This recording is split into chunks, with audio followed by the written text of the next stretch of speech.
Good morning, hello, and welcome to the 2014 NSSA National Championships presented by Fiat. This is the big time, the morning of the finals. Chris Cote, Saxon Boucher, Pete Townend. How's it going, everybody? So far, so good. We've been here since June 26 here at Huntington Beach Pier, and we're witnessing the future of surfing all week. But today, we're seeing what's happening right now. The best surfers in the nation have come here to prove that they've got what it takes. Well, for those kids, you know, like it's not only since the 26th, but it's 10 months, September last year, since they started this campaign to get here today for a shot at a national title. And this is what it's all about. You spend a whole year getting ready, mountains of heats, like heats after heats after heats, the parents dragging you from contest to contest to contest, and eventually it all comes down to this one day here and a chance to put your name on the Mayor's Cup or win a national title. Yeah, you know, a lot of excitement from all the guys showing up this morning, getting a free surf in. The waves still look really fun. They're peaky. There's some wedges out there. We saw a lot of the guys and girls doing some big airs in the lineup. You can see it on screen right now. You see the little set coming in. And I'll tell you what, PT, you mentioned the parents dragging these kids around all year long. And I saw kind of a sigh of relief and some smiles on the faces of the parents, kind of thinking, okay, well, this is finals day. This might be the last day I drive to the beach for a month maybe. Well, on your screen, you see one of our contenders, Jake Marshall, getting a warm-up. So today we're going to have juniors quarterfinals, boys semifinal, men's quarterfinals, women's quarters, all the way down until the whole finals rounds. And we're talking men's finals, women's final, junior final, boys final, air show final, longboard final, air show, something we like to call show up and blow up. It's going to be an incredible day of surfing. And yesterday was basically a video part all day long. Some of the best surfing I've ever seen at this level. And we'll take a look at some of the action we saw from Huntington Beach Pier yesterday at NSSA Nationals.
In one word, incredible. The level of talent that we saw yesterday and throughout the previous week, if that's the state of modern surfing, I'm sold. That was insane.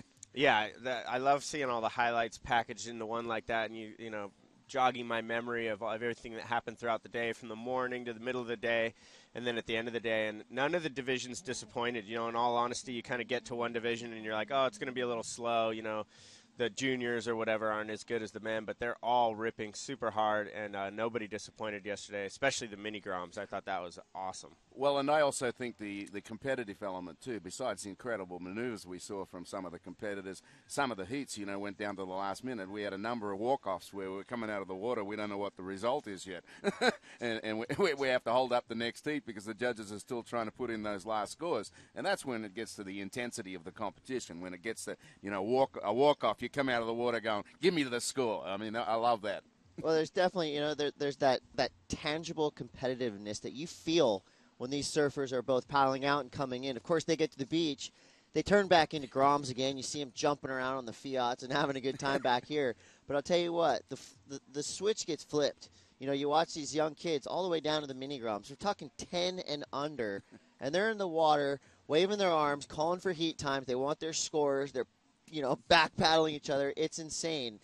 And, I really got to hand it to Surfing Magazine, first and foremost.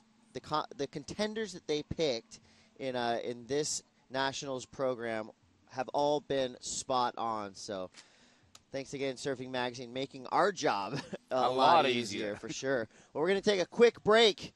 We're going to get back to the action here today. Don't go anywhere. This is the future of surfing right in front of your face, live from Huntington Beach Pier. We'll be right back with NSSA Nationals 2014.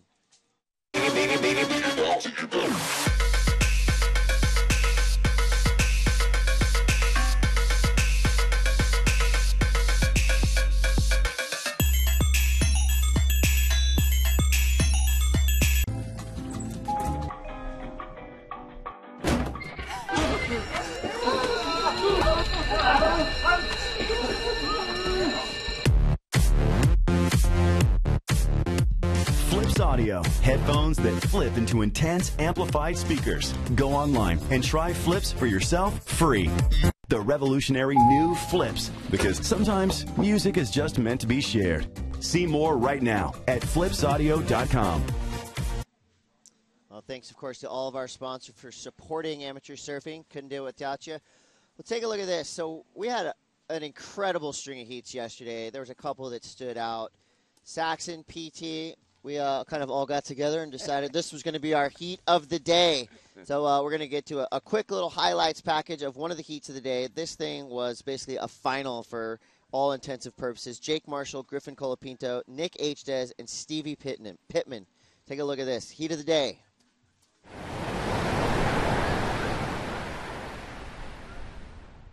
And here's a recap of that heat. Nick H. says, he started strong. He had those two ways right out the gate, as did Jake Marshall. These two pretty much dominated this heat with big scores. That was a really strong wave there from Jake Marshall. Jake's great rhythm and flow, connecting the dots. And this one, too, of Nick right here, he did really well all the way through on the outside and had a great finish on the inside. And then Stevie Pittman, this was his best wave of the heat. Jake Marshall putting the nail in the coffin with great flow on this wave as well. So good heat, well surfed. This was the nail-biting finish from Griffin Colapinto. He makes those all the time. I thought he was going to come riding out of that. But an exciting finish there to that heat. I was kind of I knew Griffin only had a 3 and same with Stevie, but those guys are so good. I was knowing they were probably going to be able to come back. And the wave just didn't come for them. But it was pretty much whoever got on those best waves is going to make that heat. Now when you're sitting in the lineup and you notice a guy like Nick or a guy like Griffin taking off, something crazy is about to happen. Do you watch? How do you kind of get it out of your mind when you see one of those guys blowing up on a wave? Well, it depends. If there's a set coming in, I see him do a big first turn. I know that my next wave has to be good too, because they probably just either one-upped me or better the score that I would have needed to go into the next place. But yeah, I mean, those guys are all so talented and such good surfers that, if they get, the right amount of opportunities, eventually they're going to put together a really good one. So it's just, whoever just executes on those waves they catch.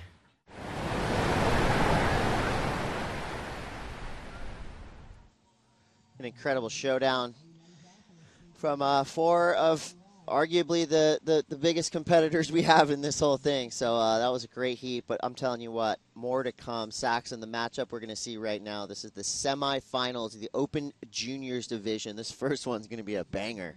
Quarterfinals. Quarterfinals. But there's 3 of them, so it's we're going to decide our 6 semifinalists. There's 2 3-man semifinals that'll filter from these quarterfinals. So right now in the water, getting ready, getting set. You see all the free surfers coming in, and we're setting the lineup. It's going to be Noah Mizuno, Parker Cohn, and Nolan Raposa. So all these heats are stacked. I mean, all these kids are ripping super hard. That one highlight heat from yesterday for the men's, geez, Griffin Colapinto going for that huge air at the end of that. That was one of the most exciting heats of the day. He was so close, but I think today we're going to see some insane action. The waves look really fun, and it looks like we're getting set to start this thing.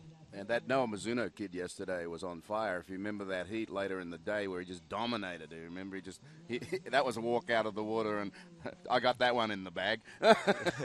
Right now we're seeing peaky conditions. There's ramps. There's wedges on offer. I think these juniors are hopefully going to be taken to the air. And, the thing that I've been most impressed with throughout this week has been the power game of a lot of these young surfers. It's kind of like it's been switched around a little bit from about 4 years ago. It seems to be all about power now. If you can mix the power with the airs, that's what is getting these guys through. Well, I think that's an indication that these kids are paying attention to the webcast of the WCT, because that's where the WCT ASP is at. You got to come off the bottom with power. It's back to the old days when we started, which is if you didn't have a good bottom turn, you didn't have anything, right? And it's gone back to that. Without power off the bottom, you can't do anything. So I think those kids are really paying attention to that next level and emulating it. Well, we're underway. It's on. The finals day has begun. Our first heat, the juniors quarterfinal number 1, is in the water. Thanks a lot, PT, for joining us for the morning show. We'll see you on the beach with the first winner of this heat.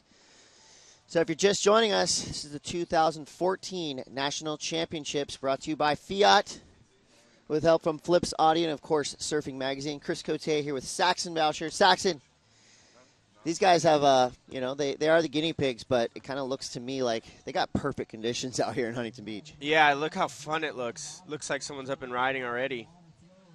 Yeah, this is Mizuno in red. Blasted his way through a couple heats yesterday. Really quick, whippy surfer. He's got a great style. And here on his backhand, Cohn. Yeah, Cohn, this kid surfs really good. Parker, he's got a really clean, nice style. And like we mentioned, wow, big aerial attempt right there. That was Nolan Raposa.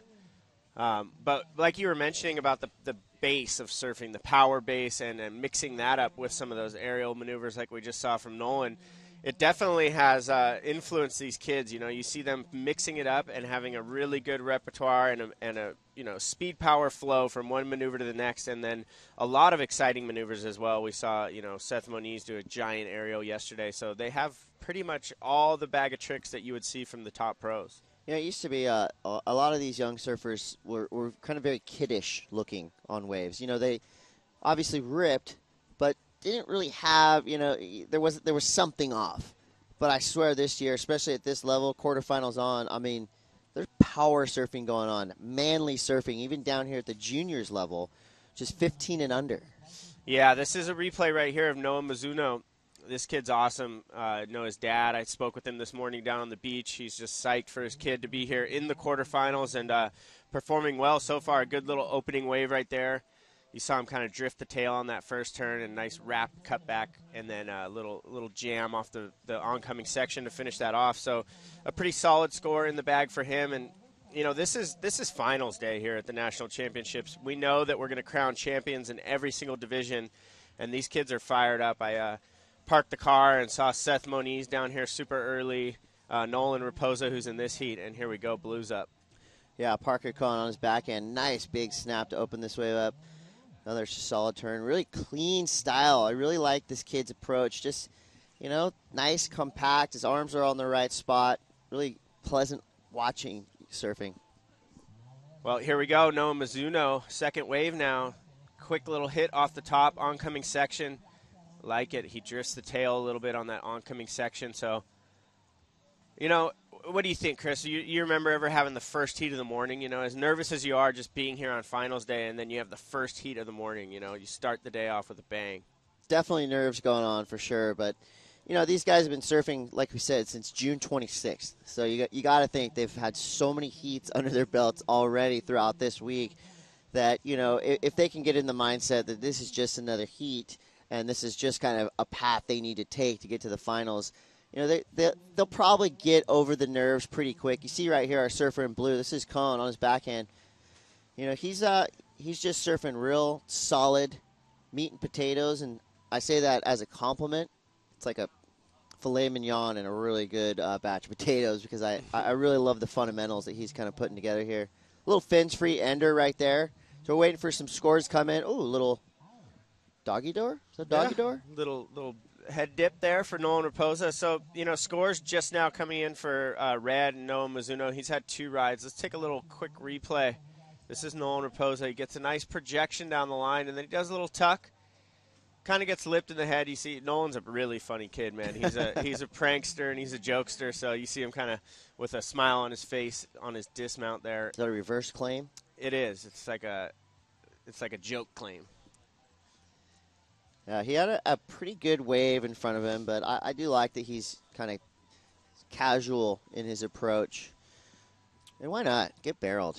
Well, Nolan's a local boy here. He's from right up the beach. I mean, he's from Long Beach, but he surfs Huntington Beach all the time. And he not only surfs out here in his free surfs a ton, but he's competed here so many times over the years in all these amateur events. So Nolan knows this lineup really well. And I got to say something about Nolan. I say he's funny and he's a prankster. He's just always been an awesome Grom. But his surfing, as a lot of these kids have, but his surfing has really gone to the next level in the last year. I've seen huge improvement from him, and a lot of it has to do with his growth and how he's putting some power into his surfing as we watch him right here. Well, that was power paddling right there. Nice openings, turn, bam, backside vertical snap. 1, 2, 3, great combo. Rock Lobster on that one. Yeah. That's his favorite band, the B-52s. Is it really? Nice. That's what it says here. Well, look, Noah Mizuno up and riding this time. And just as I was saying that about Nolan, he catches that wave, and you can see with that improvement in his surfing has come a lot of confidence, I think. He just looked really good and solid over his surfboard. And those 3 maneuvers in succession right there is going to warrant a pretty big score, I think. That's one of the better waves we've seen in the heat so far. And the scores coming through for the first 2 waves of red, Noah Mizuno, a 6.17 and a 4.77. Let's take a look back here. This is Nolan. That was a really nice jam, the first one. Second one a little more vertical, and then even getting a little drift on that foam section right there. Yeah, he's definitely feeling confident and loose, and you can see that in his approach. And he's getting really good waves. A nice opening turn on this one. Great bottom turn. Kicks the tail out. Too hard. Cannot hold on. Nose dives. And he's asking for time. He's not saying, did you see that? I pearled. No, he's saying, what's the time? What's the situation? He's waiting for scores. He knows that he had something big on that last wave, and the judges are dropping in a pretty sizable chunk of score right there. Well, to start it off, Mizuno in red with a 6.17 and a 4.77. A great start for our surfer in red from Hawaii. Parker Cohn in blue, 3.83 and a 5. But Raposa dropping the bomb, an 8.33. The judges loving the powerful backside attack. Yeah, I knew that was going to be a big score. That was really good surfing. Let's take a look at his last wave where he really pushed that second turn. He had that turn, he had the hard work done, and he just kind of placed his board in a spot where as he was leaning forward down the line, his board still had to come off of that turn. So a little bit of mistiming there, but that 8.33 that he had before, a huge score, puts him up in the lead. And Mizuno in second with those 2 first waves that he had. So this heat, is underway, and there's a couple of big scores on the board already. Well, starting the day with a bang, that's for sure. I think Raposa on that last wave is a little over projection. He was thinking about the next turn before completing the turn he was currently in the midst of, which definitely happens. I think what we heard yesterday, one quote that I remember from Dax McGill was, you never lose, you learn. Yeah, I like that. I like that mindset. And here we go. A little paddle battle there to get this wave, but Noah Mizuno up and riding on a nice right-hander. Beautiful tail, fins-free turn right there. He kind of got his board out the back of that wave, so only the one turn. That was a nice little wave. These glassy conditions we have here this morning look really fun. I want to say one thing about Surfing Magazine's NSSA program, the Contenders. I'm so impressed because these kids, they're all really young, and we see them ripping in competitive surfing throughout the year in the NSSAs, doing big turns like that one right there from Noah Mizuno. But I looked through this thing, and there's like pictures of these 14-year-old kids surfing big pipeline and pulling into huge barrels. The kid you just saw on screen, Noah Mizuno, has a shot in here on like an 8-footer at pipeline, just going through the tube. The cover shot of Seth Moniz, in a giant barrel at pipeline. It's so impressive. These kids are establishing themselves as well-rounded surfers at such a young age. It's really impressive. Yeah, I'm impressed. I think it's pretty cool to watch the styles. Mizuno and Raposa, a very similar approach. Cone is, got a little bit different of a vibe there. But it's been, it's already been a great heat. A lot of waves ridden. You see right here, that's what we're talking about, well-rounded surfing. If you can perform out here in Huntington Beach and then take your act to pipeline, yeah, you're going to have a big career ahead of you. I mean, it's so cool. The imagery that's inside of here of all these young kids and boys and girls, is so impressive. They get to travel the world, all these exotic spots throughout this issue. So make sure you check this out. It came with your last issue of Surfing Magazine, and it's a great, great program. And thanks to the guys at Surfing Magazine for putting this together. Lots of information on all these athletes. Well, speaking of athletes, this guy just went upside down and berserk. The crowd is going wild. Already have a beach that's filling up. Raposa just went nuts on his last wave. These waves out here are beyond rippable. I mean, these sections are just so perfect. I think Kelly Slater once said, the sections are just saying, hit me, hit me. And these guys are listening. Well, yeah, he rose to the occasion there, Nolan. That second turn, super critical, late up into the lip, vertical. That's going to be a big score. 8.9 is already in with the judges. Dropping double eights. Well, here goes Parker Cohn trying to get back into this. So far, he's taken off on a couple smaller waves while his competition has gotten some pretty sizable sets. He needs to get back out there and be a little bit more patient. He's got a 5 and a 3.8, while Raposa has a high 8 and an 8.33.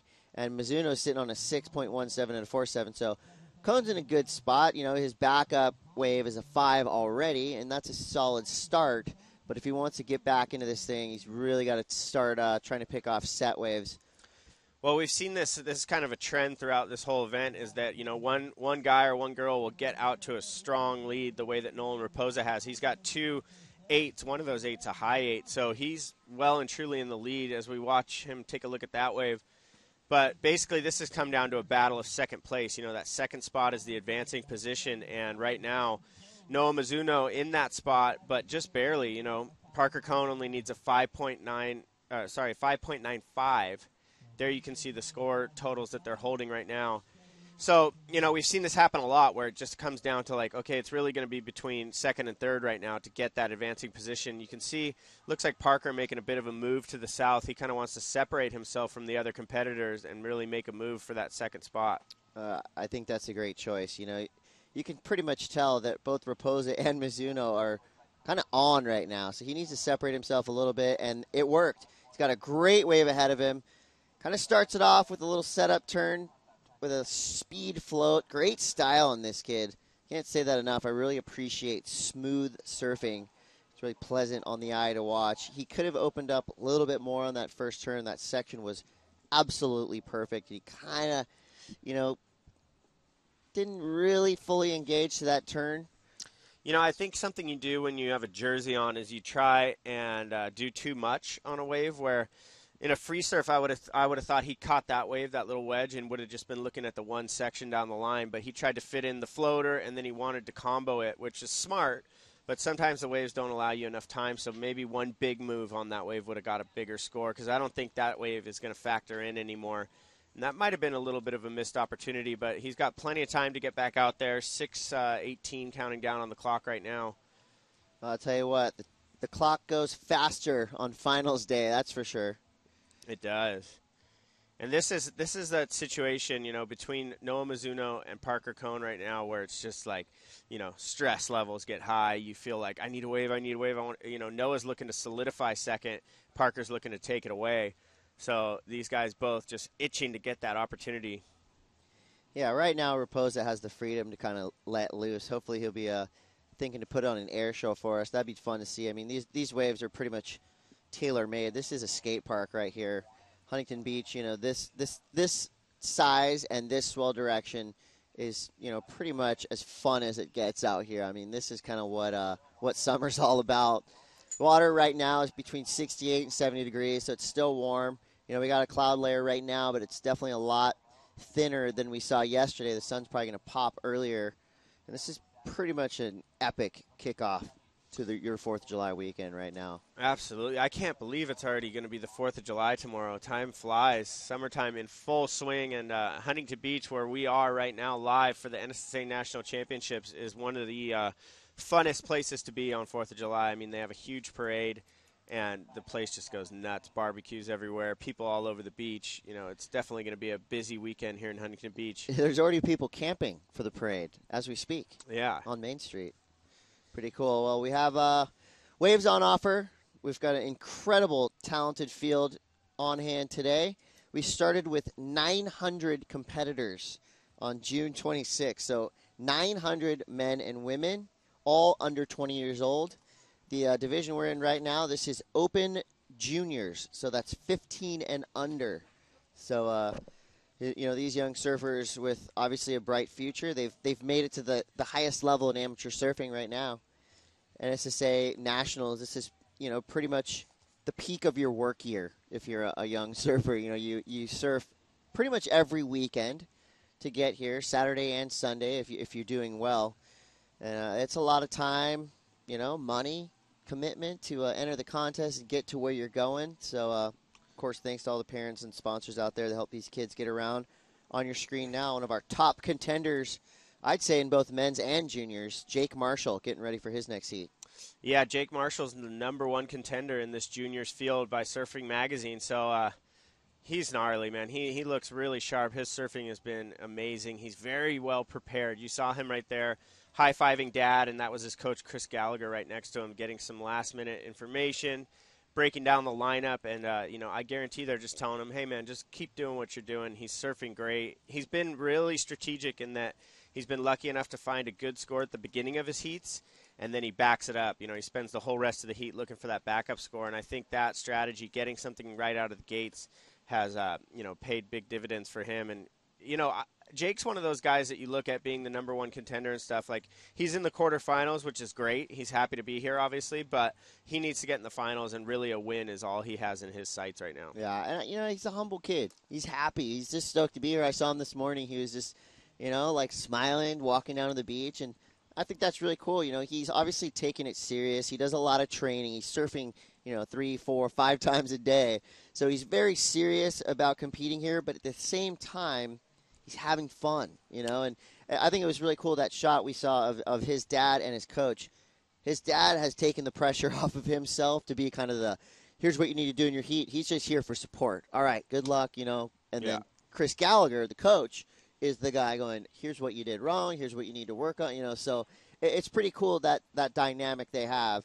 But right now in the water, no coolness. It's all coming down to a crazy paddle battle between Cone and Mizuno, our second and third place surfers. And it looks like that was for nil, but I'll tell you what, Mizuno playing it smart right now. He needs to be within 5-6 inches of Cone.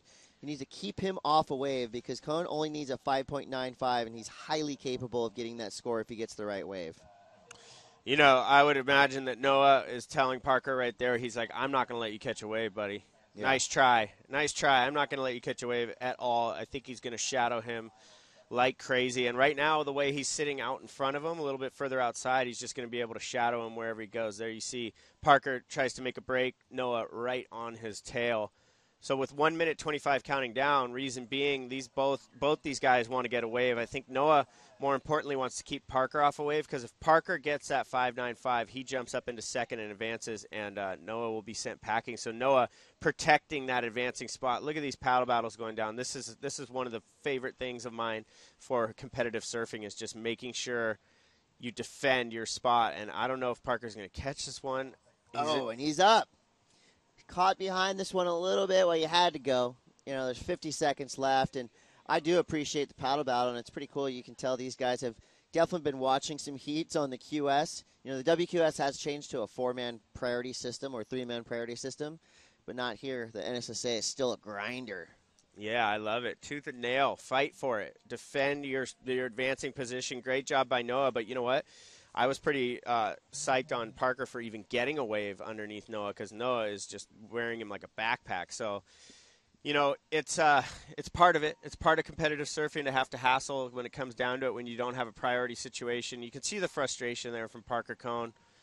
It's a bummer losing no matter what. You know, he's made it to the quarterfinals. Time's getting away from him here, and he's going to be bummed out. You know, he came so close. He only needed a 5.95, but good on Noah Mizuno for protecting that second spot, and Nolan Raposa, he might get a little victory lap here, Chris. Well, you know, I like seeing that kind of emotion out of a young surfer. I think that's really cool. Yeah, here he goes, your winner, just kind of tossing it up right there on his way in.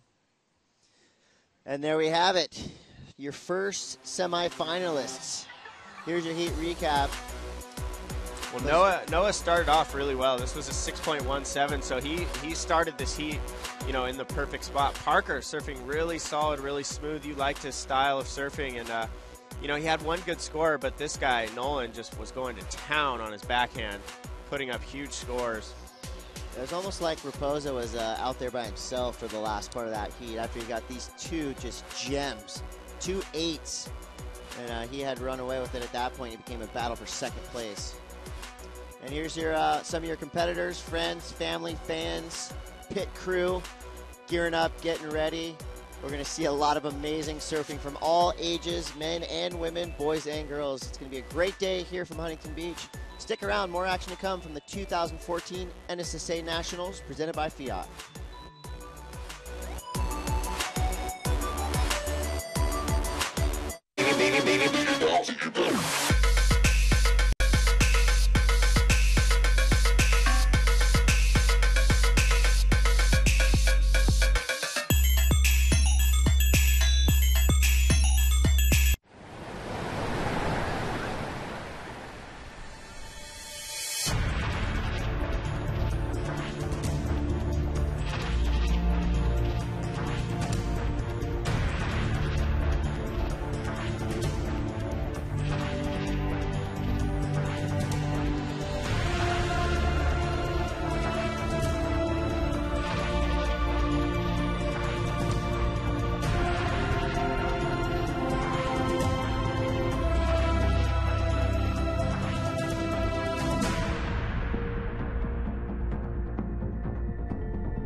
Welcome back to Huntington Beach, California, Surf City, USA.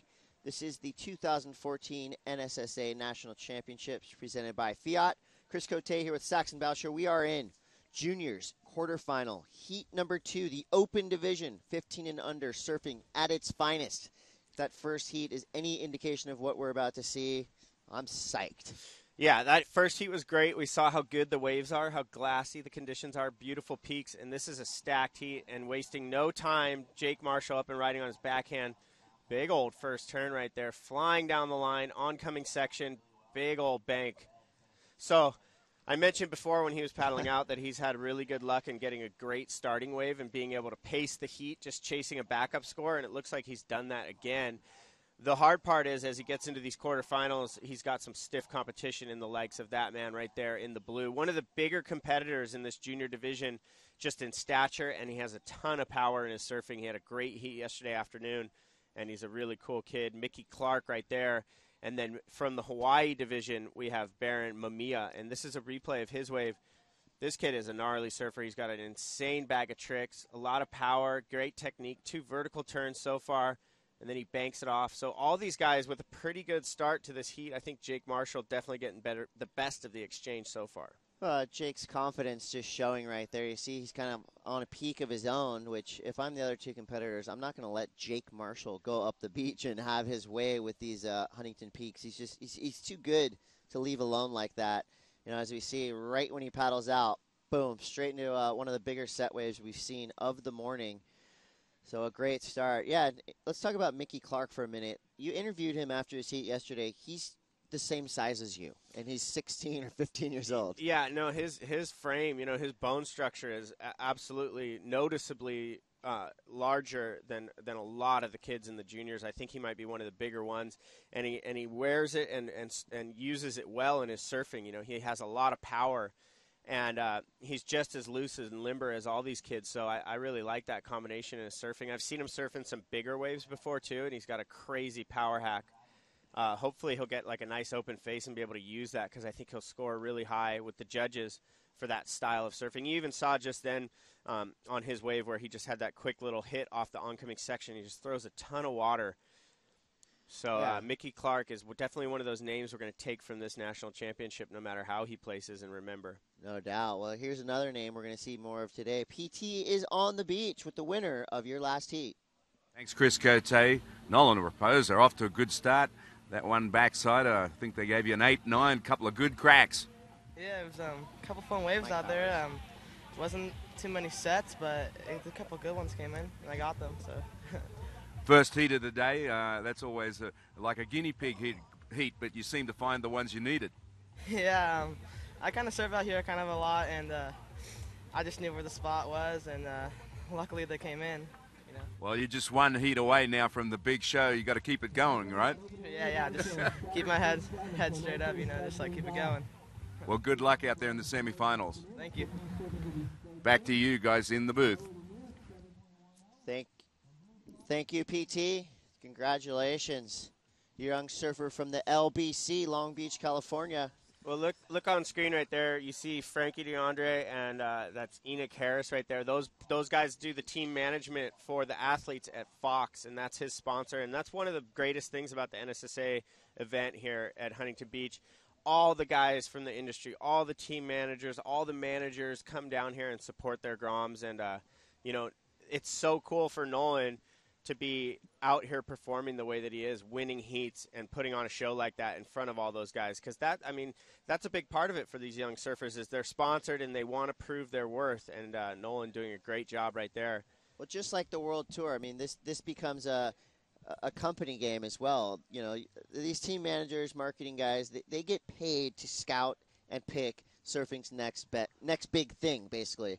And this is kind of their job review. You go in for your review at the end of the year.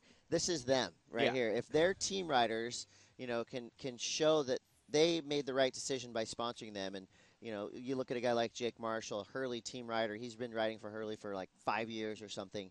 He's showing he's worth all the time and energy that company has put into backing him with a 7.67 open, and all through the week he's been doing it. So there you see more coaching. This is getting serious. It's obviously fun. Surfing is fun. Everybody does it because they love it. But at this level, it becomes business-like. It becomes a serious thing where you look at this heat. All four of these surfers, incredible surfers, naturally talented. The judging, the coaching, could be the edge that gets them through this heat. Yeah, and right there, that's Reynos Hayes, the Billabong team coach, Micah Byrne as well. A ton of knowledge right there between those two. Handing it down to team riders for the Billabong team right there. That's Loa Ng and Griffin Colapinto and Rylan Rubin. So those guys are all in the same heat. They all ride for Billabong, but they're all going out there with similar strategies. But the difference is, Chris, at the end of the day, you guys go out there and do the surfing that you individually do, and may the best man win. They're probably going to put their hand in the middle of the huddle and go break, and let's see the best guy win. It's cool. You look at this twosome that these guys are listening to right here. Micah Byrne, Huntington Beach local. He's probably been surfing out here since he was 5 years old in a jersey. And then Reynos Hayes, who's just his coaching mind, his competitive savvy, so strong and so powerful.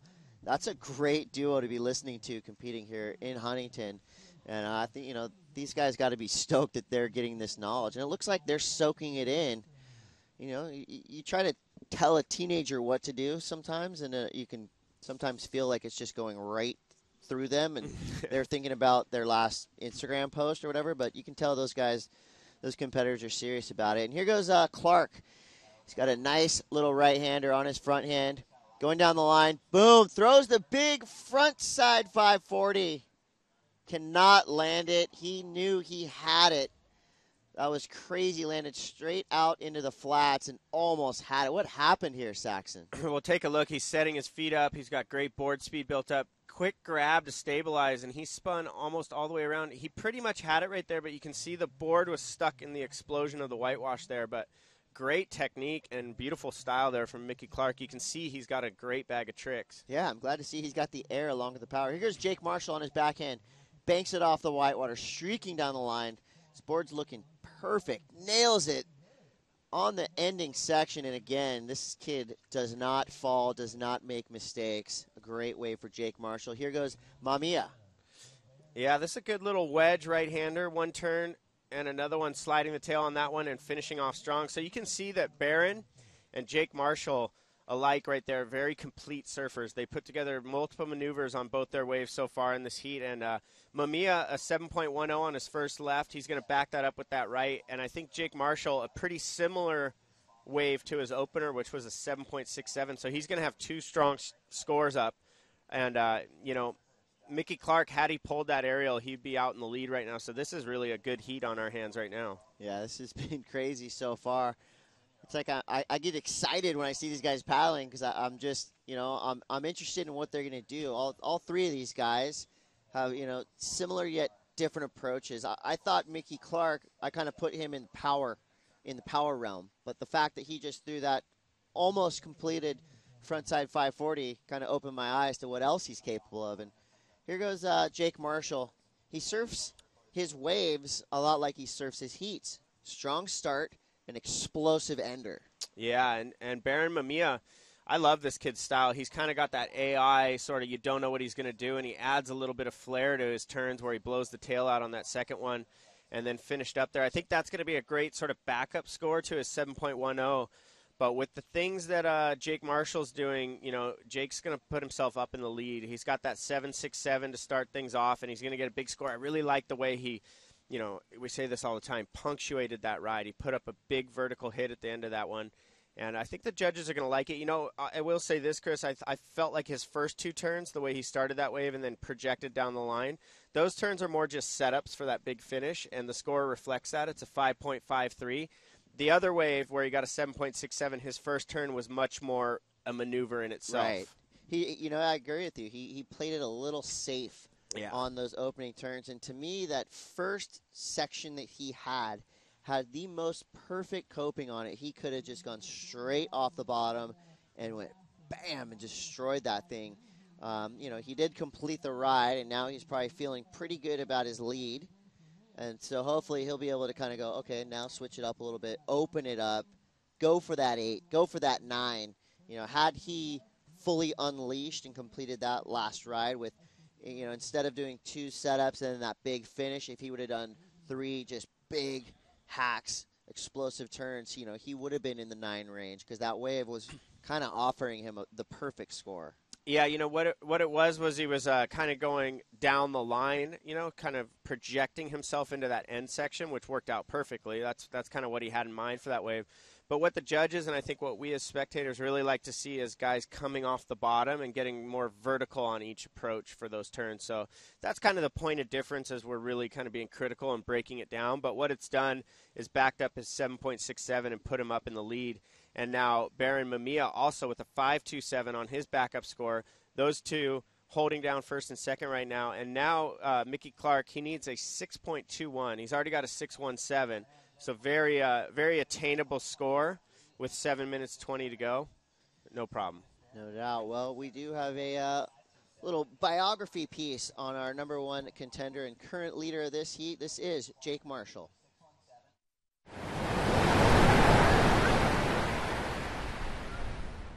My name is Jake Marshall. I'm 15 years old from Encinitas, California.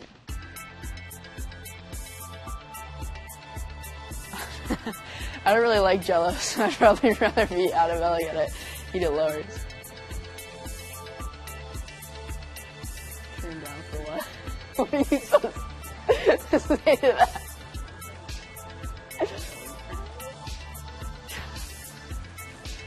No idea. When the music gets too loud.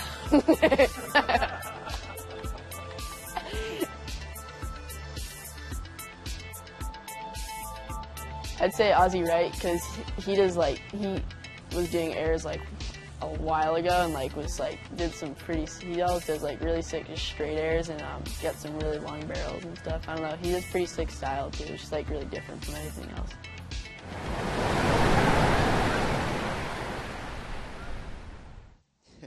I really like those pieces showing the personality of these kids. It's cool. You see them in the water, and if you were just kind of judging a book by its cover, you'd go, okay, all these 3 kids, they're robotic. They're so good at surfing. It must be just ingrained in them. But it's really cool to watch a piece like that, and you see Jake Marshall. He's still Grom. He's laughing, and I love the questioning. And it's funny because if you ask me about beating Adam Melling and getting that pool of Jell-O, well, at his age, I probably would have wanted the Jell-O because I loved candy as a kid. Nowadays, my wife has forbode me from any gelatinous products, so I'd have to go with Melling. Beating Side Melling. effects of gelatinous products? Exactly. Your wife doesn't like it. No, you become gelatinous. At about 15 is when you got to, start kind of stopping the candy. Well, that was Mickey Clark up and down. It's pretty cool to, like I said, thanks again, Surfing Magazine, not only handling the print duties with the great program, but also putting together some really cool pieces that show the personalities of some of our rising stars in this sport. And here he goes, Jake Marshall on his backhand. Smaller wave right here. He's got a section in front of him, clears it nicely, up and out. That will not go into his score line. He's the low score he's holding on to is a 5.53, so he's surfing a smart heat. He's got 4 minutes, 45 seconds. Definitely not out of the woods. This is a tight heat. No, and a little bit of a missed opportunity there judging from the beach, which is where I am. And I thought he should have gone right on that wave. It was weird that he went left. That's Griffin Colapinto getting ready for the next heat in the blue, one of our top contenders. He's actually number 2 in the contender program for this junior division. So basically him and Jake Marshall looking to be the favorites in this thing. Looks like Jake's work is about 3/4 of the way done here with 4 minutes 10 remaining. He's out in the lead. But it's still pretty wide open. I mean, these kids are all capable of huge scores, especially with the waves we have on hand today. It looks like we have Baron Mamiya on a nice-looking right-hander off the bottom. Banks it square off the top. Ooh, gets hung up a little bit, but manages to complete a second turn. And 2 peaks coming in right here, and it is our surfer in blue, Clark. Yeah, this is Mickey Clark. He's kind of got the funk of going in the opposite direction, but a nice bank off the oncoming right-hander. He was kind of in between peaks, so he had to do his best to sort of transition into that oncoming peak. So pretty good ride there from Mickey. I think he might need a little bit more, but it looks like Jake Marshall has a nice wave. Leaves Jake out the back, streaking down the line. He's got the section. Huge frontside air. Can he complete it? He's up. He's down. He's up. He's up. He's down. That was the longest fall of the event.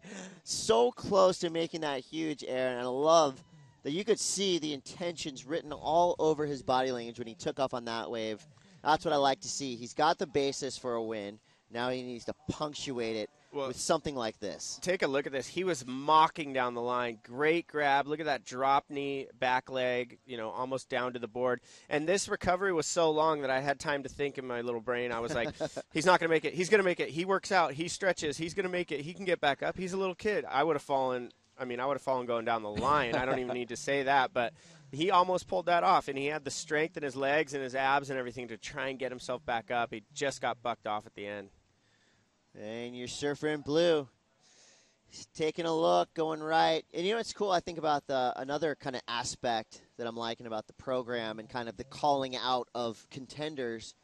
Imagine the fire that Mickey Clark and Baron Mamiya have right now. No, okay, everybody's talking about Jake Marshall. All right, well, I'm going to take this kid down. And, there's nothing like taking down number 1. Well, that's the thing. I mean, these guys, that are really hungry for it, that aren't necessarily the names in the game, the top contenders, they put a big old bullseye on the back of Jake Marshall and Griffin Colapinto and those guys that are at the top of that list. And guys like, Mickey Clark and Baron Mamiya that we haven't heard as much about are just going, I want to crumble this guy's pretty picture, just like Andy Iron said. It creates that rivalry. It creates that urge to want to take those guys down, prove that they're just as good or if not better. Yeah, well, again, you see our 2 competitors in second and third, just like we saw in that previous heat. They're way down the beach, and they're just a sandwich right now.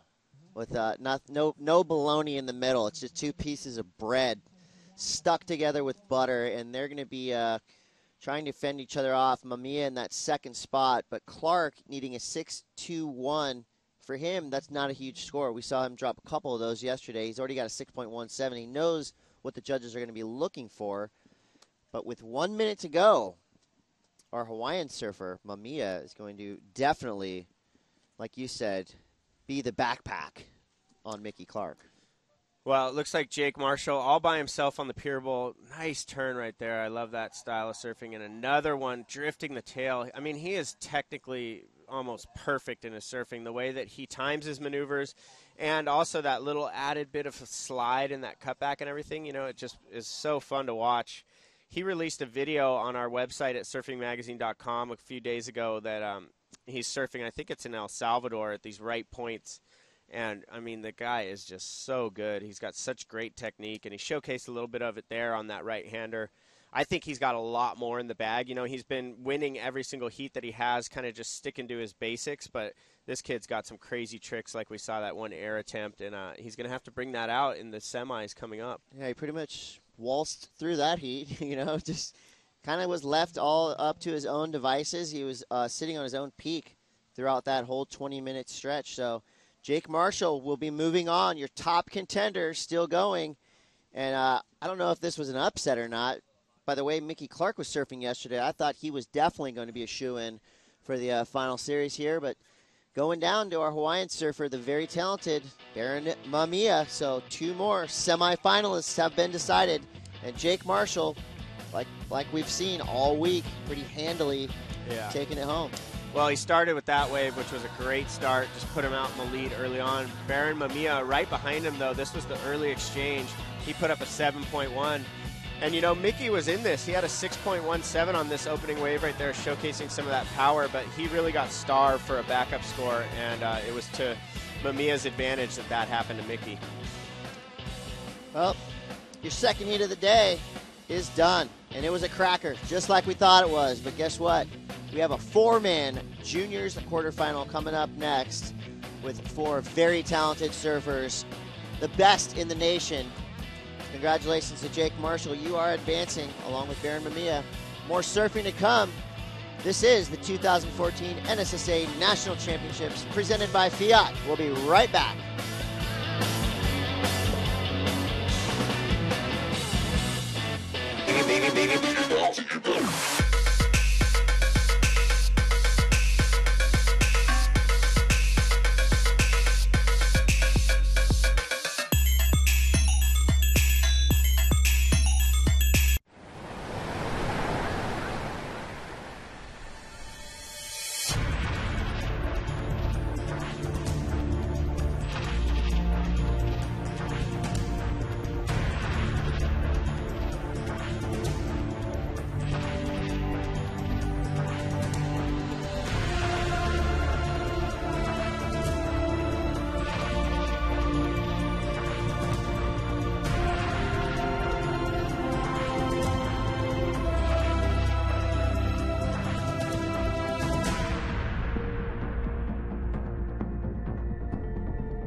Welcome back to Huntington Beach Pier. This is Surf City, USA, July 3rd. Juniors quarterfinal heat number 3. Loa Ing, Luke Marks, Griffin Colapinto, and Ryland Rubens heading out there in a four-man battle. 20-minute heat. Top two will advance with their top two waves. Chris Cote here with your 1985 NSSA National Champion, Dino Andino. Good morning, Dino. Already seen a couple crazy heats in the books.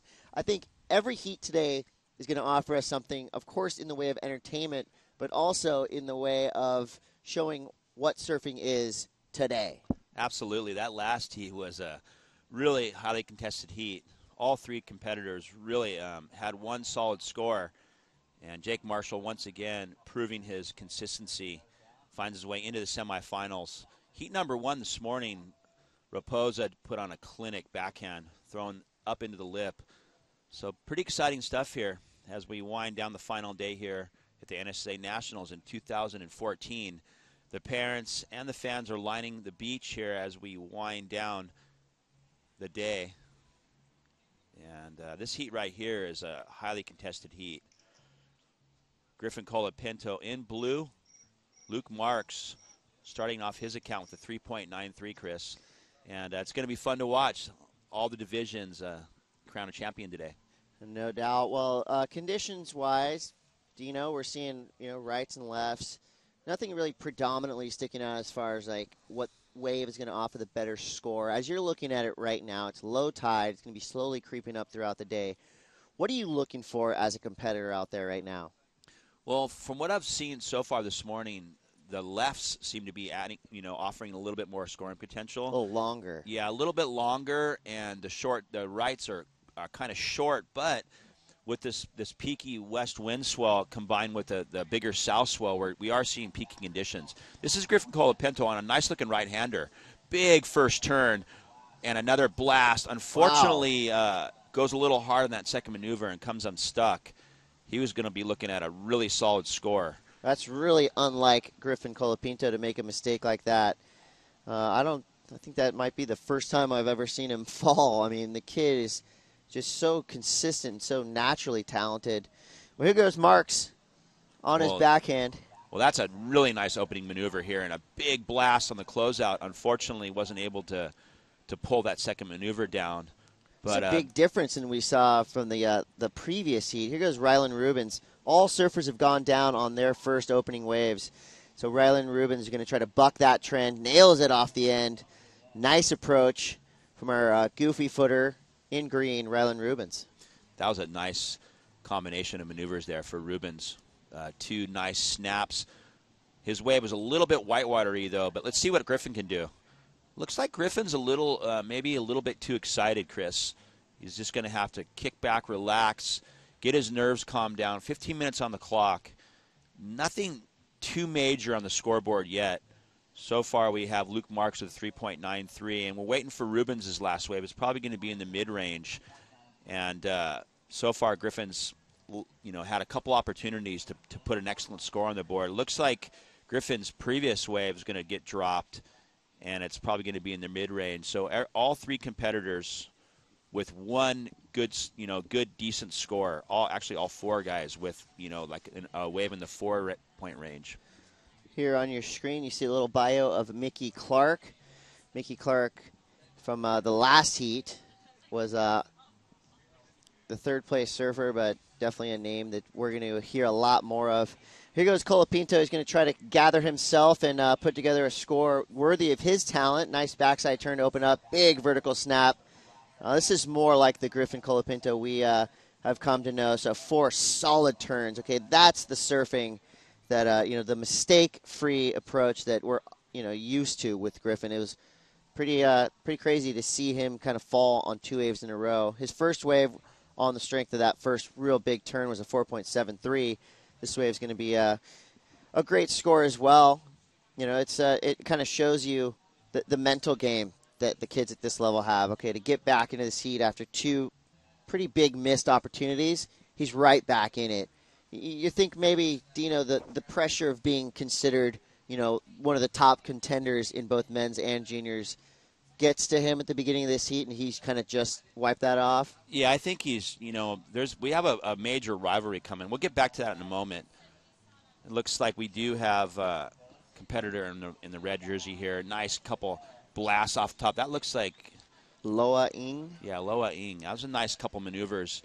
Got a little bit stuck on that first turn, but combined 2 nice turns off the top there. That'll be a pretty solid score for him. He's already carrying a 4.23, so he's gonna be in a good position. Here's Griffin again, and back to Griffin. I think that Griffin's, you have a little mini rivalry going on between him and Jake Marshall, and those 2 kids are battling. They battled last week down at Lowers, and I think that Griffin is so excited just to get out here and perform and kind of try to separate himself that he's probably getting ahead of himself. But like you'd mentioned, he got his wits about him and dropped that last score. It's probably going to come in the 7-point range. So, he's getting his footing back and getting his nerves calmed, and I'm sure we'll see some great waves from him. No doubt. Well, we got 12 minutes, 20 seconds to go. Big scores being dropped for Colapinto's last 4-turn combination. They're going to be in the high 6 to 7 range, so that's going to jump him straight up in the lead. Right now, Rubens in the green in the lead. Chris Cote, Dino Andino, like I said, your 1985 national champion. So, hey, congrats. Still reigning. Your name's on the board over there with the likes of Andy Irons, CJ Hobgood, Carissa Moore. The list goes on and on. How important to you at that age was winning NSSA Nationals? Well, it was for me. It changed my life, 100%. I'd have to say I was considered an underdog at that point. You know, we had guys like Matt Archibald, Jeff Booth. Kelly Slater was actually a Grommet at that point, but there was, we had Gary Clisby and a lot of guys that were much more developed in their competitive skills than myself. I was just a grinder, probably didn't have as much talent as, a lot of those guys, and not way less hype. But, that's what's awesome about the NSSA. You can be an underdog and virtually unknown and have the opportunity to show what you got out here on the big stage. And like I said, it changed my life, absolutely. And from then on, I kind of got the competitive bug and went on to, do better things later. But, yeah, the NSSA is so awesome because it gives everybody a fair chance, on this big stage here at the national titles. This is the big stage for amateur surfing in America. Well, for sure. I mean, for unsponsored kids who are really trying to get in the game, a result here will definitely put their name on the list of team managers everywhere. And if you're like these guys in the water right now, your surfer in red, Billabong team rider, Loa Ying, he's going to be trying to impress his sponsors, not only, doing this for himself, for the pride, for the trophy, for the glory, but also because, at this point, it is his job.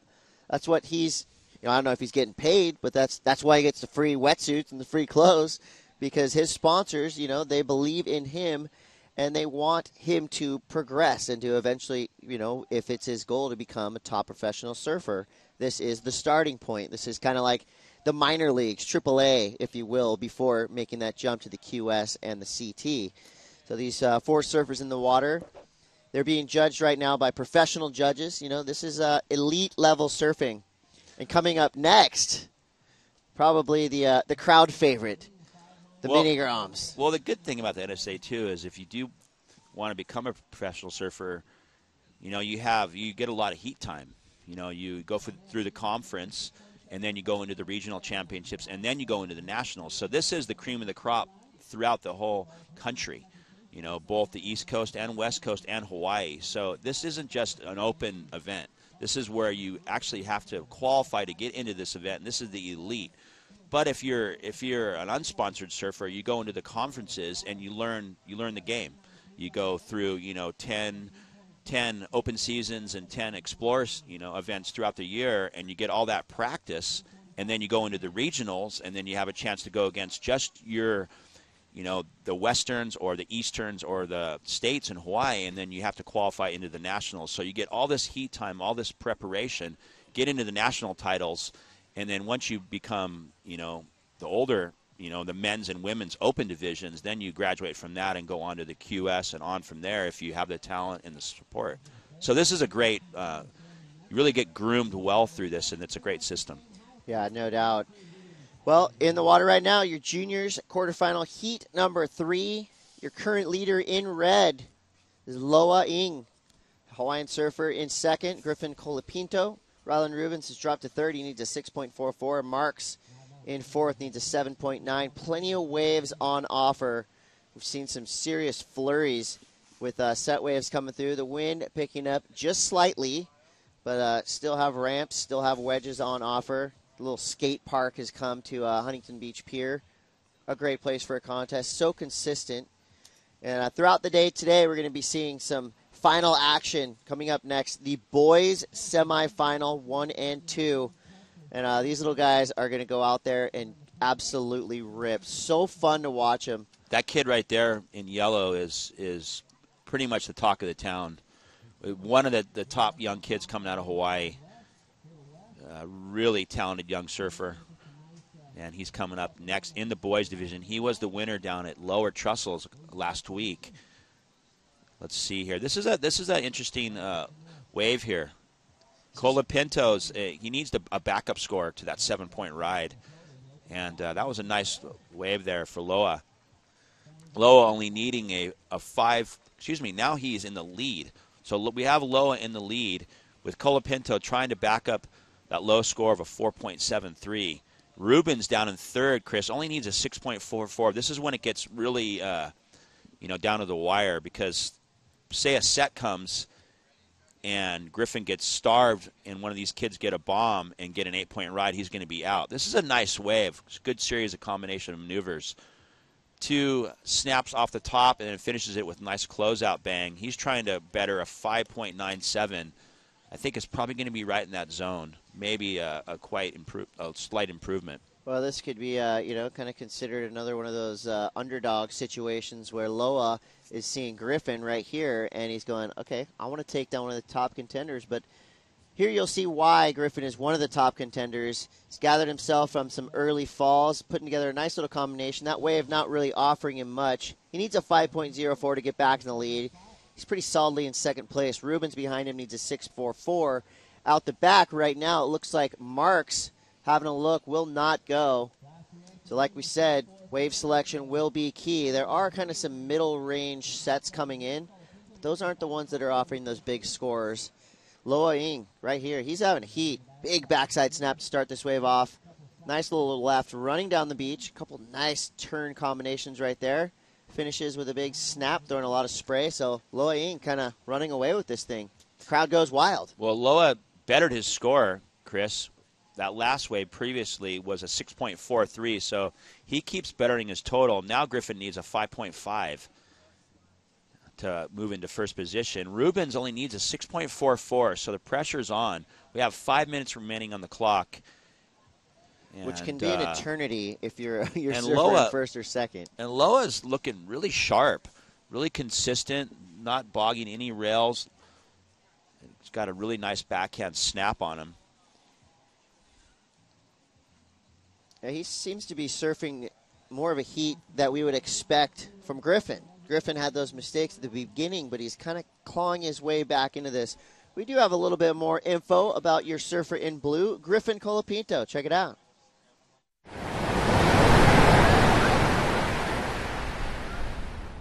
Griffin Colapinto, 15 years old, San Clemente, California.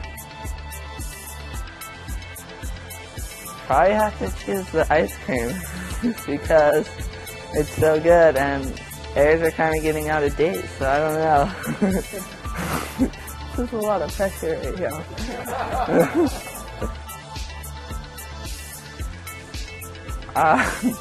I'm gonna swimming pool with Jello. I guess would be pretty sick.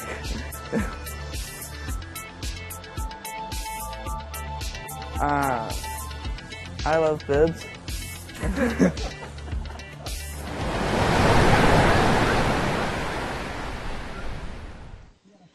That was Griffin Colapinto. You're kind of picked as the second big contender, but right now he's in second place behind Loa Ing from Hawaii.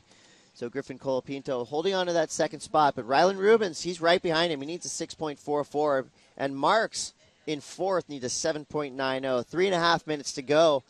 All four surfers kind of starting to bunch up a little bit out there in the lineup. Looks like the low tide kind of bowl we see a little bit south of the pier, kind of known as Rob Reef, if you will, Machado Peak, because, we call it that because back in the day, well, not too far back in the day, that was kind of Rob's little hidden secret during a couple U.S. Opens past.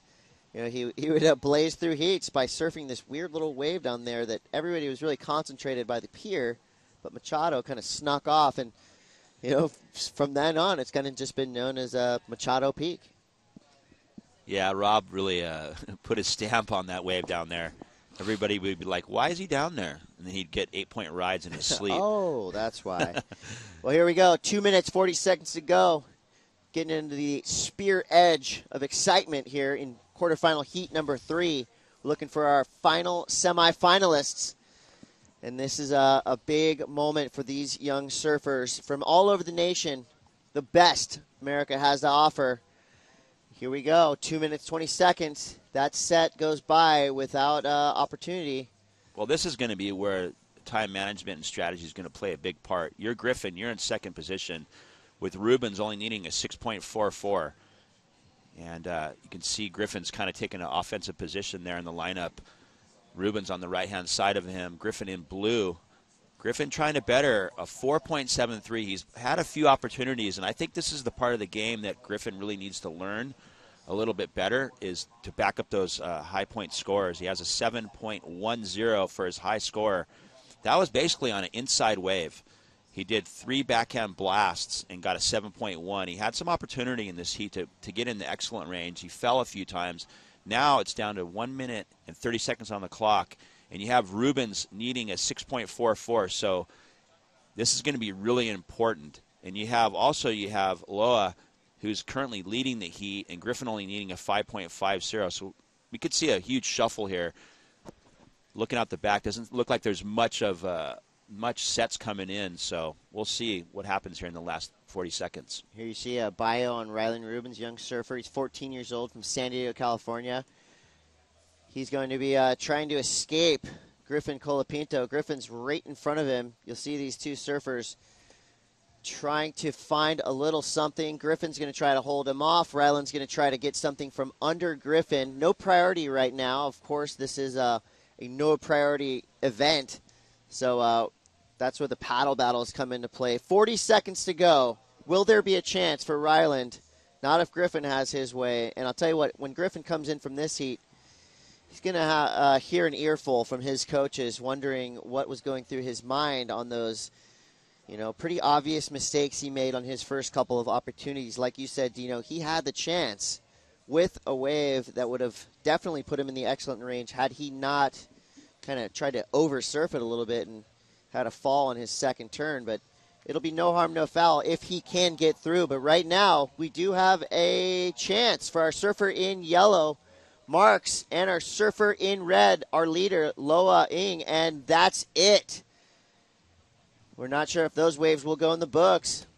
And as it stands now, Loa Ing with the win and Griffin Colapinto squeaking by in the second place. Yeah, it was a close one for sure.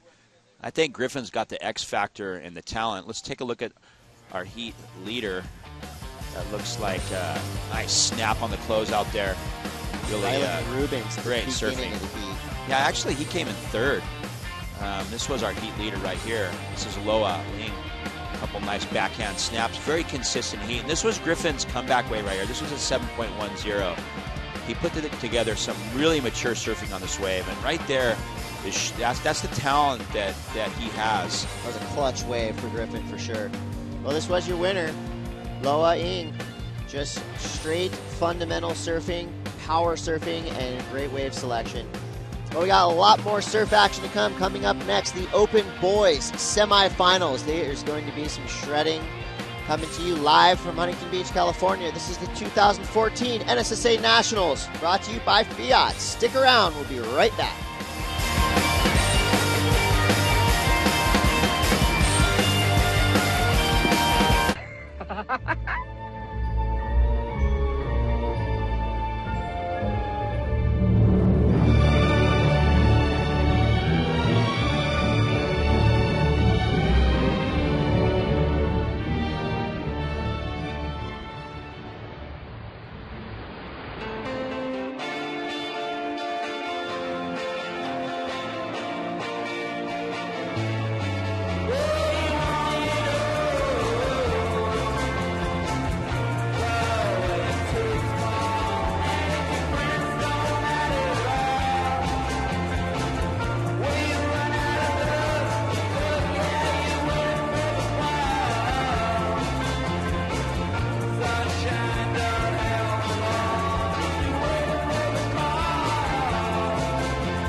Audio. Headphones that flip into intense, amplified speakers. Go online and try Flips for yourself free. The revolutionary new Flips, because sometimes music is just meant to be shared. See more right now at flipsaudio.com. Welcome back to Huntington Beach, the NSSA Nationals, and already down on the beach we got Chris Cote with last heat winner. That's right. I'm here with Loa Ng, another great heat win for you. We saw you before that heat talking to your coach, Reynos. What is he telling you before you guys paddle out? Just surf your hardest, mainly have fun though, but just, I don't know, just get the good waves, not fall. Just try hard and just don't give up to the end.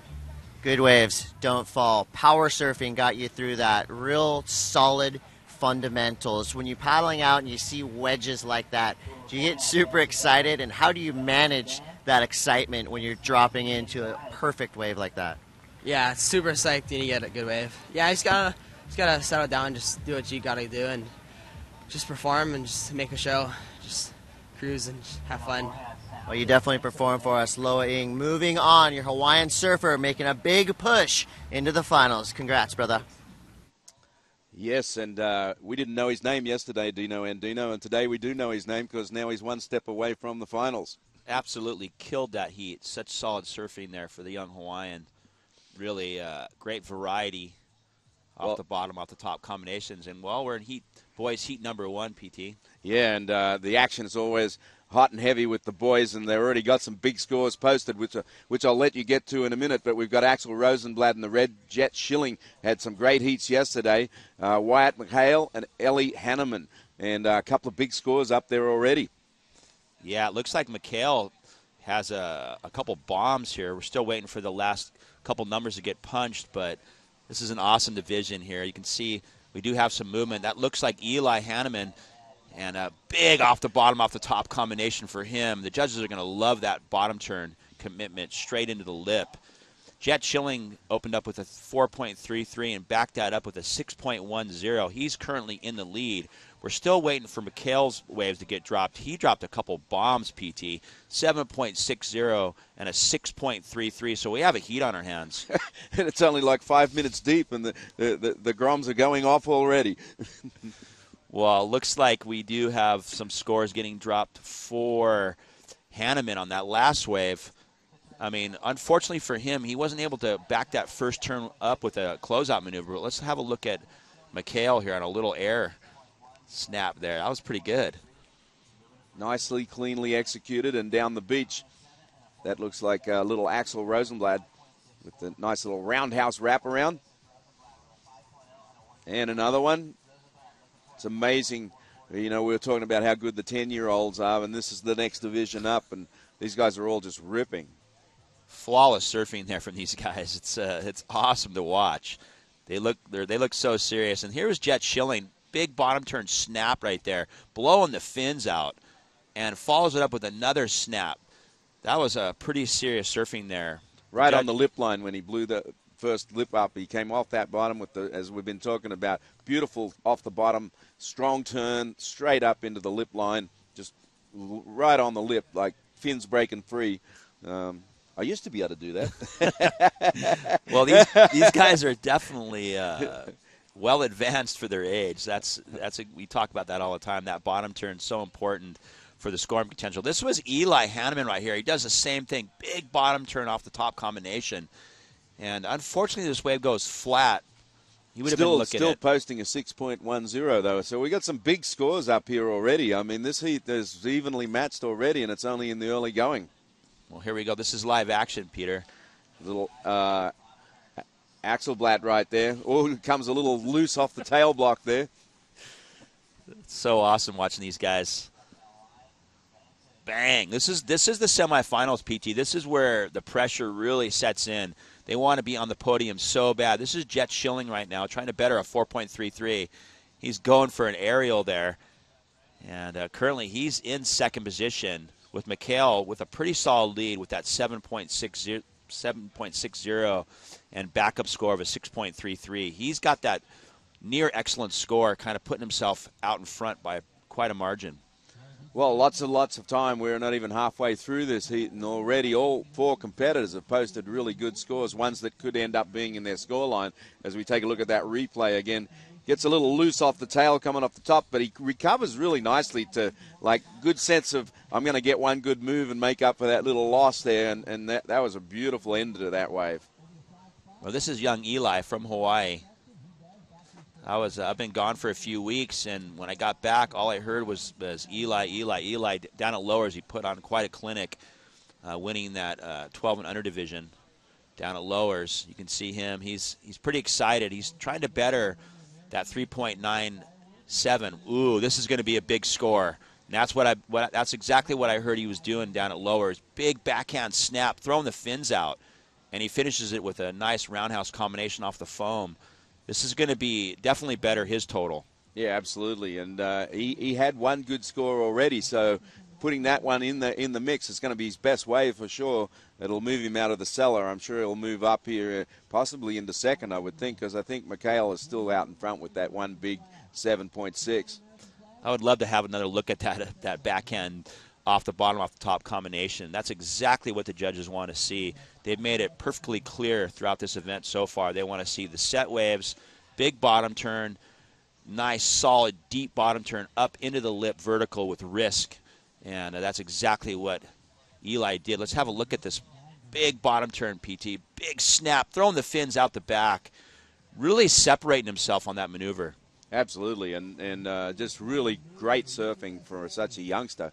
Actually, all 4 kids in this heat have all been looking like really composed, for their age, and putting together a good string of maneuvers, as we see once again, little Rosenblatt there working it over. Well, still waiting for scores to get dropped. Currently, Eli Hanneman is in the 4th position. He does need a 5.64, not a tall order. You'd have to think he got it on that last left. Still waiting for the scores for that wave. Schilling's in 2nd. He's trying to better a 4.33. So plenty of time on the clock remaining. And Mikhail out in front with that 7.60 and 6.33 for his backup score. This heat's had a lot of action so far. Yeah, and like Mikhail getting off to that great start, it's nice to lay down a 7.60 in the first 5 minutes, right? We all like that if we're surfing in the heat. And he was straight away able to put together a 6.33. So he can afford to be a little patient, to improve on that scoreline right now, as we see blasting off the top there, Jet Schilling. 2 really strong moves, Dino, driving down the line. Wow, this is going to be a big score, Peter. Look at him. There he goes.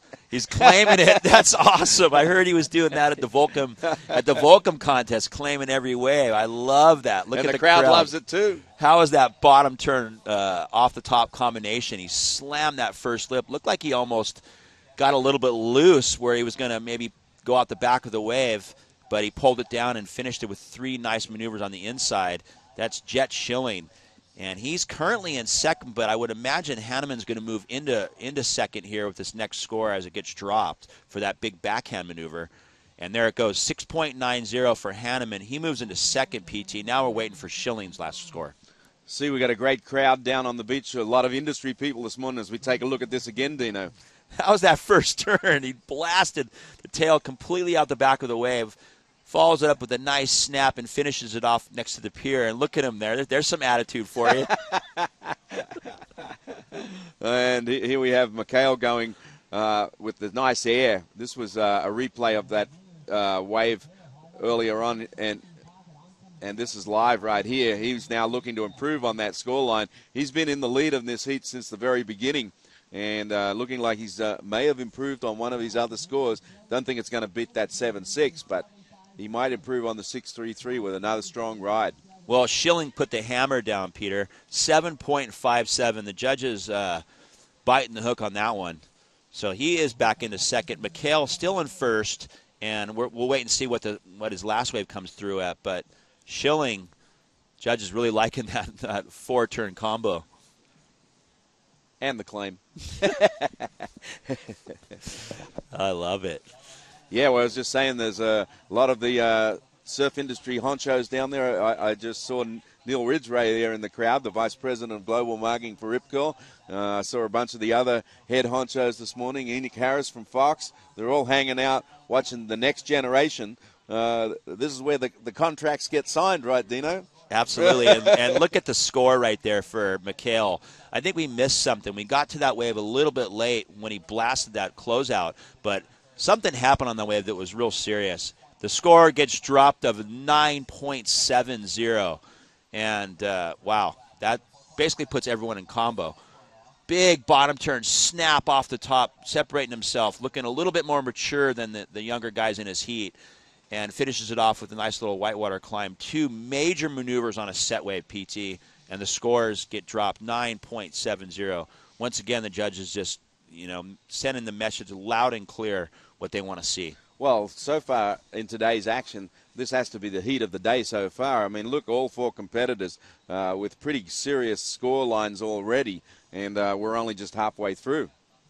Oh, a little bit more than halfway, but still a lot of time to go. And look at the scores that have been dropped: 9-7, 7-6, 7-5-7, 6-9, 6-1-0. Well, I think what you're seeing too is the age differences. A couple of these kids are going up a division, and looks like Mikhail, he might be ready to graduate out of the boys by the looks of those maneuvers. Looks a bit taller, a little bit stronger, and technically the younger guys are absolutely right on point. But looked like Mikhail was able to throw a little bit more weight around on those sections. And here goes Jet Schilling on the back end. Comes off the bottom, off the top, out onto the open face, little sweeping wraparound. Well, Jet's coming up in the Mini Groms final later today, so he's up a division, and he's currently in second position. But close behind him is Eli Hanneman, only needing a 6.78, not a tall order for his talent. And Rosenblatt is down on the bottom with needing an 8.67. He hasn't really got anything over that mid-range yet, so he might be looking for 2 waves. And then we've got semi-final number 2, and it's a lineup as well. Dagan Stagg, Tommy Coleman, Micah Cantor, and Cade Matson. Wow. There's been a lot of action. Looks like that swell might be creeping in a little bit. It definitely looks a little bigger than it was yesterday as the tide is beginning to start to come in. And one of the things about Huntington, when it's dead low tide, it kind of disguises the swell. As soon as it starts to come in and get some water, as we see on the back end, it's Rosenblatt looking to get nice snap there, but he can't bring it around. And he's not been on point in this heat, Dino. Yeah, he's a little bit behind. Still plenty of time on the clock, just under 5 minutes. We got Eli Hanneman right here needing a high 6. Let's see what he can do. He wants to go for it. He's got some serious maneuvers down pat there. Throws the fins out. Unfortunately, comes unstuck. Still plenty of time on the clock for Eli from Hawaii. He needs a 6.78.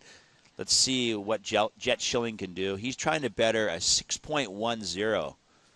So we'll see what the tactics, what kind of tactics these little guys have as we wind down this first heat of the semifinals. Yes, we've got semifinal action right now. We've got some big heats coming up in a little while with the women's quarters and men's semifinals. And whose name would that be up there? Dino Andino. Seems like another lifetime. About, 25 years ago, Dino, I reckon. Yeah, maybe more. Nearly 30.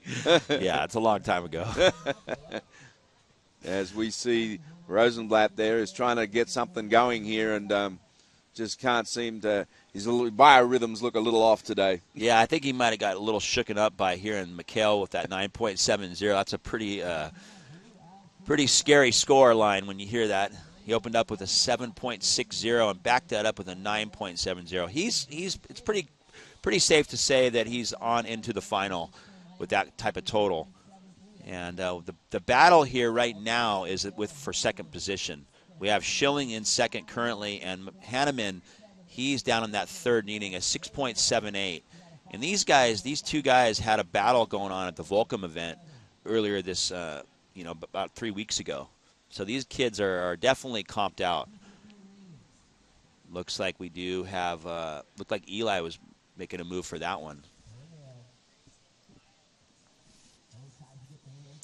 Rosenblatt trying to get something going there and comes unstuck once again. Hasn't had much success with the wave selection. Hasn't been able to find the peaky with the wall ones. They've been mostly closing out on him and not giving him a scoring opportunity. And down the beach, though, Machado's peak, looks like there might be something coming in. We'll see if anybody can get to it. Somebody's sitting down there. Well, it looks like we do. It looks like Schilling. He's trying to better a pretty big score. Let's see what he can do. Big bottom turn. Nice little cut back off the top. It was unfortunate for him. He didn't really get much lip. Nice finishing maneuver, though, for him. He's trying to better a 6.10. I doubt he did.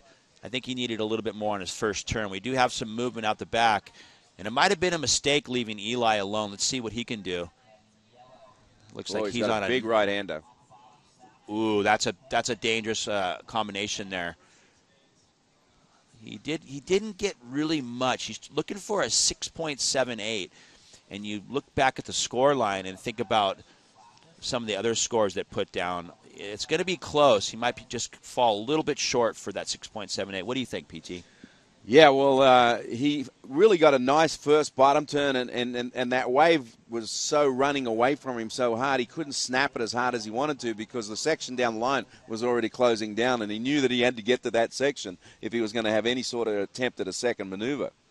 Yeah, that could have been, that could have been just short. We'll wait and see. The scores will get dropped as we wind down this semifinal. Heat number 1, Hanneman in third. Rosenblatt in fourth, Schilling hanging on to second, and in first position we have McHale way out in front. Here's live action, big wraparound snap, and now let's see what he can do. Another snap. He's trying to better a 6.10. Can he do it? Ooh, not falling on his closeout maneuver. He would have been looking at maybe a little bit better score. Let's wait and see. Still waiting for scores for Eli on that set wave. Yeah, well, the judges are deliberating for sure because that is a critical score. He basically needs a 7, and if he wants to move up into that second spot. He's back out in the lineup. We've only got about 20 seconds to go. I don't know if there's going to be another set, so it's pretty much all going to come down to that score as we look at a replay of it again, Dino. Well, that first turn was a really nice blast, and he just does a little floater on the closeout. To me, it doesn't look like it's enough. This was our heat leader, McHale. Nice big wraparound snap off the top and finishes it with a nice snap. This kid's a little bit taller and more powerful. I think he's probably ready to graduate out of this division by the looks of it, wouldn't you say? I would think so. And he's about a foot taller. He'll be ready for the juniors next year. Well, still waiting for scores. The judges are taking their time. This is a very important exchange here. And it looks like Schilling did better his score. That's Rosenblatt. Unfortunately, he came in fourth. Yeah, this was a really exciting heat right from the get-go. And McHale, really started and set the pace early on. And then Hanneman came back with this great left. Well, it looks like Hanneman will end up in third. Never really get an opportunity. This is the wave right here that I think made the difference for Schilling. 2 big vertical blasts off the top, snaps it, and finishes it right here on the closeout. And how's the claim? A round of applause for myself. And this was the defining moment of the heat. This wave came through at a 9.70 for McHale. We will be back with more action right after this.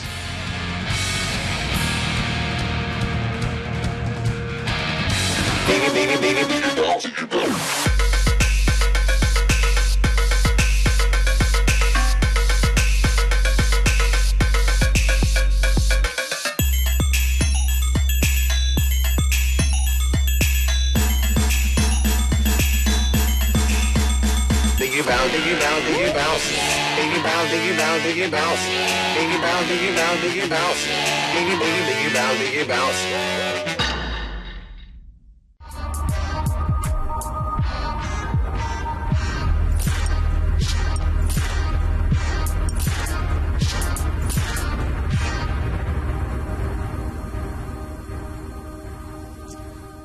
Welcome back to the NSSA Nationals at the south side of the Huntington Beach Pier. We have boys semifinal heat number 2 in the water.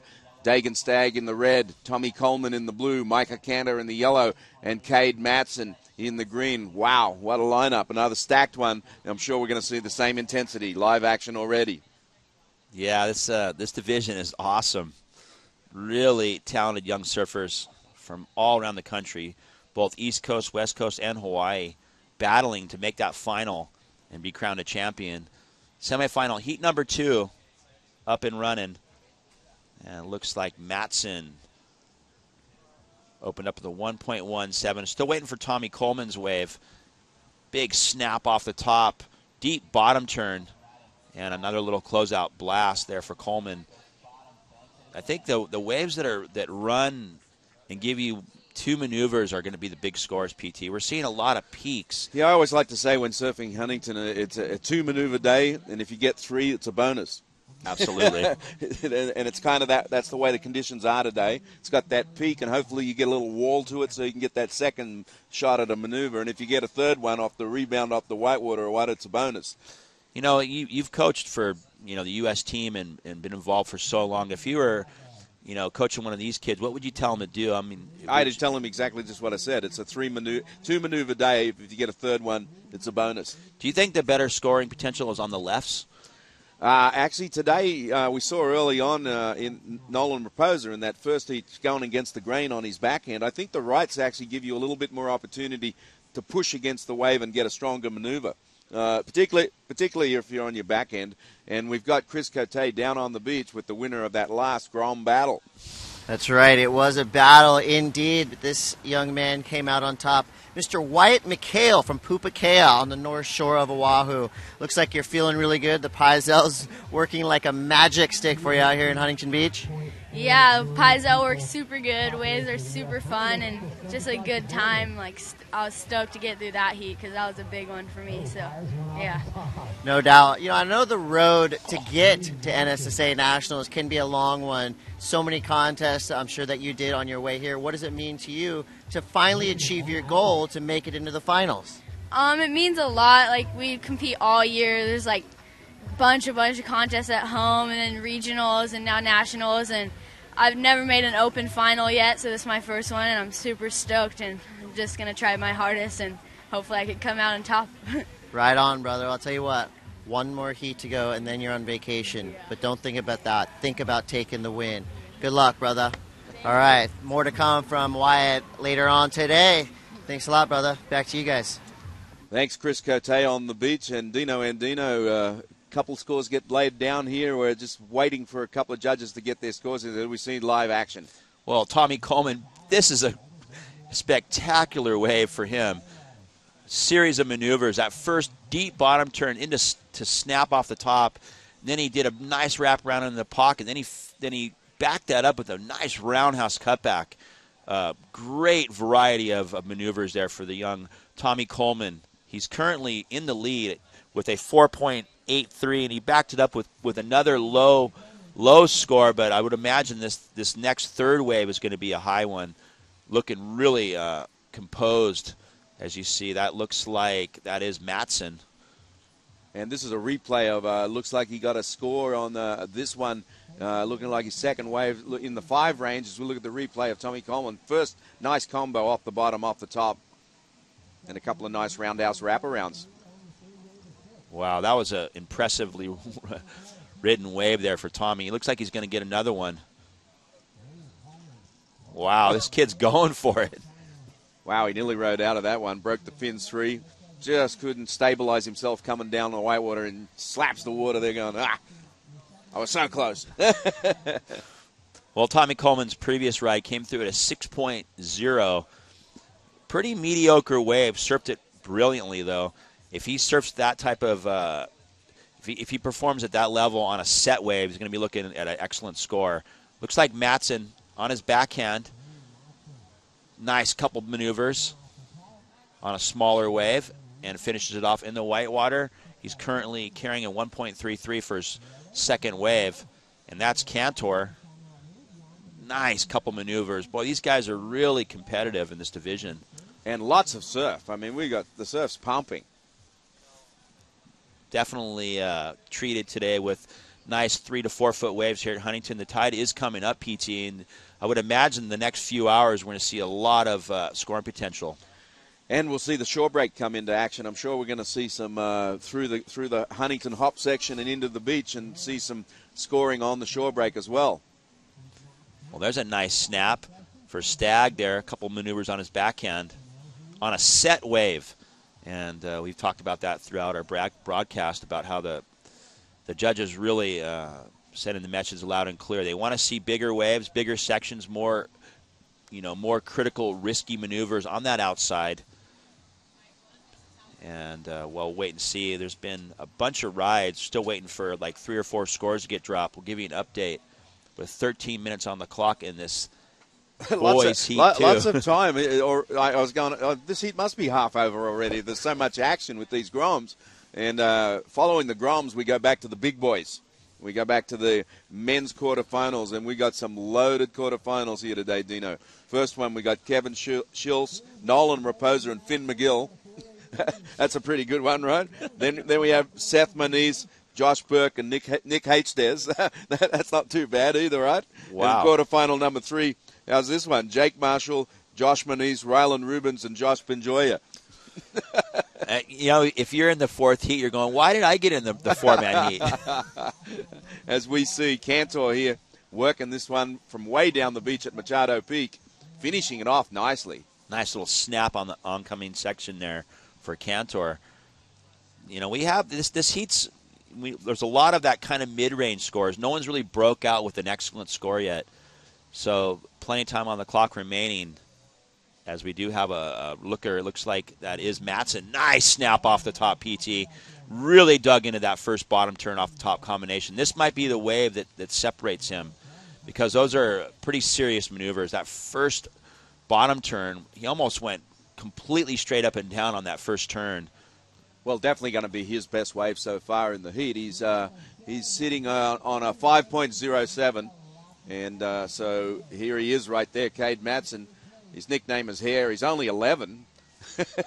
I mean, he lives in San Clemente. I've never even seen him. You've never seen him? He's one of those mosquitoes at T Street. No, I know, but it's just they come out of the woodwork out of nowhere. It's like, that's what I love about this. And here's Tommy Coleman. Nice snap off the top. He's been looking for a wave to cooperate a little bit. And nice little closeout turn. Unfortunately, digs his nose in as we wait for scores to get dropped. Yeah, there's so many kids coming out of the woodwork. It's amazing. Yeah, I would imagine that the men's division here at the NSSA Nationals a few years from now is going to be pretty electric after we saw what the mini-groms were doing yesterday, right? Absolutely. I think it's going through another kind of run of talent. A surge. A big surge. I feel it. I mean, I think there was a little bit of a break. There was a few really, really talented kids. And now I'm just completely blown away with how many talented kids there are down here this weekend. It's a showcase of what's coming in the future. Well, we're still waiting for these scores to drop down, but look at we're seeing the first scores coming in for Cade Matson on that one left. And Dino, you were right, going to be a big one. Yeah, those are pretty serious turns. Really committed bottom turn off the top combinations, and it looks like we have Coleman moving. Opts to not to go for it. We have Stagg with a nice score, 6.90. That does put him up into second. Tommy Coleman in first. And it looks like that is Cantor. And you're right, PT. 7.20 for Matson. Pushes up him into the lead. Wow, this heat is a tough heat. It's going back and forth. All 4 competitors in the mix. That was Stagg there with a quick up and out. We got 9.5 minutes left on the clock, PT. It seems like there's been 100 waves ridden. It's awesome. Grom energy there, Dino. Grom energy. Well, you gotta hand it to the judges. I think they're doing a awesome job with taking their time, putting the right scores down, looking at every single ride, and keeping the score line really, sending a really clear message to these kids on what they want to see and sticking to it.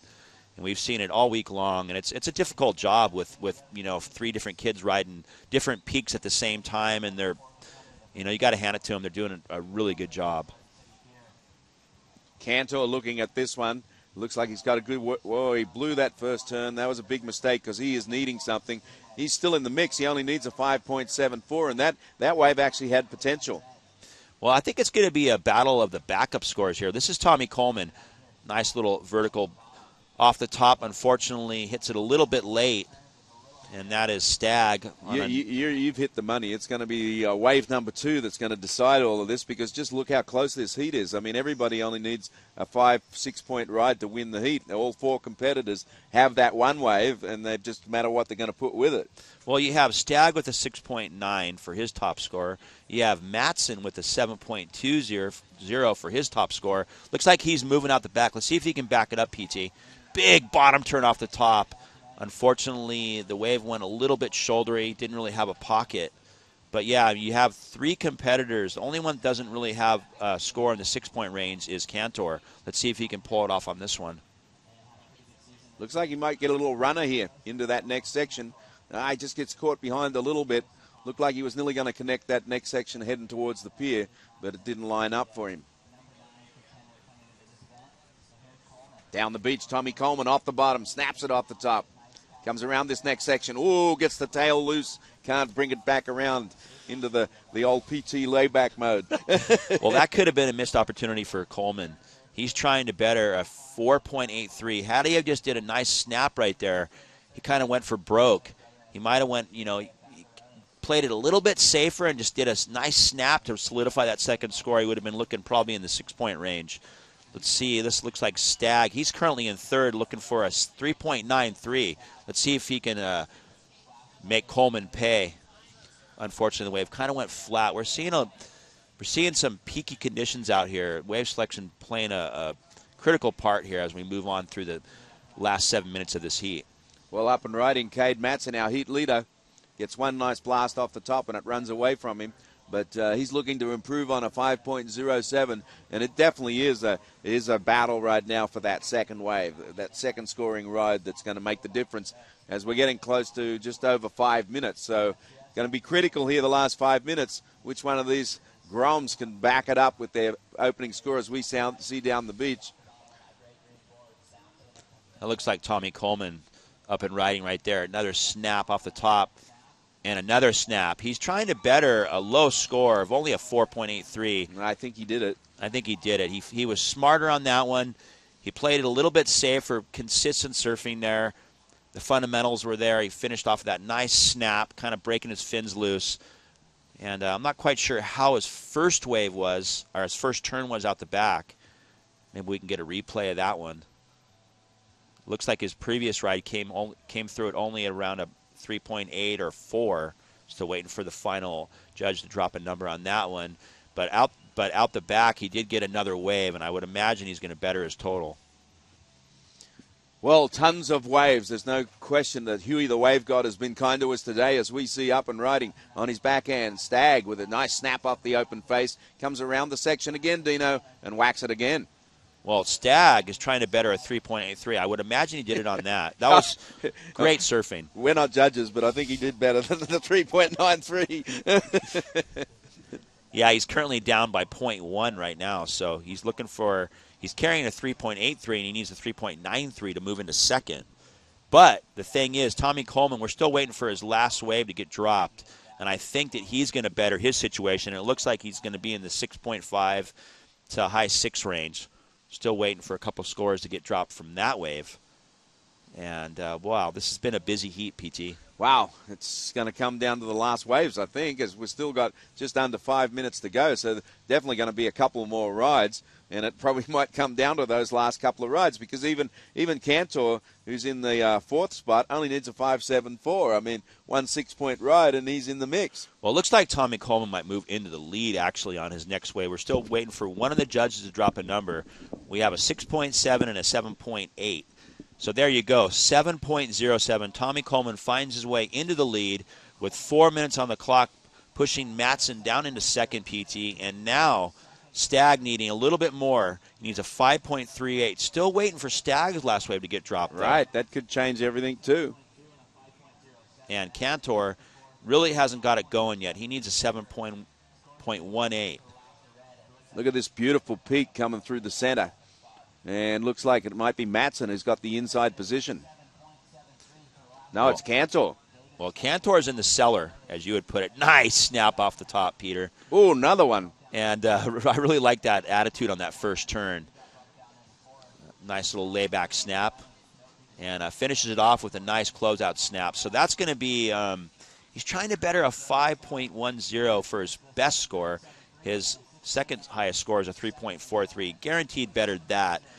Unfortunately for him, that wave was a little bit short and small, but he surfed it brilliantly. He might just better his total on that. Let's wait and see as the scores get dropped.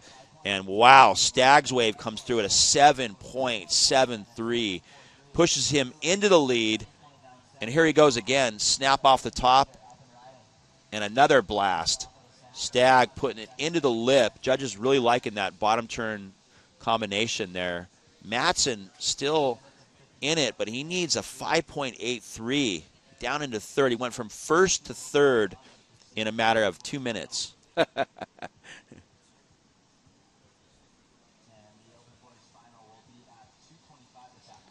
Well, we've still got some scores to be posted here, Dino. It's anybody's game, and here we have that wave of Stag where he got the really good score. He snapped this second turn really nice.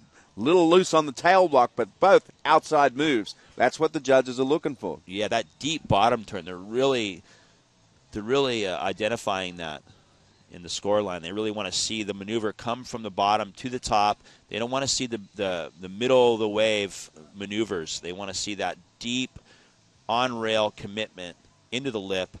And while we're still waiting for some scores to get dropped, it looks like Staggs isn't going to better his situation, so he's going to be in first pretty solidly. And Matson, you know, we were talking about that backup score. He had that 7.20 earlier on in the heat, and he hasn't been able to back that up, carrying that 5.07, and that's been his nemesis, trying to better that score. Yeah, so he, right now, it's really up to him. Here he goes on his backhand. He's basically needing a 6. Hasn't really got anything going. He goes for the big rotator and cannot bring it down. So he's still going to have some time. He's got a minute 30. He can definitely get back in the lineup with maybe one more chance to get what he needs is really a 6-point ride if he's going to move through to today's finals. Wow, what an exciting boys division here. This is semifinal heat number 2. And these competitors will have a chance at the championship and the national title. Coleman going for a second maneuver there, blowtail. Coleman is in second, pretty solidly with only a minute on the clock. Will he play defense, PT? Will he hunt Matson down and put some pressure on him? Yeah, there's a bit of separation between them at the moment. Coleman is way down the beach, and here we go. Stag, our heat leader, on his backhand, and this will be his last wave. Loses it this time off the top. Too much push off the bottom on that bottom turn and couldn't bring it back down. This might be last chance here. Dino, is that Cantor? Yes, it is. Well, nice little slash off the top and a little closeout fins free maneuver there for Cantor. I think Cantor is just the unfortunate thing for him. He never really picked a quality wave. Surfed brilliantly, really snappy off the top, great form, great technique. Looks like his board works unreal, but he just didn't pick the right wave. We talked about wave selection, what the judges want to see. They want to see those bigger sections, those bigger maneuvers on the critical part of the wave, out the back, and he was just a little bit wave starved. We do have Matson. We're down almost to the finish. Does he have one more chance? I think it's a little late. And, yes, it is official. Stag goes through and Tommy Coleman. And so a quick look back here at that heat. It was a dynamic heat. Look at that off the top there from Matson. Unfortunately, he couldn't find a 6 here at the end. Yeah, that first turn was, I mean, he was very unlucky. Never backed up that 5.07. Needed to better this. Tommy Coleman was on a lot of waves. And here was Staggs with this 7.87. Snaps off the top. Nice series of maneuvers there for Staggs. We will be right back with more action, and we're into the men's division, so we're going to see it step up a notch. These are the contenders for the Mayor's Cup.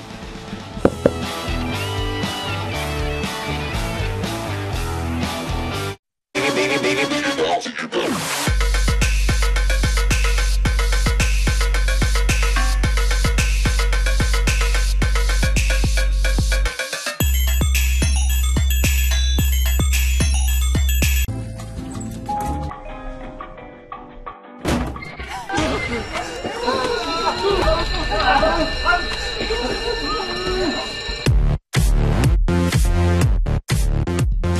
Flips Audio, headphones that flip into intense amplified speakers. Go online and try Flips for yourself free. The revolutionary new Flips, because sometimes music is just meant to be shared. See more right now at flipsaudio.com. We are back at the Huntington Beach location for the NSSA Nationals, and live action already. Nolan Raposa up on this one. And back in the booth with me, Saxon Boucher. Wow, Nolan picking up right where he left off this morning in his heat. Really powerful, good surfing, young goofy footer. He's got the local knowledge, PT. He surfs out here quite a bit. And this is a loaded first hill. He's got Kevin Schultz in the water with him and Finn McGill. Yeah, Kevin's one of those young surfers that I've seen huge improvement from in the last couple of years. Great kid. Got to chat with him a little bit on the beach yesterday. He's a smart young guy and a really good surfer. He's got that air game, too. He's actually the poster boy for our graphic this year, doing that huge aerial right here in Huntington Beach. So I expect big things from him. And then young Finney, he's surfing up a division here. And there you see it on screen. They're matching jersey colors. Kevin Schultz in the red. Nolan Raposa in the blue, Finn McGill in the yellow. These are 2 3-man quarterfinals and then one final 4-man quarterfinal. And it looks like we've got some live action out in the water. Ooh, bear reverse attempt there by Finn McGill.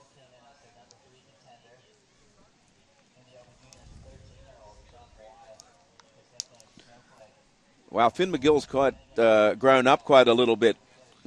Definitely. He's turning into a little man, isn't he? I remember when he first started coming to NSSA Nationals, he was just a little grom as we look at the replay of Kevin Schultz. Yeah, this is a replay while we were off on break, the first wave from Kevin Schultz. You can see he's just got so much confidence, good power base in his surfing, and like I said, he's got some really good air game too.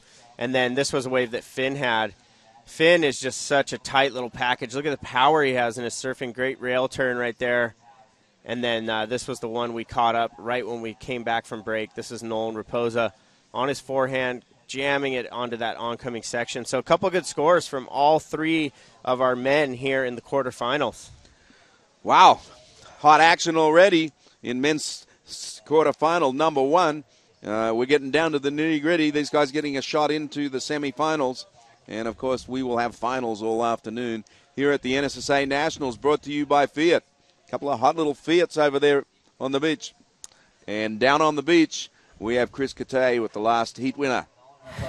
Well, in 1988, a surfer from Carlsbad, California by the name of Taylor Knox came to Nationals and dominated. Well, we have another young surfer from Carlsbad who's doing just that. Dagan Stagg went out there, did what it takes. You're in the final here at the NSSA Nationals. That must feel good. Yeah, it feels so good. I'm so stoked. I've never made the final in Open, so I'm super amped to make my first final Nationals. Tell me about the road that you took. A lot of contests, every weekend probably, driving up and down the coast. Tell me what it takes to make it to the NSSA Nationals and then eventually make the finals. Well, yeah, you have I had a contest literally every weekend when we were driving up and down from San Diego to Huntington to Ventura, all up and down the West Coast, and then finally here, and it feels good to have it all pay off in the end in Nationals. You know, there hasn't been a national champ from Carlsbad in a long time. What would that mean for your hometown to bring home that big trophy? That'd be so sick. I'd be so stoked to bring home the gold here. All right, well, good luck, brother. Do it for Carlsbad, man. Dagan Stagg, ladies and gentlemen, into the finals. Yeah, he's been rising up through the ranks, and Sax, nice family. They drive the Grom around everywhere, and that's what it takes. It's that commitment. You got to have that parental support to get to the finals here of the Nationals, no doubt about it. Absolutely. I mean, it's an investment, right? All that gas money and everything, and Dagan already won a division in the Explorer, so it's already paid off. Right here, this is in the water right now. The second wave for Nolan Raposa, he already put up a 7.73 on his first one, pretty similar, and a 7.77 on his second wave. So off to a great start, Nolan Raposa, and then Kevin Schultz showing us his backside flare, a 5.33 for him, backs up his 7.17. So those two out to a really quick lead here in this heat. So Finn McGill already has his work cut out for him. And back to live action. Looks like Kevin Schultz up and riding. Yeah, here he goes, building up the board speed down the line. Nice long floater projecting down the line and blows the tail out on that whitewash climb. Really good surfing from Kevin. Kevin is 18 years old. He's from San Clemente, California. He loves surfing T Street and lowers. And then Nolan Raposa. Gosh, these guys are staying real busy in the water. Yeah, everybody's been busy today. We've got really consistent surf. It seems like it's more consistent than it was yesterday. It didn't get much bigger, a little bit bigger maybe, but it seems like it's more consistent. Yeah, that's what we want. We want to see these guys get a lot of opportunities out in the water. And, back to that interview we just did with Dagan Stagg. He's awesome. He's showing up and blowing up in this event. He already won an Explorer title. He's in the finals for the Open division. And, I was just on the beach during that heat talking with Frankie from Fox, and he's taking notice. He was asking me, does that kid have a sponsor? He's looking good. So he's turning some heads, and people are taking notice. Speaking of sponsors, there's one of the agents, Blair Marlin. Yeah, Blair Marlin and Brandon Wasserman on the beach representing Wasserman Media and management. So looking good down there. Those boys are definitely we doing got the some industry scouting. heads, the coaches, the agents. They're all here today. That's the thing. Those guys have to be down here, and they need to look and see who's going to be the future of surfing. And every one of these boys and girls in this NSSA Championship are the future of surfing. And there you see a great bio right here. Kevin Schultz. You can find out all kinds of information, all his sponsors, his nicknames. He's a past national air show champ last year, and that's why he's the poster boy on our graphic, doing a huge air.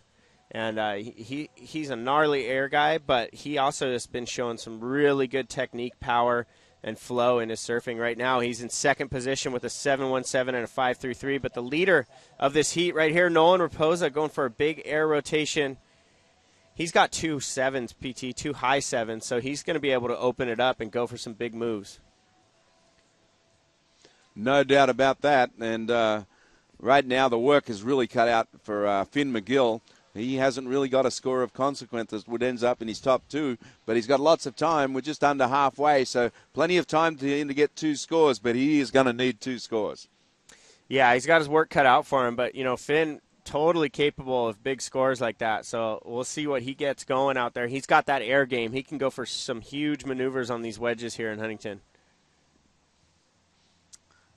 What is this game these Groms are playing in here? They were fooling around this thing yesterday. Yeah, it's just a little ball. You got to get it on the holder or something like that. So working on their hand-eye coordination there in the competitors' area. Reflex action. Yeah, classic. Helps with their maneuvers on the face. A kendama, we've just been informed. Yeah, kendama. So mind and hand-eye coordination skill at work. You know what we used to do, and even before your time, is Rabbit and I would play pinball machines every day. Nice. Yeah, those in things. Between sessions at Kira Point, there was a pinball parlor across the street. That was before you had all these games on your Exactly. iPhone and everything else. We didn't even have Pac-Man yet. It was pinballs or nothing. No way. Pac-Man's the best video game of all time. That and Galaga.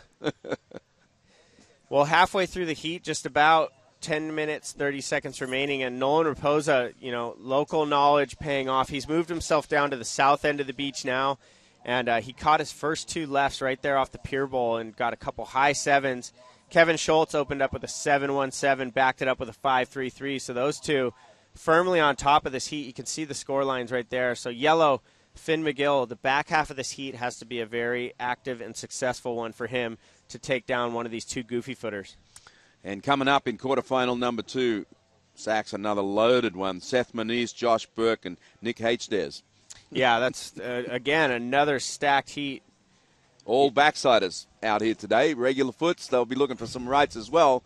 But it seems some of the big scores that the regular foots have been getting, as we saw earlier on with Jake Marshall, has been on the backhand.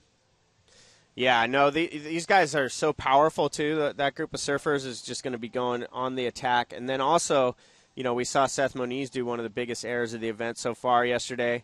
And I was pretty psyched on Josh Burke's performance yesterday, the youngster from Barbados. And, that's a stacked heat, stacked quarterfinal, as they all are. Yeah, the last one is no joke either, with Jake Marshall, Josh Moniz, Rylan Rubens, and Josh Bajoya.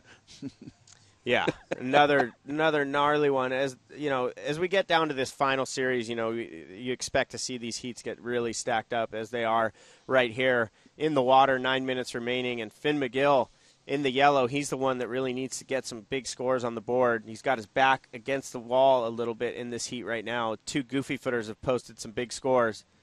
But I got confidence and faith in Finn, and I'm sure he's got confidence in himself. He's been surfing really well.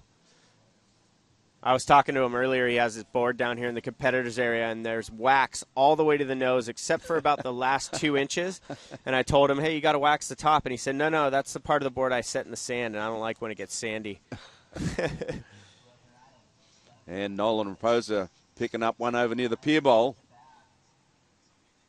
Well, I said it earlier this morning when we were watching Nolan surf. He has gotten a ton better, and it's all because he's just gotten more confident, I think, in his surfing. He's got a very powerful base, and his basic down-the-line maneuver is one that'll raise the eyebrows. He throws a lot of spray, gets big scores really easily, and that's another one that's going to go into the bank for him. He's already got 2 high sevens. We'll see how that one factors in, but Nolan has really shown that he's improved immensely over the last year, and he's ready for taking down this title.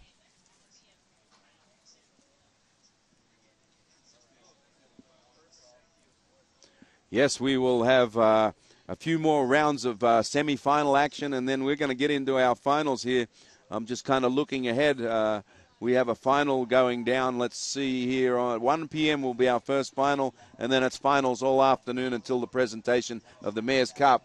As we see 2 riders up, McGill was going on the right-hander and looked like he might have got a little bit better wave and scored more than he's got, but he's still going to need do some work. But still 7 minutes to go, still 7 minutes. He's not out of the running. If they get him a score there that may be better, he's going to get himself at least in a position to get the wave he needs to get through. Yeah, just the one big maneuver, but a cool maneuver. He got a little drift of the tail there on that closeout reentry. Nolan Raposa's last wave came in at a 7.2. So, another big score, but it doesn't even factor in for him. He's got 2 higher sevens. And up and on the backhand, Kevin Schultz. Well, a little bit of a mistake there from Kevin. That one's not going to factor in from him as he comes off.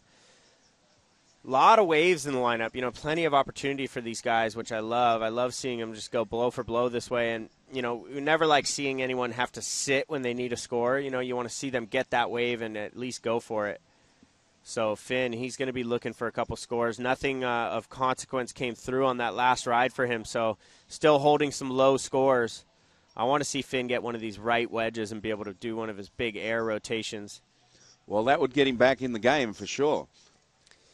He's surfing up a division. He's a youngster, and he's up in this men's division, so, he's got plenty of years left, and he's going to gain some experience here no matter what the result. So good for him to be all the way through to the quarterfinals. Finn is a junior competitor. He's only 13 years old. I think he's actually 14 now, but 13 as we did this profile. He's from Haleiwa, Oahu, Hawaii. His dad's down here on the beach. I just got to meet him for the first time. Of course, I knew of him and who he was, Mike McGill. And great support team down here for Finn. He's also coached by Jason Shibata from the Volcom camp. So we heard Jackson Bunch yesterday say that what's Shibata's advice when you go out in the heat? It's to have some fun and blow it up. I love that. Yeah, Mike McGill, legendary skateboarder. Yeah, super cool guy. He's down here, supporting his kids, Dax and Finn. And, it's rad. I love the whole family affair of the NSSA Nationals and hearing about, the year up until this point, driving all over the place to all the different events. Getting it vertical from the first move there twice in a row. Kevin Schultz on the backhand. Very strong first 2 moves there, Zach. That was great surfing right there from Kevin. He went really vertical on those first 2 turns and then just had the nice finishing re-entry at the end of that. So, PT, he's got a 5.33 comboed with a 7.17 right now. I dare say he's going to improve on that situation. We'll see what the judges thought of that last ride. Well, and unfortunately for Finn McGill, I think that's going to bury him as we look at a couple of replays here. Driving down the line with a nice layback snap there.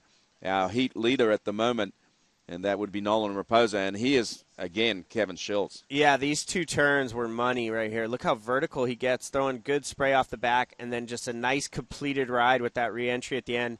A 7.53, so his best wave of the heat so far, and now Nolan and Kevin Schultz have got Finn McGill in the combo situation with 4 minutes, 10 seconds remaining. So the 2 goofy footers just taking it to the youngster.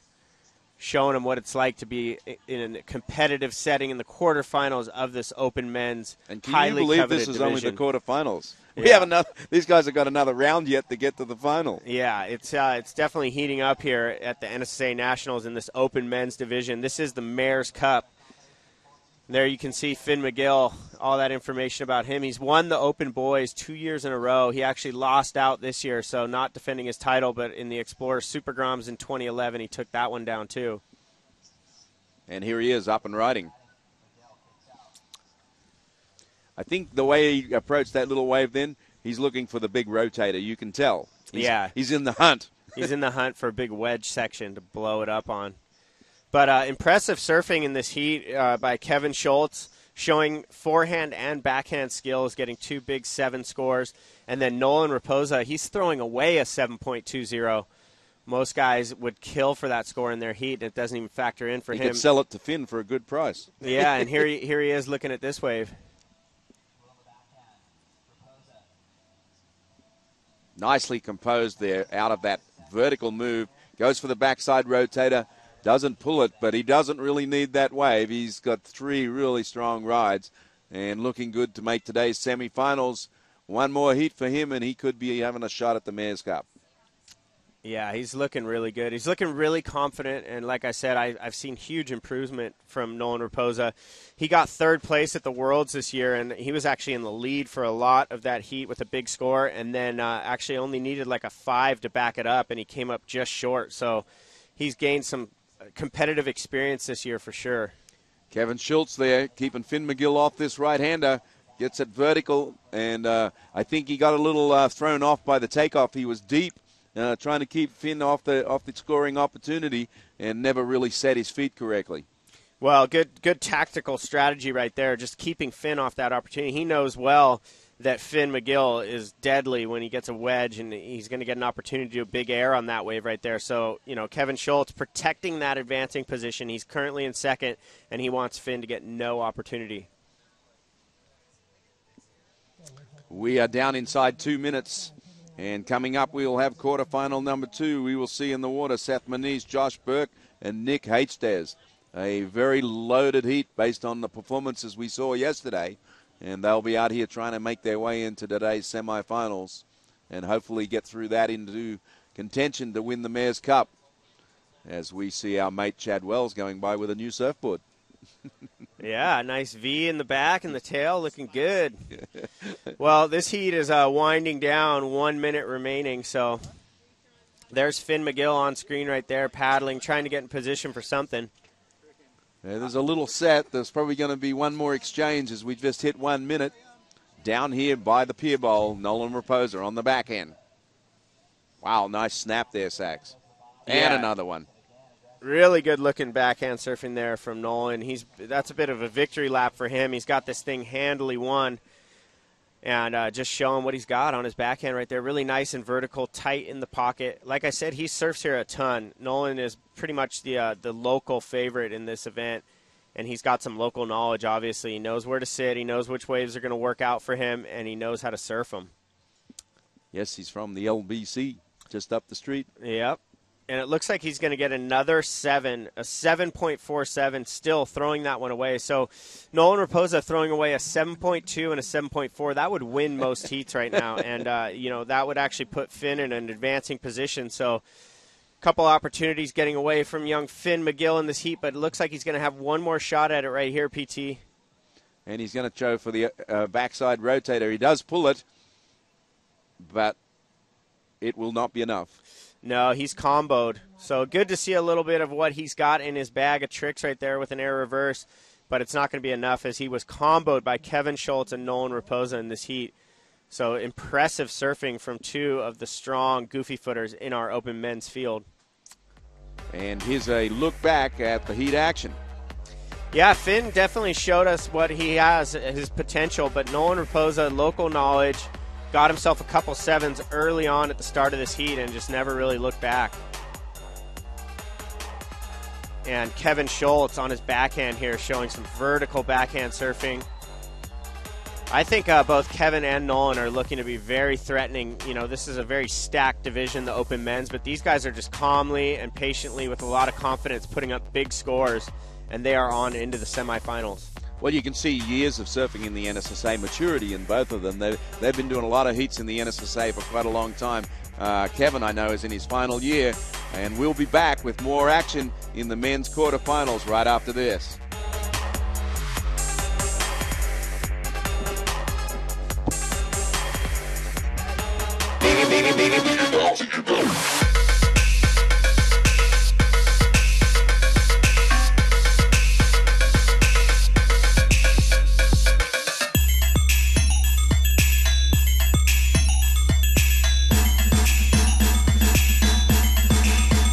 Diggy bounce, diggy bounce, diggy bounce, diggy bounce, diggy bounce, diggy bounce, diggy bounce, diggy bounce, diggy diggy diggy bounce, diggy bounce.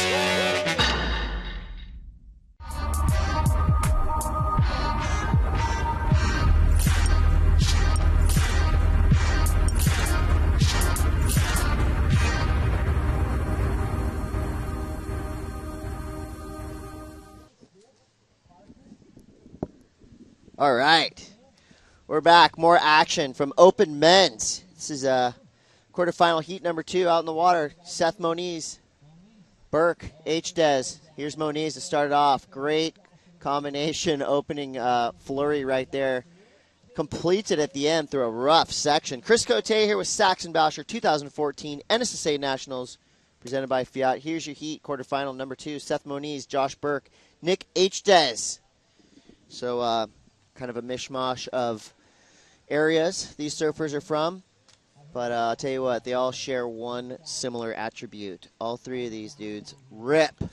Yeah, well, I'll tell you what, Seth Moniz, here's a replay of the wave he caught at the beginning of this heat. He's done this every heat. He puts up a good score right at the get-go. He gets a 7.33 for that surfing right there. And then right behind him, Nick H-Dez, vertically up into the lip, wraps this thing back around. He's got a 6 style. We commented yesterday that he looks a little bit like Shane Dorian, and I like that. And I think the judges like it too, because both those guys putting up good scores right at the beginning of the heat. Chris, we've said this time and time again. You know, there's always a guy, or even in this case, a couple of guys that'll just come out with a banger, and it's put Josh Burke, you know, up against the ropes right from the get-go. And that's a tough position to be in when you got two really accomplished, great competitive athletes like Seth Moniz and Nick H-Dez putting on the pressure early. Well, it's like Michael Jackson said, you want to be starting something. And that's what these guys have been doing in these beginning of these heats. Well, this guy started something and finished it on the beach with your last heat's winner. This is PT. It's been starting something, all right. 2 heats in a row, putting on a great performance. Nolan, you're 1 heat away from the Mayor Cup final. I know, I'm stoked. I'm excited. I'm just trying to stay composed and to keep doing what I'm doing. Well, it looked like you mixed it up a little bit this time. You had a couple of good lefts and a couple of good rides. You actually had 4 7-point rides. You could have traded them to Finn. Yeah, just try to get on the best waves and just tried to stay on my board. Just didn't want to fall. So you want to keep that going, right? You're 1 more heat away and you're in that final. Yeah, I'm just trying to stay how I am, you know, just staying composed. Good luck out there in the semifinals, mate. Thanks, PT. Back to you guys in the booth. Right on, Raposa. Don't change a thing. Ripping his way through heats in all kinds of divisions. He's going to have the chance to take home that Governor's Cup, which is, you know, one of the biggest accomplishments in amateur surfing. Yeah. And you know what? I got to say, I said it a lot during his heat, but he's just looking so confident.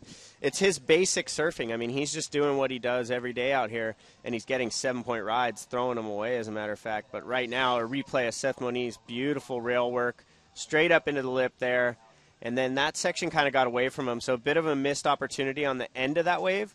But it backs up his 7.33 with a 4.83. You know what, Chris? If he could have got a good hit on that end section right there, he would have had another 7 and pretty much put this thing away already. Yeah, excellence would have been in his scoreline. But tell you what, a 7.33 and a 4.83, not bad. Here's your surfer in yellow, H-Dez. Santa Cruz standout. Dig in on the end of that one. Just kind of got a little over-amped, which is fine. You know, he's got plenty of time. 14 minutes, 35 seconds to go. He's sitting on a 5.67. So a good start for him. Love the style, love the flow and the power that he kind of puts together. You know, coming from Santa Cruz, you got a lot of different kinds of waves up there, from big, gnarly, slabby to just rippable beach breaks, wedges.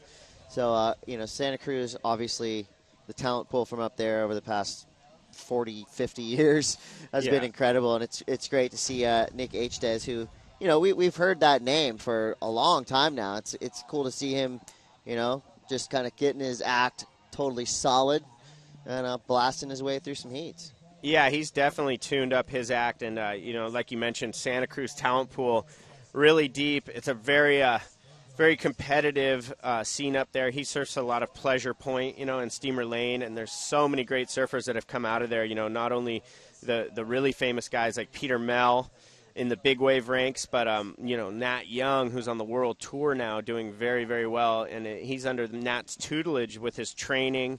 And I feel like he's learned a lot from Nat's confidence. Nick has really adapted some really strong confidence in his surfing, and it's paid off huge. He had a big win a couple weeks ago down at Trestles, and he's performing well here. So it's great to see. I think he's a really promising young surfer, tons of talent. He's got a great power turn, and he's good at the airs too. Yeah, pretty much the complete package. Right now he's got a 5.67 and a 2.83. He's in the second spot. 13 minutes ago. These are 20-minute heats. Top 2 waves will advance. Our top 2 surfers as well. So open men's. All ages, basically. You got to be under 20 years old. But other than that, it's a full-blown surf party, and everybody's invited. Yeah, happy to be here. And, Seth Moniz in this heat, he's our #1 contender in our Surfing Magazine Contenders program. And he's only 16. You just mentioned it's a 20 and under division. He's got a couple more years to compete at this level if he wants, but he's already the favorite going into this one. Yeah, well, he's one of these guys that, again, we've seen him since he was about 10 years old. He's probably been competing since he was a mini Grom. So it's kind of cool to see him working his way up through divisions. And it's crazy when you first start, it takes time to kind of get your name known and get your surfing kind of known by the judges and by, the staff, the NSSA. But you come back year after year, and it's about building. It's the same on the QS, same on the CT. The rookies have the hardest time. They come on the tour, and you got to work for it. And that's what these guys at this level have all done. They've all put their time in the NSSA, and it shows because these guys know how to surf a heat. This is Hdes right there. 2 great turns to start this wave. Bam, another backside vertical snap. Pleasure Point is going off right now. It's probably a little bit empty in the water. Everyone's watching Hdes. I hope so, because he just ripped that wave on his backhand, and I really appreciate how hard he's coming off the bottom there, and he really gets his board up vertically, and, that was a great ride right there. That wasn't even that good of a wave, and he made something happen there. So he's going to get a good score, I think, as we watch the replay. Check out this technique. He really drives off the bottom. You see him squaring off his shoulders as he comes off the bottom, putting all his weight into that and really finessing those turns with the back foot. You see how he gets that projection coming back down the line. And even finished off there with a nice little jam off the whitewash. Well, those turns were all really well placed. He kind of stayed right in the power pocket. His bottom turns kind of just carved him around the whitewater, straight up into the lip. So really good placement on his turns, and also a lot of power and flow through that combination. Love to see that. That's the fundamentals we keep kind of going back to. Fundamental power surfing is here to stay. And if you can match that with an air game like Hdes, like Moniz, like Burke, your surfing will get you to that level that we're at right now, the final day at the NSSA Nationals. Well, you mentioned the air game there. You see that Nick Hdes has the power and the technique and the base there, and he's also a great air surfer. He won the 2012 National Air Show here at the Nationals, and we have that coming up later today. So he definitely has the air game as well, and other titles, too, I was going to mention is that Seth Moniz in this heat, he won the Open Juniors last year. He's the champ. So if he graduates straight into this men's division, which he also competed in as a junior last year, and takes down this title, he's really going to show that he's one of those really gnarly talents that is going to go on to big, big things in a pro career.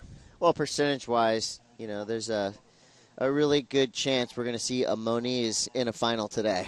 I mean, yeah, if it's a horse race, you're looking at these guys as the favorites going into this thing. Obviously, in our contenders profile, they're number 1 and 2 right behind each other. So we'll see Josh Moniz coming up later on. But it looks like H-Dez up again. Bam, nice backside snap to start this wave off. Comes around a little quick turn, trying to get around this section. Ends it with a little thumb tap, goes down. A couple nice turns out the back. His last wave, a 6.60. Here goes Burke. He's trying to get into this thing. Quick surfer. Bam. Nails it off the backhand. Coming around this section. Trying to get up onto the face. Ooh, quick backside snap. Another nice turn. Releases the fins just a little bit. A great combo. But again, going down in the ender. That's a tricky spot. Kind of trying to fit that last turn. The water almost goes underneath itself. There's a little trough right there that's like a speed bump. Yeah. That'll stop you if you're not careful. But the damage had been done on this one. Yeah, this first turn was great on that little whitewash coping, but look how well timed the second one is. He waited, he was very patient, and he just fired that thing off real quick. Nice third turn, and then there's that little whitewash hit. It comes off at the end, but I think the damage was definitely done, like you said, Chris. Well, here goes Moniz. Bam! Frontside vertical snap. Catching his edge a little bit, but readjusting, making it around. Gets lipped right in the face. He's fine. I'm sure he's been hit by bigger waves than that. As you can see in Surfing Magazine, he's on a solid 6-footer back door. So, yeah, he's not going to be intimidated getting lipped here at Huntington. No, and, H-Dez took the lead with that 6.60 on his wave before last. So up in the lead now, Nick H-Dez from Santa Cruz. And then Moniz looking to throw away a 4.83. But with that little bit of a mistake on that last wave, I don't know if he's got it done there. We'll have to wait and see. But I think Burke's going to get a pretty good score. That last for blue, I thought those were really nice couple of turns in the middle of that wave. And we're watching a replay here of Seth Moniz. You see how he projects down the line on that floater right there, but the timing just got a little bit screwed up. He was looking to either throw up one final maneuver or get to that end section, and the lip had other things in mind for him. I would have liked to have seen a Kaipo or Sunny under the lip hook right there. That would have been pretty cool. Yeah, just devastate the wave. You just saw where he was kind of coming down the line. That thing was breaking really fast. He didn't really have a choice in the matter because he was kind of going under, kind of going over, and just that split-second indecision, and he went down. And that I don't know if that's going to go into his scoreline. Possibly. His low score is a 4.83. He did a couple nice turns out the back, which the judges, I think, they're going to like. So his high score right now is 7.33, and, yeah, it's a 5.5. So the judges liking the opening maneuvers, kind of cutting that wave off before his lip to the face, and he gets a 5.5. So a great second wave for Seth Moniz, putting him back into the lead. Now H-Dez needs a 6.24, with Burke needing an 8.77. Burke's last wave coming in pretty good as well. So, again, we're going to have a nail biter at the end of this thing. Yeah, you see Burke there raising his hands. He wants to know what he got on that last wave. The beach commentator going to let him know, hey, you got a 5.23, but what you require to get an advancing position is a 7.04. So he's chasing down one of the best waves of this heat in the dying minutes here, 6 minutes remaining. But a pretty interesting score there for Seth Moniz. The judges definitely thought those first couple maneuvers out the back were good enough for a 5.5. I agree. I think if he had gotten that final maneuver in at the end of that wave, it would have gone up into that 7-point range, and he'd have this thing locked up. But as it stands right now, that 5.5 factoring in for him to hold the lead. Seth Moniz is one of the guys, Jake Marshall as well. We haven't really seen those guys get in a stressful heat situation yet where they have their backs against the wall. They've both managed to start heats with a 7-point ride. Puts them in that comfortable position where they're just kind of chasing a backup to solidify. Well, thanks a lot to Time Warner Cable, showing surfing at its finest in Hawaii. Channel 250 and 1250 HD, LA, Channel 101, Desert Cities 111, San Diego 411, and on TWC Sportsnet. Check your local listings. Got to give it up. Time Warner Cable. They've been supporting surfing at all levels for a long time now. And I'll tell you what, if you have Time Warner in your neighborhood and you're on a different cable carrier, make the switch, because there's going to be a lot of great events brought to you in HD on your big screen on Time Warner Cable. And I'm going to go ahead and call the cable company right now because I want to see surfing on the big screen. And Time Warner Cable is pretty much the only game in town for that, so thanks to them. Yeah, it's awesome to be able to watch that surfing, this kind of surfing on your television in the comfort of your own home. I mean, it's come such a long way, hasn't it? Yeah, I talked to one of the dads yesterday. He said they watched it from 7 a.m. to 6 p.m. all day. Wow. Not bad. That's awesome. That was Jake Marshall in the red jersey paddling through the pier, getting out there for his next heat coming up. He's coming up in another stacked one, another stacked quarterfinal here for the Open Men's. Jake Marshall, Josh Moniz, Rylan Rubens, and Josh Benjoya. Jeesh. Wow, so this is a kind of a rematch. Yeah. You know, we've seen a lot of these surfers going through juniors as well as men, so pretty cool to see. You know, if you're the top surfer, you're the top surfer. It doesn't matter what age you are. Here's Seth Moniz. Speaking of that, he's 16 years old. Sponsors Billabong, Tokoro, Dragon, Dakine, Vertra. Keeps his face looking nice and young with Vertra sunblock. His hometown is Honolulu, Oahu, Hawaii. But I'll tell you what, if you're over there in the wintertime, his hometown is Backdoor Pipeline. Yeah. I said it before yesterday. I was so impressed by, all the Monizes, but Seth and Josh in particular. I sit on the beach and watch the guys surf at Pipeline all the time, just mesmerized by that wave. And, gosh, Josh and Seth are on a lot of the good ones. You know, there'll be all the bigwig guys out, Jamie O'Brien, John Florence, all those guys catching the bombs, and Seth and Josh have really found themselves a place in that lineup, and they get waves because they ride them really well. And, you know, we've seen some amazing imagery from the winter this year of both those guys getting crazy rides. So hats off to them. That's one of the hardest things in surfing to do is earn your place in the lineup at a place like Pipeline, Hawaiian or not Hawaiian, you know, and those guys have really earned it. They've been surfing out there for years. Obviously, the lineage of their family with their dad, Tony, being an amazing surfer back in the day, and they're picking right off where he left off. Yeah, I earned myself a really good spot on the beach watching because that's all I do at Backdoor. You got a comfy seat right next to me. It's so heavy, and for a 16-year-old to be out there getting a lot of waves like you're saying, that's pretty crazy. You know, the Moniz family obviously going to be on the scene for a long time to come. And a huge finish for Seth here at Nationals would be a real big jump start to his professional career. You know, it doesn't take much more than looking at the past champions of this event to see how much a win here can do for you, not only in your confidence, but also your profile.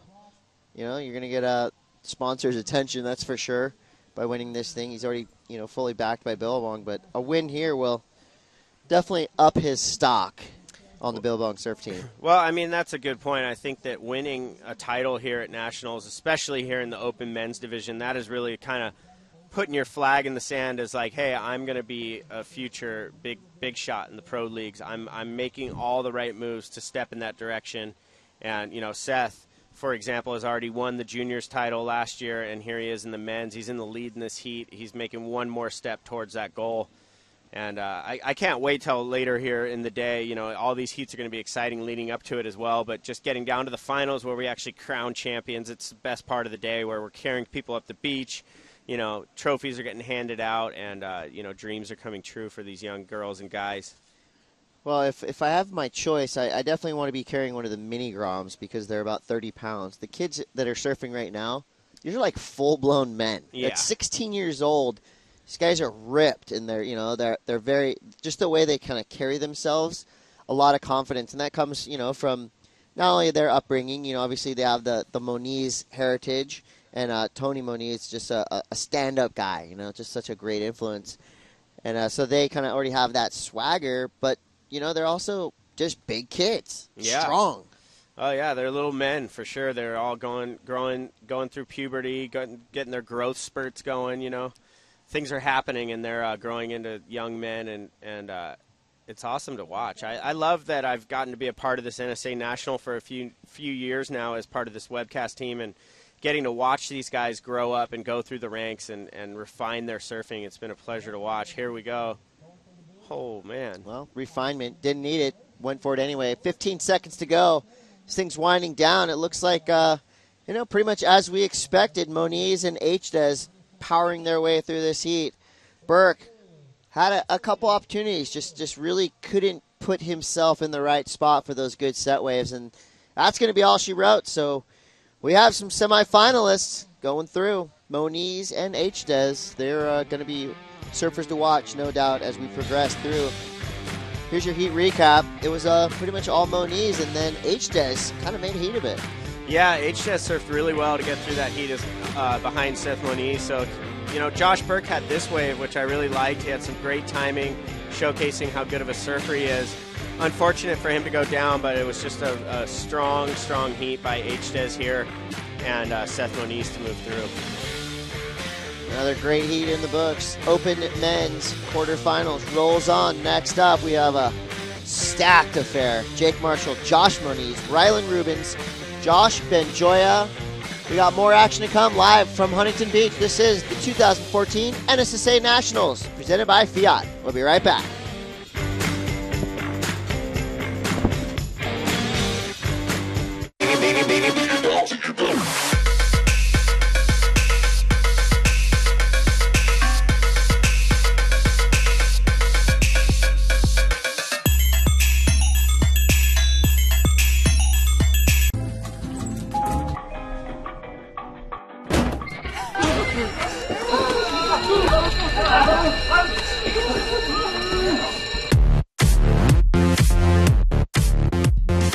Audio, headphones that flip into intense amplified speakers. Go online and try Flips for yourself free. The revolutionary new Flips, because sometimes music is just meant to be shared. See more right now at flipsaudio.com. Welcome back to the NSA National Titles here at Huntington Beach in 2014, presented by Fiat. And, we're in the final men's heat. Jake Marshall in the red singlet up against Josh Moniz, one of the event favorites from Hawaii. He's in the blue. Rylan Rubens in yellow, and Josh Benjoya, he's in the green singlet. So, Chris Cote, good to be back. Oh, yeah, man. Any one of these guys has the capability to win this thing. You see an opening flurry, just getting right into it. Like it was Rubens and Jake Marshall trading off right there. A couple great waves being ridden right off the get-go. These guys are not wasting any time getting into it. And this looks like Benjoya up and down. Missed opportunity right there, but plenty of time. 17 minutes, 40 seconds to go. That's right, Chris Cote here with Dino Andino. 20-minute heats. This is where things get very interesting. Well, this guy went absolutely nuts in that last heat. Seth Moniz is on the beach with Saxon Boucher. Thank you, Chris. Seth, another good heat, starting off with a good 7 and a couple backup scores. How'd you feel in that heat? Yeah, I felt pretty good in the beginning. I got the 7 and I was feeling comfortable. But coming down to the end, I was kind of a little nervous, just kind of only had a 5 as a backup, and I knew both of those guys could have got 8s on one wave and just beat me. So yeah, I was kind of trying to find one last good one, but at the end I won, so I'm stoked. Well, it's good to have a heat like that and still get through it and learn from it. I saw you talking to your coach, Reynos Hayes, kind of taking some advice into the semifinals. Yeah, he's just letting me know how I did, and he says I'm looking good, and let's do it. Yeah, stoked. So. Well, you're the #1 contender in our program from Surfing Magazine, and you won the juniors last year, so to take home the men's would be a huge deal, one step closer. Yeah, just one more heat to the final, and then try to seal it in the final. But yeah, I'm stoked just to be here right now and surfing fun waves, and yeah, can't wait for it. All right, buddy, go rest up for that semifinal. Back to you, Chris. Thanks. Right on. Thank you, Saxon. Congrats, Seth. He'll be probably going sitting in the shade. What do you think, Dino, for these kids? We know they're young, and obviously they've got tons of energy, but what do you think the best way to go about a long day of competitive surfing? What's kind of the strategy on the beach? Well, I think the good news is that most of these guys, especially the top guys, they're pretty used to competing in a lot of heats per day. I mean, you think about in their conference, they're doing, 2-3 divisions. And, competing all day long, all the way from the first round, and most of the time they're in the finals. So they're pretty used to long days. We'll get back to that in a moment. This looks like Rubens. Wow. Nice inverted blowtail. Really innovative maneuver there. Unfortunately, that wave was only on that wave was only about a 2 to 3 foot wave, but wow, some serious commitment on that final turn. And the judges are going to have something to think about on that. That was very difficult maneuver. As we see, this is Rubens, or excuse me, this is Benjoya in the green singlet. Nice couple snaps. Wow, so get back to Rubens' wave. Are you kidding me? He just dropped in with so much speed. It looked like that wave wasn't going to offer much. He threw that blasting frontside reverse. Here goes Moniz, the other brother, Josh Moniz. Powerful approach to the end. Can't quite get it. But it looks like Moniz, his previous wave, is going to be coming in pretty hot. We've got a bunch of replays to get to. The opening of this one, the first 5 minutes have been just insane. So many waves coming through. The wind is held off. The sun's coming out. We're going to have one of these classic California afternoons. So here we go. Let's get into these replays. This is the opening ride from Jake Marshall at 4.67. Yeah, Jake just trying to get the ball rolling here. That's going to be a mid-range score. It does come through at a 4.67. And this is Josh Moniz's opening wave. He comes through at an 8.0. 2 snaps off the top and a third one. Judges liking that. That is an excellent score. Still waiting for the final thing to get dropped. Final judge to drop his score on that. That was Rubens on some innovation.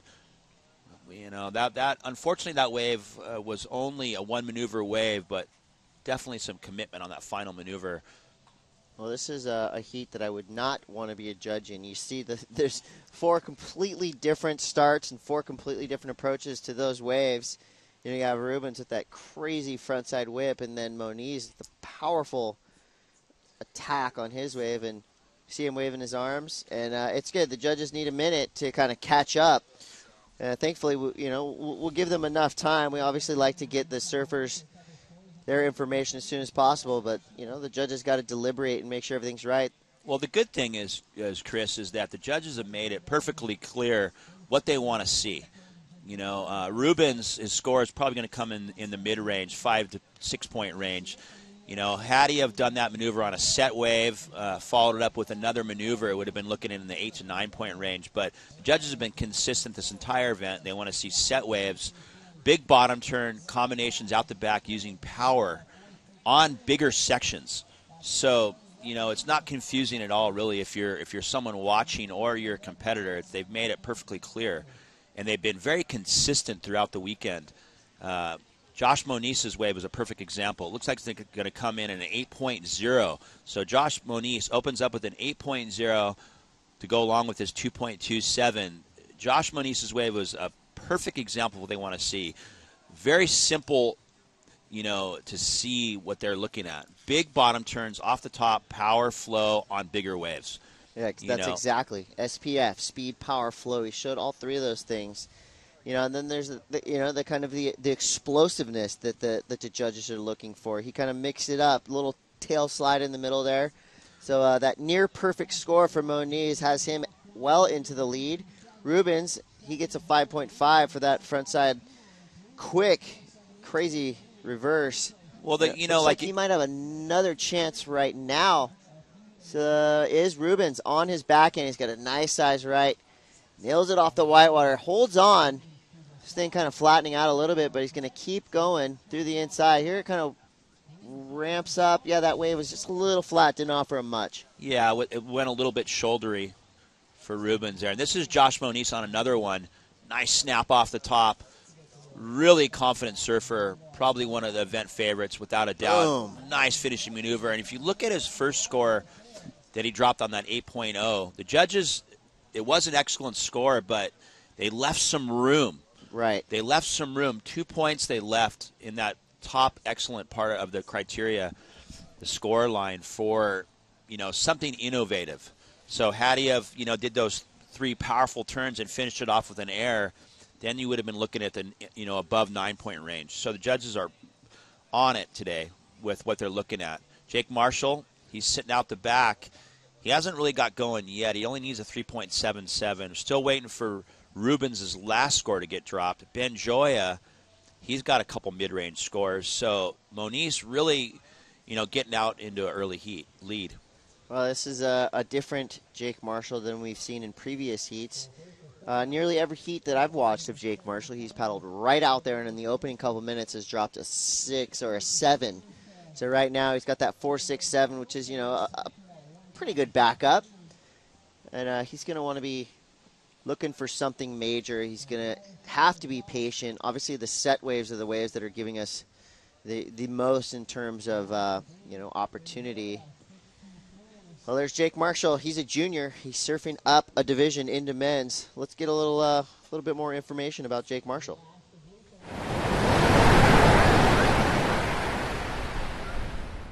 My name is Jake Marshall. I'm 15 years old from Encinitas, California.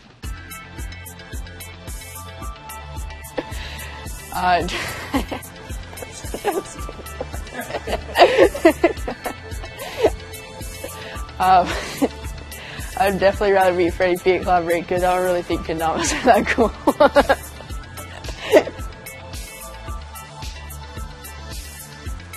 I would invent a teleport machine so I wouldn't have to fly anymore. Laird Hamilton is probably eating a kale and quinoa salad with his shirt off. Where is it?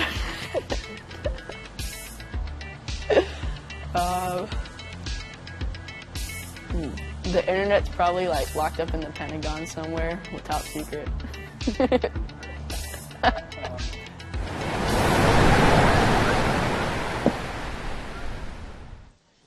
Right on. Thanks to our friends at Surfing Magazine for putting together those cool, unique looks at some of these young surfers. Well, in the water, 8 minutes, 35 seconds to go. Josh Moniz, as we, pretty much expected. He's got an early lead on the strength of a huge 8-point wave with a backup of a 6.67. Jake Marshall has improved incrementally. He's got a 4.33. He's now in third. Ben Joya in second on a 6.23 and a 4.63. So a tight heat. Right now it's pretty much a battle for second place as Moniz has pretty much taken the reins on this one. But we have sets out the back. Still got favorable wind conditions. Air wind is here. And we'll see what he's got. This is Josh Moniz streaking down the line on a nice size right. Boom, goes to the air, pulls it off cleanly right into a bottom turn, nails the oncoming whitewater section. So he's got this heat pretty locked up and just keeps on pushing. But here you go. Ryland Rubens goes to the frontside reverse. Cannot quite pull it down. So Moniz mixing it up. Dino, what do you think? That was very impressive. Josh Moniz is in a very comfortable position. Let's see what Jake Marshall, he's looking for a decent score here. He's got a couple fours. Nice snap off the top, follows up with a nice floater, and a big rail turn there for Jake Marshall. This is going to be his best wave. A series of maneuvers there for Jake. And Moniz, back to Josh Moniz, his last wave, it showed that freedom and that, very comfortable approach there.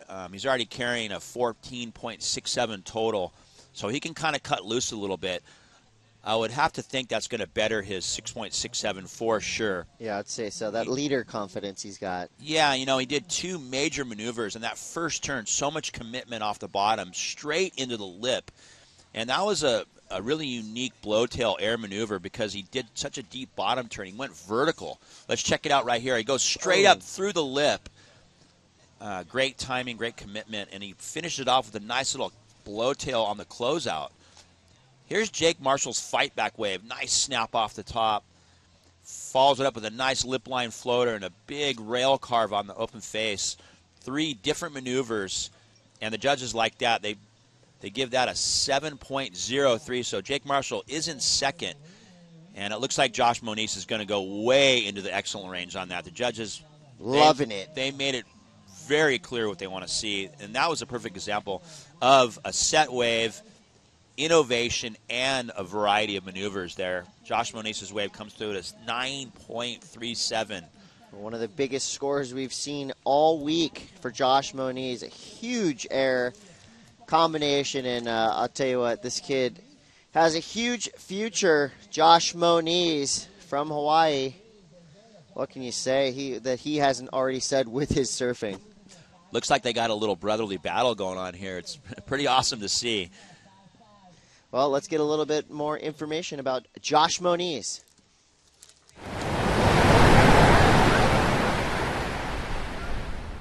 My name's Josh Moniz. I'm 17 years old, and I'm from Honolulu, Hawaii.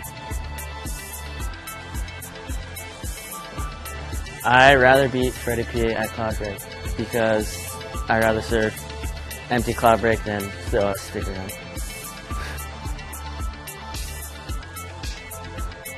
The iPhone or Instagram.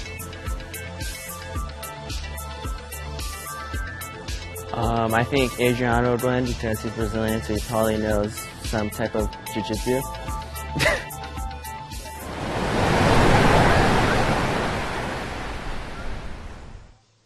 Cool kid. Josh Moniz right there having some fun with those answers from our friends at surfingmagazine.com.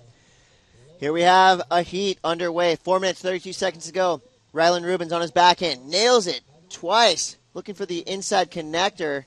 I like this kid's style. He's got a, really kind of reminiscent of a young Evan Geiselman. And he definitely whips it around in his backhand. Well, we had another flurry action. 4 minutes, 11 seconds to go. Moniz, last wave, a 9.37. But he's still out there trolling around like a hammerhead shark. He's not going to give any of his competition an inch. And it's pretty interesting if you kind of look at our two leaders here, Moniz and Marshall. Only 1 year separates them, but Moniz, an early growth spurt. He's a lot bigger than Jake, and you can just kind of tell he's got just a little bit more power just due to his size. Here goes Ben Joya. He's in third. He's looking for a 5.48. He's not looking for anything huge. A 5.48, that's totally attainable. This is when I think time management plays a big part. You know what you need. You need a 5.48, and I think a little patience is going to pay off and pick the right wave.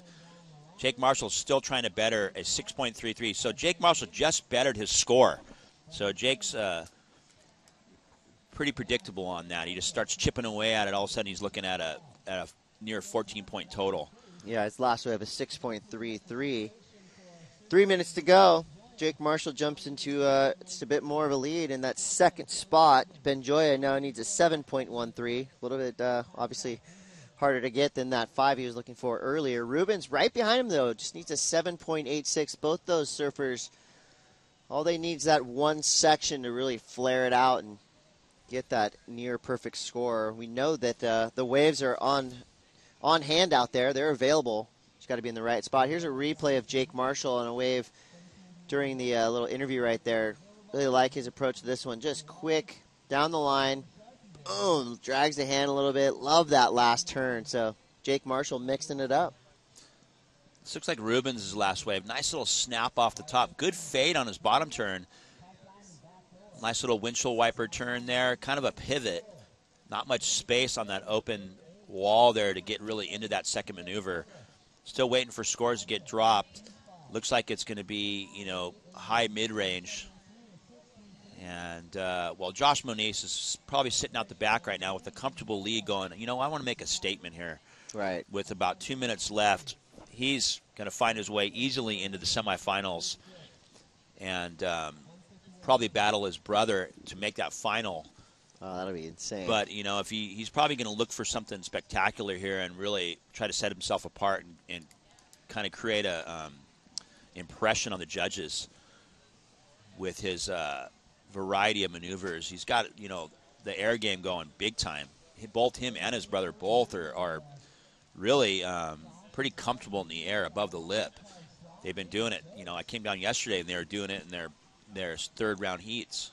So some innovation going on with the Moniz brothers. For sure. We got a minute to go in this quarterfinal. Heat number 3. Our semifinals are almost filled. We got 2 more surfers out of this heat right now, and it's appearing to be Josh Moniz. It's pretty much a lock for this one. Jake Marshall, he's comboed, but still in second place. Ben Joya in green is a 7.13. Rubens needs a 7.86. 2 pretty big scores. It's going to take a pretty exciting wave for them to jump up into that near excellent range. We'll have to just wait. 40 seconds to go. Dino, this has been, a little bit predictable of an ender. We knew Josh Moniz was going to go out there and kind of dominate. He's been doing it all week. And Jake Marshall obviously putting together a good heat. And there goes Moniz. Like you said, statement. Showing his confidence, showing his air game on point. It's like he can do no wrong in this heat. Well, we're getting down to the final seconds here. maybe one more chance here for the surfers that are trying to get into the second position. Jake Marshall's in between both of them, kind of playing a defensive position here. And it looks like Jake will find his way into the semifinals. But the real story here is the Moniz brothers. They just dominating the field as we wind down in this 2014 Open Men's Division for the NSSA National title. Is the Governor's Cup or the Mayor's Cup? Governor's Cup, yeah. I mean, now you see it all year. You know, you've been kind of just hearing little stories about surfers coming up from different conferences, knowing the standouts, but it's all kind of come to fruition. This is Jake Marshall in our heat recap. But right here, Moniz just tearing it apart out there. Huntington Beach offering some really fun-looking waves. Love this kid's ability right here. Great showing from both Ben Joya and from Rylan Rubens. Real fun to watch. Their campaign now officially over, but a great year and a great season for both those surfers.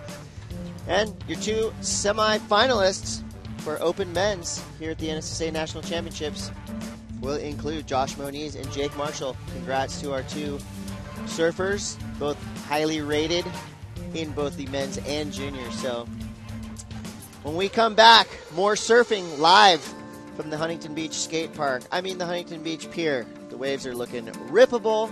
Stick around, more surf action to come.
Flips Audio, headphones that flip into intense amplified speakers. Go online and try Flips for yourself free.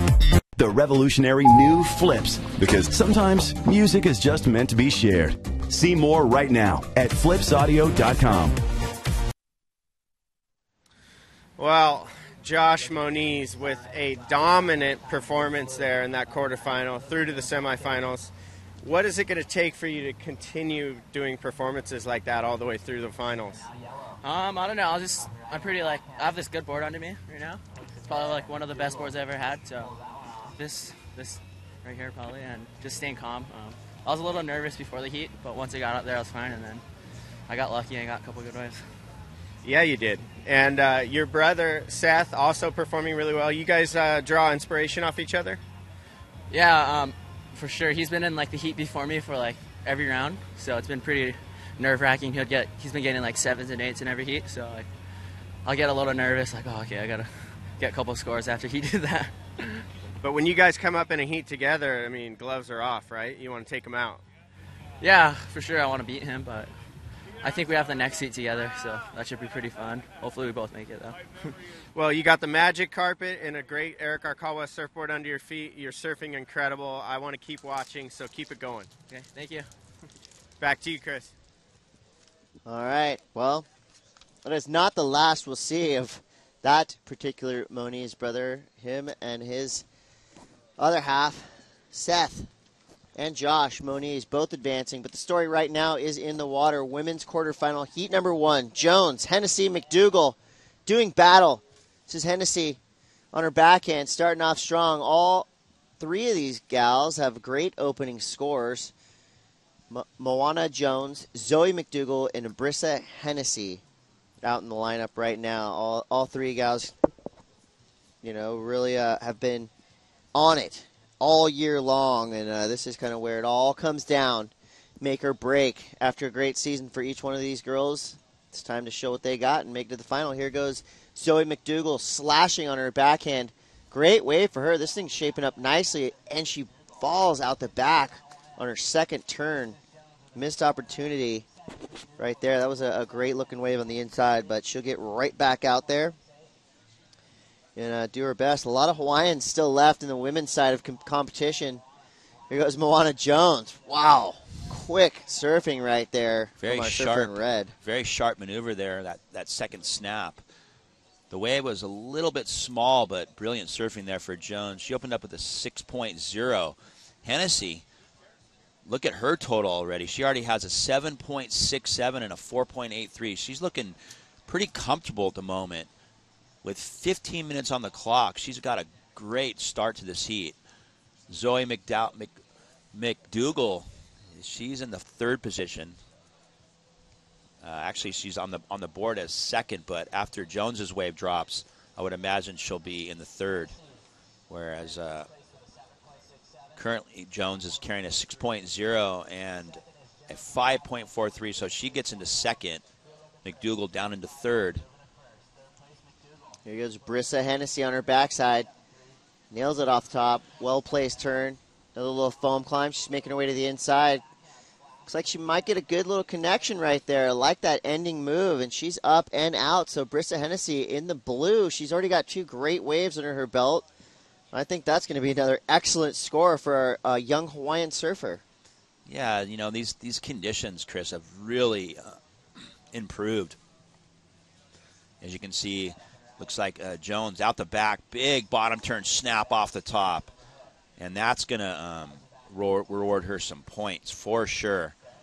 Unfortunately, the wave was a little bit peaky, but what a commitment on that bottom turn off the top combination. Yeah, I love that first quick snap, kind of releasing the tail just a little bit. Sometimes on these waves, you'll see the right and left combine, and she kind of got stuck in the middle of that little area right there. If you don't have a lot of speed going into that right that's coming at you, that thing will kind of just blow right by you. We saw right there, she kind of did the turn and then got stuck in the middle and pretty much did a dead stop with that section coming at her. She did good to kind of react to it and bank off the whitewash. So a great wave. That opening snap was incredible. Well, the tide's coming up, Chris, here at Huntington, and with the incoming swell, we do have a slight little bump in the water out of the west from that west wind yesterday afternoon. It's creating a lot of peak, and we do have a little bit of a pulse coming this afternoon, and we're seeing signs of it already. It should be a great day of competition as we wind down and crown champions here at the 2014 NSSA Nationals at Huntington Beach. And all these kids are very excited. A lot of pressure here in these quarterfinals and semifinals. They all want to make that podium and get into that final to have a shot at the title. As you can see, the scores get dropped for Jones. A 5.57. She betters her score barely just based on that one maneuver. And we do have McDougall. She's in that third position. She really hasn't got a good score yet. A couple threes. She's looking for something a little bit more substantial. As you can see, a shot there of the Fiat, Chris. Yeah. Great support here. Thanks a lot to Fiat. Really stepping it up, supporting surfing on all levels. Fiat is a brand that stands for discovery through passionate self-expression. And I'll tell you what, and I'm not just saying this as a paid Fiat spokesperson because I'm not. I sat in that car yesterday. Felt good, man. The thing feels, I'd like to get that on the road and whip around town a little bit. Those little Fiats, if you kind of look at it from the outside and you think, okay, I want to drive this thing. It looks fun. But then you sit inside and there's actually a lot more room than I expected. So thanks, Fiat. It's looks like a great little surf wagon right there. Go out in the water. Moana Jones, boom, doing it again, nailing it off the top. Nice series of maneuvers right there, going down the line. A little bit more speed going into that end section. So 3 solid turns for Moana. She's in second place right now. She's looking for a 7.25. That was a great wave, real fast down the line, a set. she kind of surfed it perfectly. Well, that's the wave she was looking for, Chris. It had a wall on it. And I think the lefts going into the pier right now with the medium tide are really offering a lot of scoring potential. That wave, she had that big bottom turn off the top combination to start off the wave, but then she had some wall to work with looking down the line. She backed that first turn up with a nice snap on the open face and then finished it off with a closeout maneuver. 3 maneuvers on a set wave. You know, you got to think that's going to be a much bigger score than what she's looked at so far. This is another snap here for Hennessy. 2 open face backhand snaps. She's trying to better a 5.57. I would imagine she did it on that. Great answer to Jones's last wave. As she looks like she's milking the reform here. But still waiting for the scores to get dropped for Jones. And now we have Hennessy. So the top two competitors in this heat really separating themselves from McDougal. McDougal is going to have to get something going here in this quarterfinal heat. The competition is stiff as waiting for one more judge to place. Let's have a look at this replay. Nice snap off the top, Chris. Yeah, I mean, just really nicely placed turns. I like this girl's style. She knows where to put her board. But then here you go, kind of the other side, just pure boom. This is down the line, speed. Couple of great turns for Jones. This was going to be a high-scoring wave, definitely near the excellent range. And Hennessy right there. So our surfer in blue gets rewarded with an 8.4. And I think Moana Jones's wave is going to come in right around that same score. So this is going to be a crazy high-scoring heat. All surfers sitting on 4, 5 waves apiece. So a lot of waves coming in. And this is that 8.4. No, this is a different wave, Chris. This is her wave that's coming in. Still hasn't been scored. So this wave, I think, is going to be even better than the 8.40. We're still trying to get caught up on the scores here. Jones's wave comes through at 8.27. Still waiting for this wave to get scored from Hennessy. Her last wave came through at 8.40. That first turn on that last wave right there, insane. She could be looking at a 9.0 on that. But we're not judges. She didn't finish it great, but that first opening turn out the back was pretty serious. And once again, these two young ladies, are separating themselves from McDougal, and it's going to be really hard. I think she's going to be in combo land. She's actually already in combo land, but I would imagine that when we see the scores get dropped for Hennessy, it's even going to be a harder task. Yeah, these surfers in red and blue both just drew their swords and started attacking right there. So really fun to watch, where women's surfing has come. These girls right now, they're surfing at an elite level. I'm sure some of the girls on the WCT and the upper ranks of the QS are out there watching this right now, just kind of wondering what's coming up underneath them. And this is it right here, the future of women's surfing happening here at Huntington Beach. So our surfers in blue and red, both with excellent scores dropping. McDougal is currently in third. She's going to need a combination of scores. She's got 7 minutes to go. When we know the waves are out there, there's a lot on offer as far as lefts and rights. We've seen so far the lefts are kind of the ones right now. Both those girls getting big 8s on those left-handers. So if I'm McDougal, I'm going to try to sniff out a left out there, coming towards the pier, and just kind of hope for a bomb. Well, we're still waiting for the final wave of Hennessy to get dropped, and the judges are taking their time, probably maybe even looking at a replay on that. Well, here you go. Looks like she had a wave in between those two. I'm wondering if that 8.4 was that last wave, because we're still waiting for the judges to get caught up on the scores, as we do. Yeah, the next wave right here on screen. Super Grommets getting involved early. I believe that's little Lee, Trav Lee's son, on the screen right there. He's going to probably have the best quiver of surfboards of Channel Islands ever. Well, boy, Chris, the waves have really picked up today here at Huntington Beach for the finals day. And we do have Hennessy looking to get on another one. She opts to pass on that one. And this is McDougal. She's trying to fight her way back into this heat. Unfortunately, she comes unstuck. She does need a 14.28 total, basically a 7 and a 7.5, or however way you want to do the math on that. She needs two new waves. And Hennessy, once again, up into the lip on her backhand. Yeah, Hennessy's showing no signs of stopping right here, putting the hammer down with a 7.67 and an 8.40, a huge heat total of 16.07. Jones is right behind her. She needs a 7.81 to get up into that top spot. But, wow. I mean, Hennessy coming out swinging. Really like her style, compact. Like I said, she puts her board in the exact spot it needs to be. That 8.40. She's coming off the strength of two serious woman turns. I think that, you know, it's a little bit easier to get big scores on your backhand in these type of conditions unless you're on your front hand and you're doing above the lip surfing. Really pretty basic and scoreable off the bottom and off the top combinations for these young ladies on her backhand. I think Jones's wave was very difficult to surf. As you see her on her backhand here going away from the pier, nice series of maneuvers for her. Unfortunately, she comes unstuck on that second turn. And I guess that two-turn combo from Hennessy was that 8.40. So you were right, Chris, on that. And well, she's caught so many waves that have been so good. It's kind of like, you know, it's Groundhog Day when she takes off. She drops in that really clean backside style. You just see what she's doing as she winds up in her bottom turn. Really impressed with the fundamentals that she's showing. You know, it all starts at the bottom turn, and I would venture to say she's got one of the better bottom turns I've seen in the whole women's side of things right here. Well, this is Zoe McDougall trying to get back into this heat. Nice carve on the open face. She's got a section to work with. That's the Zoe McDougall that we've come to expect to see.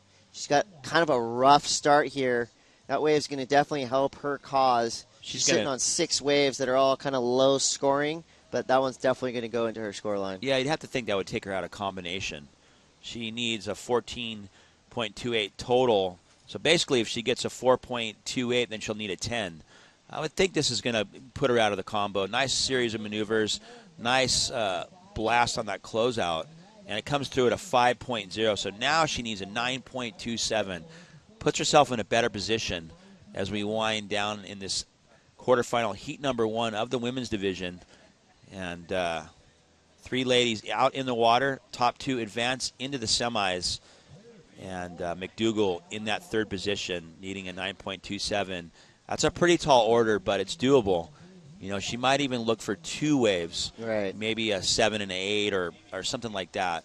Well, that's the thing about Huntington Beach. I mean, it's a consistent spot. You know, a lot of sets coming in. She's got 2 minutes, 30 seconds. Do you think she's got the time?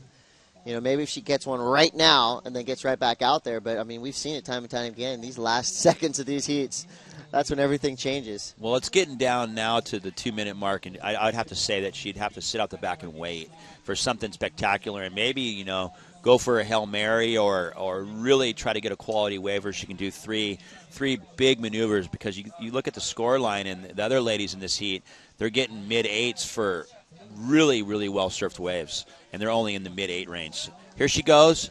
She's looking for a 9.27. Great surfing on this wave, but I doubt she's going to do it on that. We're not judges, right, Chris? But right. That looked like she's not going to be able to pull it on that. Yeah, I mean, you got to say congratulations. Anyway, Zoe McDougall, a great season. She makes her way into the quarterfinals here in the Open Women's, which is a really good result. After a long road to get to the NSSA Nationals, Zoe McDougall going down, but not without a fight. And that's going to put Jones and Hennessy into the semifinals, just making for the women's division to be that much more stacked. These girls dropping near perfect scores. And coming up next, wow, Tia Blanco, Mahina Maeda, and Honolulu Blumfield. So 3 ladies that are all capable of taking the win at the end of the day here. So it's going to be one you're definitely going to want to watch. We got about 50 seconds to go in this heat. Any last-second heroics? Well, we'll just have to wait and see. As the time winds down, it looks like Zoe, she's got one more chance She's got to pull something huge out of her hat. Going down the line, banks it off the whitewater. A nice turn. Not going to be enough. She would need something spectacular, so she's going to make her way in. And with 24 seconds to go, that's going to be all she wrote for women's quarterfinal heat number 1. Looks like we got a bit of a victory lap here from Hennessy. Good. More waves we can see of her, the better. Her backhand is so explosive, so sharp. Very, very great, really good fundamentals, Chris. Off the bottom, off the top, very solid surfing. Not a lot of extra movement, just really simple to the eye. And showing a lot of power, too, when she gets into the lip. Let's have a look back here at this heat number 1 of the quarterfinals of women's. And a couple nice turns there for Jones to start off the heat. And right here, this is a snap. Got to the lip a little bit late on that turn right here, and another follows it up with a nice snap. But that was Hennessy in blue, our heat leader. And McDougall fought back hard, but it just was not enough because these two girls, Moana Jones and Brissa Hennessy, really turned it on, peaking at the right time. And this was your winner, Brissa Hennessy. Big snap off the top. Looking really comfortable out here in the quarterfinals. The Hawaiians making it through. Well, we'll be right back with more action. The women's division is going off. Do not miss this next heat. It is going to be epic. We'll be right back after this quick break. The NSSA Nationals rolls on.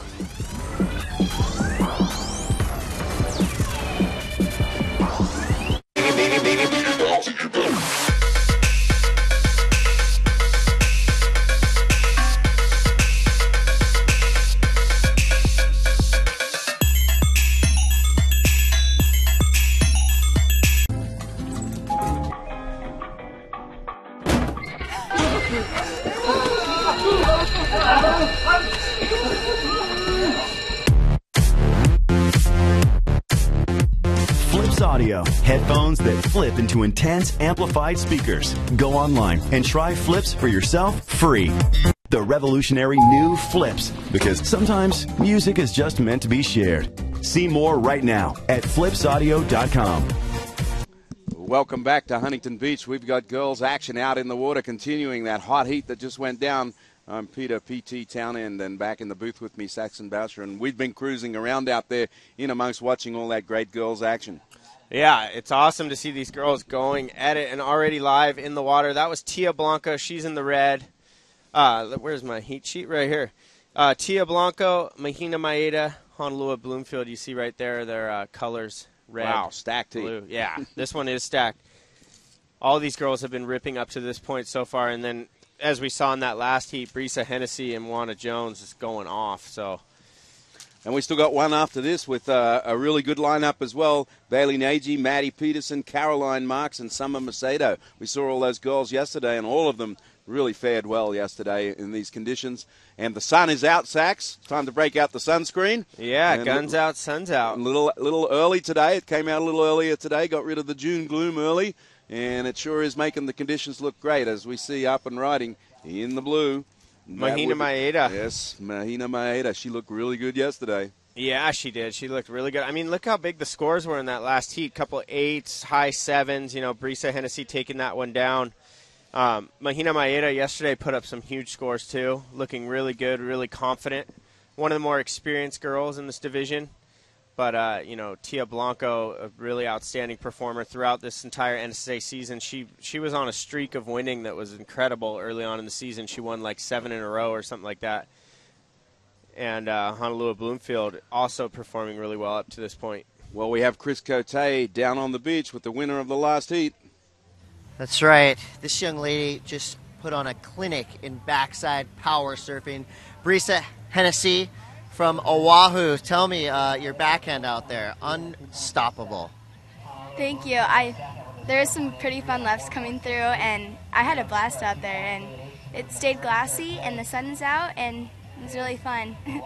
It's interesting to me to kind of always hear the path that you young surfers take to get here to nationals. What was your season like in the NSSA?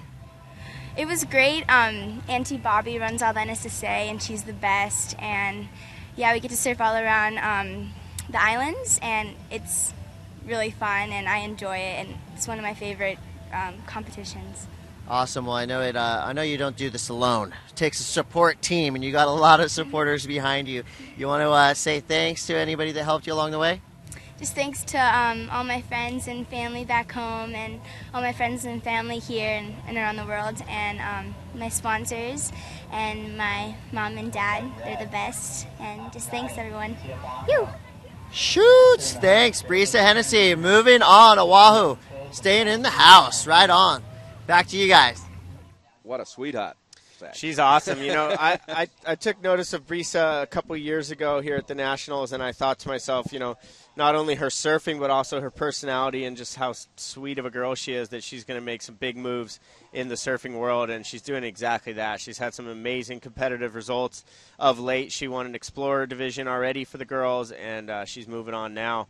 Reminds me a little bit of a young Chris Moore. Totally, totally. And she has great support, like she mentioned, her mom and dad down here on the beach with her. And another interesting thing is Kevin Ansell, a really amazing artist that actually lives in Newport Beach right now, is her godfather. Oh, yeah. I didn't know that. Yeah. So shout out to Kevin.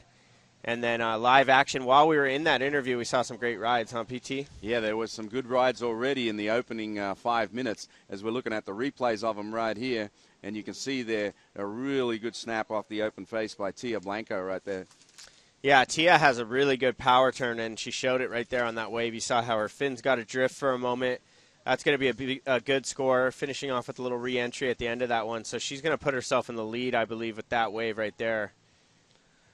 Yes, and here we are about halfway through today's competition at the NSSA Nationals at the south side of the Huntington Beach Pier, brought to you by Fiat. And a couple of hot little Fiats parked out there on the sand. Yeah, those things look so fun to drive. I say I take the white one, you take the yellow one. We can burn a little rubber. Yeah. Well, it looks like that score for Tia, a 6.0, last of red. So for a moment there, she bumped up, but then a score came through for yellow, 4.90. That puts her up in the lead. Honolulu Bloomfield, she's got another 4.63. So she's got the most solid two-wave combo right now, puts her in the lead. But Tia Blanco with that 6.0, that's the highest single-wave score of this heat so far. So Tia is just looking to back that up, and here she goes. And a nice backside attempt right here. She takes the drop late, can't get to the open face. Meanwhile, on the left-hander, Maeda, and got a couple of moves in, and then that wave fades away too. Tide is beginning to come in. You can see it filling in out there, but it is giving some really good scoring opportunity as we see taking a look at that one, but just can't get into it. That would have been Honolulu Bloomfield, who is currently our heat leader. Yeah, like you said, PT, a little bit of wind coming up, but it's just making it more rippable out there, really. As we watch a replay right here, Mahina Maeda right here, nice cutback and a second one. She's trying to drop a 2.67, and I think she's accomplished that easily there. It's a 5.47. So Blue jumps up into the lead. Mahina Maeda has taken control of this heat for the moment. But some good scores for all the girls already. So I think this is going to be a highly contested battle. I think this is going to be a very competitive heat. You know, Tia Blanco, I mentioned that she had won a bunch of events throughout the regular season at NSSA this year. She's poised to graduate, out of this NSSA ranks and start taking on the WQS. I know that she's traveled quite a bit this year. She hit up Australia for a couple of events. And she got a medal at the ISA World Junior Games. Yeah, the ISA World Games was very successful for her, and here she is up and riding on her backhand. She's just showing that she's ready for the big leagues, I think, Tia. She's one of those girls that's definitely going to make a move on the WQS in the years to come. Yeah, she's got power. Yeah. And a lot of times the girls don't have power, and now she's just got to take that power and put it into solid maneuvering. Well, Honolulu Bloomfield with two really good turns to start this wave off, slashes back to finish it. She's going to milk this one. Let's see if she gets on the inside. It's hard to make the connection right now with the way the tide is. But three good moves out the back, PT. She's looking good. She's looking strong. Yeah, and only looking to improve on a 4.63, and she might have done it with that wave. As we look at the replay, she comes off the bottom there, hits the top right into the lip. Nice little snap in the pocket right there, And another nice little snap, 3 good moves. What did I say earlier today? You need it's a 2+1 kind of day. Yeah. 2 hits, and if you can get another one, that's a bonus. Yeah, it's a little finishing maneuver. It's a little, exclamation mark at the end of the wave. There's Tia Blanco. There's that power you were talking about, PT. Unable to ride out of that second maneuver, but you can definitely see it there. Tia able to push a lot of water. And she's deadly, as is Mahina Maeda. She also gets a nice off the bottom, off the top combo, and a little sweep around and a little snap off the whitewater. So all 3 girls in the mix right now.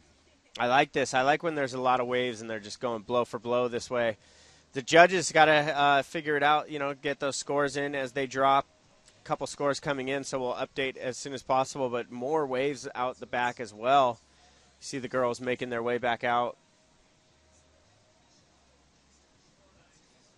Yeah, Tia Blanco in our Surfing Magazine Contenders profile, she's number 2. You see her in a beautiful blue tropical barrel. Like I said, she's been able to travel quite a bit in her young career.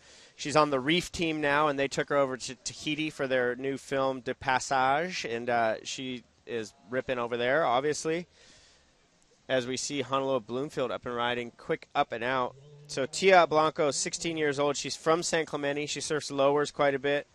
Her favorite surfer is Colt Ward. They're a bit of a power couple, right? They definitely are. There you can see her sponsors: Reef, J7 Surfboards, Sticky Bumps, Tonic Hair Care Products, Forged in Fitness, Daphne's Greek Cafe, and DFS Movement. So tons of support. She does really well in school, too. I believe she has a 4.0.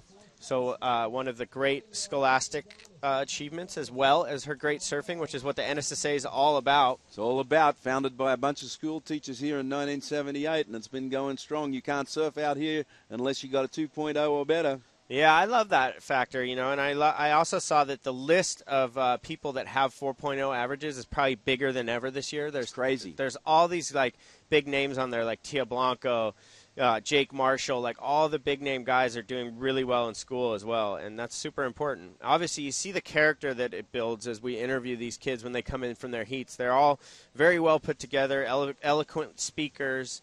They have the whole package, these kids.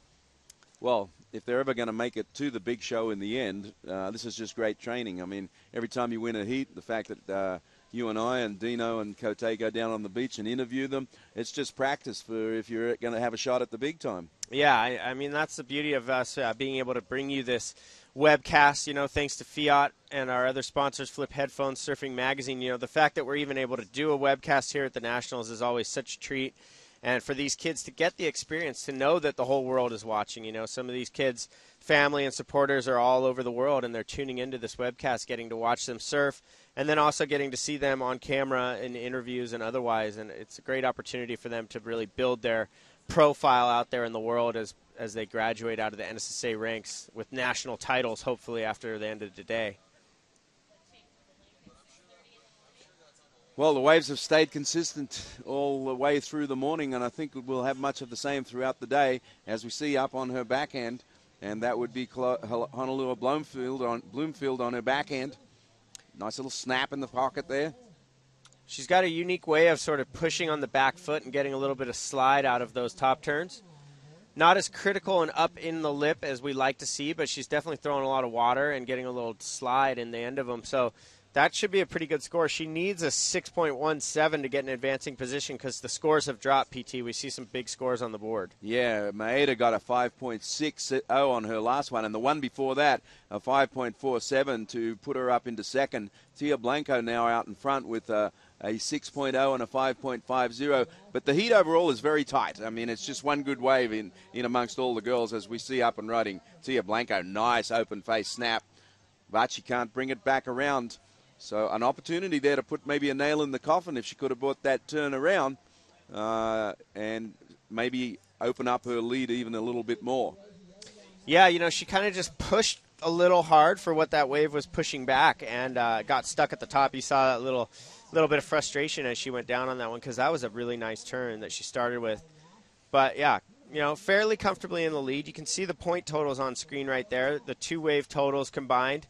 11.5. I wouldn't even call that safe. I mean, we saw huge scores go down in the last girls' quarterfinal.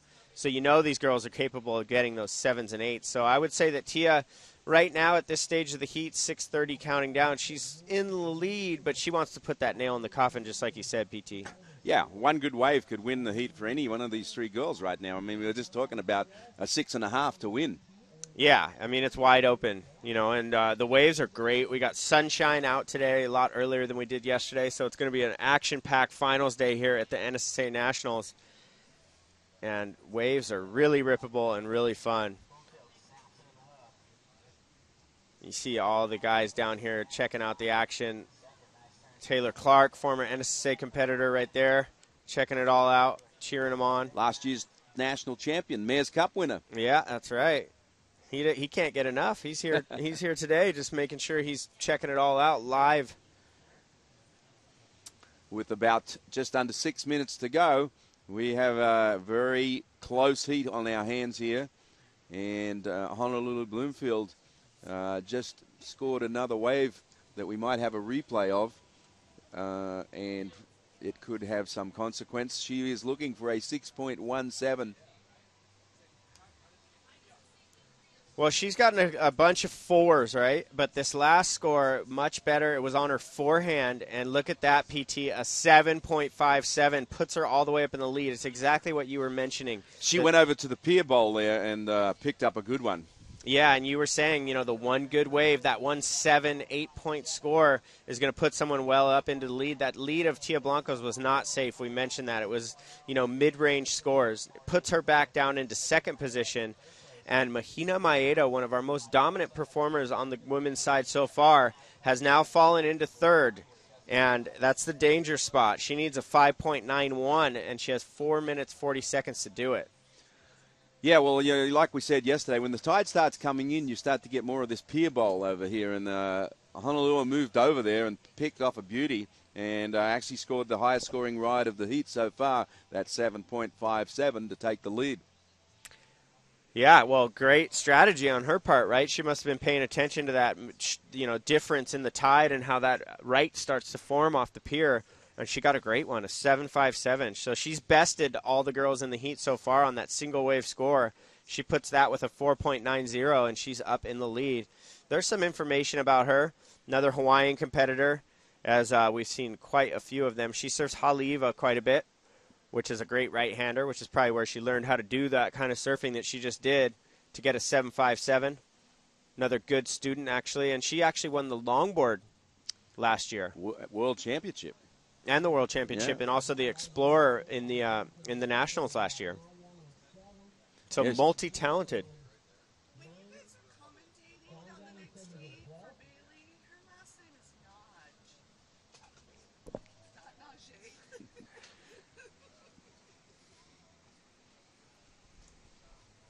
Well, this is a great heat, and we've seen it flip-flop there. Honolulu Bloomfield up on top. Tia Blanco in second spot, so Mahina Maeda down to third. She really needs a score, 5.91.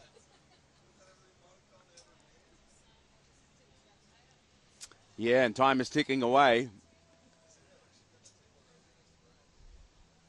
And if you're out there in TV land, we've got all sorts of broadcasts from Time Warner Cable today. You've got live in Honolulu, Good Morning Hawaii. They're just up and watching the action, I'm sure, with all the Hawaiians still in the mix today. In the Los Angeles area, Channel 101 on delay. Desert Cities, Channel 111 on delay also. San Diego, Channel 411 on delay. And TWC Sportsnet delay, national broadcast. So if it's not on right now, it will be on later in the day, probably around happy hour for all you parents. Yeah, perfect. And that's, how great is that to be able to watch on TV all this action from the NSSA Nationals final day. This is the women's quarterfinal, heat number 2, 2 minutes 15 counting down, and it's crunch time right now. Mahina Maeda from Hawaii is down in the third spot. A 5.91 is what's required. And Tia Blanco is currently sitting in second, advancing on. And look who we've got. That's Nat Young's mom right there. Yes, speaking with the boss herself, Janice Aragon.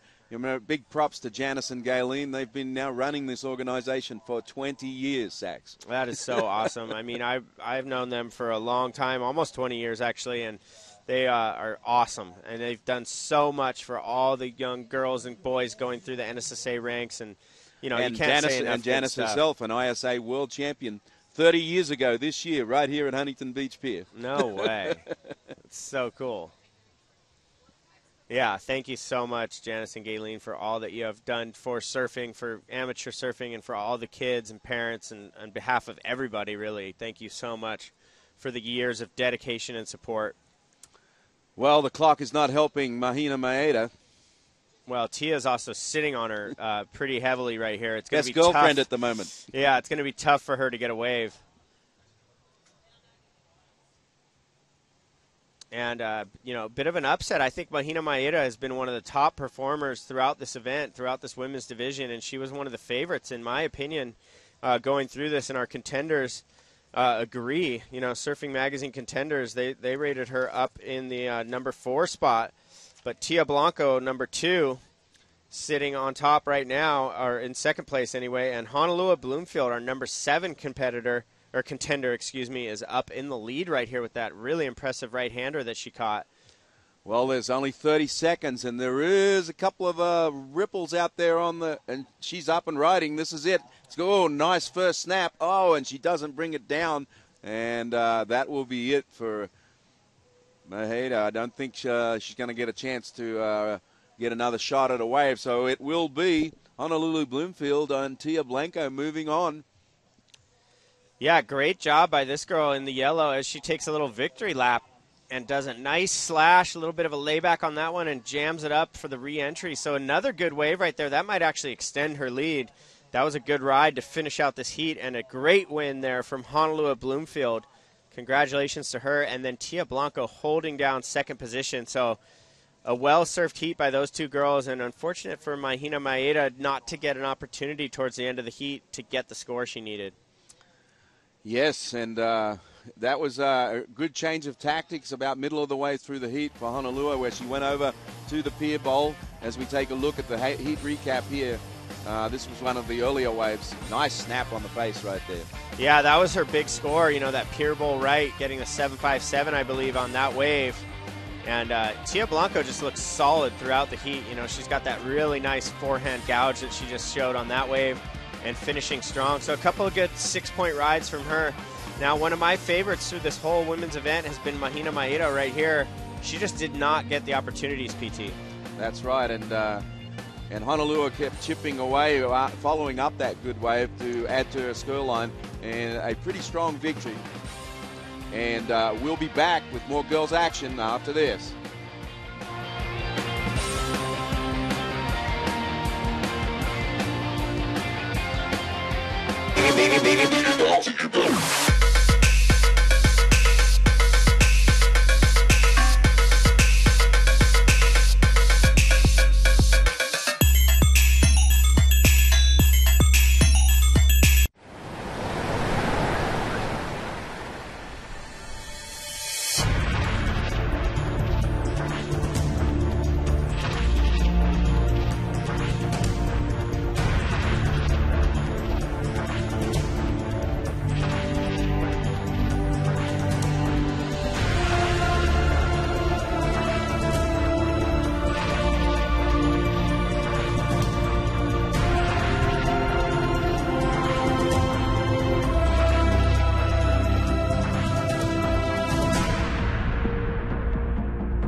Welcome back to Huntington Beach. We're at the NSSA Nationals, brought to you by Fiat. And I just love that commercial that was just on, where you look back at all the champions that have come through the NSSA Nationals and maybe who the future champions will be. And I think it's just interesting to see all the faces in the champions of the past who have made their mark on the ASP World Championship Tour. Yeah, that's such a cool piece just to see, you know, reflect back on all the guys, all the big-time guys that have done it, and girls. Well, wasting no time, here we are in heat action number 3 of the women's quarterfinals. And in this particular thing, it looks like it's Macedo getting off to a quick start in the green. Yeah, this is another really stacked quarterfinal here for the girls. And we have Bailey Naj. I've been saying her name wrong for like 2 years now, and her mom actually just came up and corrected me. I've been saying it Najee, and it's Naj. Naj. Yeah. And this up and riding right here is Maddie Peterson, who ripped her heat yesterday. She's got a very powerful backhand, forehand style of surfing, and she looks to be completing a nice ride there, PT. She is very structured, solid from a point of view of the way she does her surfing. There's no wiggles or wonky. It's just off the bottom, off the top, clean turns, and really, really good flow as well. Yeah, I agree. I thought I was very impressed by her surfing yesterday. I actually saw her surfing in a Grom Search contest a year back, and she impressed me there as well. So hopefully see big things from her as this heat progresses on. And down on the beach, I believe Chris Cote has found Honolulu Bloomfield, our last winner. That's right. This young lady just ripped out there. That was a crazy heat. And looking at that thing going out into the water, I was going, wow, this is stacked. For you going up against two girls, Tia Blanco and Mahina Maeda, I mean, two really strong surfers, but you came out on top. Yeah, going into that heat, I just think I thought I was going to lose. And I just had the mindset, like, just do your best and find the good waves. And I got a lucky pier bowl wave, and I think I might have got a 7. And I just was happy from then, and I just tried for better waves. And I don't know. Well, you did amazing. I see you got your JS. You come over from Hawaii. How long have you spent in California getting ready for this event? Well, I actually did the Explorers. And I came like 2 days before the Explorers, so not much, but yeah. Well, I know you got a big heat coming up pretty soon here, but let's talk about after that. You can concentrate on that here, but tell me, the rest of your summer, what are your plans? Vacation starts after this day ends. Yeah, I might go to Tahiti in August. It's pretty big over there, but I'm going to try surf Chopu and, I don't know, just having fun. Right on. Well, you'll go to Chopo with a lot of confidence if you take a win out here. Congratulations into the semis. Keep your eye on her. She's going far, ladies and gentlemen. And a great win for Honolulu there to move on. And up on the backhand right here, it looks like Bailey Naj. Yeah, good wave for Bailey right there, too. Really nice snaps at the back. And interesting tidbit about Honolulu Bloomfield. Her father is Kalohe Bloomfield, who was a great professional surfer back in the day out of Hawaii, and he is the namesake for Kalohe Andino. Wow. Yeah, Kalohe Bloomfield. He's probably watching, so big shout out to him, and congrats to his daughter doing really well in this event. And up and riding, driving down the line, Maddie Peterson. Nice off the bottom, off the top combo right there. Comes around again. Very clean surfing there, Sachs. Yeah, you just mentioned how you really appreciate her style of surfing where there's not too much going on in between turns, and she just totally showcased that right there with two very nice turns in a row. She comes off on the third one, but I think the damage was done on the outside. I think she's going to get a pretty big score just for those first two turns. And she's already sitting on a 5.67. Yeah, she got a great score for her first wave, which was on her backhand. So she's shown us some good surfing on both sides. And here you go. This is a replay of the 5.67. Just really good technique, keeps her body really calm. Here's a good replay right here from Bailey. She had two nice turns on the outside. You see her throwing a lot of spray. That score is just dropping now. 3 good turns, really. A nice bank on the inside. But look at these first 2 turns right here from Maddie Peterson. That was really nice, the first one. Down the line, straight up into that second turn. Look at all that spray. And had she finished this one, she kind of lost speed. But had she finished that would have been a big score. Yeah. That would have been what I said was a 3-hit day, two hits and a bonus third, right? Yeah, I think that would have got her well into the excellent range because the score is dropping now, PT, and Still I see a 7.8 on the board already. That's the kind of surfing, you put that wave all together, 3 maneuvers like that, and you get a couple of those, that's how you win this contest. Well, and that's how she got a medal in the ISA World Junior Games this year. Exactly, and, I think I think Maddie Peterson's one of those girls that maybe you haven't heard too much about yet, but she's one of those from girls. The Northeast, from over on the East Coast, yeah, up on the in the East North. Coast, and she's making a big name for herself now right here at the NSSA Nationals, and here she goes. And she drops in, comes off the bottom. Nice snap off the top again. Again, really nice pure surfing. 2 good hits. Little cut back here on the inside. Trying to stay with it. But once again, well-executed wave. 2 really good hits on the outside. And she's going to get another good score. I would think she will take command here because I think that will probably improve on her 5, 6, 7. Well, someone who's been really quiet in this heat so far is Caroline Marks. She's got a 3.17 on her first quick wave, But she's been searching for a wave since then, and as we see right here, that was Bailey. There she is, and there's one of her big, powerful moves on her backhand. You just saw her right when we got her on frame. She was sliding across the lip there on her backhand. Caroline Marks is an amazing young surfer. She's only 13 years old. And she was only needing a 3.97 to move up into the advancement spot at number 2. Because I think Maddie Peterson's probably going to get another good score after the last wave and will be out in front. So it'll be one of those heats, I think, from now on that'll be battling for who else is going to advance. Yeah, I've been saying that Caroline is 13. She's actually still 12 years old. So I've been miscommunicating her correct age, and I've been corrected. She's 12, so even younger, and such great form, such great style, and we'll see a lot more from her. Let's take a look back right here of Caroline. I'm sorry, this is Maddie. Beautiful second turn. Got it nice and vertical. And she pulls in a 6.73, and here's Marks. Look at this big tail blow. She totally got weightless up in the lip right there and then slashes it back. That score's already in, a 4.43. And then we had Makedo down the beach. Quick up and down for her in the green. She has one good score on the board already, though, a 5.57, so she's in the hunt too. Yeah, look at Maddie Peterson. She is staying very active in this heat. She's already up and riding on another wave, so 2 big scores locked in for her. A 7.37 and a 6.73 has her way up in the lead. Caroline Marks is in second with a 4.43 and a 3.17, but Bailey Naj just got a score, a 1.10, so she didn't need much because she's got a 6.50, puts her currently in second. So Caroline really needs to just get one of those bigger scores on the board to match up to Bailey Naj, who's in second currently. Well, and Maceda's not out of it by any means either. She only needs a 2.04 because she's sitting on a 5.57.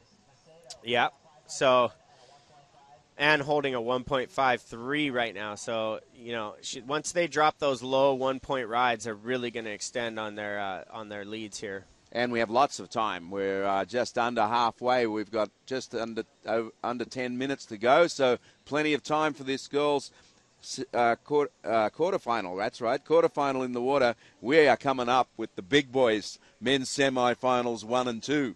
Yep, open men's division semifinals. We'll be determining our finalists coming up. But right now, trying to get into the semifinals. This is Summer Makedo, and a couple of really nice jams right there. I like that surfing. Well, she is definitely going to improve and get a 2.04, and will move up into second after that wave. Yeah, I think so. She's dropping a 1.53 PT, so that's definitely going to improve her situation. And I don't have that heat sheet here in front of me yet, but I would say these next semifinals are going to be pretty doggone heavy. Oh, here it is right here in front of me. Semifinals. Yep. Look at that. Nolan Raposo, Kevin Schultz, and Nick Hatestairs. Ooh, not a bad start. That's a good one. And then we got the Moniz brothers, Seth and Josh, coming up against each other. And Jake Marshall. With Jake Marshall. What a lineup. Well, a nice ride by Summer Makedo, and she gets a 5.0, puts her up into second position. Summer, her full name actually Bianca Summer Makedo. I hope I pronounce her last name right.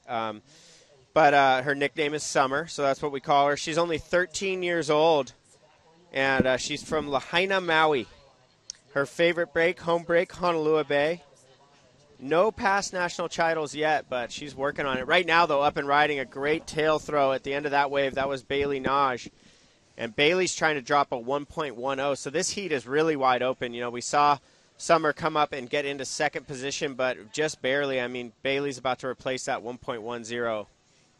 Wow, we have a heat on our hand here. This still a lot of time in this heat, 8 minutes to go, and it's a real battle for second.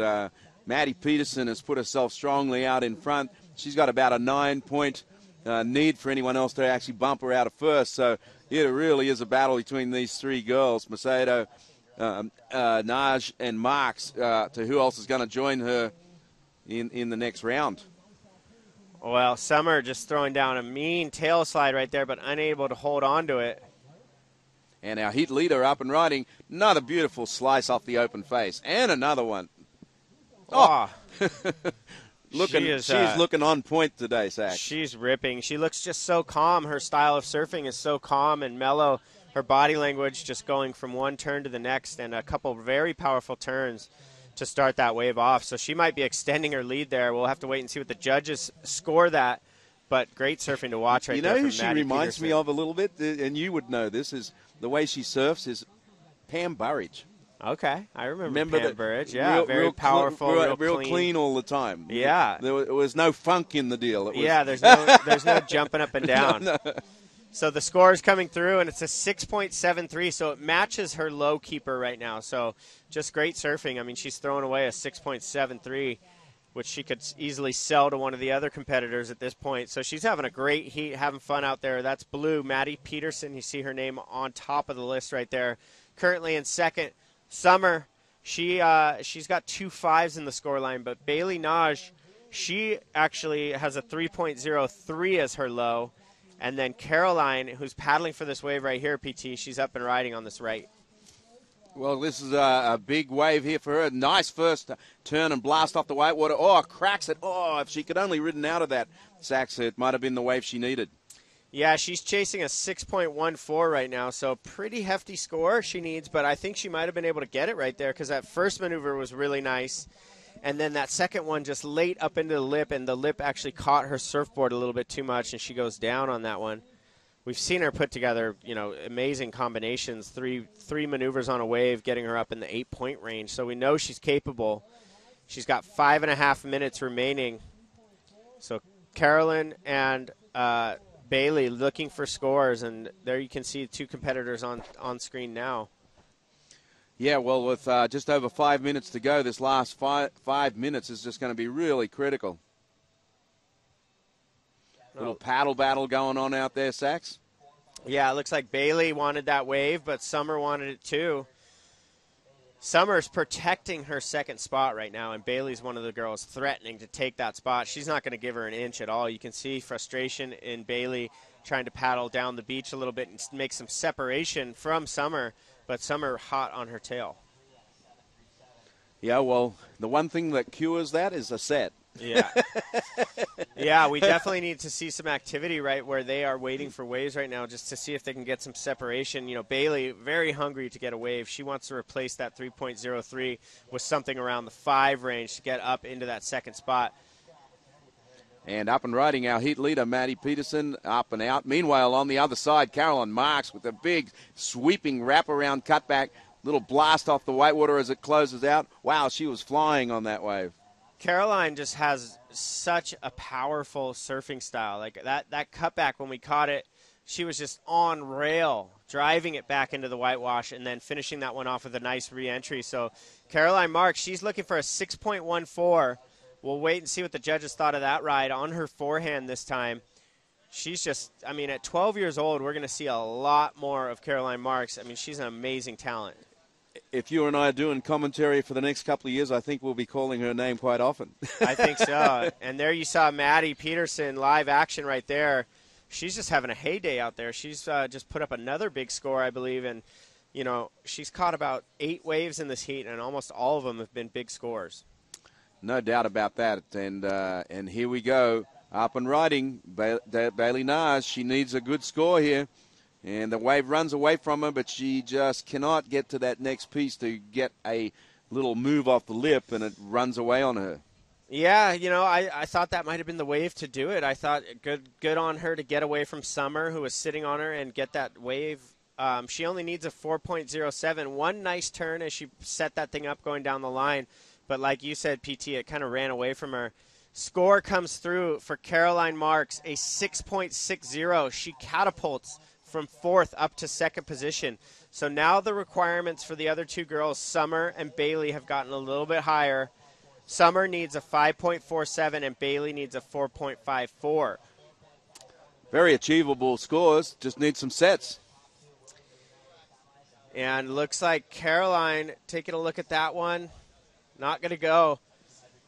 But there it is. A 6.60 for Caroline on that last wave. Now that's the kind of surfing that she's done all day long the last couple days, and she's very capable of putting up huge scores. but it looks like she wants to try and sit on Summer after, getting that ride, because Summer needs a 5.47 to take second, and Bailey only needs a 4.54, so this heat's wide open. So here we have the replay of that wave that we didn't get to see the lipper early on, but we did in the replay, and then she followed it up with that sweeping fast track roundhouse wraparound. Yeah, that was a sick turn. She put it fully on rail and wrapped it all the way back around. I am a fan of like the whole competition thing where the girls go back out and sit on the other girl that needs to score. I just think it's fun to watch, see how well they can protect that advancing position. Maddie Peterson, she's out to a commanding lead. She's way out in front. She's just having fun surf out there at this point. There you can see her on screen. She'll enjoy the last minute and 32 seconds of this heat. But Summer Mikado is going to try her best to get away from Caroline Marks, who's protecting second spot. Well, the one danger here, though, is realize that Bailey Nudge only needs a 5. And we have a guest in the booth. Yeah, my daughter's here. In a pink hat. See, she's down here to watch all the girls' action, too. Come to say hello to Daddy in the pink hat. She might be competing in this division one day. So we'll have to wait and see if Hazen Boucher one day might make her mark on this NSSA field. She's starting off with the right color. Can you wave, honey? Wave to the camera. So she's going to be watching Maddie Peterson and Bailey Naj and all these girls and hope to one day surf as good as them. But back to the action in the water. Yes, we're in the closing minute, and it's a critical closing minute as time is ticking away. We're down to 40 seconds, and Bailey Nudge only needs a 5, and Machado Summer needs only a 6. So if a set comes and these girls get an opportunity, we'll see if they can put it together. And here comes a set, and there's a scramble. Big paddle scramble there, Sachs. Full paddle battle. Let's see if Caroline can protect. It looks like Summer's going to get her opportunity. Oh, she falls at the takeoff. And meanwhile, down the beach, Bailey Naj has an opportunity also, but it doesn't look like that's going to work out either. You can see she's frustrated with that. Oh, my goodness. That was great, great finale to this heat. And it looks like Caroline might get an opportunity. Nope. But, geez, PT, Summer had what looked like the wave that she needed. She only needs a 5.4, and it looked like a nice right-hander, and just a fumble. Slipped off. Just a fumble, as you'd like to say. A fumble. Fumbled the ball. Fumblerooski. Well, a great finish to that heat, a dominant performance from Maddie Peterson, and an exciting finish to the end of that heat as we watch the highlights right here. Maddie was dominant. Yeah, she put together just a great heat. And in that heat also, coming on strong, coming from behind, was the little girl, the little 12-year-old, who was just phenomenal in the second part of that heat. Yeah, Caroline Marks. And Bailey Naj had a great effort in that heat. She had a couple good rides, but it just wasn't enough. This youngster, 12 years old from Florida, Caroline Marks, she is making a big name for herself here at this NSSA Nationals. And our heat winner there just was strong throughout the heat. She had 3 or 4 really, really good waves. We will be back with more action after this.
sun is out. The Rippers have come to show us how it's done here at Huntington Beach. This is the 2014 NSSA Nationals, brought to you by Fiat. Out in the water, Nolan Raposa, Kevin Scholes, Nick Hdes doing battle. Super fun waves on hand. Chris Cote, Saxon Boucher. Chad Wells has joined us in the booth. Chad Wells from right up the street in Seal Beach. You are a former NSSA standout. Not a stranger to a jersey. Also, not a stranger to some of these young shredders we're about to see. Starting it off right here with Scholes from San Diego, California, catching a bit of a rail, but making it to the inside. A great beginning and ending on that wave for Kevin Scholes. He's one of those guys that I've been saying all along this event that has improved a ton from last year. Another guy in this heat. Actually, all three of these guys. So we have Nolan Raposa, Kevin Schultz, and Nick Hdes, and all three of these guys, in my opinion, have made leaps and bounds of improvement from last year. What do you think about that, Chad? It feels like deja vu because I was in here with Nick's when he was out in the water yesterday. But you're right. I mean, the confidence and how much progression these guys have made in just that year. It's because they're in that transition point of going from like Grom to like to junior. And then to like junior man, So I think you kind of see these guys giving their best performances when they're starting to age out. And that's kind of what's happening with these guys. For sure. Well, what's up? Chris Cote, Saxon Boucher, Chad Wells. Thank you for joining us. So far, all day long, it's been really pulsing here. Huntington Beach Pier sucking in swell. And taking advantage of that is all of our young surfers, including the winner of last heat, who's on the beach right now with former world champion PT. Peterson and Maddie, you had a very strong heat, and now you're one heat away from the finals and a chance at the Mayor's Cup. Yeah, oh my gosh, it's so much fun here, and the waves are really fun, and yeah, it's fun to be in California. Well, I remember when you came here last year, and since last year and now, you got a medal in the World Junior Games, and it seems like your confidence level has really risen. Yeah, I think it's confidence and humility is just staying after the prize and keep chasing after something better. So one more heat, and you'd like to have a chance at getting that name on the Mayor's Cup, I'm sure. Yes, of course. I mean, I've been working at this since I was 11, and just coming out here every summer is a blast, and to get waves like this is such a blessing. So, well, good luck in the semifinal. Thank you so much. Back to you guys in the booth. Thanks. Well, congratulations, Maddie, shredding in that heat. Solid, goofy-footed performance right there. So, the women's field just being whittled down that much more. With each heat, we just see the cream rising to the top. So much talent. We started on June 26th in the Explore Division with 900 total competitors. And now we're getting down to the spear edge, the knife edge of amateur surfing. And I'll tell you what, at the point right there, it gets pretty radical. Chad, you've been down here for every day, haven't you? I'm in my third week of Grom comps. It's the Grom Slam is what we call it. Yeah, it's a busy week, and it's all happening today. The champs are going to be crowned. And what happens for you next? I mean, when this is over, you just get a couple days of rest? I get the 4th of July, and probably right around the time where I'm just enjoying beer and hot dogs, I get a jump on a flight to Acapulco at 1 in the morning on July 5th. Wow. Kanoa Igarashi and one of my other team riders, Matty Pasquindici, lives right up the street. We're going to Acapulco for the 4-star. Right on. It never ends for these young surfers. The amateur series kind of rolls into the WQS, and it just becomes this constant cycle. But, hey, it's fun to watch. I mean, I know, Chad, you've seen a lot of progression throughout the years, especially you talk about a guy like Kanoa Igarashi, right? You saw him surfing out here probably at age 6. Earlier. Yeah, 4, 3. Yeah, he started to surf at 3, and I think he learned up in Topanga in L.A., and, they moved down here. And, I mean, he's been, Dad's been pushing him in since he couldn't paddle his way into him. And, I mean, now he's probably one of the best junior surfers in America. Well, these days, starting at age 3 is a little bit late. That's a late bloomer. The guys in the mini-groms yesterday, one of them I talked to was 11 years old. He's been surfing for 9 years. Yeah. So that tells you something about and it's cool because we're getting to the generation now where a lot of the dads of these guys are they're in their 30s and they still rip themselves. And so they're bringing up this next generation of super rippers. It's really cool to see. In the water right now, speaking of super rippers, all three surfers have scores on the board. Up top right now, it's Schultz with a 6.43 and a 7.33, a huge heat total already. Raposa sitting on an 8.83. H-Des on a 2.67. He's going to need to really start driving some nails in this and building some scores. Well, check it out. Kevin Scholes. Scholesy, he's 18. Rusty Team Rider, Excel Wetsuits, Smith Optics, Dakine Mover Dye Surfboards, and DSC Performance. He's from San Clemente, California. Lower Trestles and T Street is where he does most of his work. That's his office, if you will. Yeah, and he won the air show last year, and he's actually that on our graphic that you see a lot of times, the kid on the Rusty doing the big old air. So this kid's got an amazing air game, and I feel like he's one of the most improved, like I mentioned before, just in his basic, down the line, big turn surfing. So a 7.33 and a 6.43, he's out in the lead right now. But boom, huge score from Nolan right out the gates. And, Nolan, he grew up, or he was born in Long Beach, but he surfs out here all the time. Chad, you probably see him surf quite a bit, huh? Oh, yeah. Nolan, we kind of knew he was going to have the gift. And, look at this. H-Des finally putting one up on the board. I mean, he's sitting on that 267. This is going to help the cause. But Nolan, I mean, he had such great technique as like a little mini Helgi. So it's no surprise to see him kind of at the top of the pack here in the men's division. He's been holding back on his interviews, too, because I know him to be a really funny, kind of smart alecky kid. And he's been really calm, and he keeps talking about keeping his composure, and he's done that in his interviews as well, because sometimes he lets loose, and he's a little prankster. Well, maybe if he takes the win, he'll really start to let loose. We're actually going to be crowning champions today, later on this afternoon, starting at around 1 o'clock. We're going to be getting into the big leagues, the finals. The men's final, the women's final, juniors, boys, air show, longboard, junior air show, girls final, the mini Grom final, which I know Saxon, it's probably our favorite event we've been talking about all year, and then the awards going in. And, man, how good would that feel to get handed the Mayor's Cup by Saxon Boucher?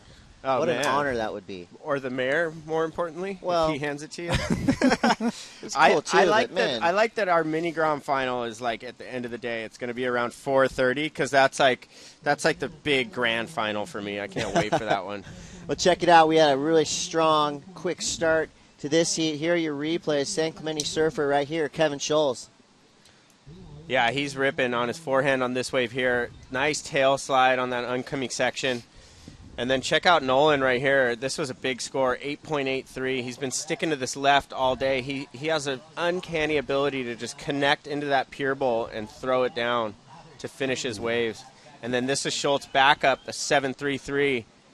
Couple moves down the line, and this is a nice finish. A lot of spray. Very well-timed maneuver there at the end of that wave. Well, throw out a couple comparisons, and you tell me if you agree. Raposa, to me, got a little bit of Freddie P. I was just going to say.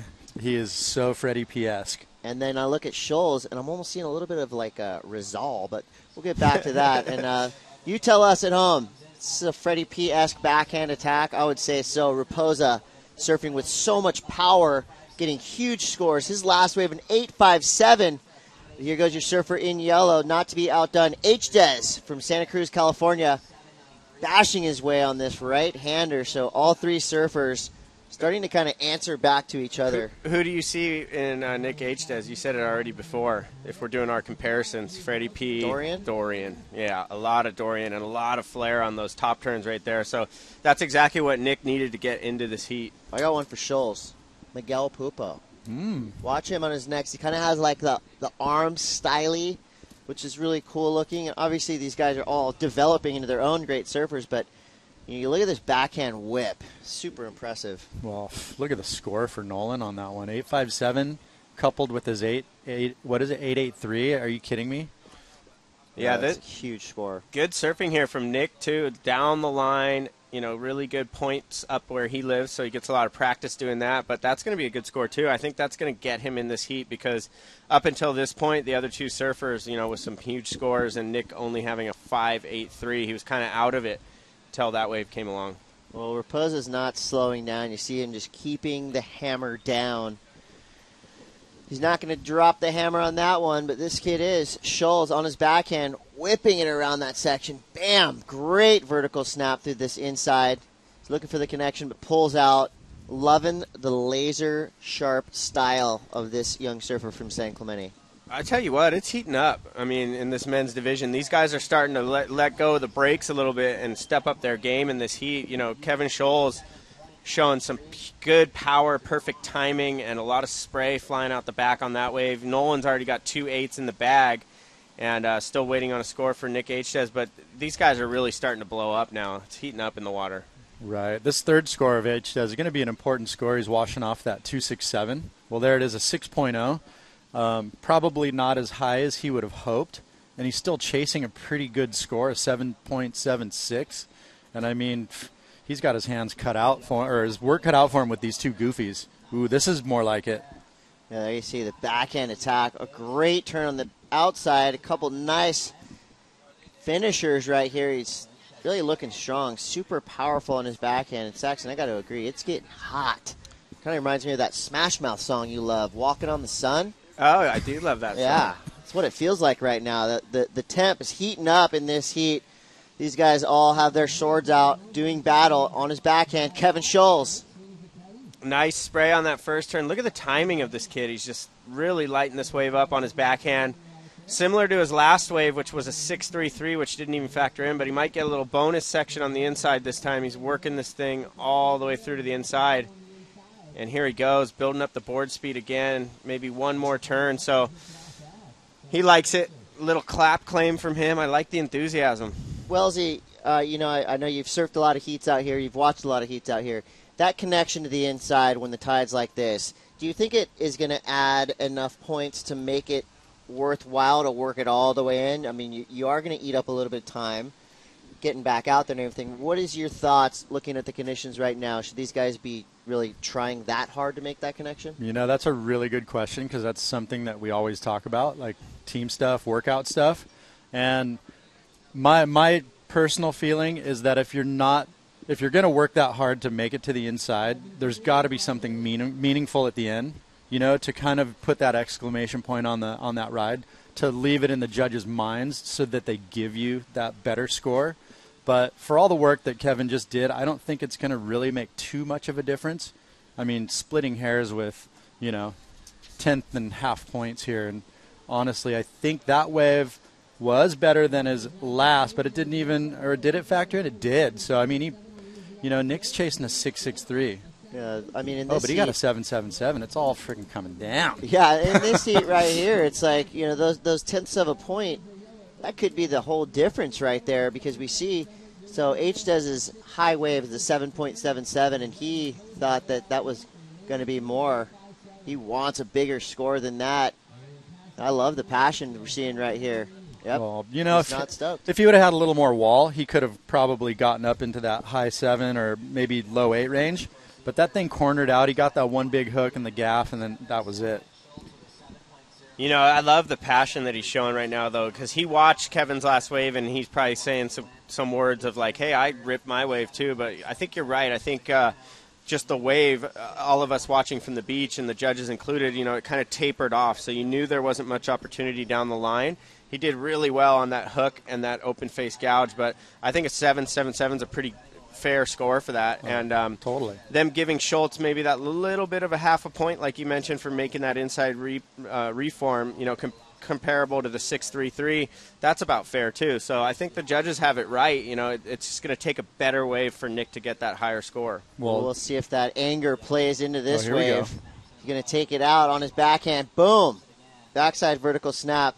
His low score is a 6, so he's going to try to better that. I don't think that's going to do it right there. A little bit smaller of a wave.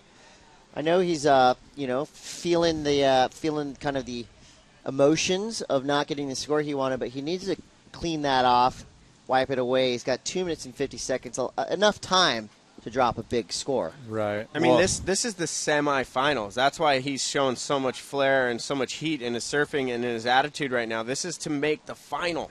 He wants it bad. Well, look at Nolan's taking the easy road.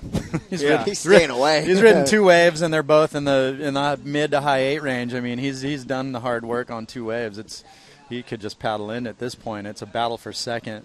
I mean, Nick's with that 6.63 chasing attainable, but time's not his friend here. It's running out, and I mean, it looks like he's having a look at maybe one of these nuts, Schulte. Kevin Scholes going for the front side, fins free. He cannot pull it back. Well, he did hold off H-Des on that wave. You saw Nick with a chance to possibly go right.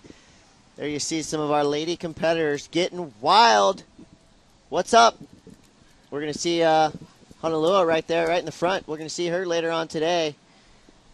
Friends and family, I'm sure Hawaii, the bandwidth over on the islands is heating up right now as well. A lot of Hawaiian surfers left, as usual, here at the final day, the NSSA Nationals. Of course, brought to you by Fiat, so thank you to Fiat. Cool cars, and really cool of them to support amateur surfing at its finest. A minute 30. Saxon, Wellesley, what do you guys think? Well, it's like he said, Nolan took the easy route. He just put up 2 gigantic scores, and he's kind of just on cruise control. So this battle for second is heating up. 1 minute 15 remaining. What's going through Nick's head right now? Well, there it is. I mean, Schulte's sitting on him, so I would have had predicted that he would be his best friend for these last few minutes. And, I mean, I'm not happy. I'm going to lose one of my players right here, my last man standing in the men's. Well, maybe not. Maybe not. They got time. 56 seconds. I mean, for a surfer at his level, you see right here, a little bit of a paddle battle. I like that Scholes, he saw H-Des splashing water, yelling, getting amped up. And it was pretty cool that he still paddled over there and kind of started giving him the business. Sometimes it can be pretty intimidating if a surfer's showing passion and emotion like that to get up in their grill. But he did it. And here you go, H-Des, last-ditch effort on his backhand. Big vertical snap. Backs it up with a nice hooking turn. Another hook on the inside. Oh, man. And he's looking for a connection here. 3 solid turns. He's looking for a 6.63. Wow, that's going to be a close one. Well, here goes Raposa. Victory lap. He's got speed. Throws the backside. Over inverted. Wow. Looked almost like a backside 540 attempt. But that's going to be it for this heat. And, of course, in the judges' hands, H-Des needs a 6.63. That was a great wave he just rode. I'm claiming he's got it. You think he's got it? Man, that's going to be close. I want to say he rifled those 3 turns. The last one he got, that hook and the carve, they gave him that 6.63 or whatever it was. I mean, no, that's 7.77. So, I don't know. I think it would be right there. Is that the score? Is it 4.77? No. No, that was his previous wave. And here you go. Here's your recap. Well, Raposa ran away with this thing, held on to it the whole heat, stayed by himself. And here goes H-Des. So he was kind of hanging in third throughout this heat. He's dropping one final score. This year's surfer currently in second, Kevin Scholes from San Clemente. So a really hotly contested heat. Emotional, aggressive, radical. And there's your score for H-Des, a 5.67. Not going to be the 6.63 he needed. So there you have it. More finalists to come. That was men's semi-heat 1. So already the men's open final looking gnarly with Kevin Scholes and Raposa. Congrats to Nick H-Des. A great served heat. And a great season to you. We'll be right back with more semifinal action, 2014 NSSA Nationals.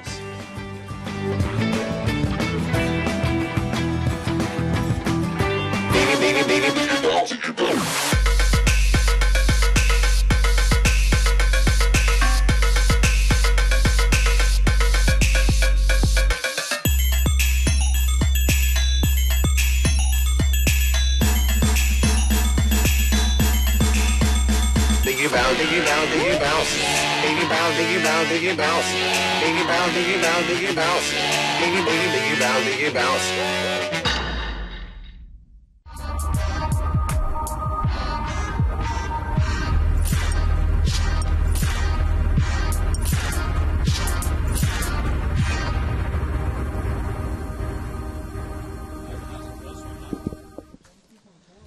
Wow. Crazy action. HB is going mental right now for our open men's division. This is men's semifinal, heat number 2. The Moniz brothers going up against Jake Marshall. Are you kidding me? This heat has got everything. And here we go, getting right into it. Looks like your surfer in blue is Josh Moniz. Big opening turn. Carves a nice Andy Irons style. Okay, that was all AI that way right there. That was definitely a physical shout-out to the late, great Andy Irons. That middle carve was insane. So an opening flurry from hell. Well, I'll tell you, the Moniz brothers, for whatever reason, they come to Huntington, and their game is so on out here. Where sometimes the Hawaiians struggle a little bit. I'm telling you, most of the Hawaiians in these past years do not struggle in Huntington. They've got it figured out. Well, their game is tight. Their surfing's right. Look at this hack right here. Oh, I mean, is that AI or what? It's solid. Well, I'd hate to be Jake Marshall at some point in this heat when the brother combo comes in. Yeah. Just get the Malachi crunch going. Well, they split that peak right there. Both surfers pretty much going for broke right here. This is going to be a huge hill for young Jake Marshall to climb, but he's already sitting on a pretty good score. We're waiting for scores for the Moniz brothers to drop. So all three surfers starting off strong. Both Seth and Jake are surfers in red and yellow. We're going to be looking at something in the 6 range. But I'll tell you what, this guy pretty much took the easy road. Like you said, minimal effort, surfing 2 waves and dominating that heat. Raposa is with Saxon Boucher. Thank you, Chris. Nolan Raposa. Well, we've been saying you kind of took the easy route. You just got 2 big 8s and just kind of took the heat and didn't have to hassle or anything. How'd that heat go for you? Yeah, I just kind of was patient, and just the waves came to me. I didn't really have to do much. It's just surf the wave that came to me. Well, you are in the finals, my man. Your name could quite possibly be on this list of name behind us if you take this thing down. Now, you're a little bit of a local boy. You surf out here all the time, so is that playing a factor? You know which waves to go on? I feel like I know. Like, I mean, I'm just trying to keep my. That's why I'll keep my confidence. I'm like, oh, I live here, you know. But like, I don't know. I just kind of everybody knows this wave. It's Huntington, you know. Everybody knows this wave. It's easy for everybody, you know. Well, stick with it, buddy. Whatever your formula is, it's working. You're surfing amazing. Congratulations on making the finals. Go rest up. We'll see you soon. Thank you. Back to you, Chris. Well, Raposa, he's been doing it all week and just continues to blast through heats. It doesn't look like he's peaked yet. You know, 2 high 8s in that last heat, and it looks like he's got a lot of gas in the tank. He is one of our finalists here. The Mayor's Cup coming up. And I'll tell you what, so far so good. 4 young surfers will do battle for the biggest prize in amateur surfing in the nation. Well, right now, big scores being dropped by all surfers in the water. We'll get to those right after this wave of Jake Marshall off the bottom. Bam! Nails it off top. Frees the tail. Hits it again, driving down the line. A 3rd backside snap, throwing a lot of spray. He's loving it. What? Give me the score. He's not intimidated one bit by these big Moniz brothers. But here goes Josh Moniz on his backhand. Hits it up in the whitewater. Kind of banks it again off the coping, up and out. Well, let's get caught up on the scores here. Our leader right now is Seth Moniz. He's got a 5.67 and an 8.17. Jake Marshall is in second. He's got a 6.5 and a 4. While Josh Moniz is sitting on a big score of an 8.67, the highest score yet in this heat. But wait, Jake Marshall's last wave, a lot of passion thrown at the end of that. Good enough for a 7.33. So a big score for Jake Marshall. Like you said, if these 2 brothers decide to start teaming up on Jake, he's going to have his work cut out. But take a look at this wave. Chad Wells, tell me about what this young kid is doing on his backhand. Well, check it out. I mean, Jake comes from Seaside Reef. You know the reef just stands up. You're from down in that area. So his backhand up in the hook and his timing is impeccable. So it's not surprising to see him have like good linkage, and his connectivity from A to B is really good. So 7.33, good score for that wave. I mean, that little chest beat maybe, you know, kind of getting the judges' heads a little. Yeah. But, you know, Jake wants it. He's such a competitor. Well, I think it was cool that he did that. You know, that just shows that, you know, he's not a dormouse. He's not just going to let these Moniz bros come into California and just roll over him. He's going to definitely try to fight it out with him. You know, he's also in the juniors division, so it's pretty cool to see him surfing up and rising to the occasion. You see right here, he's just going to battle it out. He's paddling right underneath Seth Moniz, our current leader, and it looks like Jake has it. Hassling for it and gets it on his backhand. Nails it off the top, floating over that section. Comes around, doesn't like what he sees. Wise decision, gets out of that wave. I like that he kept Seth off that, showing, again, not intimidated in the slightest. Yeah, you know what's really good, Chris, is the fact that the judges in these last couple heats have really opened up the scale, and they're rewarding some good surfing. I mean, look at the last few heats with Nolan and those big eights, and I mean right in the beginning of this heat, you know, 817, 867 for the Moniz brothers, and bang, right there goes Josh, or is this Seth? No, it's Josh. Oh, man. He's just freaking on point. He's psyching, you can see right there. Power surfing, throwing a lot of spray, putting his board exactly where it needs to be to get full amplitude off that turn. You know, he's generating a lot of speed down the line, too. You see this wind up into his bottom turn. Bam! So kind of muscles his way through that section. Here's the good turn. Boom. Backside vertical snap. Comes around. Little check turn.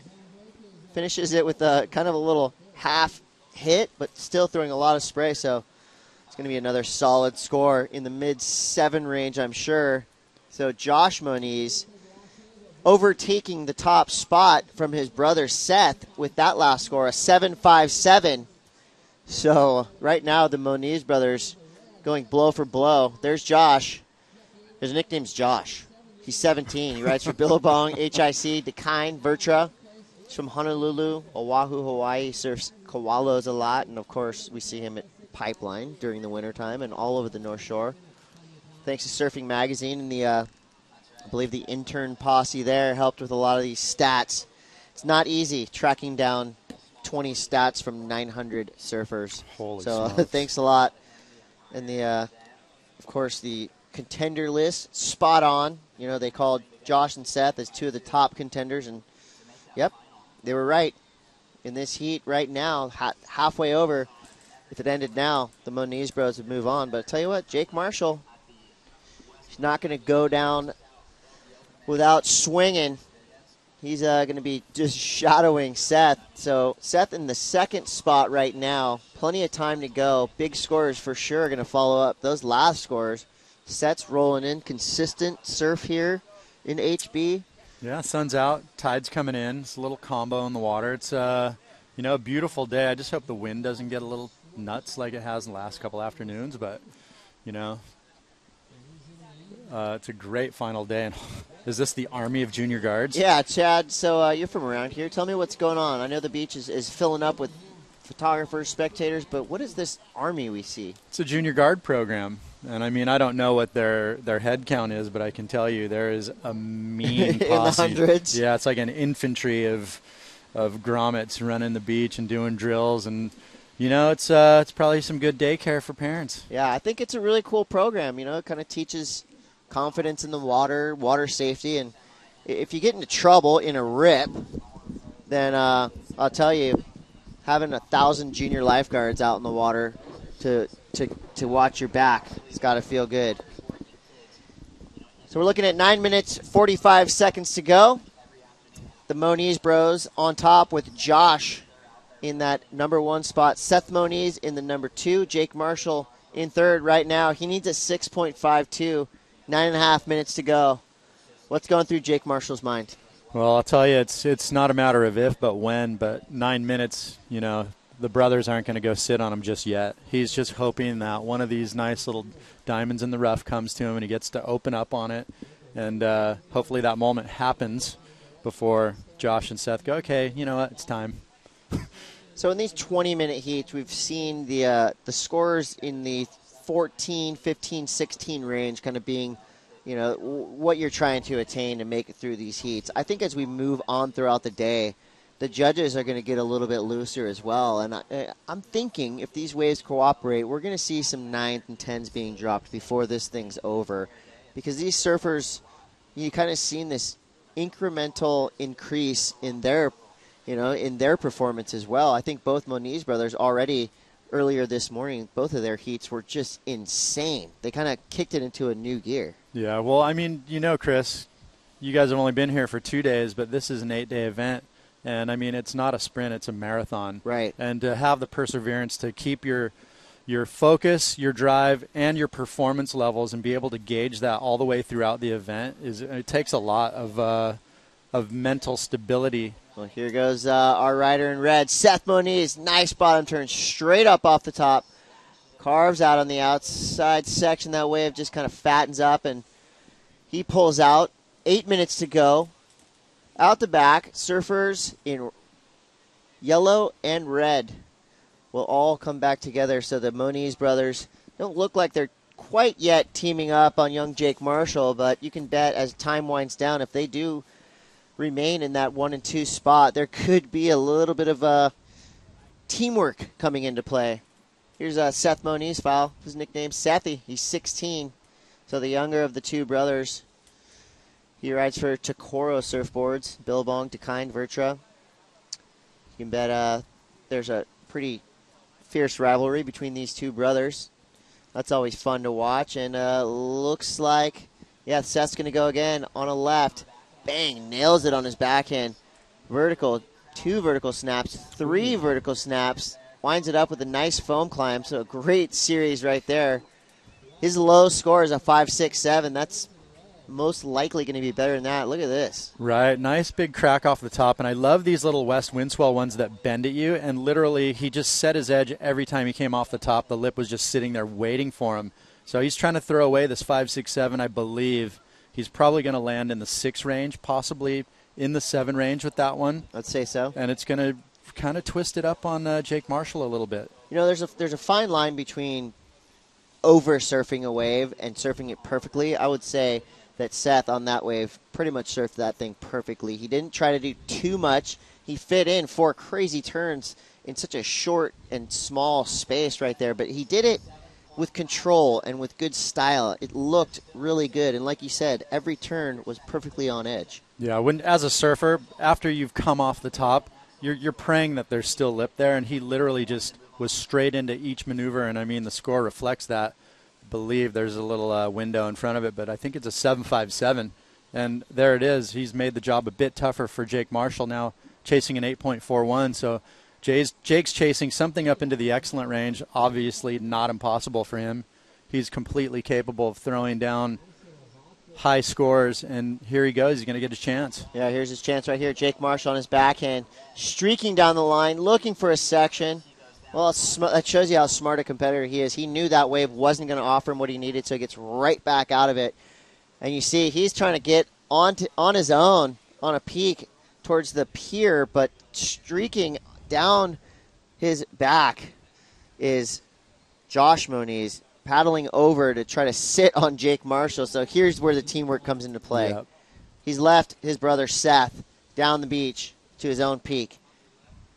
Josh Moniz is going to go and try to handle business with Jake Marshall. Pretty cool to see these tactics going down. Well, it's 5 minutes. There's still a lot of time. It's not down to the super pointy end of this heat, but it's. I would expect that this is going to happen. Not a matter of if, but when, and it's going down right now. So it's happening. Jake's getting that pressure now. Like, okay, it's not going to be easy to just go snag a bomb, and I've got to literally throw some elbows with Josh here to hopefully get it. Well, you see, Jake, no stranger to winning heats. He's the Open Boys champion, the Explorer Menehune champion, Explorer Juniors champion, middle school champion. He goes to Hallstrom Academy. Rides for Hurley, Red Bull, Smith, FCS, Gorilla Grip, Surf Ride. So the kid's got solid backing. He's got a great reputation as a contest surfer. And, he knows what it's going to take. He knows what the judges are looking for. He's going to try to choose wisely. I'll tell you what, these Moniz brothers are not going to make it easy for him. There's your scene on the beach. Fiat brought a couple of their rides down here. Killer surf wagons right there. That 4-door, that yellow 4-door, I've been kind of peeping that thing. Looks like a pretty epic commuter. Little Bumblebee. Yeah. It's fully loaded. I sat in it yesterday. I was like, ooh, this is nice. I like it. Yeah, Fiat, thanks again, supporting amateur surfing. the National Scholastic Surfing Association, presented by Fiat, and of course thanks to Flips Audio and Surfing Magazine. Since 1978, NSSA philosophy has been that athletics and scholastics should go hand in hand. So you're not just concentrating on ripping surfing, but also education. So thanks a lot again to NSSA, creating champions, breeding champions with every heat. Well, you know, it's I believe in the past quite a few athletes have made their way onto the World Tour, and they've used the NSSA as a stepping stone in their path to get there. So any of these young surfers, obviously the direction is to get involved, learn how to compete, raise your performance level, and then move out into, let's just say, the real world. Well, here we go. This is the real world, and it's a battle. It's Jake Marshall getting the best of Seth Moniz, throws the backside tail whip, pulls it around. Again, that wave just not holding up for Jake Marshall. It was a great start, and he did well to hold Seth Moniz off that wave, but nothing came of it. Yeah, it's, you know, trying to just snag that wave is seeming to be a difficult thing for that surfer in third place. And yellow kind of is the voodoo color. And there we see, look at Josh, up and over the lip, controls the backwards fin first, goes for a little shove it action, and comes undone. But, I mean, really, you know, sitting on an 8.67 and 7.57, he's, you know, not really too worried at this point. You can tell by the casual nature of that ending of that last wave. Josh Moniz not worried. So it'll be interesting if these two Moniz brothers make it out of this heat. You know, kind of the here's Jake Marshall's last wave. Boom! It was a great start. Love that backside little fin drift, but nothing else after that. So if Josh takes out Seth, he's going to have just a tiny bit more swagger of the two as he goes in this next heat. And then, of course, you have Seth wanting revenge. Well, it's going to be the final, so you can only imagine whoever doesn't win. Oh, yeah. There'll be some awkward moments at the dinner table. It'll be a long flight home. But, you know, it's cool to see that these guys have been supporting each other throughout this event. They've kind of been going right after each other. And this is the first time we've seen them matched up in a heat together. And they're doing exactly what we thought they'd do. They go out there and take care of business. So with a minute to go, Jake Marshall back against the wall. He needs a huge score, an 8-4-1. You see both Moniz brothers sandwiching Jake Marshall. But Jake is not going down without a fight. We've got a major paddle battle. Moniz on Moniz, and here he goes. Seth Moniz gets the wave. That was incredible. That was like an ISA event. I don't know if I've ever seen two brothers box someone out like that. That was insane. Yeah, that was the plan right there, put into effect. Jake's going, guys, come on. And they're like, nope, we got this. The brothers supporting themselves in the water as well as on land. You know, I think we saw an interview with Seth, and he was like, yeah, I'd love to win this, or my brother. So it's pretty cool. You know, you see them in a heat right now, and they're doing battle, so they're not going to take it easy on each other. Definitely not going to take it easy on their competition. And here goes Jake Marshall, last-ditch effort, 8 seconds to go. He knows it's not in the books for him, and tell you what, this kid does not like to lose. No. Well, he's still got juniors. Yeah, well, I'll tell you what. It's not like he didn't go down not trying. He put in a great effort. Threw down a couple good scores, unfortunately. Team Moniz just got the better of him. Well, that was your men's semifinal.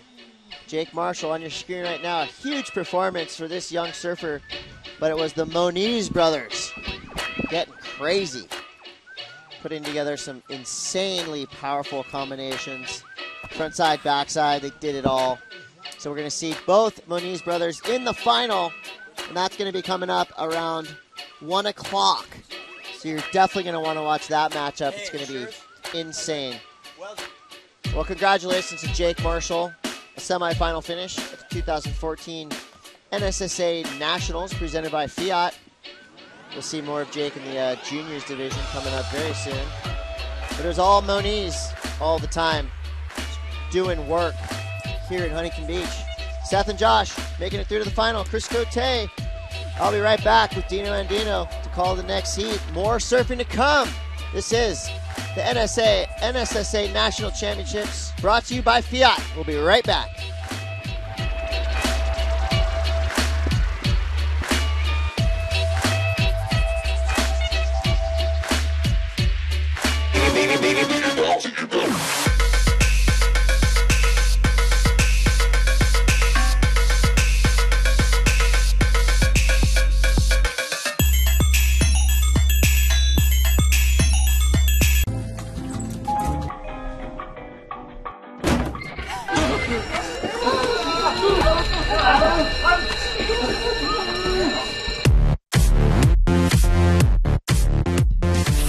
Audio, headphones that flip into intense amplified speakers. Go online and try Flips for yourself free. The revolutionary new Flips, because sometimes music is just meant to be shared. See more right now at flipsaudio.com. I'm down on the beach right here with the Moniz brothers, and yesterday I said it'd be safe to bet on a Moniz, and here we are. You're both in the finals. Josh, one unreal backside wave, and then Seth got a great right-hander down the beach, and then a little bit of ISA tactics. Yeah, that was kind of a bummer. Jake's our friend, so I didn't really want to sit on him, but he's so good. Like that'd be dumb of me not to. So I'm stoked to make it, but yeah. Well, Seth, I talked to you yesterday about getting in the finals here today, and here you and your brother are in there, both with a shot to get your name on the Mayor's Cup. Yeah, me and Josh in the final, just like last year, so hopefully one of us get it. Yeah, it was a tough heat with Jake. Yeah, we kind of just played the ISA tactics, and yeah, it worked out, but yeah, I felt kind of bad for him. I said sorry to him like midway through the heat, but he knew. He knows that you have to do that. Well, he's been in enough ISA competition to know, right? Yeah, for sure. Well, good luck in the finals there. Hopefully we'll see a Moniz name on the Mayor's Cup at the end of the day. Yeah, thank you. Good luck in the final. Back to you guys. Wow. All right. Well, the Moniz brothers making a huge statement right there. And I love the sportsmanship those guys showing. You know, they didn't want to have to sit on Jake Marshall, but I think Seth said it right there. You do not let Jake Marshall up to his own devices out in the water. That plan will backfire on you immediately if you don't keep him in your sight. So both Moniz brothers moving on. Josh taking the win in that last heat. A great heat right there. That was amateur surfing at its finest. Really fun to watch. Well, in the water right now, women's semifinal, heat number 1, Brisa Hennessy, Moana Jones, and Tia Blanco. So a rematch in a couple of these girls' cases, and I'll tell you what, all three of these young ladies absolutely ripped their last heats. This is going to be a hotly contested one right here, and this is kind of making the semis is great. So let's be honest, but there's something a little bit better than making the semis. Making Absolutely. The finals. Having a crack at that national title. And you can see on the screen there, the conditions are great here at Huntington Beach. The tide is right around the mid-tide. It'll be high tide around 2:30 or 3 this afternoon. And the swell has picked up a bit. This is Tia Blanca. Going vertical, 12 o'clock for Tia Blanco. Yeah, she's been surfing really good this entire event. But let me tell you, Hennessy is up to her old tricks, dropping an 8.33 on her opening ride. She's made her intentions very clear here in this event, and she opens up with a huge score. And Jones down, she's in second. She opens up with a 5.50. So Jones has a mid-range score, and Hennessy opens up with an excellent score. So we're already up and running. Yeah. Just under 15 minutes remaining in this semifinal, heat number 1 of the women's. And this is a premier division. Open women's past champions include Chris Moore. I think she might even have about five titles. Yeah, I Chris. think she has about 20 different titles at least in the NSSA. Well, here we have a little action on the outside. Sets coming in. It looks like our surfer in red and blue, both having a look, but it's going to be Hennessy with the kind of last look. Nothing doing right there. Conditions looking super fun. The wind is really kind of almost back down a little bit. It's just a nice ocean breeze, and it just looks so bright and beautiful out here. And here goes our surfer in blue, Jones. Boom, vertical frontside snap, going down the line, hits the closeout, controlling it. Powering her way through. She's still got this wave. Oh, and just comes unglued on that connection. And this is our leader right now, Hennessy. Bam, nice speed float down the line. Big face carve right there. Banks it off the whitewater. So Brisa Hennessy in red with an 8.33 already. And this is what she's kind of be making her name for, is consistency and picking off the right waves. Well, she's definitely going to put a lot of pressure on her competitors. Opened up with an 8.33 and backed it up with that score. Great variety of maneuvers on her front hand there. A big vertical snap and a nice wraparound cutback using her rail. We do have Tia Blanco out the back. Let's see if she can answer. Both competitors she's going against have solid waves. She opens up with a nice snap and it follows it up with another one. Unfortunately, the wave kind of goes into that weird zone next to the pier. But Jones, her last score is going to be a big one. Yeah, Two no big doubt. maneuvers on an open face, on a set wave, and that's going to be her second score as well. So off and running is Jones and Hennessy really, going to put a lot of pressure on Tia, waiting for those scores to get dropped. It looks like Jones's wave comes through at a 6.67. Nice mid-range, high mid-range score for her. So she's looking at a 12.17 total. And still waiting for Brianna Hennessy's wave to come through. And I would imagine that's going to be pretty high as well. Look at these peaks coming in. This goes Jones on her forehand. Carves it hard on the open face right off the bottom. Oh, slips again. That first turn was incredible. And she comes off the backside and just a little bit of a slip on that second turn. But I really like that opener. I think she will get rewarded for that. I don't know if it's going to be above her low score of a 5.5. Man, these girls are really putting on a show, and the waves just keep coming in. Yeah, peaks for days. That first turn of Jones is on the open face there. That was a serious gouge. I mean, had she have finished that up with another maneuver, her closeout maneuver, wow. Well, we got a couple of replays coming through, thankfully, and take a look at this. Dino, an 8.33. Big snap off the top and a great, nice compact blast on that closeout, showing lots of control. This is Jones. And Jones is 6.67. Unfortunately, she got a little bit caught up on that second turn. Otherwise, she would have been looking at another excellent score there. And this was Hennessy's second score. It comes through at a 5.07.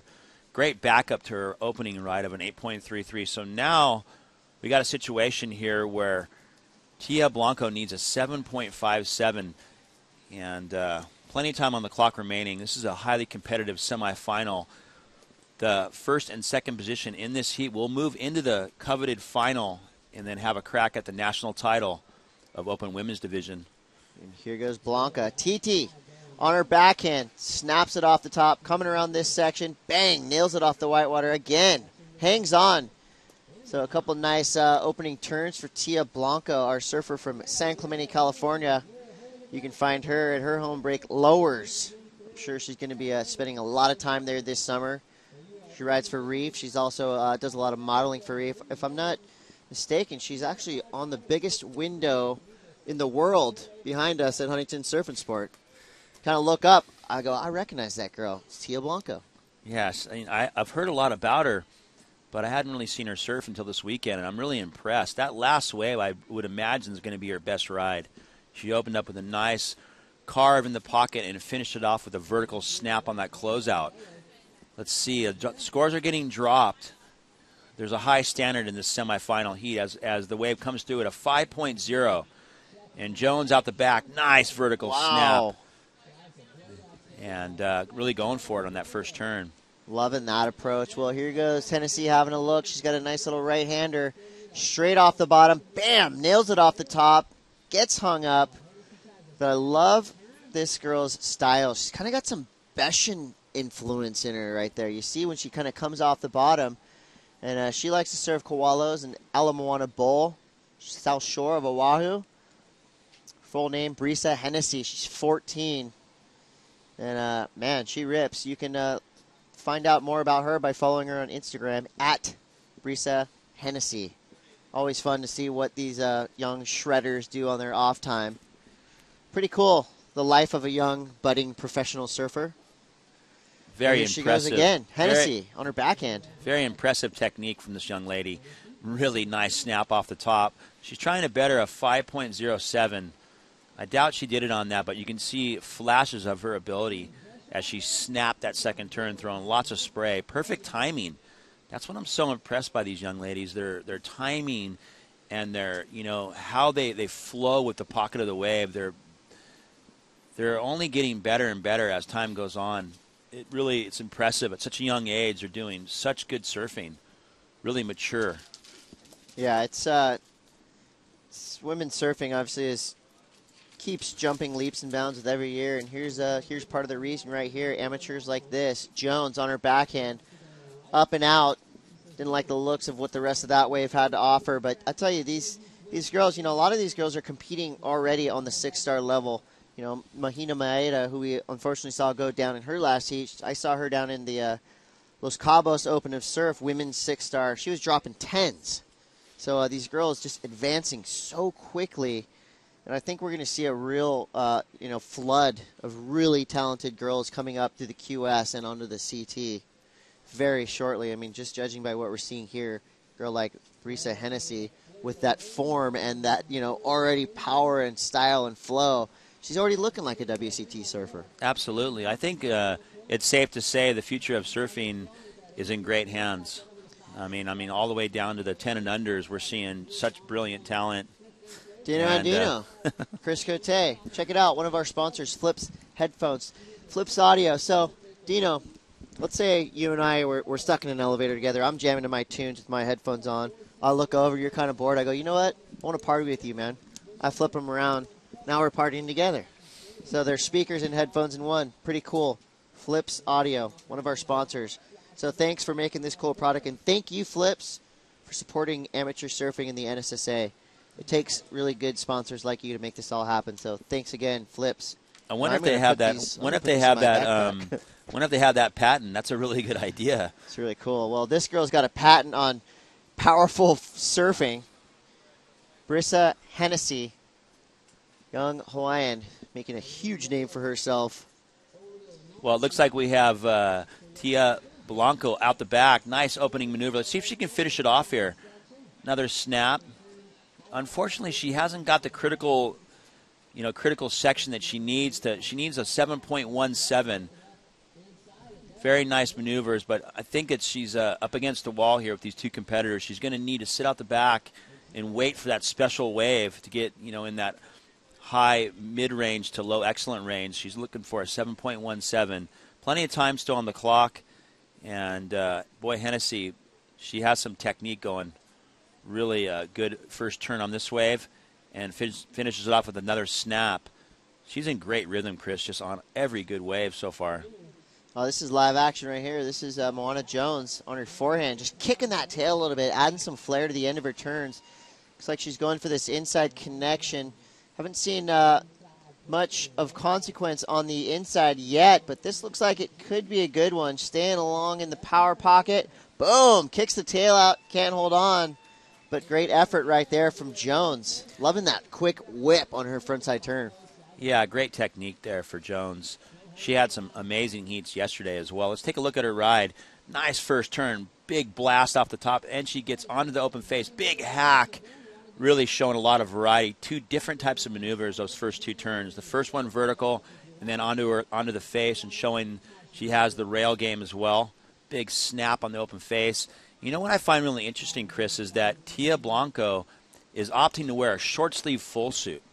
And you can see right there, Jones is only in a bathing suit. So I wonder if it's hindering Tia a little bit. That's a lot of extra weight on her body there. I mean, the water is like 72 degrees. Yeah, me personally, if I am surfing in a wetsuit and I'm too warm, get a little bit lethargic. Yeah. And I can't speak for her, but at the same time, I got to agree with you there. The water is super warm, and there's something about being in trunks. You're just a little bit looser. Well, let's see what Hennessy has for us. She is our current heat leader. Big bottom turn snap off the top, separating herself through the lip there. And another snap. She looks like she's in maybe a spring suit, too, so she's opting to go a little bit lighter. And, everybody's different, too. You never know. Tia might get cold really easy, but I'm actually a little bit surprised she's opting to use a short sleeve full suit. The water doesn't get much warmer than it is right now in California. I think this is about as warm as it gets. Yeah, we're looking down the barrel of an awesome summer. Water's warm. You can see right here this little crossed-up south swell treating our surfers nice. This is Blanco on her backhand, off the bottom. Bam! Nails it off the top. Great turn. She's got to try to get something extra. Little foam climb right there. She's hoping this thing's going to reform for her on the inside. bobbing and weaving, trying to get something extra out of this wave, and she does. Not much, but a little punctuation mark on that wave. So the judges, I think they're going to appreciate her kind of fighting it out all the way to the inside. I really like that opening turn. Only a couple maneuvers on that wave, but really kind of nicely put together. I think she's been very unlucky with her wave selection. You know, that first turn was great. Big bottom turn hook into the pocket there out of the top of the wave, and unfortunately she didn't have enough time to do a second maneuver. That was a set wave, and it looks like the scores are going to drop. They are going to better her situation, but she's still going to need something as we wind down just below 3 minutes remaining.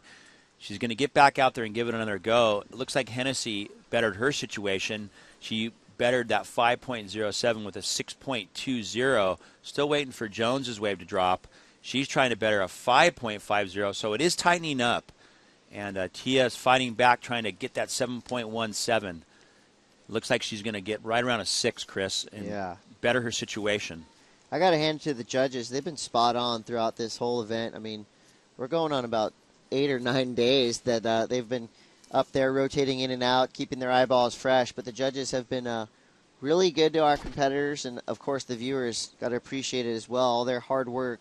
You know, these are some of the best in the biz that we have on the beach here, and, you know, it's well-deserved. These boys and girls out in the water surfing to a level that demands the best judging available. So thanks again to our judges and, of course, our production crew.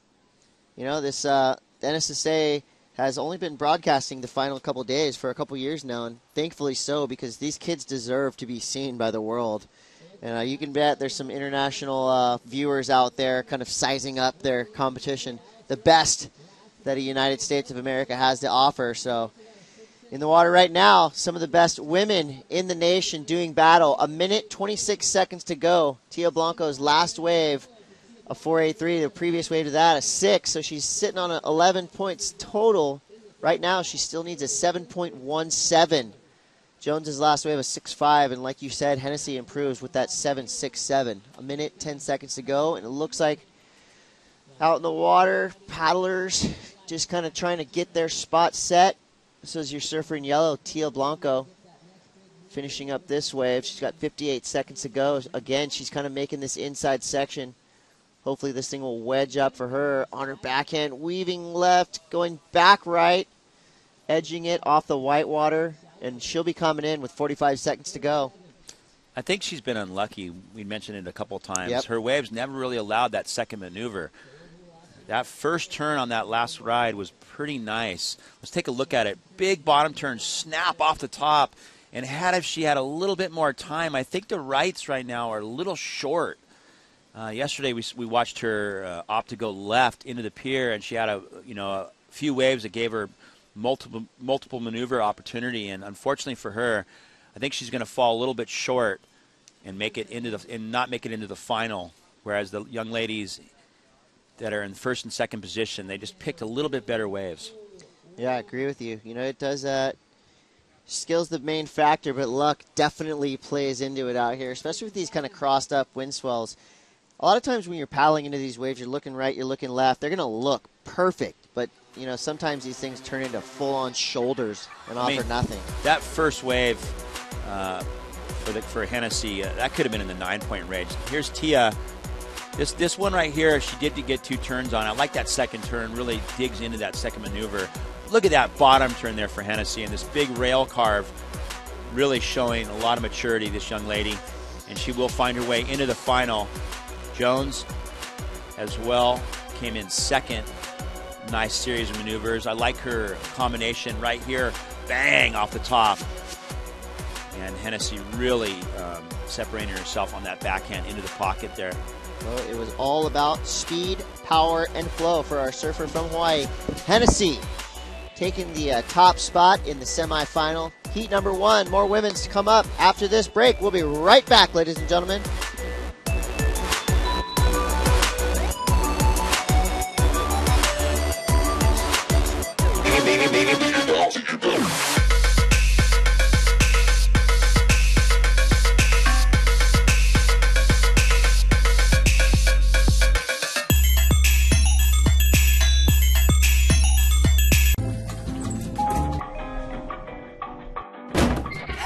Flips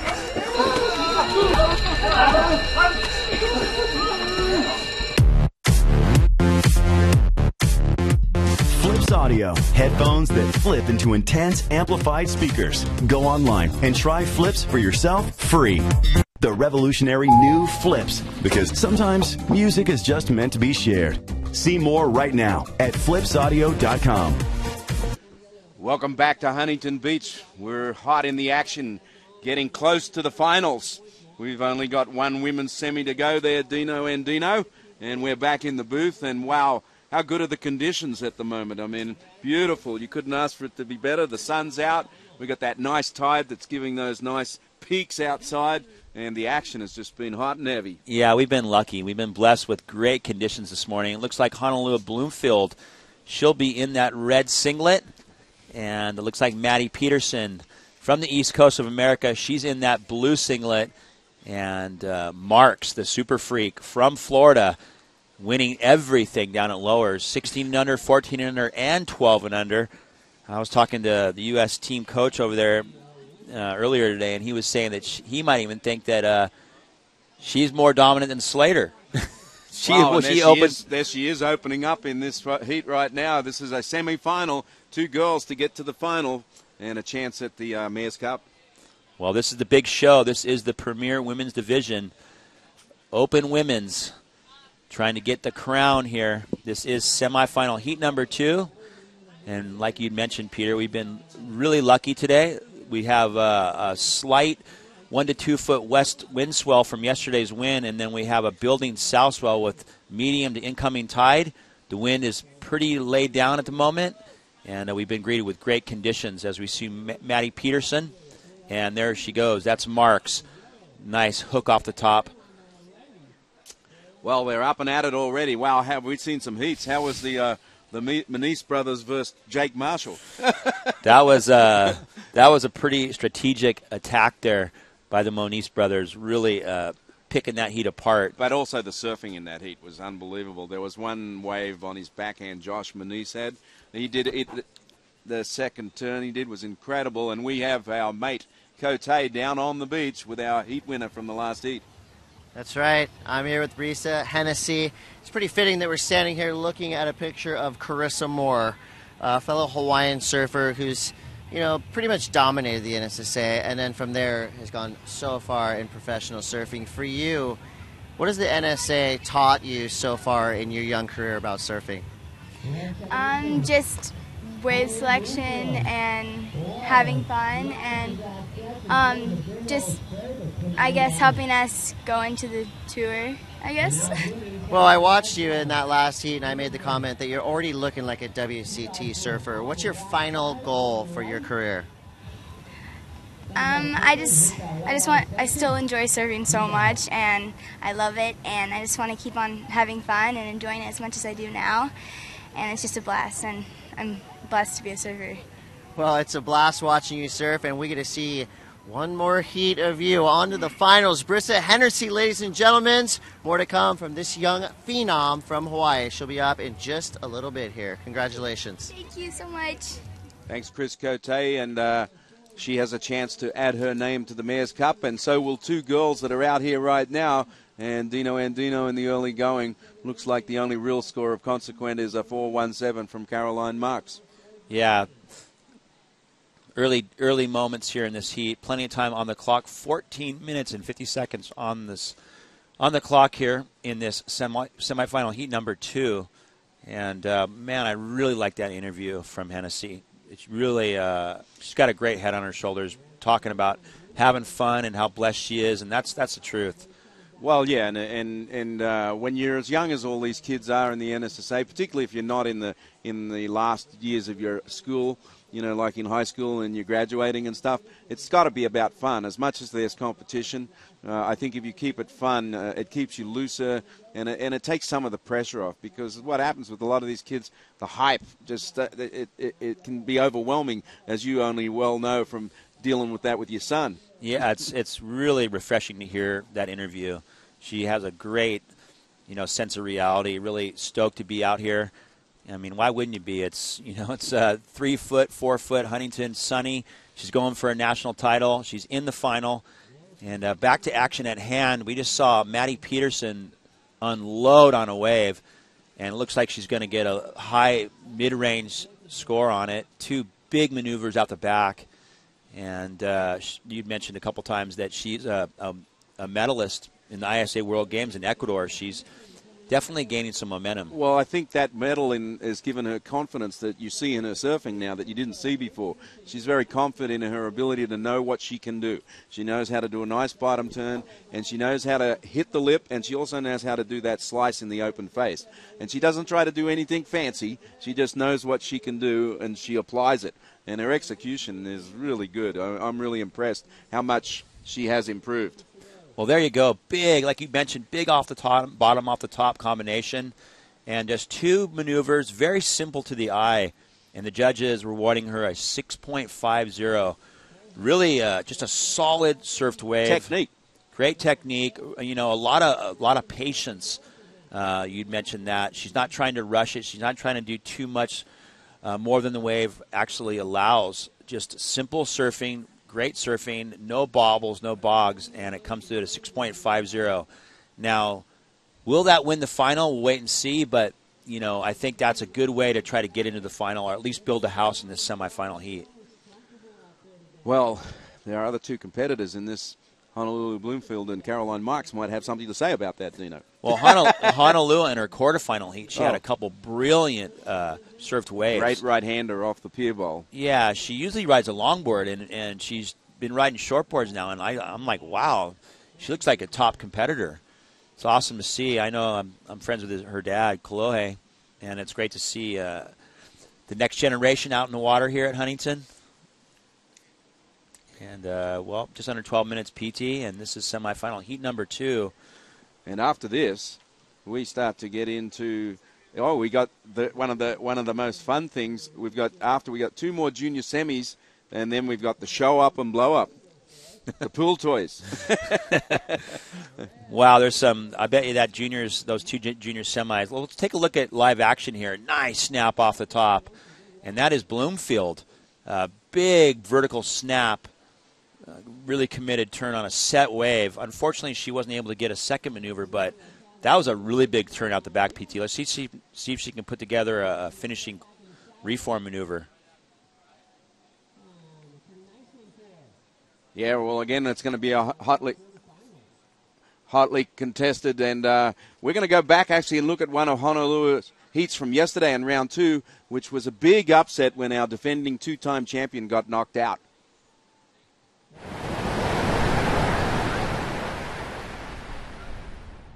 Big upset in this heat. Dax McGill going down. Well, yeah, 2-time Mayor's Cup champion does not make it through today. But, Saxon, that's how it goes sometimes. It does. We did see her have that nice little re-entry right there, but she really didn't get the waves that she needed, whereas Honolulu had these nice sweeping forehand cutbacks that got her some big scores and got her the lead. And looks like she's going to end up in second position because Bailey Nage on that last ride, a 5.17, goes to first. I went out to One Peak thinking there was going to be waves. There was the last couple heats, and I was feeling good. I had a really good free surf this morning, and then all the 3 other girls went down to the pier bowl, and I was kind of just like, oh, wonder why they're going down there. There's no waves down there. Jinxed myself. Sat where I was sitting.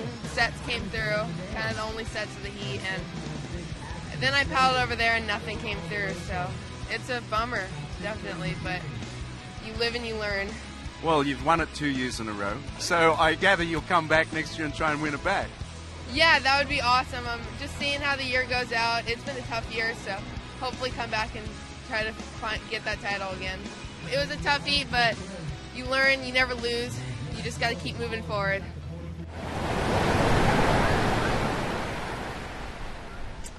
Well, back to the NSSA Nationals live here at the beach, but that was yesterday, and very classy there of our 2-time Women's Mayor's Cup champion, Dax McGill, getting knocked out yesterday. But I think I had to laugh when I asked her if she can come back again. She's got 3 more years left yet. I said, well, you surely can win at least 1 more. And, a great champion and very gracious in defeat there, Dino. Yeah, she's a sweetheart. It was you could feel it. You could feel it coming down to the final moments, and she just needed a small score. Unfortunately, she was eliminated, but that gives the opportunity to Honolulu Bloomfield, who we see right now. She got a 6.93 for her one big maneuver out the back. Let's see, big bottom turn, snap off the top, committed maneuver. That's exactly what the judges want to see. You know, had she have had another opportunity on that final closeout to do another turn, she would have been looking easily into the excellent range. But one turn, 6.93, great score for Honolulu. There is 8 minutes on the clock, Peter, and we got a tight one on our hands. Well, that's the best score of the heat so far, and doing what she did to get it this far, picking those right-handers as we see up and riding Carolyn Marks with a big snap off the open face. Wow. A combination of two big snaps and a roundhouse cutback. Little phenom from the East Coast. Our ISA World Junior coaches, Ryan Simmons and Micah Byrne, must be salivating over that girl. Yeah, at least they have someone on their team for the next 5 years. Well, it looks like Marks already has a 5.17 and a 4.17. I would go out on a limb and say she bettered both those scores. Let's take a look at this. Big snap off the top, Peter, releasing her fins onto the open face, showing some variety there with a nice wraparound cutback, and finishes it off with another one. A smaller wave. That's the only thing. That wave wasn't too big, so it'll probably come in that mid-range. We're still waiting for one more judge to post a score, but she's currently leading, and it comes through at a 6.0. And that's the best score of the heat so far, but it does move her up into first place. Maddie Peterson in second. Honolulu Bloomfield now in third, only needing a 1.9 because she has that one big score, the best score of the heat so far. So we have a heat on our hands. Yeah, we talked about it earlier in that Grom heat that, it looks like it's going to be the battle of who gets the backup, second score. All three ladies in this heat have at least one score that's solid, a keeper, you might say. Now they're going to look for the second score. Down in the third position, Bloomfield only needs a 1.90, as well as Peterson. Peterson needs a 4.67. She's on a 6.50 and carrying a 2.33, so nobody's safe right now. It is wide open, and we've got enough time to keep it wide open. We've got over 6 minutes to go. Plenty of time for a couple of sets to roll through to decide who will join the other two already in the finals for a chance at the Mayor's Cup. And we will have the mayor down here later. Wow. Mayor Matthew Harper, he's coming on down, and he will present the Mayor's Cup at 5 o'clock to our men's and women's champions. That's awesome. It'll be exciting, too. I think that the finals will have good conditions. The wind is laid down. A little bit earlier we had a little bit of a bump, but right now it's 3 or 4 knots, straight on shore, very glassy. And plenty of action left in today's proceedings as we wind down through these quarters, semis, and finals. And we'll be crowning champions in all divisions. As we look down the list, we got plenty of action still, Peter. Yes, there is plenty of action yet. We are yet to get to our first final, and that will be the men's final, and followed by the women's final at 1 p.m. And that will determine our names on the Mayor's Cup for this year. As we saw, it looked like in the red, Honolulu Bloomfield. Well, she opened up with a nice snap. Unfortunately, she wasn't able to complete that second maneuver. She would have been looking at a pretty big score there. I would imagine she's going to better that second low score, though. And this is Peterson. Nice couple snaps on the open face. Pretty mediocre wave, but she's trying to better a 2.33. She guaranteed did that. But we have Bloomfield, on the other hand, who has that 6.93, and she's only carrying a 1.3, so it's going to be tight. Well, you were saying, Dino, look, it's going to come down to this second score because look at Maddie Peterson and Honolulu Bloomfield. Their second waves at the moment are both not going to be of consequence to who gets through. I mean, you're talking about a 2.33 and a 1.3. That's not going to get it done. Well, it looks like we have Marks out the back. Big vertical snap through the lip. Let's see how she finishes this wave, Peter. Oh. How was that turn? She whipped the tail off the top there, 12 years old, from the East Coast of America. And, wow, that was a bit of separation on that final maneuver. We'll see what the judges think of that one. Big open open maneuver to start that wave off, and she went into that closeout. Let's take a look, Peter.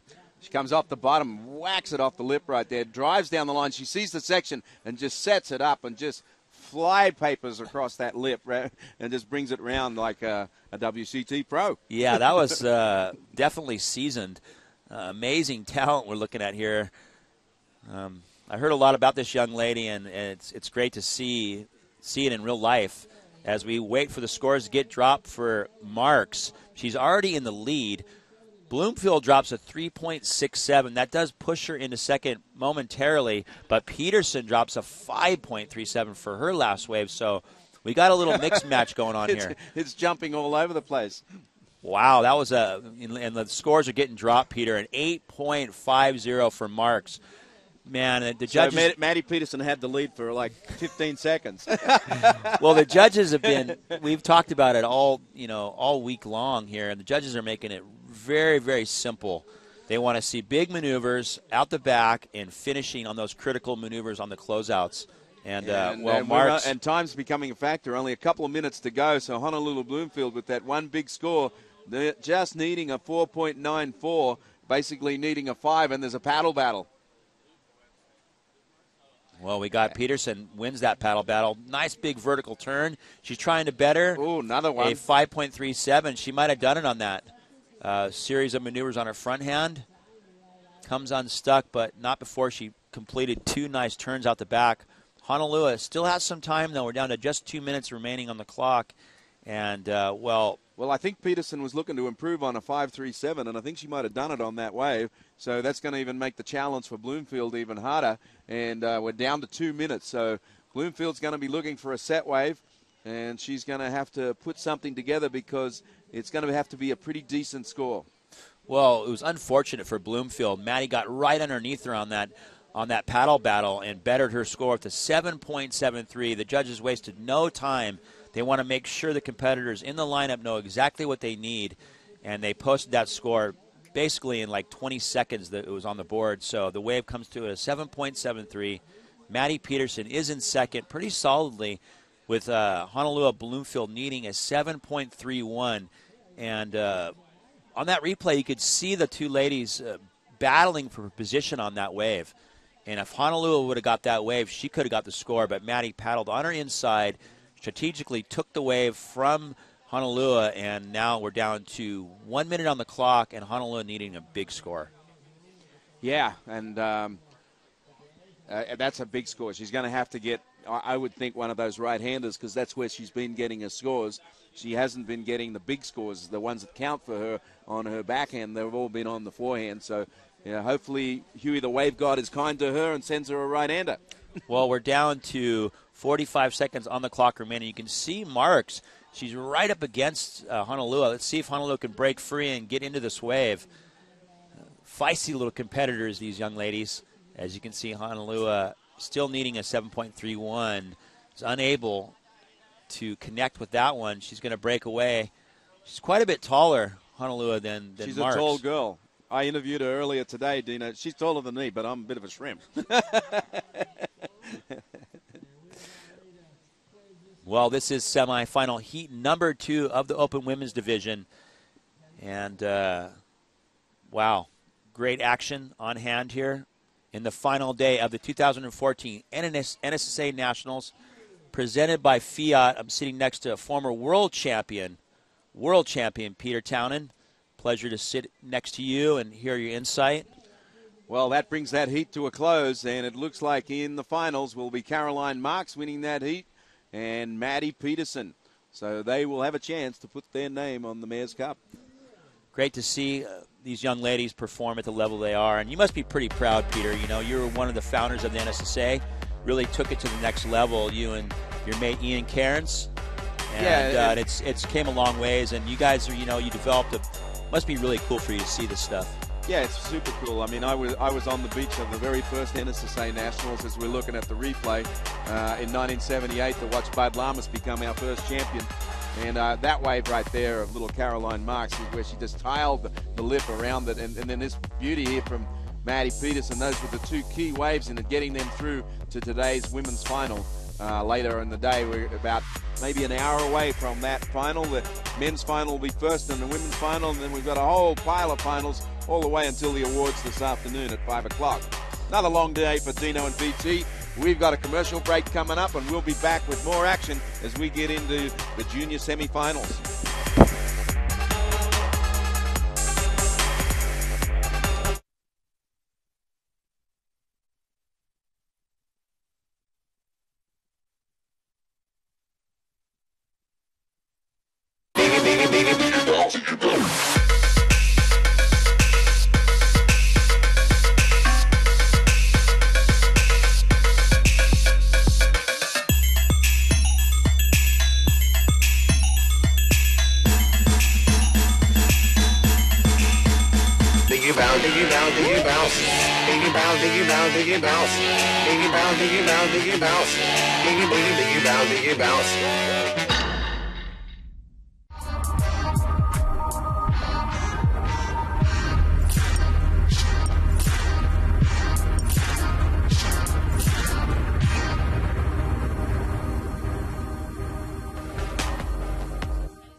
Back at Huntington Beach Pier for the NSSA Nationals, brought to you by Fiat.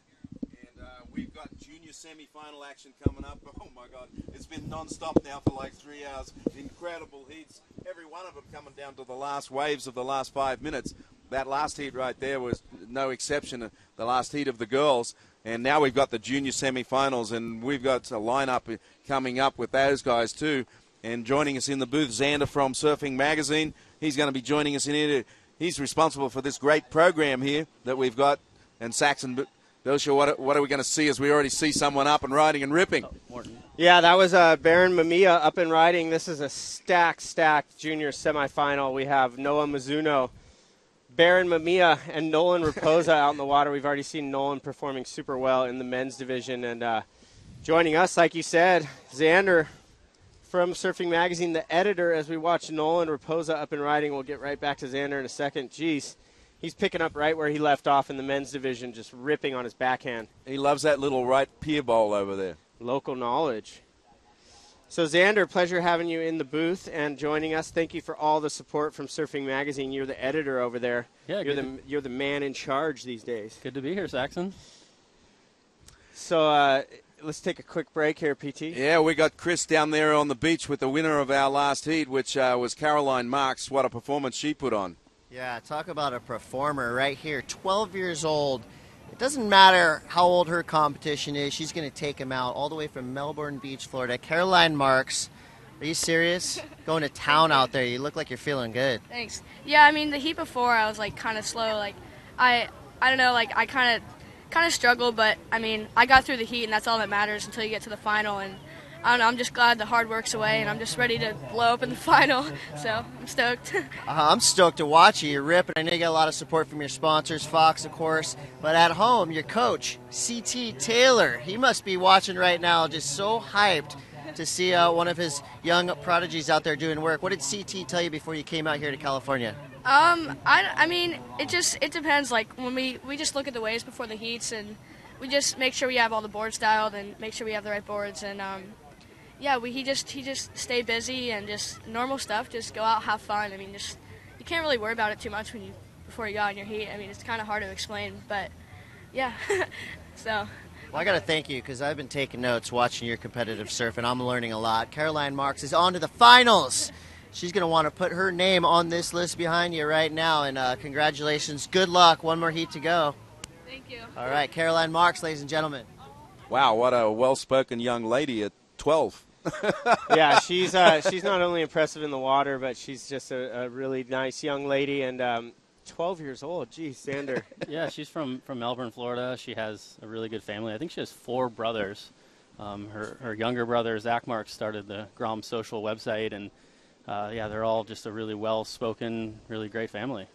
Yeah, and we've seen Luke Marks performing really well in this event, you know, throwing up a couple 9s in the early days, and he was unlucky early this morning in his heat and went down, but a great surfing family. And, you know, we're going to see a lot more from Caroline coming up in this final. She looks like she knows when to peak. You heard her say there that she just goes out there and has fun. It doesn't matter as long as you're advancing, but in the final it's all about winning. So I can't wait to see her go back out there. And swinging around doesn't take that one. It was blue Mizuno, but on the backhand. Yeah, Nolan Raposa on another nice right-hander. He's surfing the South Peak now. Goes for an air. So look at Nolan, man. He's had these heats all day long in the men's competition and now in the juniors, where he goes out there and literally every wave he rides is almost an excellent score. He's got an 8.6 and a 7.6 on his first 2 waves, and he's done this, Xander, in the last couple heats he's surfed. Are you familiar with Nolan Raposa's surfing? I'm not really familiar, but when I walked up on the beach, I saw Peter Terrace, our photo editor, and he was freaking on Nolan. He said, we need to focus on him. And this is Noah Mizuno from Hawaii right here. This kid's been showing a lot of skill. Streaking down the line here. Nice first turn so far. Transitions well and banks it off the oncoming section. So a great little left-hander to start things off for Noah. You know, Xander, that's a great point you bring up. You know, we all as spectators of this event might not be familiar with a lot of these kids, but after the performances they put on, look at him going to town on this inside. He got 3 more turns in on that inside reform, so great opener for Noah Mizuno. But it's really a place where you get familiar with these young kids and their talent. It is. There's so many of them these days. And we got Pete Terrace getting these photos with this good sunlight conditions. So yeah, that'll make Xander's job easier because he'll have plenty of good photos to select from. Exactly. Yeah, when I walked up on the beach, he was already claiming him as a young Bobby Martinez. So yeah, we've been saying that Nolan surfs like Bobby Martinez and Freddie Pataccia also. So those are some big shoes to fill, but he's doing a great job so far. I mean, he's throwing away that last ride of a 6.27, and we're just in the beginning of this heat. Well, yeah, and those 2 names you just mentioned, the Sachs, the Bobby Martinez, and I'm having a senior moment here. You mentioned that, haven't they? Freddie Pataccia. I go, they're both NSSA national champions. You know that. Yeah, and I mean he's well on his way. We saw him dominate that semifinal to get into the finals into the semifinals for the men. He's in the final, right? Correct me. And then now here he is in the semifinals for the juniors, well off into the lead here. So amazing stuff from Nolan Raposa. He's making a big name for himself. And we're all here today, myself, Peter P.T. Townend, Saxon Boucher, and Xander Mortar from Surfing Magazine, and along with Dino Andino and our other mate out there, Chris Cote. We've been bringing it to you for a couple of days. Yeah, having a ton of fun and getting to know all these young junior surfers. It's been an amazing week, and it's exciting to know that we're almost into the final series here. We're going to be crowning champions all afternoon, and I'm excited to see who takes these things out. Starting with the men's final, but before that, your favorite event, Sax. Blow up and show up. Show up and blow up. That's the Surfing Magazine Expression Sessions. Xander, why don't you tell us a little bit more about that? You've been busy activating those toys in the back. Yeah, me and Brendan Buckley, our online editor, and Kelly Cottrell came down to the beach with 16 floats. We've been blowing them up behind the main tent back there, and already have kids trying to reserve them and line up to get out there on them. And, yeah, it's a fun little expression session. They all grab one, go out and kind of go over the falls on them and have a good time. I'm trying to remember which one was the champ. Yes, which blow up to it. I remember the crocodile. I remember the crocodile was pretty ducky. I remember a duck getting a really long, exciting ride. But right now, on a great ride in this heat, Baron Mamiya slashing down the line. That's his second turn so far. He's setting something up. Oh, big old layback jam to finish that wave off. So Baron, he's one of my favorites, young guy from Hawaii, and he's been showing a lot of form in this event. Yeah, and this is the first of those junior semifinals. We got one more, and then we're into the blow up and show up, and then also straight into men's final. So the big one in about an hour. Yeah, let's take a look. Let's show you those waves of Nolan Raposa. This is an 8.6 right here. Just sliding the tail on the first turn, and then a big old finishing maneuver, perfectly placed in time, throwing a lot of spray. And then he's just so confident in his surfing on his backhand. Definitely some shades of Bobby Martinez, Freddie Pataccia. And then this was his throwaway even. This is a 6.27. You see he goes for an aerial at the end of this wave just to try and maximize. That would have gone up into the 9s and bettered his situation. So, Xander, we've been watching all the Surfing Magazine commercials that we've been airing throughout this webcast. We've been loving our NSSA program where you guys have the contenders. Amazing imagery in that magazine and tons of great information on all these athletes. One of the commercials I noticed was for an upcoming film project you guys have been working on called Teenage. Yeah, we kind of just decided to do that in the last couple months when, it was partly out of luck. We've had a couple good trips. We we sent Jack Robinson and Iago Dora down to, and actually Kalani David, but he hurt himself, down to Indo. They surfed really good Kandui. We also had our video guy, Sean Bennett, go down to Mexico with a couple kids, and we realized we had a lot of good footage coming in, and there's no one outlet for those 13 to 19-year-olds right now. I mean, some of them are, putting out web edits, and we want them a part of our magazine, but we really wanted to do something that was just for them, and it's kind of gotten the ball rolling. It's going to correspond with our magazine that will be out. It'll be out in the early September. It'll kind of go, I think it'll come out during the Lowers Pro. So awesome. Well, we look forward to that. Keep an eye out for Teen Age coming out of Surfing Magazine. And what a great opportunity for that age division, like you mentioned, 13 to 19, as we watch the action in the water, obviously on screen. That's Noah Mizuno. Comes unglued there, but just before that, we saw the end of a wave of Nolan Raposo, and I'll tell you what, whoever said that it looks like Bobby Martinez, the cutback he just did look like Bobby Martinez. Well, here's Noah Mizuno. This was his wave before, a 6.33. You see that really sharp, fast cutback to start things off, and then that's always a tough section to negotiate here at Huntington as you come into that oncoming wedge.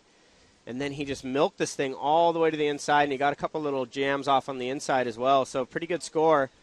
He's down in third right now, holding only that one score as his other score drops in. But, with the 6.33 in his score line, he's going to be looking pretty good to get second. But Nolan out to a huge lead. Yes, looking good to be in his second final. He will be in the Mayor's Cup final later today. He'll be up actually before, looking good to be in the juniors too. So he's looking like a lot more surfing this afternoon. Well, he's loving it because this is his local spot, right? I mean, he surfs out here all the time. He says that he knows the wave really well, and he's just been having fun in his heats. And the reason being is he puts up big scores right when he gets out there, and then he's just on cruise control the rest of the heat, and he's done the same thing here in this heat. So, Xander, back to that the film project and just working more with the youth. You mentioned that age category of about 13 to 19, and having an outlet for all these young surfers, which is obviously inclusive of a ton of the athletes we have competing here at the Nationals. That's a great opportunity for them. And what's the thought process behind that? Is it just because you guys want to see more from these kids? Yeah, we want to develop relationships with them as well. But at the same time, we want this to be very inclusive. We, despite, we're planning trips and doing our own trips, but we also want, for anyone listening or all the kids that are at this event to know that if they, if they film for this and get us good clips, we'll include them. And so it's been cool. We've had a lot of good feedback, and guys like the Moniz brothers and Griffin Colapinto and Jake Marshall are all super fired up, and even the kids, like I said, we're down here watching Nolan Raposa, and like I said, Peter wants to get him involved. So this is another good event to be at and kind of see some of the talent that we might miss. There's so much of it; it's hard to keep them all on your radar. Yeah, there are so many good kids. Speaking of good kids, up and riding, Nolan Raposa going for another big air. He's trying to raise the bar now that he's got those big scores. He's going for something major to try and get up in the nines. And then just before that, you saw the kids with their show up and blow up to pool toys getting ready to do battle out there in that event. So anyway, all you kids out there that can hear me, get your clips sent in to Surfing Magazine. We want to include all you guys in this movie. It's going to be an amazing, amazing thing, and I know everyone's going to want to have a good participation and part in that movie. So great opportunity for you young guys to get featured. Yeah. And while we have this hot heat going on in the water, we have another gnarly one coming up after this. We have Jake Marshall, who got Monized, so to speak, in his last heat, right? And then Loan Ning, who's been a surprise newcomer that we haven't heard much about, and Griffin Colapinto. So a bit of a gnarly one coming up for the next junior semifinal. Yeah, and there you can see there's the rubber ducky. I think that's the one that had a great ride last year. I remember the turtle had some good ones too. This is such a fun event, Xander, that Surfing Magazine brings to the table. It's a great brainstorm on your guys' part just to include all the kids. A lot of the Groms down here just left out of the event spectating, looking for something fun to do, and this definitely gives them an opportunity to get out there. And with these waves, it's going to be great. Exactly, and they even have the opportunity to get in the magazine. I think we feature the winner in our outtakes page in our teenage issue. So we had an Instagram from last year that was from the water where you could see the pier in the background. There was two kids on two different animals taking off on a wave, and that thing went like viral. I mean, that thing was everywhere. So definitely some amazing imagery coming out of that, and it will be featured in the pages of Surfing Magazine. So those kids getting ready to go out there, we want to see it. You want on big waves going over the falls and getting long rides. So that's going to be fun to watch. Well, that last wave of Barron gets a big score. Sachs a 7-5. Wow, well, that's exactly what he needed to put the pressure on, because Mizuno in the blue had the 6.33, and it looks like a split of the peak here. We're going to follow Nolan Raposa, and he's caught behind this one, considerably long section in front of him, and he's going to bail out. But I think Mizuno in the blue was going left.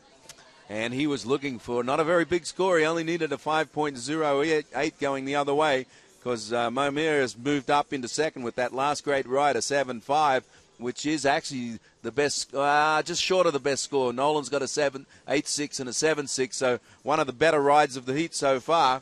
And we'll stick with the replay right here down the beach. Yeah, this was splitting the peak with Nolan, and a little bit of a bobble on that turn, Xander. Obviously we want to see him do that much cleaner and not get the sort of bobble in his knee right there. So that might not be one of his best scores, but Mizuno has been showcasing some amazing surfing as well. He's a very strong talent from Hawaii, and I was really impressed with the Contenders program you guys put out, and Mizuno is actually one of the guys in there where he's on like a 10-footer at Pipeline in this issue.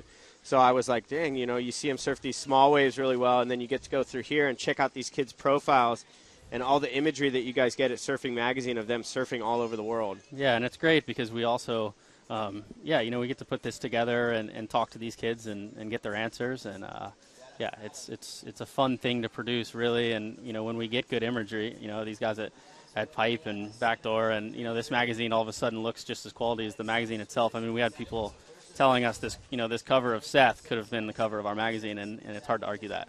Yeah, no, I agree. And here's that wave right here.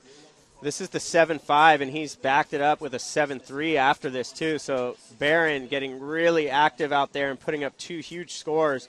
He's put a lot of pressure on Noah Mizuno now, who needs an 8.5. So Raposa and Mamiya definitely making their stake for the final here with 2 minutes remaining. Yeah, I mean, an 8.5 is a big ask, and there's no way he can break that up into two rides. He's going to have to get a set wave and do something miraculous if Mizuno wants to make it through to today's junior final. Yeah, it was Raposa who put up the two big scores early on and was running away with it, but Barron, a couple low scores in the beginning of the heat, and then he found two gems right there by the pier and put up two 7-pointers.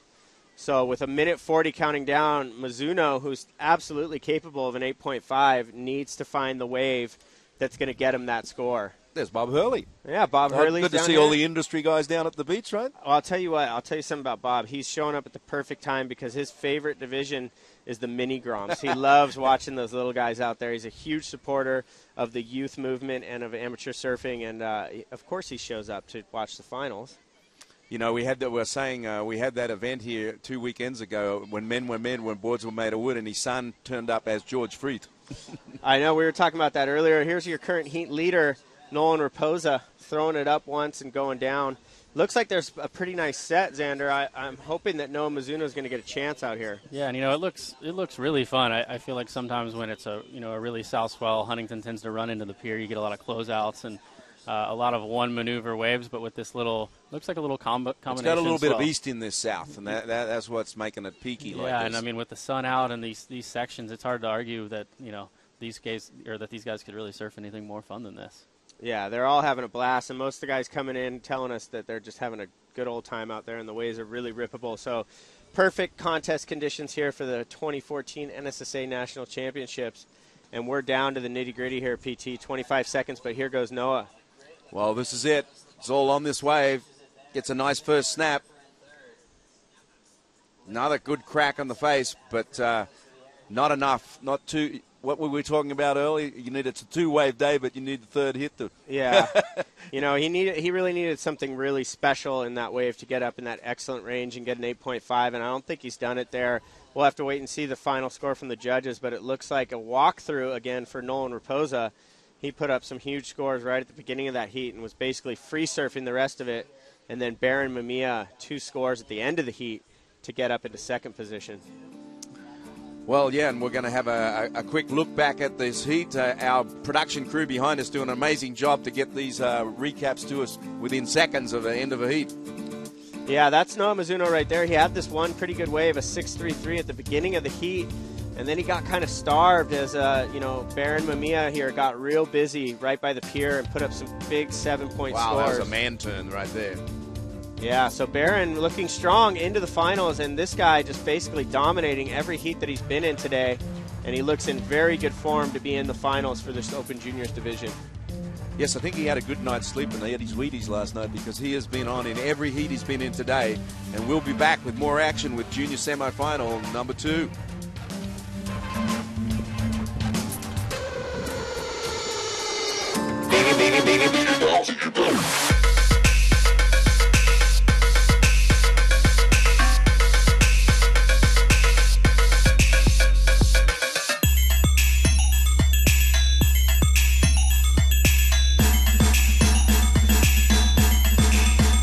Diggy bounce, diggy bounce, diggy bounce. Diggy bounce, diggy bounce, diggy bounce. Diggy bounce, diggy bounce, diggy bounce. Diggy, diggy, diggy bounce, diggy bounce.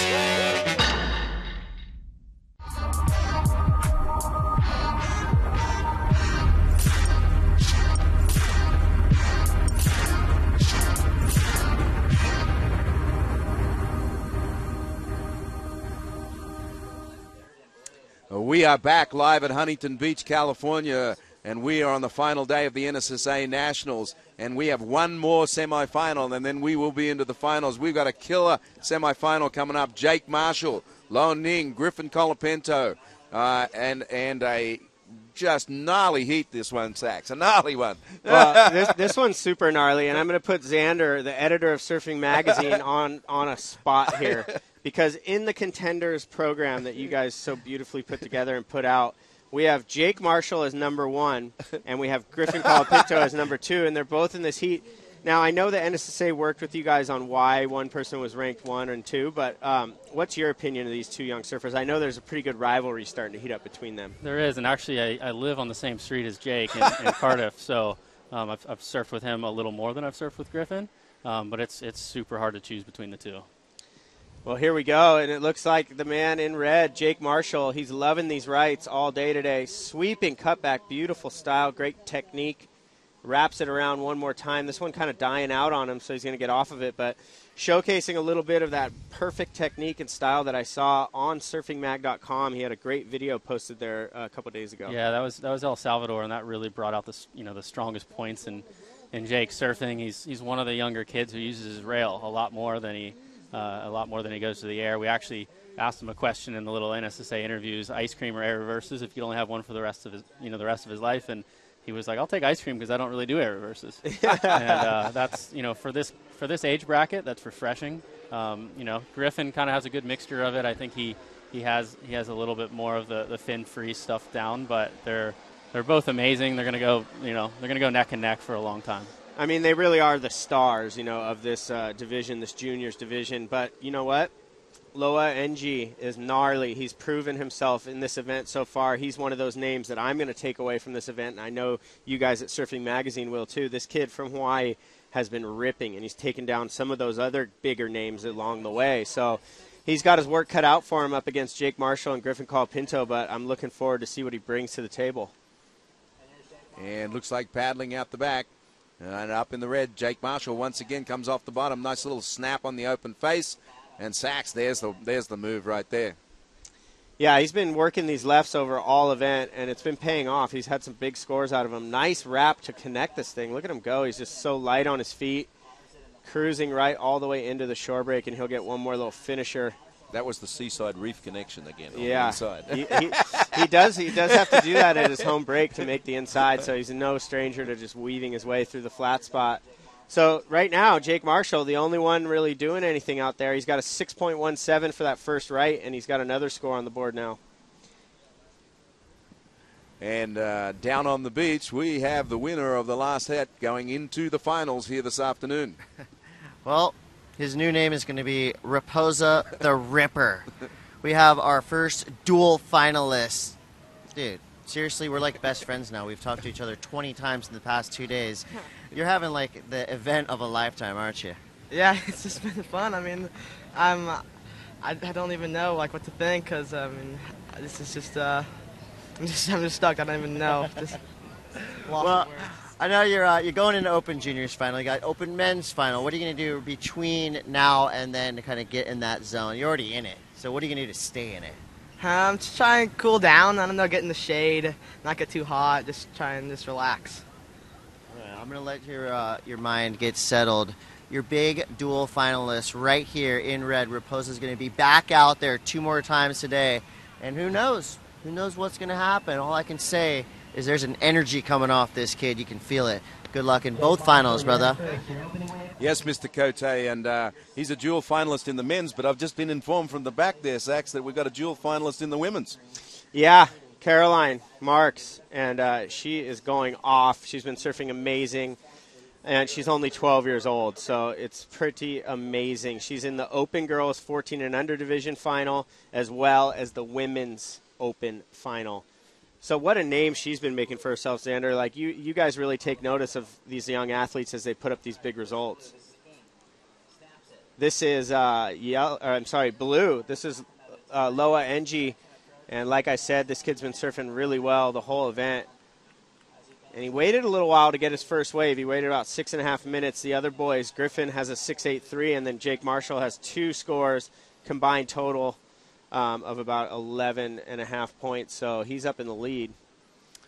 Yeah, and it's early going here. We've got over 13 minutes to go, and one real good score posted, which is Colapento's 6.83, and a couple of reasonably good scores for Marshall, and we'll see what the judges think of that Ing wave right now. Yeah, and back to Caroline. She's someone who I think a lot of people have known surfs well for a few years now, and she's just, it's crazy to say she's hitting her stride at 12, but yeah. It seems to be happening. You know, she has a lot of confidence. She's beating 16-year-olds. 16-year-olds are giving her a lot of credit. You know, it's not like they're not even bummed that they're getting beat by a 12-year-old. She's a pretty crazy talent. Yeah, she is. She's been showcasing some amazing surfing. I've been really impressed with the amount of power that she has. She's just like a real compact, tight surfer, you know, low center of gravity, and she really pushes her surfboard through the lip. She, with the likes of Brisa Hennessy, some of the younger girls that are really taking charge here at this event. So a couple great girls finals coming up, obviously the Open Girls Division and then also the Open Women's. Stay tuned for all of that. We're going to wrap out this afternoon with some major championships here. We got from the men's final all the way through to the mini Grom final for this afternoon. But check this out, PT. This is your favorite part of the day.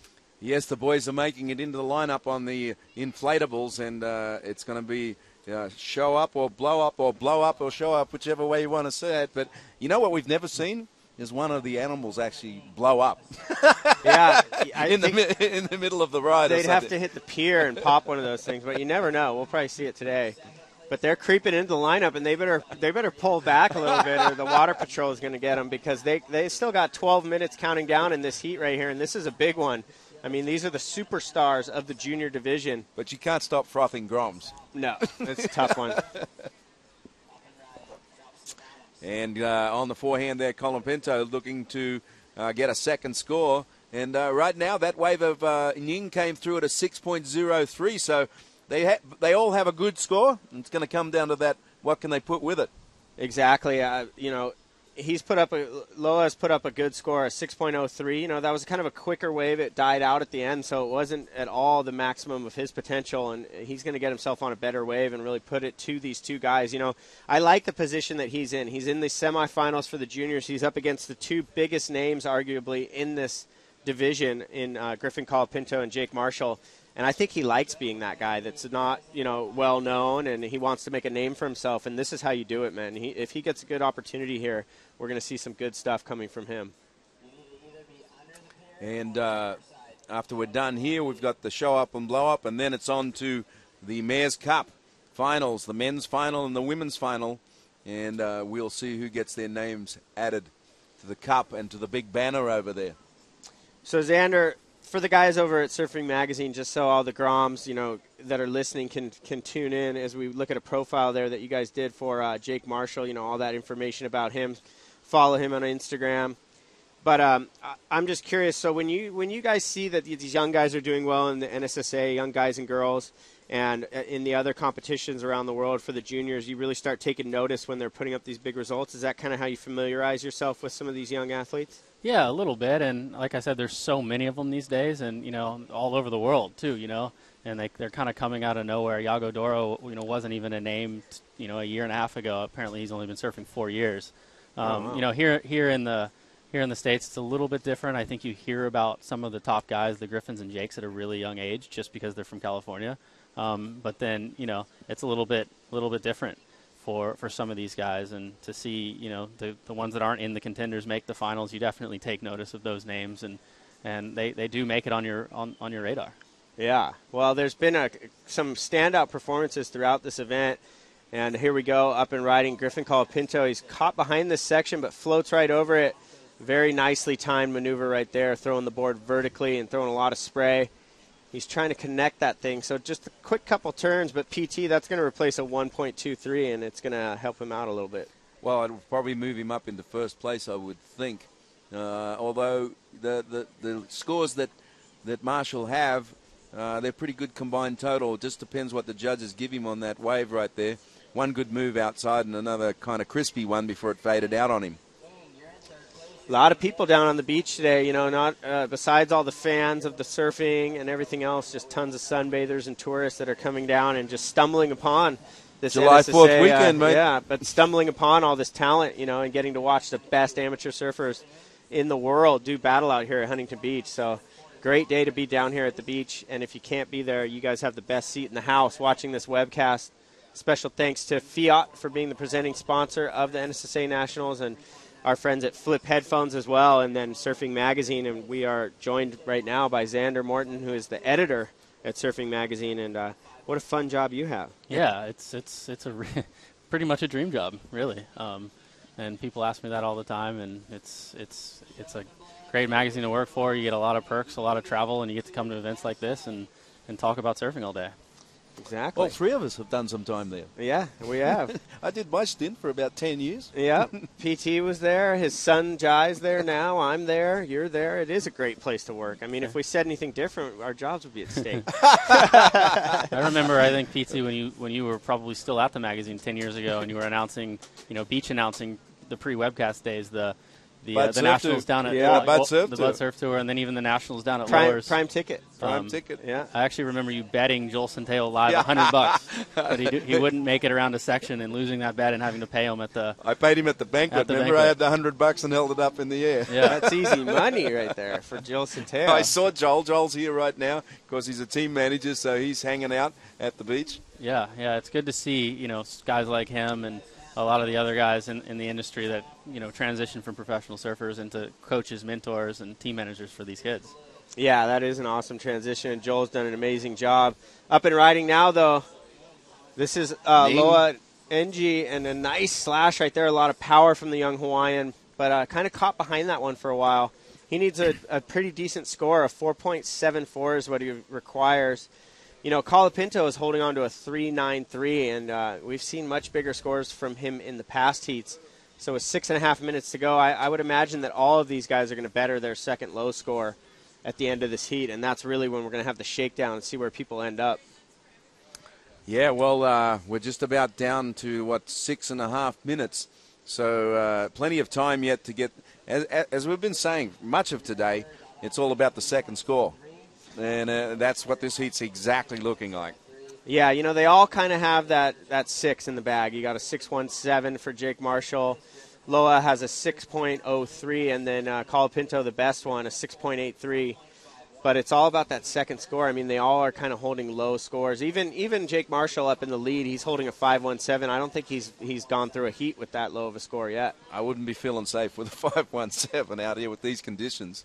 No. So with almost on to the 5-minute mark, I think we're going to see some nice waves roll through the lineup, and these guys are going to get a couple more chances. Loa in third place is in a pretty good spot at the moment, though, only needing a 4.74, and against the 2 top contenders in this event, and I mean, no pressure really for him. Yeah, no, he's in a great position, and I think he's got a real good shot at this heat. You would imagine, looking at it on paper with the hype on those 2 guys, that they'd be walking away with a couple 8s at this point in the heat.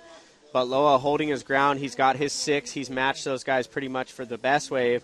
And it's just like PT said right now, it's all about these guys' next ride. With time winding down, you you don't know if you're going to get one shot. Maybe you get 2, 3 more chances, but it's really going to come down to this next set as it comes in right now. With 5 minutes, we just hit 5 minutes, so this next set is critical, and it's out on the horizon. We'll see who can get in position. Well, it looks like all 3 of the boys are down on the sort of south end of the beach. And I think that's Griffin Colapinto. He's having a look here. He's going to go on his backhand straight up vertical straight up into the corner, slashing around right there and then bouncing off the foam to finish that off. So this is a pretty good ride right here. I'll tell you what, this is actually making it really interesting because that was a pretty good ride, but it wasn't an outstanding up in the 7-point ride, in my opinion. We'll see what the judges thought, but he's not putting it away with that ride right there. He's bettering his situation, and Loa is going to have his work cut out for him, but it wasn't one of those superior, outstanding, excellent rides. And but it might put him up in the first. He might just get enough because he has the one best wave of the heat so far, that 6.83.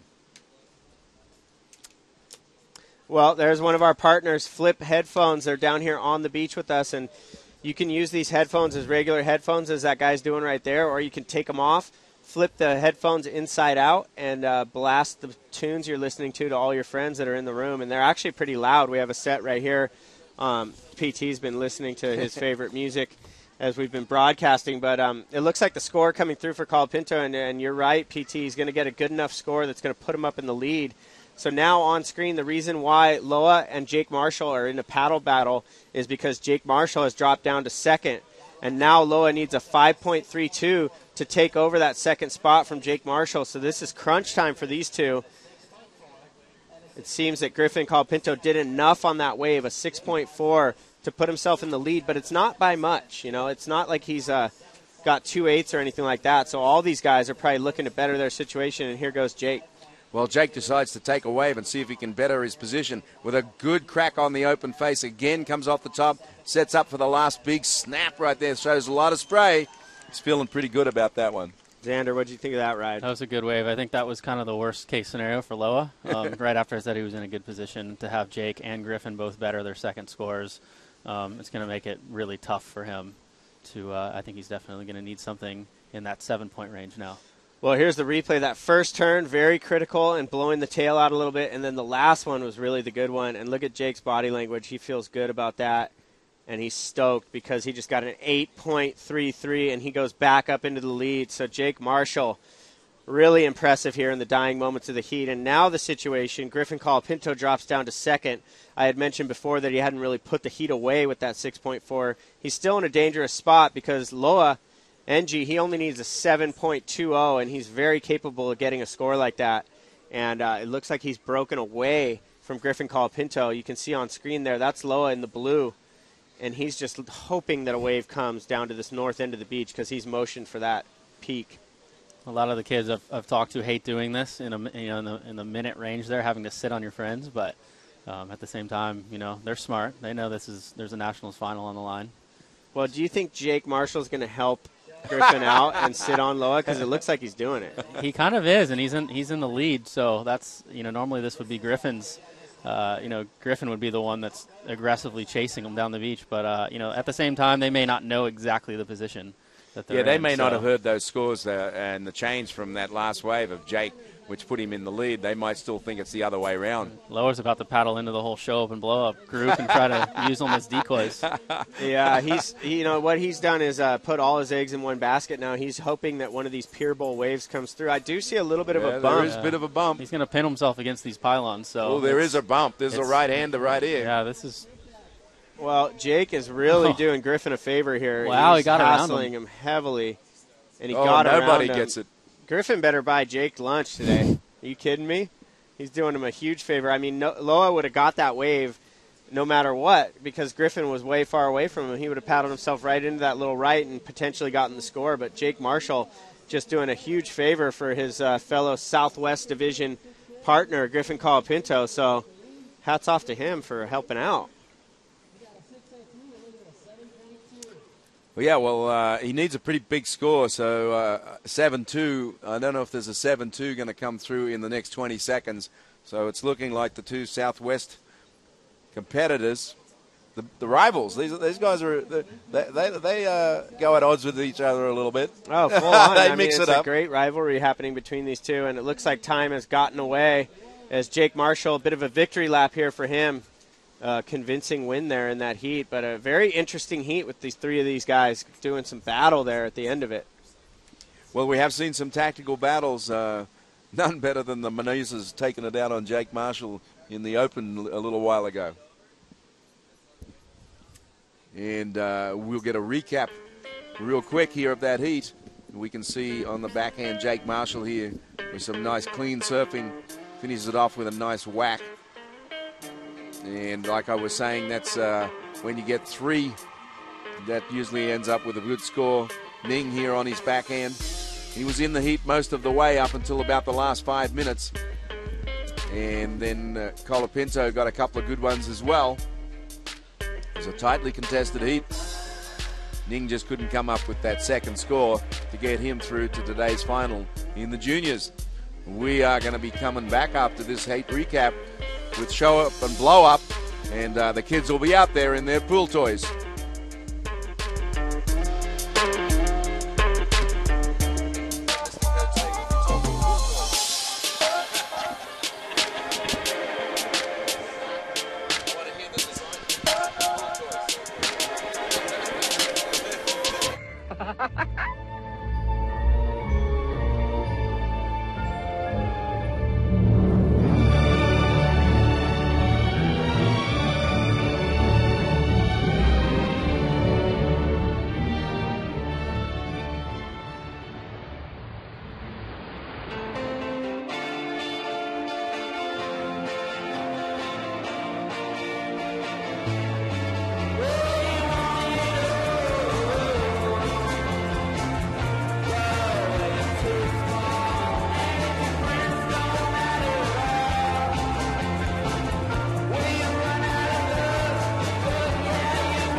Flips Audio, headphones that flip into intense amplified speakers. Go online and try Flips for yourself free.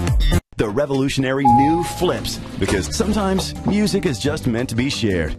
See more right now at flipsaudio.com. Welcome back. I'm down here with the semifinal juniors heat winner, Jake Marshall. Jake, how do you feel about that heat? I feel really good. There wasn't a lot of waves in that heat, but I ended up getting the right ones and making it through. Stoked.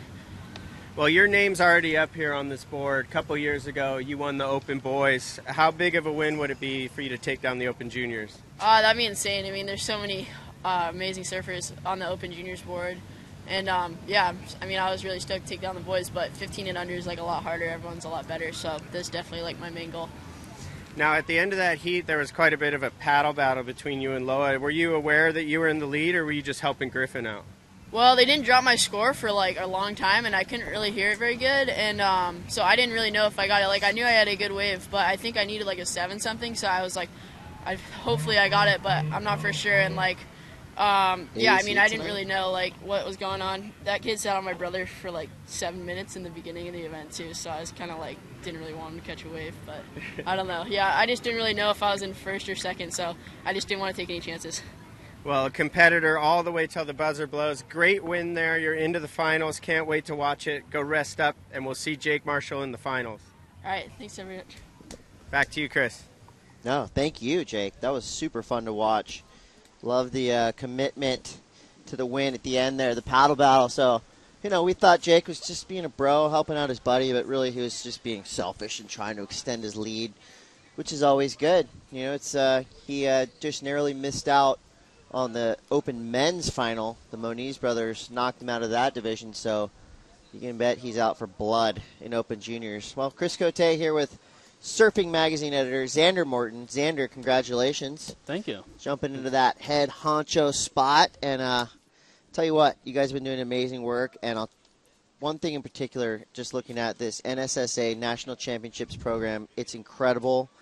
I mean, so helpful not only to us here in the booth, but to everyone, who gets that in the mail or picks that up in the newsstand. It's just basically, there's the outline of the future of surfing. I mean, that's what's happening right now. It is, and they all get their voice, and they get to read about each other, and that they find out what everyone else's hobbies are, and that everyone wants to be the kendama world champion, which is pretty interesting. That little toy is, it's back. It's back. Yeah, it's like from the 1800s, and somehow it's made its way back into popular culture. Well, check it out.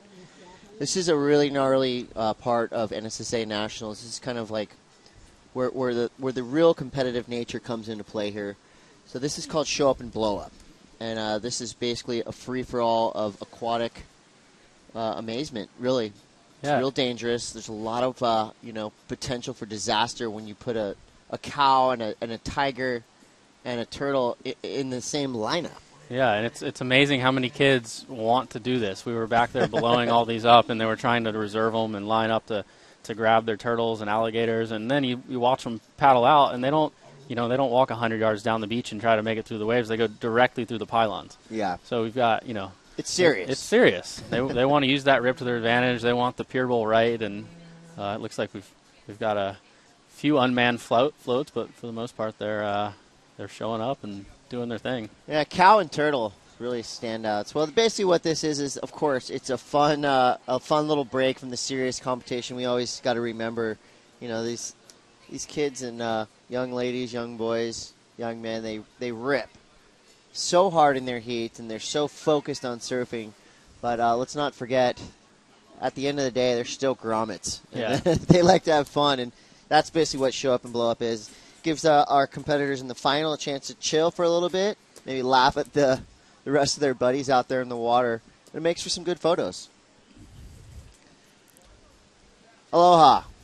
I'm Chris Cote. This is Xander Morton, and Xander, part of the Surfing Magazine crew. Again, can't thank you guys enough for making these picks. So what went into picking some of these guys and basically creating a lot of really cool rivalries that we've seen throughout Nationals this year? Yeah, and the NSSA and Janice had a big hand in really, kind of giving us her picks as well. As you know, with how much we have going on, it's hard to focus on these kids at all times and not leave people out. So she's a big part of that. But for the most part, you look at who's making the finals and you look at the contenders, and they're matching up pretty well. There are some surprises, but for the most part, the cream of the crop in each division is here. And it was a lot goes into doing this, even just emailing the kids and getting the responses and putting it together. And when you're making another magazine at the same time, it can feel like a lot, but at the end of the day, it's a cool product and good for the kids to have and be included in. Yeah, not easy to do, but definitely easy to enjoy. As you kind of look through, you kind of just go through the men's, the juniors, the boys, the women's, the girls, and basically I think all your picks right here. I think your number 1 and 2 in Josh and Seth Moniz is safe to say spot on right there. And of course, juniors coming up, Colapinto and Jake Marshall, kind of 2 of your favorites in that division as well. I know you've probably been watching online. You've been down here at the beach all day. So far, what's your most favorite thing about the 2014 NSSA Nationals? I like to see, or at least from my perspective, all the kids having a lot of fun. At least I remember when I was younger and I used to do this event, and granted it was at Lowers. It almost seemed like a little less lighthearted. Everyone was so serious, and I felt like people were punching boards, and these are 13-year-old kids, and I always felt nervous. But I walked up and I saw Luke Marks, and he had just lost in the semis, and he was just happy-go-lucky, supporting his sister Caroline in 2 finals, and it wasn't the end of the world that he lost in the Nationals, and I think that's good to see, because this event is about having fun more than anything. Well, yeah, he did lose in that heat, but that gave him the opportunity to get right into the Show Up and Blow Up, which we're watching right now. We got about 25 competitors of all ages, male and female, on all kinds of different animals. the antics going on. I think if you're a tourist and you're just walking out on the pier and you kind of look down and you go, what the hell is this barnyard activity going on? But Yeah. it's just show up and blow up. It's become a tradition here at Nationals. It is tradition, and these kids all really like it, and they all know that the winner is going to get a photo in the magazine and our outtakes page, and that's a lot at stake. You know, if you're a 13-year-old and you're out of the event. Tell me that. I would have suited up. Yeah. But it's under 20 only, right? We could have made an exception for you. 22. I would have liked to see you out there on this pink. I don't even know what float that is. The pink pig, the flying pig, I believe. That's some good craft right there. I think that might be a Pizel. Yeah. Pizel shape, yeah. Hand shape, not computer. Yeah, he's been working hard on that new design. I think we see an ice cream sandwich in the water and a body surfer right there. So all kinds of crafts out there. I don't know how we're going to judge this. I think we have our online editor down here somewhere, Brendan Buckley's. Look for the guy with no shirt and the surfing safari hat. Wow. And, Rubber ducky right here. He's got a good one. Waiting for a set. Tactics coming into play. Look at the form on this kid. He's lining them up really, really well here. See if you can catch this one. Oh, just barely misses. I think we have one of our coaches out in the water right now. I believe that's Rusty Felipe. I don't know. The coaching in this division is really intense. You know, this is kind of where you kind of go, okay, dad or coach, like just, you know, take it easy on the kid. You know, they're yelling commands, go left, go right, do a backflip, which he listened to right there. So coaches, you know, really kind of putting in the hard yards here in the show up and blow up. Yeah, you know, I think as Saxon mentioned, we watched Bob Hurley show up, and we're pretty sure he came, you know, specifically for this event. Not he's so much the Open Men's too. Final or he's busy, and he came for 20 minutes, and this is what he really needed to see.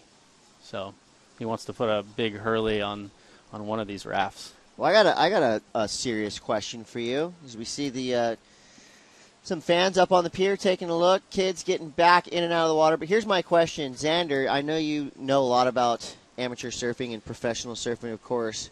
What does a win here in the Open Men's Division at the NSSA Nationals mean for a young surfer's career? I think it's huge, you know, and I think most everyone has gone on to have some sort of professional career. And, it's hard. It's the cream of the crop in the United States. And like I was saying, when I was doing it when I was younger, it was a really big thing. I watched the final between Pat Kadalskis and Dane Reynolds. I think it was maybe 2006 or 7, and it's always been a big thing. Yeah, no doubt. Well, we're going to see the Open Men's Final coming up real quick. We're going to take a quick break. We're going to make sure these animals are all under control. So you guys watch these commercials, but stick around. The finals are coming. The 2014 NSSA Nationals presented by Fiat. We'll be right back.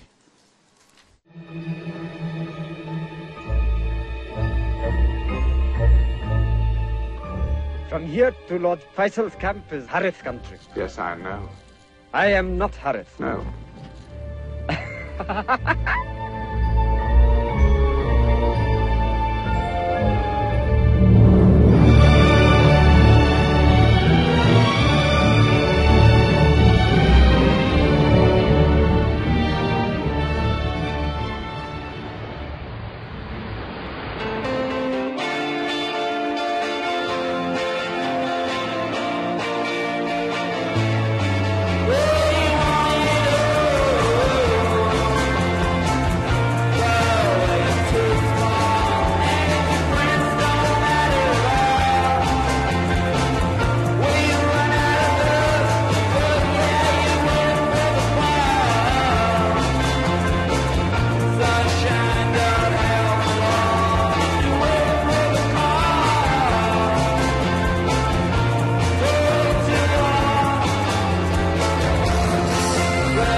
back. The Bananarama continues. Live from Huntington Beach, this is the 2014 NSSA National Championships, presented by Fiat. Of course, brought to you by our friends at Flip Audio and Surfing Magazine. And I'm lucky enough to be sitting here next to Xander Morton from Surfing Magazine. So, Xander, right now we're watching the Show Up and Blow Up. Kind of a fun tradition. Started a couple years ago here at Nationals. But out in the water, we see about 15 or 20 blow-up pool toys being put into full use out here in the Pacific Ocean. Pulsing swell for our competitors in the Show Up and Blow Up division. It looks like a, wow, who's on the blue dinosaurs, Xander? Somebody actually got a real ride. I think that's probably the heat winner, at least from what we've seen so far. And who's in charge right now? Oh, look at the Donut. Donut's got a good one. I think it's pretty much a free-for-all. Donut Kid kind of ripping right here. Oh, phone bounce. Yep, throws the shaka all the way to the beach. So that could be a last-minute winner right there as well. Yeah, through the claim. He's stoked. Oh, barrel roll for the pig. Wow. Isn't it nice to see the warm water in the summer in California? Well, this right here, this gets me pumped. I mean, this is like 110% pure fun. Unleash 20 grams on 20 different pool toys, and you're going to get a show. And that's what we've seen. We got a couple pool shredders on the outside right here. But let's get to the serious business at hand. The big dogs, they're coming out right after this. It's going to be the Men's Open Final. The Mayor's Cup. That's the the real deal. That's the big one, right? That's the one. That's the one that these kids all want to win. That is why we're all here, really. Let's break it down. We have Nolan Raposa, Kevin Scholes, Josh Moniz, and Seth Moniz. Starting with Nolan Raposa. I'd say he kind of came in a little bit of an underdog. You know, he's number 5. He's number 5. Okay, so the kid has shown incredible wave knowledge, and he's basically every wave he's gotten, he's surfed it to his utmost ability, dropping 8s, dropping 7s in every one of his heats. What do you think of Nolan Raposa? I really hadn't heard a lot about him. I mean, obviously he's been in in our contenders thing, and I've seen him surf a little bit, but like I was telling Saxon when I got in the booth earlier, when I showed up to the beach, it was who Peter Terrace was raving about. He told me it looks like a little Bobby Martinez, and said we need to get him involved with our teenage movie, and that is the beauty of being here at this event is we get to get a up close and personal look at some of these kids, and Nolan's one of them. I think he's in 2 finals. Yeah, he's in Men's Open and Juniors Open. Yeah, and he was number 5 in the Juniors contenders, and he's obviously not even in the men's. So he's doing really well for himself. Yeah, that's incredible. And when Pete Terrace kind of gives you a shout out, you know that you're seriously shredding. Yes, he's watched a lot of surfing. He looks at a lot of photos. See Kevin Scholes is also in there, and he's Kevin someone Scholes, San Clemente, California. Yeah, and he's someone we've really started to take notice of, not just for his surfing, but because he's a really well-spoken young kid. He's 18, but you wouldn't think it when you talk to him. He really gets it, and he even went to Nova Scotia on his own for the magazine, and he just went over there on his own money actually, and came back with a bunch of photos and dropped them off at our office and wrote about his trip, and we ended up doing a little, I think it was a Monday photos post with him. That's cool. But it's just cool to see kids kind of taking their career into their own hands and not waiting for someone to call them and send them on something. Yeah, he's very motivated, really cool, just a nice kid. Obviously super smart. Backing up his insane surfing talent with a really good education. But moving on, Josh Moniz. I got to say, Josh Moniz, of any of these guys up and coming from Hawaii, everybody kind of name checks Andy Irons as an influence. This kid surfs a lot like Andy Irons. He does, and it's apparent even in these kind of chest-high Huntington Peaks.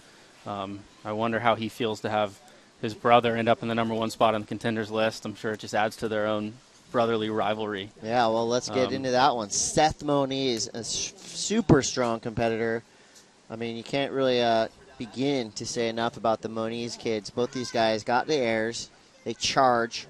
They're powerful. I mean, both surfers, the complete package. Exactly. I mean, Seth is on the cover of this magazine pulling into a 6-foot wave at pipe. So it's obvious that he's not scared at all. And when you can back that up with talent and Chastai Huntington, and you can win here, you're obviously onto a good career. Yeah, no doubt. Well, we got a couple more minutes here in the show up and blow up. I believe the lifeguards are clearing the water. We're dropping the mayor off, making sure he's watching what's going on. So the Mayor's Cup is coming up next. Basically, this is going to be a look at what we're going to see in the future on the WCT. All 4 of these surfers, huge, huge amount of potential between the 4 of them. The winner of this will get their name up on the board with the likes of Andy Irons, Bobby Martinez, CJ Hobgood. I mean, so many names to go down the list. It's just incredible. I went over there actually and took a photo of it just kind of for my own personal records. I mean, the memory bank's filled. I mean, starting way back in 1978, Bud Lamas going up the list. I mean, you got names like Chris Frohoff, Kelly Gibson, Dino Andino, who will be joining us shortly, Todd Miller, Taylor Knox, Kalani Robb, Andy Irons, Bruce Irons. Then you're going to go into names like Mike Losness, Fred Pataccia, Anthony Petruso, Greg Long, Dustin Quizon, all the way up to Dane Reynolds, Tonino Benson, Nat Young, Chloe Andino, Cam Richards, Ezekiel Lau, and last year's winner, Taylor Clark. So I'm thinking that's a list that you really want to be on. That's just incredible. And you got to think if one of the Moniz brothers wins, they're going to be having a pretty good summer. They're going on an Indo trip for us. Not bad. So, well, thanks a lot, Xander. Thanks for having me, Chris. Yeah, no doubt. The show up and blow up has commenced. So, ladies and gentlemen, we're going to get right into the Mayor's Cup, the NSSA National Championship Open Men's Finals coming up right after these messages. We'll be right back.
All right. Here we go. This is what we've all been waiting for. This is Open Men's Final.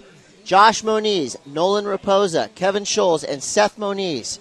2014 NSSA National Championships presented by Fiat. Chris Cote here in the booth with a champion himself from 1985, the Open Men's champion, Dino Andino. Obviously a very illustrious career after that. But tell me, winning the Open Men's Final, what did that do for you in your early career? Well, it made me believe that I could potentially be a pro surfer. I was up against Jeff Booth, who actually won the juniors division as well, and guys like Doug Silva, Gary Clisby, lots of guys in my age group were already doing really well. I think I was a bit of an underdog in the final, but somehow I came away with the win.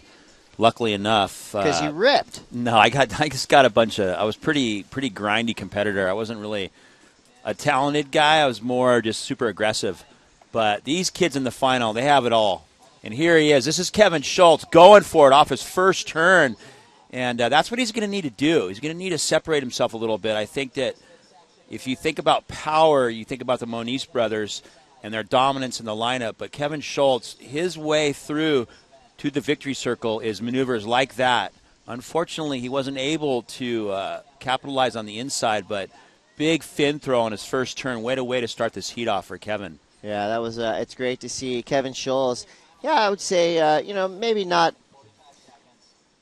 Maybe a bit of an underdog. I think all four surfers right now kind of all have had a couple of real standout performances throughout the week here at Nationals. Kevin Scholes, he's kind of the poster boy for us. Every time we go to a break, that's him doing that big, massive air. So his name's out there, but, not probably on the level that we see from Josh and Seth. But I'll tell you what, with a win here, his name will not only be etched in print, like we said, on that list of incredible names behind us, but also on the minds of all the rest of the competitors, not only above but also below him. To win this, you instantly become someone that a junior or a boy or even on the women's side, they'll look up to you for that. The Mayor's Cup has pretty much become, the pinnacle of amateur surfing in America, and his score is going to be coming in. Well, Chris, I think think it's a minute here. We're just waiting for the judges. I think strategically, when you're in the final against two Moniz brothers, they've shown all week long how much power they have, and they're very powerful young surfers from Hawaii, very dominant. Two vertical maneuvers there, and that is that looks like that is Seth Moniz. A couple nice turns as he reforms this wave. He's got a great link into the inside section, finishes it off with a nice little slam on that closeout. But if you're Kevin, you got to play to your strengths. These guys, they're getting in the excellent range for basic, just solid surfing, and they also have the air game. So if you're Kevin, you got to come with all your ammo. Let's see what he can do. This looks like that is Raposa. Nice snap off the top. He's been getting big scores all day long. And, Raposa's wave selection has just been spot on. He seems to always be in the right place at the right time. But all of his quarters and semis, he was dropping eights every other wave and not catching a lot of waves, just catching quality waves. It looks like paddling right now, this is going to be Scholes, and I believe he's looking right, and he is, on his backhand. Bam, quick snap, vertical off the top around this section. Again, wow. Kicking his tail out, comboing it out, ending in the whitewater, looking at that connection. Going to try to milk it all the way through. So Scholes, real light on his feet.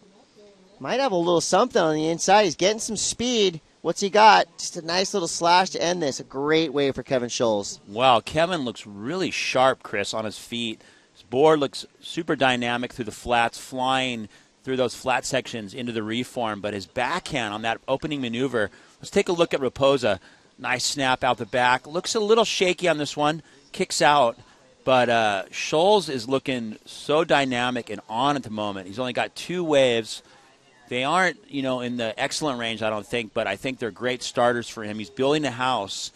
And let's take a look at this first turn. Big snap in that pocket. Judges are going to like that, and follows it up with another snap. And as I had mentioned, his board looks really effortless. No dig rails, no bogs. And watch him glide through this inside, into the inside reform here, and he does a nice wraparound cutback right here. Boom. Showing lots of technique and form. Great ender. He's on point right now. Yeah, I would say so. Kevin Scholes, our surfer in blue right now, his last wave, that's going to come in at a 6.5, so a really solid start. And, at this point, it doesn't matter what you've done before. It's all about these next 23 minutes. If you can keep your head in the game, for all four of these surfers, I think what I would tell them before going out is don't change a thing. You've done everything right to get to this point. Stick to your game plan. Would you agree, Dino? Yeah, I do agree with that, but at the same time, when you're going against two Moniz brothers, you can't be safe. I mean, not at all. I saw Kevin walking down the beach before. He's like, "Oh, you just got to go for it, man. You got to do what you do and go for it." Looks like Josh Moniz, though, he separated himself. He opens up with a 9.80. So that's what I mean. The Moniz, the Moniz brothers they're here. They're not messing around. They're the favorites. Let's face it. They're bigger. They're stronger. They're more confident. Scholes, on the other hand, he opened up with that 6.5. That was for one turn. That was that air revo. He's waiting for a second, that backhand wave to score. It's probably going to come in the mid-range. So if you're Scholes, you need to sit out the back and wait and do that fin throw on a set, because that's what Moniz is doing. I mean, he got a 9.8. We haven't even seen that wave on the replay yet, but let's have a look. Yeah, this is a 9.8 we're looking at. Great turn on the outside, coming off the bottom. Bam! Frontside vertical snap, clearing sections as he goes. See him right here. He's just, again, kicked it into another gear. Yeah, I mean, I'm pretty sure this was the 7.40 for Seth. Still waiting to see the Josh Moniz. Oh, you're right. And I don't think maybe it happened right at the beginning of the heat. This is Josh trying to back that big score up. I think if, Josh right now with that 9.8, that's nearly perfection. So I guess the battle, it's you can't say who's quote-unquote better between the two Moniz brothers. They're both such strong surfers. But this is definitely going to kind of wind up into a battle of wills between those two guys. And but I'll tell you what, these surfers going against them aren't going to let them get away with anything. Kevin Scholes, like you said, he's got to wait for a set. He had a great turn on the outside. He's milking his way to the inside again, building speed. If he can get a big finish, this is going to be a great scoring wave. Bam! So nails it off the white water. He's staying busy. But again, that's going to be another score kind of in that high-mid range. Yeah, when you're going up against Josh Moniz, who's got that 9.8, you really have to pull something huge out of the bag. You got to think, if you're his coach or, someone helping him here, the best thing for him to do at this point, he's already got 3 mid-range scores. He needs to sit out the back and really rotate on something, get above the lip, try to create some separation. This is Josh Moniz out the back. Boom. Big fin throw on the closeout turn. And, that was a pretty decent air there as he milks it through the inside. And I'm not sure if that might have been his first wave, 9.80 for that fin throw. But, yeah, if you're Kevin Scholes, you just got to sit out there and let it fly on a set, because anything short of a set at this point is you're going to have now look at Josh has dropped to 6.33. Now the surfer in second, Kevin Scholes, needs a 9.64. So just think of how much confidence Josh Moniz has now. So he's got that obvious huge opener, and now with a really solid backup, I mean, a 6.33, that's basically, as good as the rest of his field's best wave. Seth Moniz, he's sitting on that 7.4, which was a great start for him. And Kevin Scholes, he's got the 6.5 and a 5.93, great scores, enough to have him in second. But I'll tell you, he's going to need something big. He needs a 9.64, probably a combination of scores until his next wave drops. I think the judges are liking the look of the last wave Kevin Scholes surfed. And there you go, an 8.87 and putting him right back in this heat. Dino, he followed your instructions. He waited for a set. He didn't throw the big air, but he threw a couple of turns that were really precise and just really fluid. The judges appreciating the style of Kevin Scholes, and got himself right back into this heat. Now he just needs a 7.27. Yeah, the thing that Kevin's bringing to the table is that really quick, light flare he's got. I mean, he's not quite as powerful, but what he makes up with is that quickness and sharpness off the top. And also his air game. Obviously, both Moniz brothers have a huge air game. Raposa's been a little quiet so far. He's been on fire all morning long. Great technique, great form. He's surfing up a division. This is the premier open men's division of the Governor's Cup. And we got a battle on our hands. We got plenty of time on the clock, 18 minutes and 20 seconds. Kevin fighting back with an 8.87. And, we got Seth Moniz as well with a 7.4. So we got a battle on our hands. Yeah, I love that this thing's just turned into an all-out war. All four surfers in the lineup. The waves are still pulsing through. We had a great flurry to start. A little bit of a lull right now. These are going to be 30-minute finals. This one's wound down to 18 minutes, so plenty of time, plenty of opportunity for these guys to wait and get the best waves that we have on offer. And we've got a light breeze. It's a pretty nice little air wind. And both rights and lefts are offering big scores, so I'm pretty excited to see what the latter part of this heat has to offer. Right now, I can't pick a favorite. I mean, you'd say obviously Josh Moniz with that one huge 9.8 has got to be feeling confident, but any one of these guys is capable of dropping 9s, dropping even a 10. Well, the judges all weekend long have been sending the message loud and clear exactly what they want to see. Big moves on big sets, and that looks like Josh Moniz. Another blast, going for it through the lip on his first turn. Unfortunately, and there's Schulte going for it. And there he goes, rotating into the flats, and he's doing exactly what he needs to do. He's got these powerhouse Moniz brothers from Hawaii and a very informed Raposa from right here in Huntington Beach, Long Beach area. And there he goes, Kevin Schultz going inverted on that closeout maneuver. and he's only needing a 7.27. He might find his way into a decent score here. Unfortunately, he didn't get an opening maneuver, but that was a really inverted maneuver on that closeout. Yeah, really kicked that tail super high into the air and out. And the judges love to see a surfer's fins, especially like that. That was spectacular. He's got that really light above the water feel to his surfing. You know, he glides across the flats so easily. That really skinny, long arm body of his, and he glides across every section. Looks like Rusty's making him some really good surfboards at the moment. They look just to glide so easily, and love to know what kind of rocker he's using on that board.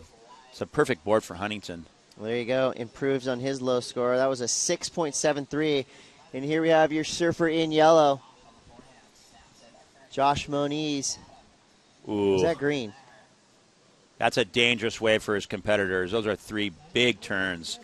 Big bottom turn off the top combinations. And the thing about Josh, he's picking on the right waves.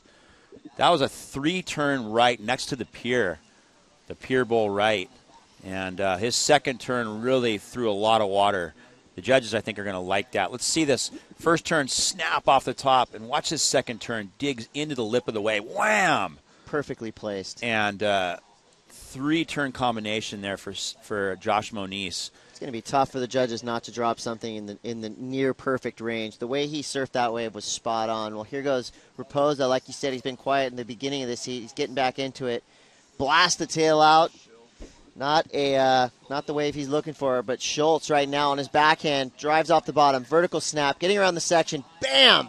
Hammers the end whitewater into another little foam climb. He's looking for this. Look at the calmness in the way he's approaching this inside section, just cruising and kind of weaving his way through. Got to agree with you, Dino. The board is looking so nice under his feet. Must be a PT model. Making it look so easy. PT's been riding Rusty's for I can't remember how long, but Kevin looks to be like he's on a magic sled as he flies to the inside there, and that was a 2-banger out the back. The judges are going to like that one. But what we saw earlier from Josh Moniz, triple banger, and that thing's coming in huge. Yeah, it looks like it's going to back up his 9.8 just nice. Let's take a look at this. Big vertical blast. In the second turn, he digs into the lip. I think the judges might really like that wave. That was pretty spectacular. Those 2 turns were completely committed. And he glides to the inside here as we wind down here with 14 minutes on the clock. This is going to be a keeper for him. He's currently carrying 6.73. You know, unfortunately for him, he only got that 1 turn and didn't get above a 7. Well, here goes Moniz going for the alley-oop. Down. Yeah, that last wave prior to Kevin, he did that full rotation, only got a 6.7. He needed an opening turn on that wave, and he would have been looking easily in the excellent range. I'm just throwing it out there, that last wave of Kevin Schultz, he had that real quick, nice opening turn. He had so much speed going in that section. Kind of did almost like a stall little check power fade into that whitewater section. I'm wondering if he had looked at that maybe with his air boots on, if he would have improved. He's going to get a great score. Right now Moniz with a huge point total of 17.87. All right, Schultz dropping an 8. And here goes Raposa trying to get back into this on a nice left. Ooh. Nice open face turn right there.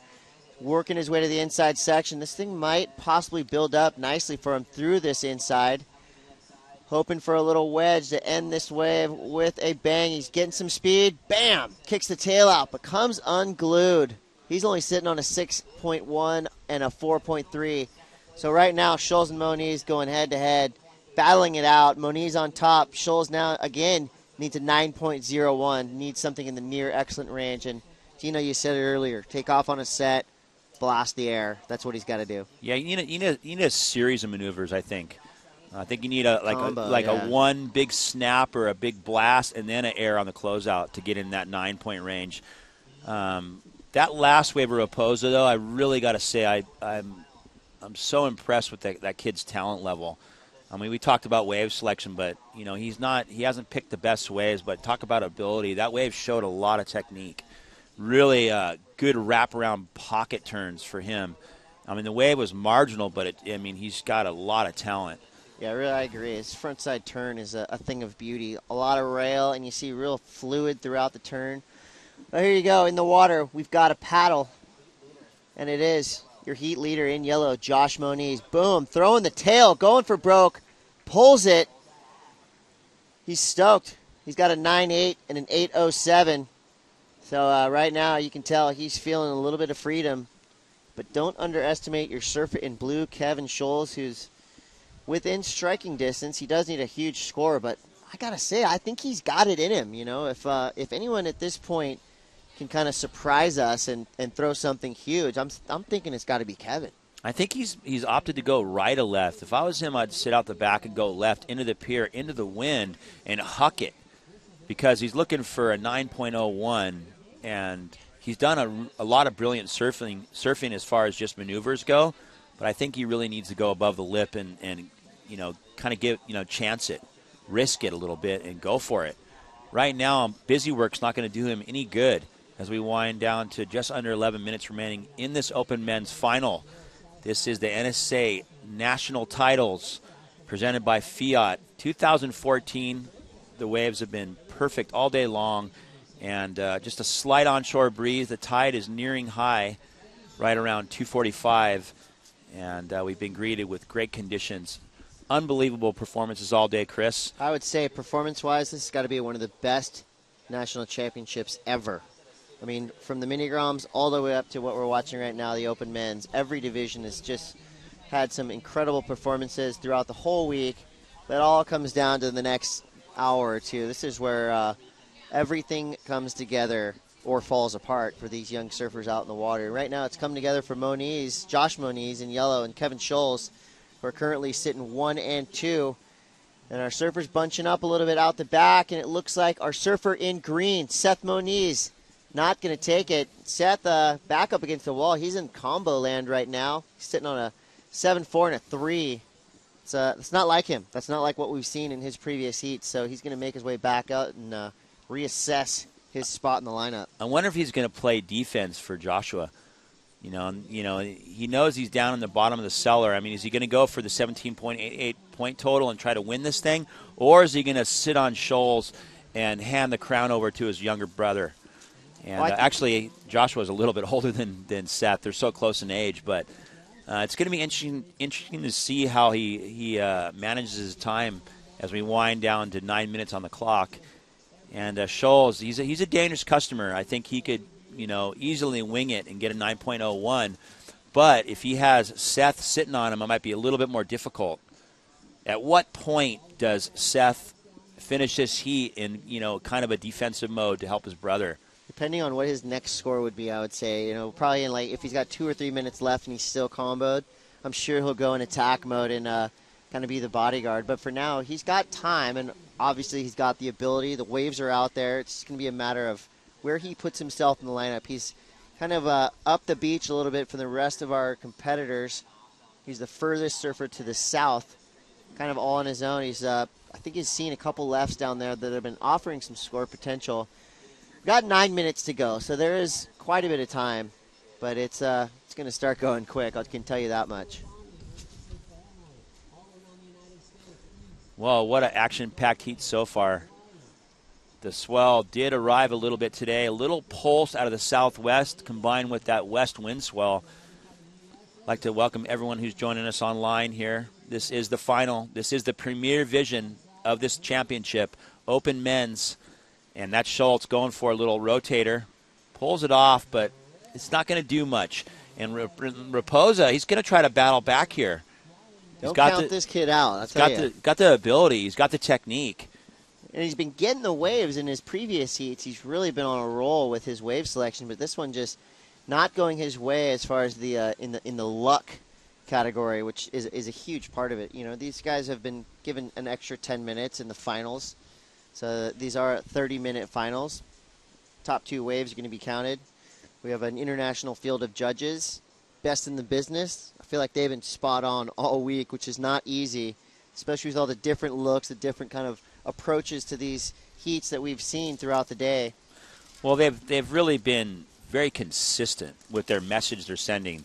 They're giving the kids a clear message, and they're consistent with their scoring. They're not varying heat to heat, which I think is great. They want to see sets. They want to see big bottom turns, off the top combinations. They want to see critical turns on the critical part of the wave. And we've seen a lot of, smaller waves that we've, might have thought were going to be good scores, but they're not. They want to see set waves. They want to see those bigger sections out the back. And they've been very consistent, and that's great. That's all you can ask for, really, in a judging panel is that consistency. Yeah. It's the confusion in a judging panel that creates a nightmare, because then the competitors don't really know what they need to do. So they've done a great job. This is the final, and if you think about it, it's been a long season. You go through your conference into the regional championships. Both East Coast, West Coast, and Hawaii all have their own different championship, and then you qualify to the national titles here at Huntington. And this is the best of the best in America and Hawaii in the nationals. And this looks like Schulte. He's going to need to go inverted, and he does it. He needs to do that on a set, Chris, and he's going to go big on the score. Plenty of time still left for him to do it. But as we wind down, I wonder what strategy the Moniz brothers are going to play here. Yeah, well, Scholes in the last one pretty much taking it exactly with what you're saying. He knows he's got to do a couple big moves. If he can do a big turn out the back and finish it with a crazy air like we just saw, he'll be rewarded. The judges have been loving the mix of power and flair. And I think Kevin's, he's got both of them. I'd say kind of leaning more towards the flair side. You have to give the power to the Moniz brothers, and Raposa probably a little bit more. But Kevin, I would say in the air game, he's right up there with these guys. But not to be taken lightly, the Moniz air game pretty spot on as well. Well, I think Scholes is what he's bringing to the table. We've talked about it a bunch, and it's just that glide. He's got that effortless glide, and he's really lightweight on his feet. He's got great weight distribution and good footwork, and he's obviously on a really good board. Now, the Moniz brothers, they're animals. They're very strong and confident, and they throw buckets every time they hit the lip or snap. Scholes looks like he's just Louis Lightfoot, just gliding through every turn. Yeah, I like that word, glide, when you talk about Scholes. He's just, he's effortless. As soon as he takes off, you just see the speed kind of just comes to him. He doesn't do a lot of pumping. He just kind of stands up, and it all starts to flow. He's got, too? He's got great technique. Really good body positioning, too, exactly. I noticed. Really, it's cool to watch. He's kind of an underdog. He lives in San Clemente, and up until a couple. Here he is. He knows what he's got to do. But yeah, I agree. He's a late bloomer compared to some of these other guys. But here's Raposa. Oh, this is serious. Three huge turns. I think right there. That could be the. It's not going to better the 9.8, but it might. I mean, those are three huge turns, and that's what Scholes needed to do. Exactly. Right there. Get the right wave, do three huge turns, and that's going to be giant score, man. That's This is Josh Moniz hammering that thing. Or is that Seth? That's yeah, Seth. The green and yellow are looking really similar, and of course, when you have two brothers with very similar styles, it kind of throws you off. But there you go. 3 minutes remaining. 3 minutes remaining. The surfers in the water know that it's crunch time. Raposa just got a gem of a wave, a nice set that peeled left all the way across directly in front of the judges. Kind of got them perked up for sure. That wave kind of came out of nowhere, and he absolutely annihilated that thing. 3 giant turns. Well, he ended with the double shock acclaim, and he's got to be stoked on that wave. Well, he's on a combo platter right now, needing a combination of 2 scores. But I tell you what, lucky for these other competitors that he needs a combo, because that wave was a set wave, 3 huge turns out the back, and there you go. One judge gives him a 10, a 9.5, and a 9, so it averaged out to be a 9.50. That pushes him into second, and wow, what a change of an events. Yeah, crazy. So we knew the 9s were out there, and just when you think, we talked about Kevin Scholes as the guy that was challenging Josh Moniz, boom, Raposa Gets that wave that he needed, comes right back. Boom, this is your replay. Look at this thing, Dino, just streaking down the line. He surfs a lot like Kai Barger. He's got great technique. Wham, off the top right there. And he's surfing up a division. He's in the Open Juniors final coming up, and it's going to be hard to think of beating this kid, really. I mean, he's amazing. Scholl's going for it right there. And your surfer in yellow, Moniz, going for the front three. Your current leader still in front. Raposa now needs an 8.38. His last wave at 9.5. So close to that perfect 10. We have 5 judges, and the top score and the bottom score dropped. Well, if you look at the standings right now, Kevin Scholes is in third, and he's exactly tied with second, Nolan Raposa, who's got that 9.5. So actually, Raposa ends up in second based on the strength of that last wave. And it looks like we do have a replacement score here. And, it's weird. The standings are jumping all around. We got some technical difficulties on the board here. But we do know one thing. Joshua Moniz is in the lead. He's carrying a 9.80 and an 8.07. And looks like second position it is Kevin Scholl. So Kevin is in second. He's got an 8.0 and an 8.87. Raposa doesn't need much. He needs an 8.38. We're down to barely any time on the clock. I think it's about 2 minutes. And we might see some defensive maneuvering here by the Moniz brothers. As you can see on screen there, that's Joshua Moniz. He's going after Nolan big time. We saw it in their semifinal against Jake Marshall. They're not afraid to lay down the law in the lineup. Here we have surfer in red, Raposa, and he's held off by your surfer in yellow, and that'll be all she wrote.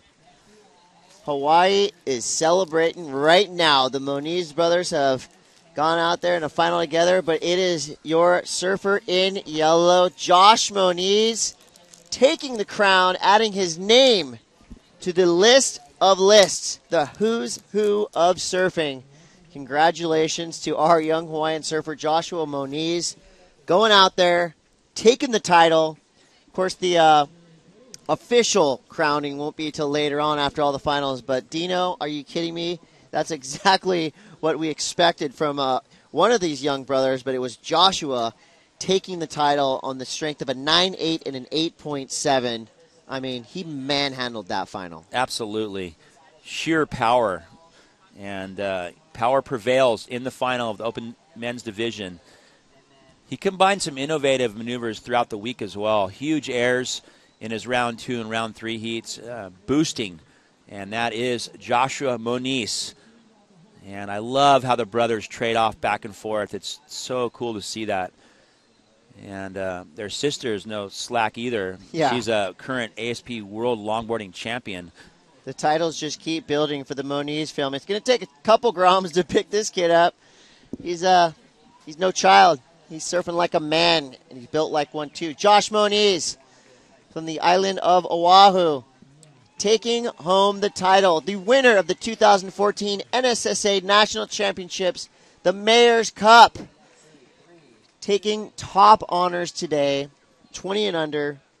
It's been about 8 months in the making from the start of the season till now, working his way all the way through his regional events, and now he is the champion. He wins the big show, Chris. And PT is down on the beach with our winner, Josh Moniz.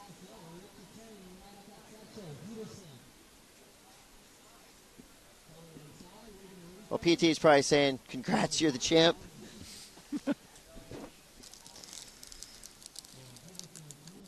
What's the next seat? Do you know?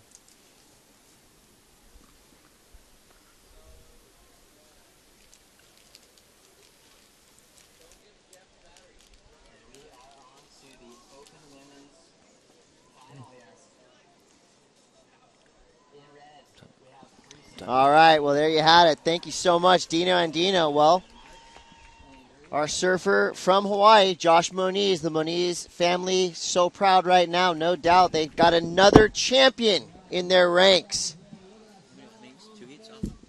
So Dino and Dino calling the final. We'll be right back with Women's Open Finals action from down here live, Huntington Beach, the 2014 National Championships. We'll be right back.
And we're back, and we're joined by a very special guest for a very special heat. That's right, the Women's Open Final is in the water, and we are a go. So here you go, the finals. Caroline Marks, Maddie Peterson, Brisa Hennessy, and Moana Jones, a super talented field for the 2014 NSSA National Championships. The Open Women's in the water.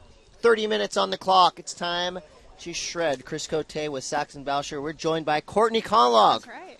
In 2008, you knew exactly what was going on in the minds of these women. Courtney, what does it mean to make the finals and perform at this stage? Oh, it's incredible. You know, to have the opportunity, Janice and Aileen, they absolutely set an amazing platform for the young women to get on the tour and just to prepare you properly. And to have the opportunity, you know, like the women do out here today, you know, you see Moana and Brisa and Caroline and all the other women that have really worked hard, and I was watching the performance, and it's absolutely incredible. Yeah, what's up? Chris Cote, Saxon Boucher, Courtney Conlog. Courtney, thank you so much for joining us. Yeah. Like I said, this is the knife edge of women's surfing right here, the amateur ranks. It takes about a year to get here to qualify for the NSSA Nationals. It's a long road, but this is where it all pays off. So, Saxon, we watched these women all week. Yeah. They've been absolutely ripping. What's it going to take to win this Mayor's Cup? Well, I'll say, you know, judging from what the men just did, it's going to take the highest scores we've seen the whole event. I mean, Right. Those guys just raised the bar, and I think Courtney knows better than anyone that it's the time to peak for these girls. They've had great heats that have got them to this final, but finals time is when you got to win. Yeah, especially, like, I was just looking at the tide charts. The tide's pushing in. You know, the conditions are tricky. You've kind of had every single kind of condition you can have here at Huntington Pier. So they all have it dialed in and should have it all put together. And peaking now is what you want to do. Wow, so Wow, talking about Caroline. peaking, Caroline Marks. Absolutely all the way incredible. from Florida. She's 12 years old. She's surfing up at least 3 divisions, and she's just throwing a crazy third wave. Already her third wave under her belt, but up and riding right now. This is Brisa Hennessy, your surfer from Hawaii. So the girls getting busy early. They got plenty of time. They only need 2 scorers. Let's talk about Caroline Marks. Are you kidding me? The poise this young lady is showing. 12-year-old. I had no idea who Caroline was till I watched her do a closing turn on the inside section. I was like, whoa, who's that? Because her technique was very mature for her age, and I love the way she was setting her rail on that one turn. And to have someone that young being able to set a rail like that is really incredible. I can't wait to watch her come through the ranks in the next few years. Here's your surfer in green. This is Peterson. Madison Peterson. She's from New Jersey, right? She is 16 years old. Yeah. She's been ripping all the way to this final. She has a very Yeah. powerful style, really calm and smooth. So, Courtney, I wanted to ask you, you just mentioned how, you know, Janice and Gayleen have prepared all these youngsters and yourself for the big leagues. I mean, how much does this help to be going through the NSSA ranks, to be in the final here, and then prepare yourself for going out? What'd you do? You went on the QS, you get the points, and then you get on the World Tour.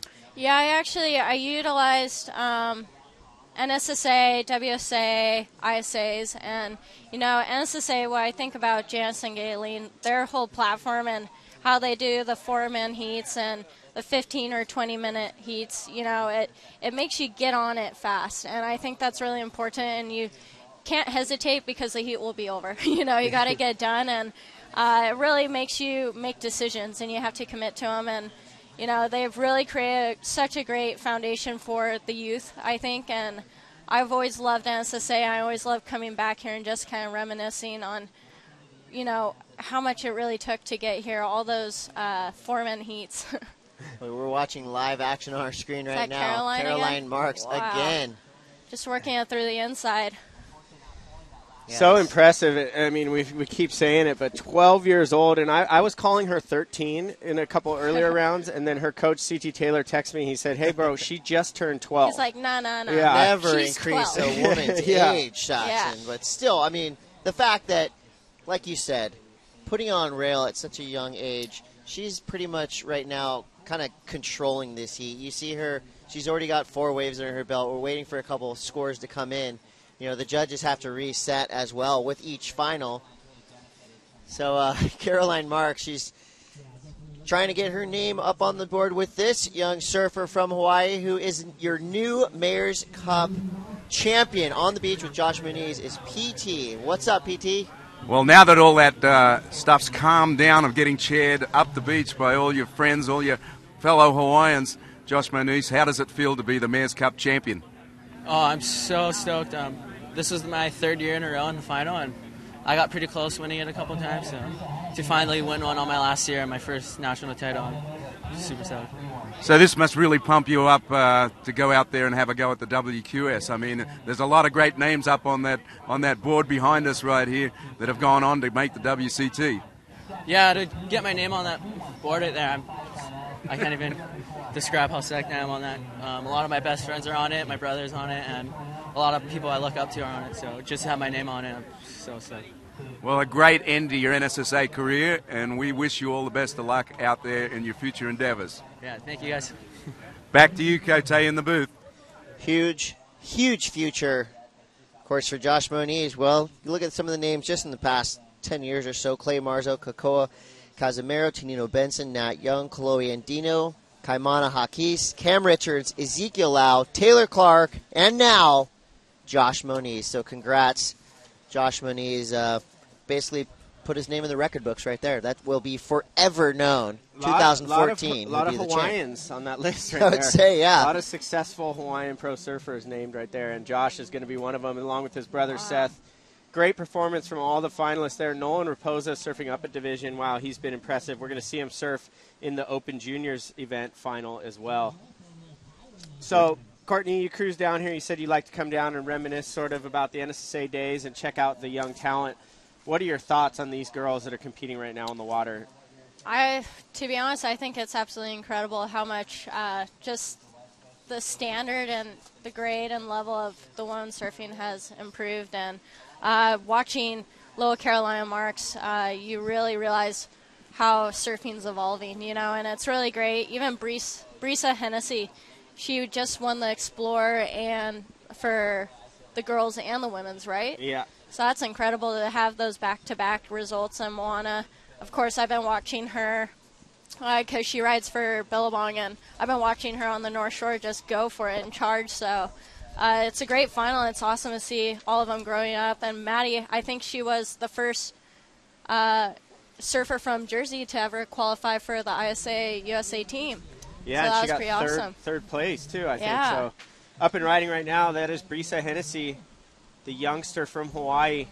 And she's really made a big name for herself just in the last couple months, like you mentioned, winning the Explorer divisions and also having a huge result down the road at Trestles, taking a win down there. So Brisa Hennessy is a name to remember. I noticed her a couple years ago at the Nationals. She was just a tiny, tiny girl, and I thought how good her style is. It's kind of like how we're taking notice of Caroline this year. You know, she just had perfect form, and as she grows and matures in her surfing, she's just getting better and better. And it's been really exciting to see. And, Courtney, I think all you girls, like you guys have raised the bar of the level of surfing that you guys are doing on tour. I spent some time with Chris down in Cabo at the six-star prime, and we saw the girls just going nuts. It was more impressive than some of the guys surfing. And I just feel like women's surfing in general has really raised the bar, and you guys are doing big things, so it's great to watch.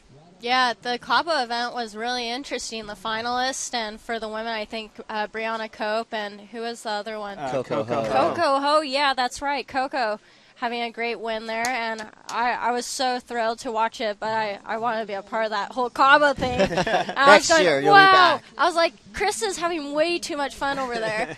And no, but it looked really incredible, and the greatest surfing was on a whole nother level, and hopefully we just keep seeing that through the years, and as long as it's a total progress, it's going to be phenomenal to watch. Yeah, I think what we're seeing right now, so on your screen you see the leaders, Brisa Hennessy with a 6 and a 6.93, and then you have Caroline Marks with a 6.27 and a 4.5.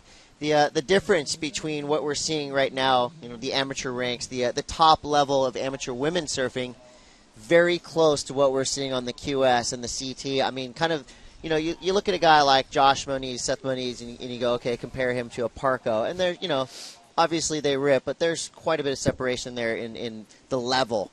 But when you're looking at all these girls, the depth in which we're seeing the talent of women surfing, I mean, starting with Caroline Marks, who's 12. I mean, she's already looking like she could go into a QS contest and do some damage. Yeah, for sure. Caroline's definitely upgrading where women's surfing, I think, is going to go. And there's a lot of these women, and having all these, there's such a wide variety of great competitors, it's going to just push everyone surfing forward a lot faster. And I think that's what's so great about what women's surfing's doing right now. There's such a pool of talent that it's always going to be entertaining. Well, speaking of incredible pools of talent, there is your Juniors Open final. Are you kidding me? 4 huge gladiators in the sport of surfing going out there to do battle in Huntington Beach. Super fun waves. We're seeing the girls out there taking advantage of the peaks on offer. A little kind of south swell mixed with a little bit of wind swell. You see right here, congratulations from team riders and coaches and friends coming up. And all the pressure's off Josh Moniz now, and it's on Griffin Colapinto, we see right there. So they're getting loose before their final. These are 30-minute finals. Top 2 waves are going to be in your scoreboard. No need to get second or third. This is all about taking that title. All in. So, Courtney, while we have you in here, why don't you update us on what's going on with you? We know you suffered an injury early on in the year. How's the progression with the healing? Yeah, I sustained an acute high ankle sprain, tore 3 ligaments in my ankle, did the syndesmosis, and been out of the water for 10 weeks. And yeah, it's definitely wasn't what I planned for the season. I had different plans, but you have to be able to handle those curveballs and just kind of evolve to what the rest of the year holds. And, sometimes things happen, and you just got to be optimistic, and that's what I've tried to do is just being positive. And pulling out mid-event bells wasn't easy, and missing Fiji and Brazil and Cabo. So, but I think the best decision in the long run, so I come back smarter, stronger, and just ready to go, and just try and make those more just smart decisions, I think, so I don't wear down my body so I could last longer on the tour. Well, we're really looking forward to having you back. The tour is just not the tour without you. You're always so fun to watch. I miss the tour. I can't wait to put that jersey out of the water on. Must feel like a year. It was like the longest time I've been out of the water since I was 4 years old. I did the calculation, 2 weeks was the longest stint I had been out of the water before that. So 10 weeks is just killing it. So, I'm going to come in super frothy and just fresh and excited to just do a cutback. Wow. Go for an air once I can do those again. Speaking of coming in hot, sorry, that was Brisa Hennessy just dropping an insane turn out the back. So we're really happy and excited to hear that you're healing up and getting back in the water soon. When can we expect you back then? Hopefully the U.S. Open. I really want to be back in the water for that. I'm doing my best to start getting on the Carver skateboard and doing a little wiggles and mind surfing a lot and just visualizing and just getting everything out of the way that maybe I put on the side burner a little bit. And so I just come into it full force and ready to put that jersey on and compete again. I like it. Now we have Moana on a set. What? Moana Jones pulls it down. Are you kidding me? Your That was great. 14-year-old surfer from Hawaii, her home break V-Land, and she has just blasted the best air we've seen in the entire women's division. High speed, critical. That was an insane opening move. That was so sick because I actually thought it was almost like a flyaway, like she was going to fly out the back, and she was able to stick it. Let's take a look at the replay, Courtney. Walk us through this. Yeah, she just grabbed the rail, and she actually planted that really well and ended up riding through pretty smoothly. And she would have nailed such a huge score if she hit that inside section, huh? But that was very clean. It was great. She waited. Everyone else had about 4 or 5 waves, and she was a little more patient. So that just shows you what patience does, and it pays off. She caught a really good set wave with a little more power in it, probably the second wave of the set, and you could really see how she was able to display her performance. Yeah, I think right there, just explosive surfing by a young surfer who generally goes right, surfing Velzy-Land. That's her home break. And I'm sure all her friends at Abika Academy online right now cheering her on. And no doubt her hero, her grandma, Tomi, is watching and cheering. So, well, there's a quick replay there of yellow. That's Caroline Marks, and a really nice, powerful hack right there off the whitewash section for Caroline, and big scores coming through for her. So that air all by itself, a 6.93 from Juana Jones, but Caroline Marks, an 8.33 for that last ride of hers. She had a nice turn out the back, and then a really nice jam that they just showed in that replay, Cote, an 8.33. She's up in the lead, and she's only 12. Wow, so here you have this heat's definitely kind of taken on a turn of its a new turn that we've seen. The leaderboard is kind of getting passed back and forth between Caroline and Brisa Hennessy. Brisa in red, currently in second. She needs a 7.68, so that wave from Caroline Marks just kind of opened this thing up for her. An 8.33, like you said. So the rail game is working, but Moana Jones blasting that frontside air, getting that 6.93. So Marks from the East Coast. Again, well, this is your surfer in green. This is Maddie Peterson. She's going to get herself a nice little connection. I think she had a couple turns out the back. This thing's going to wedge up for her on the inside. Let's see what she's got to finish this wave. Bam! Banks the whitewater. Rides out smoothly. I hear the crowd on the beach going wild for that one. So the girls trading off. Their swords are out. This is a knife fight for sure. Yeah, this is a good heat. And Brisa Hennessy was up on a wave on the outside, just catching up with her there. She had a nice turn out the back. And working this one all the way through to the inside. Courtney, you know the Huntington Hop very well. Yeah. Especially with the high tide, you're going to start seeing more reforms being ridden.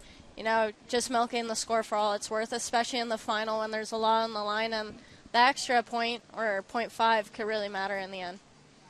Well, you see Brisa Hennessy paddling back out. Actually, it's her grandma, Tomi, who's inspiring Brisa's performances. So she's probably going, okay, Grammy Tomi, send me a wave. She needs something big. And this was a great opening turn for Brisa. Off the bottom again. Bam, you just see she's got a lot of power, and she's very controlled in her maneuvers. And she puts her board exactly where it needs to be. And here's Moana on her second wave. So nice backhand flare up out the back, and she connects this thing all the way through. Yeah, I mean, she got herself in the heat with that aerial maneuver, a 6.93 on that wave, and that was her first wave ridden in this heat. So she, like Courtney said, was very patient and waiting for that right wave to do that maneuver. And that's just a free surfer finishing off a wave there. But now backing up that 6.93, she's going to really put herself in this heat. Caroline Marks has put an 8.33 on the board, so she's really kind of put a strangle on that first place spot with 9:45 counting down, but it is still wide open. Well, you said Caroline Marks, she's 12 years old. She's got a great coach in CT Taylor. She's got a contingency of friends, sponsors, family down here supporting her. So, already kind of showing that she's a face on the scene to be reckoned with. It's pretty cool to hear about a young girl that's so determined that she's going to go ahead and surf in 3-4 divisions and just kind of make the most of her time in a jersey. Yeah, it's really interesting, too. You could see on the poll of how each individual is surfing the heat, totally different. You could see one's working on building scores. You could see one's trying to stay busy and keep on their toes. You see Moana, she's going for catching just a few waves, and hitting the bullseye every time. And then you see Brisa, she's just dropping the kind of mostly average scores, but kind of building on her score table. So it's really cool seeing all the different strategies being used in a final. So yeah, definitely very seeing exciting. the way this thing plays out.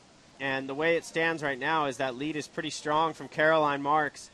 Brisa in second needs a 7.68, and Moana Jones also needs a 7.68. So them both holding on to those 6.93s, they need a 7.68 to take the lead.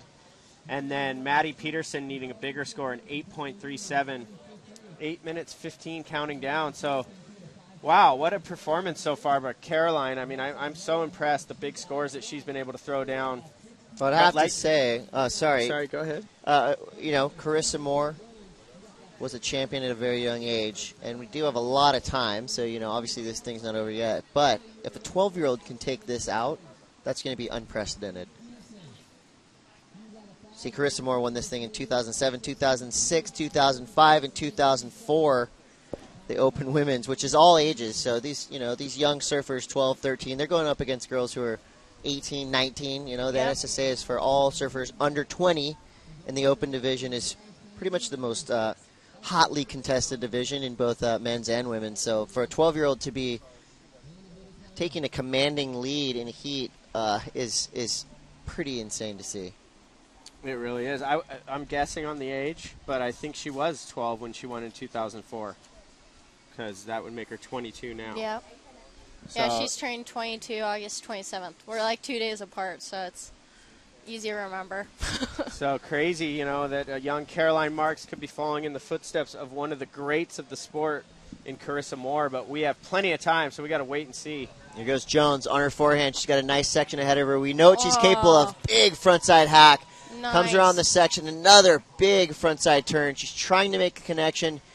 Can't get all the way through, but the damage has been done out the back. Love those two frontside hacks.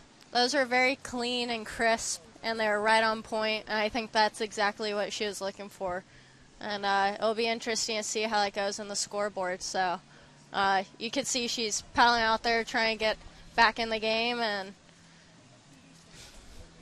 yeah, I thought that first turn, like when you reacted to it too, I was like, wow, that was a good turn. A lot of spray, a lot of power. So Moana Jones, she's not out of this yet. She probably heard us talking about Caroline like she was going to win it, and she's like, wait a second. she's like, wait, no. Subliminal messaging going on out there. Still time left. But check it out. We got Courtney Conlog in the booth gracing us with her knowledge. Of course, Huntington Beach local U.S. Open champ. She's got more trophies than anybody we know. Saxon Boucher here, Chris Cote. We've been really enjoying what we've been seeing today. The women so far have been so impressive.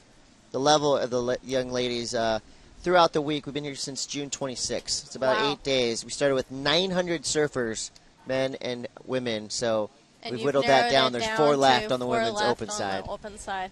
Wow. That's a lot of heats. Let's take a look at this replay of the blue. This is Moana Jones, her last wave. Love this opening turn. Super on rail. Gosh.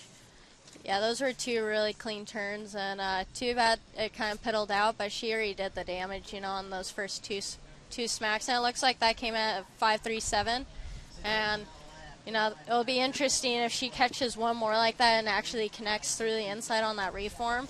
She'll nail a massive score. She's still chasing that 7.68, and it looks like she's going again, Chris, on her backhand this time. Yeah, Moana Jones. Backhand snap. This wave not offering much. She opts to jump off, so staying busy. Here's your surfer in green. She's not out of this yet. Peterson up and down. Maybe feeling a little bit of a panic setting in. She only needs, well, shouldn't say only. She needs a big score, an 8.37.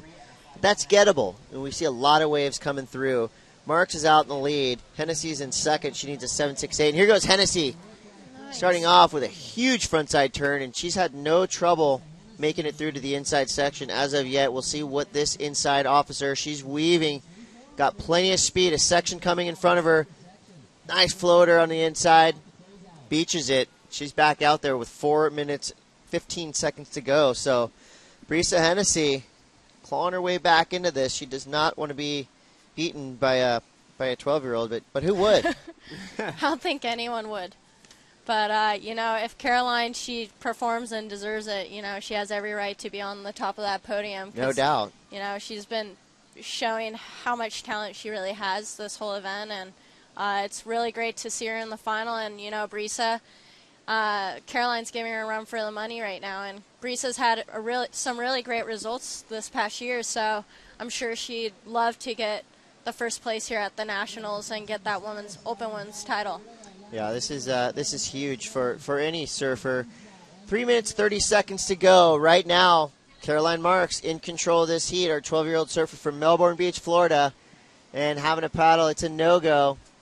So we're still waiting for our other 3 surfers to try to claw back into this. That 7s last and 8s ride needed. for red for Brisa Hennessy came close. It was a 7.07. She needs a 7.5, 7.54. So pretty close there from Brisa. And I really love that Brisa and Caroline are leading this final in the Opens Women's, because these are 2 girls that have been really making a name for themselves, as Courtney just pointed out. Great results throughout the year. They really are the 2 girls that are taking the charge, and they're so young, and it's just refreshing to see these new faces on top of this leaderboard as it stands right now. Well, this shows you how new Caroline Marks is. She didn't even make the 2014 top contenders list because she just started, you know, she basically just kind of jumped up into these divisions. You know, right now you're a surfer on the 3rd of the top contenders for the women's, according to Surfing Magazine and the NSSA, is Moana Jones, and she's in 3rd place. So Brisa Hennessy was your 6th pick. So, you know, Surfing Magazine and the NSSA pretty spot on with their picks, with 2 of our finalists on the list right there. 2 minutes and 15 seconds to go. Caroline Marks still in the lead. Now we're going to start seeing some paddle battling. Paddle battling, not just for the guys. The girls can really get into it out there. And with the lineup right now kind of getting a little bit confusing with a little bit more wind coming up, I know you've been in this position before. 1 minute and 50 seconds to go. Courtney, what are you thinking if you're in the lineup right now? Well, I know if I was Brisa, actually if I was Caroline, I'd definitely be on Brisa because she's really narrowed the gap, and she's the one that's been really hot right now. And that's what I'd be doing. And if I was Brisa, I'd be getting away from Caroline. Because as soon as Caroline gets on her, it's cat and mouse, and Caroline's going to try her best to have the inside. But then you could use that and play games where you kind of squish her into the first way of the set and then get the second if you can't get her off of you. So it looks like we have that exact exchange exactly what you just happening. said. And Brisa, whoa. Yeah, they were just totally, you know, clawing at each other there. Full-on paddle battle from that South Peak.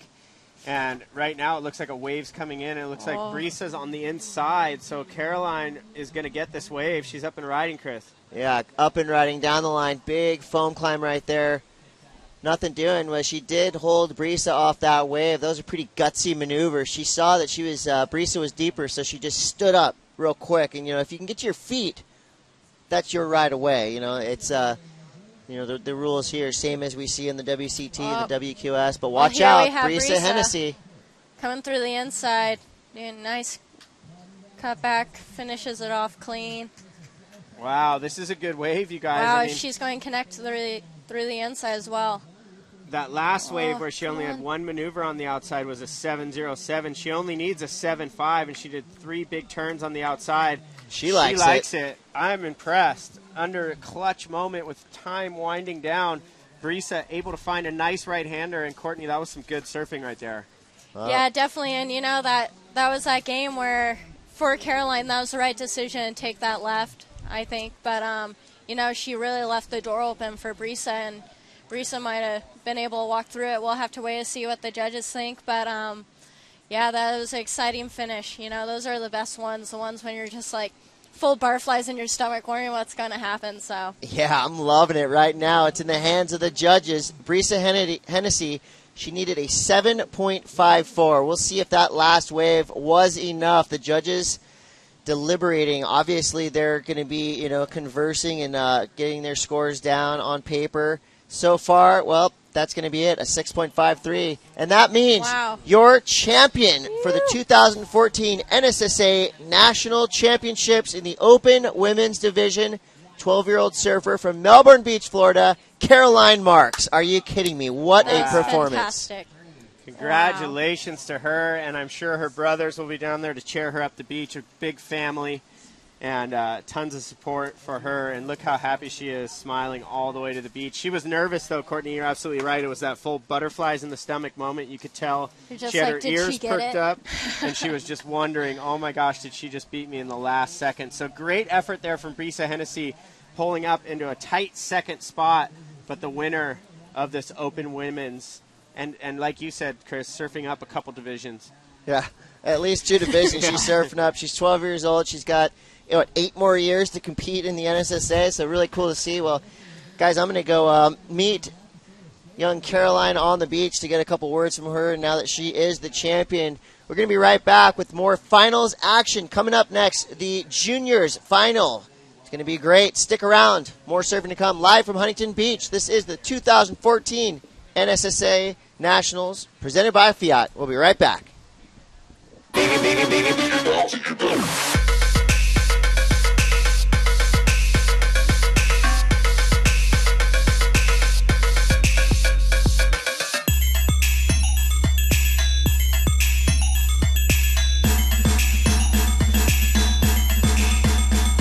bounce, diggy bounce, diggy bounce.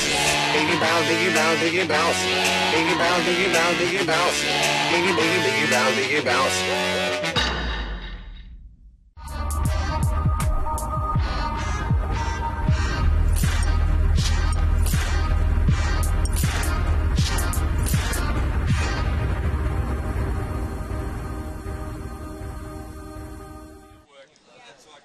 Well, welcome back to Huntington Beach. We are live, and we just saw Caroline Marks, 12 years of age, win the Open Women's Mayor's Cup here at the NSSA National Championships, and there she is being cheered up the beach. I am Saxon Boucher, and I am joined by Peter Townend, PT, back in the booth. That was some exciting stuff. Wow, can you believe it? And I was just conferring with Cote about that's the youngest name ever on the Mayor's Cup. A 12-year-old gets the name on the Mayor's Cup because there's only 2 names each year. It's the Open Women's and the Open Men's. And no one at 12 years of age has won the Open and before since we instituted the Mayor's Cup. Well, I am just so impressed. I think everyone out there on the web and here at the beach is going to remember this young girl's name. She's had amazing competitive success. I would say out of boys or girls, the most successful 3 weeks of amateur surfing competition, Caroline Marks taking down multiple titles. But right now in the water, this is the Open Juniors final, and that is Nolan Raposa ripping a wave. He's done this in a lot of heats, PT, where he gets an early start and gets a good score on the board. Yeah, well, he was just out in the water in the Mayor's Cup men's, and he's calling for a bit of a claim there on the inside. And you remember he powered back in that men's final, was struggled in the early part, and then he got the second highest score of the final to nearly get back into second place. And so I think he's looking for redemption out here. Yeah, and he's up against some stiff competition here in this juniors final. We got Baron Mamiya, Jake Marshall, and Griffin Colapinto. This is such a good final for the Open Juniors. And you know what? I think Nolan has a huge advantage, not only one because he's a local and he really knows this lineup, which he proved by getting second in the Open Men's, which is a huge accomplishment, surfing up a division, but also, you know, he's got a ton of confidence that he can carry from a result like that out into the lineup right now in Huntington Beach. He knows the way this wave reacts to the high tide and to the wind and to all the different conditions, so he might have a slight advantage. Well, we've got Chris Cote down on the beach with our young champion, the youngest name ever to get on the Mayor's Cup. Thanks, PT. Well, history in the making down here in Huntington Beach, 2014 Open Women's Champion, 12 years old, the youngest ever to have her name on the Mayor's Cup. Caroline, congratulations. Amazing surfing. Your smile says it all to me. You're so stoked. Tell me about that final. That was a tough one for all 4 of you, but you came out on top. Yeah, I don't know. I got that 8, and I was just like, all right, don't push too hard, don't push too hard, and I don't know. I was just kind of sitting over to the left, and everyone was at the pier bowl, and then I don't know. It could have went either way because the heat before Josh was getting 9s over there, so I was like, oh, I hope I made the right decision, but I guess I did. So I'm so happy. You have no idea. So. Yeah. Well, you made all the right decisions. One of them was surfing up a couple divisions. In the Open Women's, what came into your mind? You know, you're only 12. You have a lot of time to surf in that division. Why did you enter Open Women's? I don't know, just for practice and experience, because all these girls are like so gnarly and like they're kind of like the next generation. There's some like 18 and 19 year olds like Bailey Naj and Maddie Peterson, Moana Jones, Brisa, just everyone like they're just so gnarly. Like I know there's a whole list that I forgot, but they're so good. Like it's just for experience really. I would never think I'd win this, but yeah, obviously I'm gonna try. So I'm so stoked. Well, watching you from the very beginning, I think it became into everyone's mind that you had a real chance at taking this thing out, and now you have. You are our national champion for Open Women's. I know you got a long list of people to thank, but I'm going to put you on the spot here. Thank all the people that have helped you get to where you are right now. Just thank all my parents and my friends and every brother Jack standing right next to me. Just all my friends. Like I have a whole list, all my sponsors, and yeah, everyone that supported me. I can't thank them enough. Right on. Check it out. Historic finish right here for our young surfer from Melbourne Beach, Florida. Congratulations. All the fans want to get your autograph right now. Form a line, people. The most famous surfer in all of Melbourne Beach, Florida is ready for you.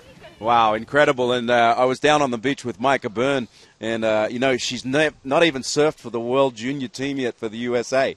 Wow, well, she's going to now. As we watch, though, live action in the water, this is the Juniors Open Final, and that is Griffin Colapinto, who just blasted 2 huge turns vertically on his backhand. He's going to milk this thing through. Now, I would say that this is one of the most contested divisions in this whole NSSA Championship. Look at this wave that Griffin's put together all the way through to the inside, and he's feeling it right now. You saw the first wave of Nolan Raposa go down. He claimed that wave. He's feeling good. Griffin Colapinto, he rides that wave all the way to the beach and does a little fist pump too. These guys are bringing it. Look at this replay, PT. Yeah, and, this is the division that you're looking at that you see probably the future Mayor's Cup winners right here. And a couple of these guys, of course, surfed up. Nolan was in that final, and we're going to look at, I would think, one of these guys at one point in time will win a Mayor's Cup. Yeah, well, Griffin surfed up the division but didn't do well in the men's, but this is his division right here, and this is his to win, and he wants it bad. Up and riding live action, this is Baron Mamiya from Hawaii, just getting stuck, throwing the tail a little bit there, but getting stuck on top of that one. Well, we've got tons more action all afternoon here as we're into the junior finals. We got one of our other favorite ones coming up later with the mini Groms, Sax, and we'll be looking forward to that one. And it looks like you're working on that one with Dino. That's a good pairing. Yeah, that'll be fun. I love the mini Groms, but I just want to stop right now while we watch this replay of Baron Mamiya and just throw some huge props to Moana Jones for that aerial attempt and actually successful aerial in that women's final. I mean, that maneuver she threw down was so impressive and rode out of it cleanly. Got a big score for the one maneuver, and I just want to say I love seeing that. So thank you, Moana Jones, for doing such a radical maneuver in that final. And all the girls, Brisa, surfing incredible. And just congratulations to Caroline quickly before we move on into this juniors, because it's getting hot and heavy out here. Some big scores have dropped. Yeah, look at Colapinto's. That's an 8.27 and Nolan Raposa 7.43. Both huge scores, which will probably end up in their final tallies. You're looking through the program guide there, the Surfing Magazine Guide to the NSSA Nationals. And if you go over to the juniors, I think they did a pretty doggone good job of predicting who's going to do what, because I think we nearly have, if it doesn't go 1, 2, 3 or 1, 2, 3, 4, it's pretty doggone close. It really is. I mean, they have Jake Marshall pegged as number 1. He's in the final. We got Griffin Colapinto pegged as number 2. Baron Mamiya was number 4, and Nolan Raposa number 5. So, I think they should start a book. I mean, that's pretty good odds. If you're a betting man, you should have predicted. Yeah, right? I mean, this is better than the program down there at the Del Mar racetrack. These guys are more accurate than most of the handicappers. So good on Surfing Magazine. We've really enjoyed having this program full of information and imagery of our contenders. Let's watch this replay right here of Griffin Colapinto. Why did he get an 8.27? Well, he linked it all together, and that blast through the lip right there on his backhand, and then he really worked the inside to maximize. Maybe he probably scored another point just through working through the Huntington hop to the inside and finishing off really nicely, but not before he got the work done outside. I mean, the bulk of the score was outside. As we see out in the water, it looks like somebody taking a look. This is a replay right here. Nolan Raposa, this is 7.43 right here for him, just keeping to what he knows, and he's been surfing like this all event. Just really powerful forehand surfing. He loves that left that goes into the pier. and he's been putting up big scores. And 7.43, not a bad way to start a heat, especially a final. Well, let's see here. Mamiya needs to get some work going because now everybody has a good score. Jake Marshall has a 7, Colapinto has an 8.27, and Raposa has a 7.43 as we look at a replay. Yeah, this is Baron Mamiya right here, a replay of his wave. A nice 3 combination maneuvers on the outside, and then he milks this thing all the way into the inside, waiting on this score to drop for him. He's the one odd man out without a big opening score. He started off with a 3.17, but now that he's got this wave, he's looking a little bit better. Yeah, I would say that's going to be in the same wheelhouse as the other 3 scores. Yeah, it's crazy to see these kids all just come out of the gates firing. We got Griffin on the board with an 8.27. Jake Marshall starts out with a 7. That's kind of been his MO this entire event. Open up with a 7-pointer and just kind of search for the next good scoring wave out the back. Then we got Nolan Raposa. We saw that 7.43 that he put up. And then Barron is going to get in this thing. As soon as we see the score drop from the judges, they're taking their time on this one. Plenty of action here in our junior final. And following up the junior final will be the boys' final. Another fun one to watch. The future of U.S. surfing will be paddling out in the boys' final. It was really cool to see Courtney Conalog step in for that open women's final. And she said she loves to come down and just still reminisce about her days in the NSSA. She showed a lot of appreciation for her time spent here, and she said she learned a ton. And I've noticed that a lot of the former champions, still share the enthusiasm for this organization, the NSSA. Last year we had Kalani Robb, one of the most dominant NSSA surfers of all time. He came down here during the awards presentation to show face and congratulate the new champion. So really is an amazing organization, and we want to thank Janice and Gayleen for all their hard work and everyone else involved. Raposa with a giant slam on the backhand, and he rides out of the whitewater. And, wow, that was one big-time outside move. Well, a great maneuver right there from Nolan Raposa on his backhand. We did see the score come through for Baron Mamiya, a 6.5. So just like you thought, PT, pretty comparable to those opening rides of the other surfers. Pair that with his 3.17, and he's currently in the lead. But Raposa is going to drop a pretty decent score for that one maneuver just then. Yeah, that was a big-time backside snap in a very critical, bumpy section of the wave. And he looked like he was going to lose it on the way down in a mountain of whitewater, and he just burst out of the curtain. And that will be a good score, I'm sure. Well, here's the replay, and check this turnout. I mean, vertical, tons of power, pushing with that back foot, blowing the tail out, gets hung in the lip just for a split second and airdrops back down. I mean, that is just amazing surfing right there. And, we've been drawing these comparisons to a couple of the World Tour competitors and talking about how Nolan surfs like them, but I'd like to introduce you to Nolan Raposa. He's his own man, he's his own surfer, and he has his own style, and it is a pleasure to be watching this kid blow up here in Huntington Beach. That was very Freddie P, though. It was, yeah. Right? He's definitely learned from some of the greats, for sure, but I'd like to see him make a big name for himself as he's following in the footsteps of great surfers like that. And those guys were also, both Freddie Patachia and Bobby Martinez were great NSSA champions. And, of course, both went on to great WCT careers. And Freddie's still out there, actually. Freddie's looking very lively. Well, they loved it. The judges, I mean, that turn was amazing. When we saw it on the replay there, slowed down a little bit, you could really see how critical that was. A 7.97 for Nolan Raposa. So he's clearly out in the lead now. He's got 2 7s up on the board. Early stages of this heat. Still 10 minutes remaining, 11 minutes actually. And look at the boys on screen. They're all fighting for this one wave. It looks like Nolan already up and riding going left. We're going to follow Griffin Colapinto on the right. Jams it up over the lip, floating down the line. Little setup turn there, and then slides the tail just a little bit on that finishing turn, but he's not done. He's going to milk this thing all the way through, doing the Huntington hop, weaving back and forth. Let's see what he got for us on the inside, and he banks it off the foam again. So Griffin putting in the work. He's finished both of his waves on the sand. He's really putting all of it out there. Well, he's got an 8.27, which is the best score in the heat so far. And I think the judges will give him another healthy score for that wave, which will probably put him in the lead.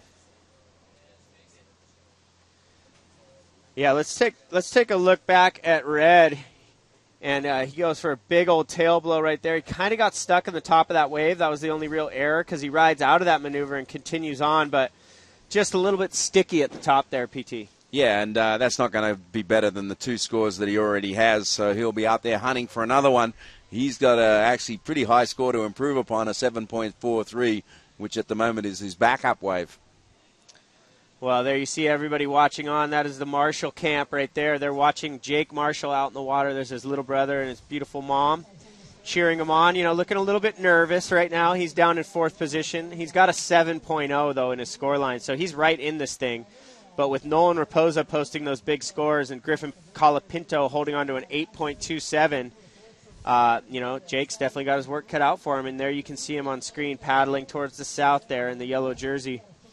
Well, Colapinto's second wave comes in at a 4.67. It wasn't as dramatic as his first one, and so that moves him up into second, and Raposa holding down the lead right now.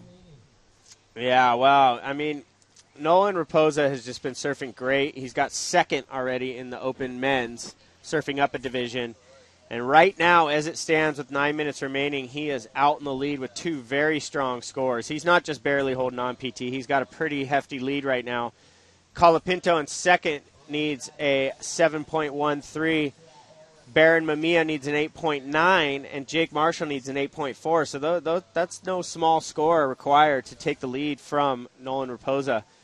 Do you think he's comfortable with that lead yet, or do you think he wants to put up an even higher score? I have a feeling that after what happened to him in the Open Men's, that he's not comfortable with that. I think he would like to put an 8 up on the board. I'm sure he'd like to put a perfect score. But the conditions at the moment, it's a little bumpier than it was earlier in the day, so it's a little bit more difficult to get that big score. Yeah, it is, and you really got to pick the right wave right now, the way the lineup is. There you can see the competitors area, everyone still watching. We got a nice big screen down there for all the kids to be watching the broadcast at the same time as they watch the live action in the water. So great event. You know, special thanks to everybody that puts this on. Big thanks to our presenting sponsor, Fiat. Flips headphones down here, demoing their headphones on the beach for all the guests. Check those out. They're pretty awesome. You flip them around, and then you got a speaker set, or wear them on your head and just use them as headphones. So pretty cool gadget here. And then also Surfing Magazine, my employer. Thanks for letting me come down here and spend a couple days at the beach with the world's best amateur surfers. It's been an absolute pleasure. And you got to bring the missus and the baby too. Yeah, it was a family affair, which the NSSA, which is what the NSSA is all about, Sax. It really is, and we still got a ton more action today. It's not like I'm wrapping it up here. We still have a bunch of finals. We got the air show. We got the girls' final where we're going to see the Open Women's champ Caroline Marks out there again in the girls' final, and we have the mini Groms final to round out the day.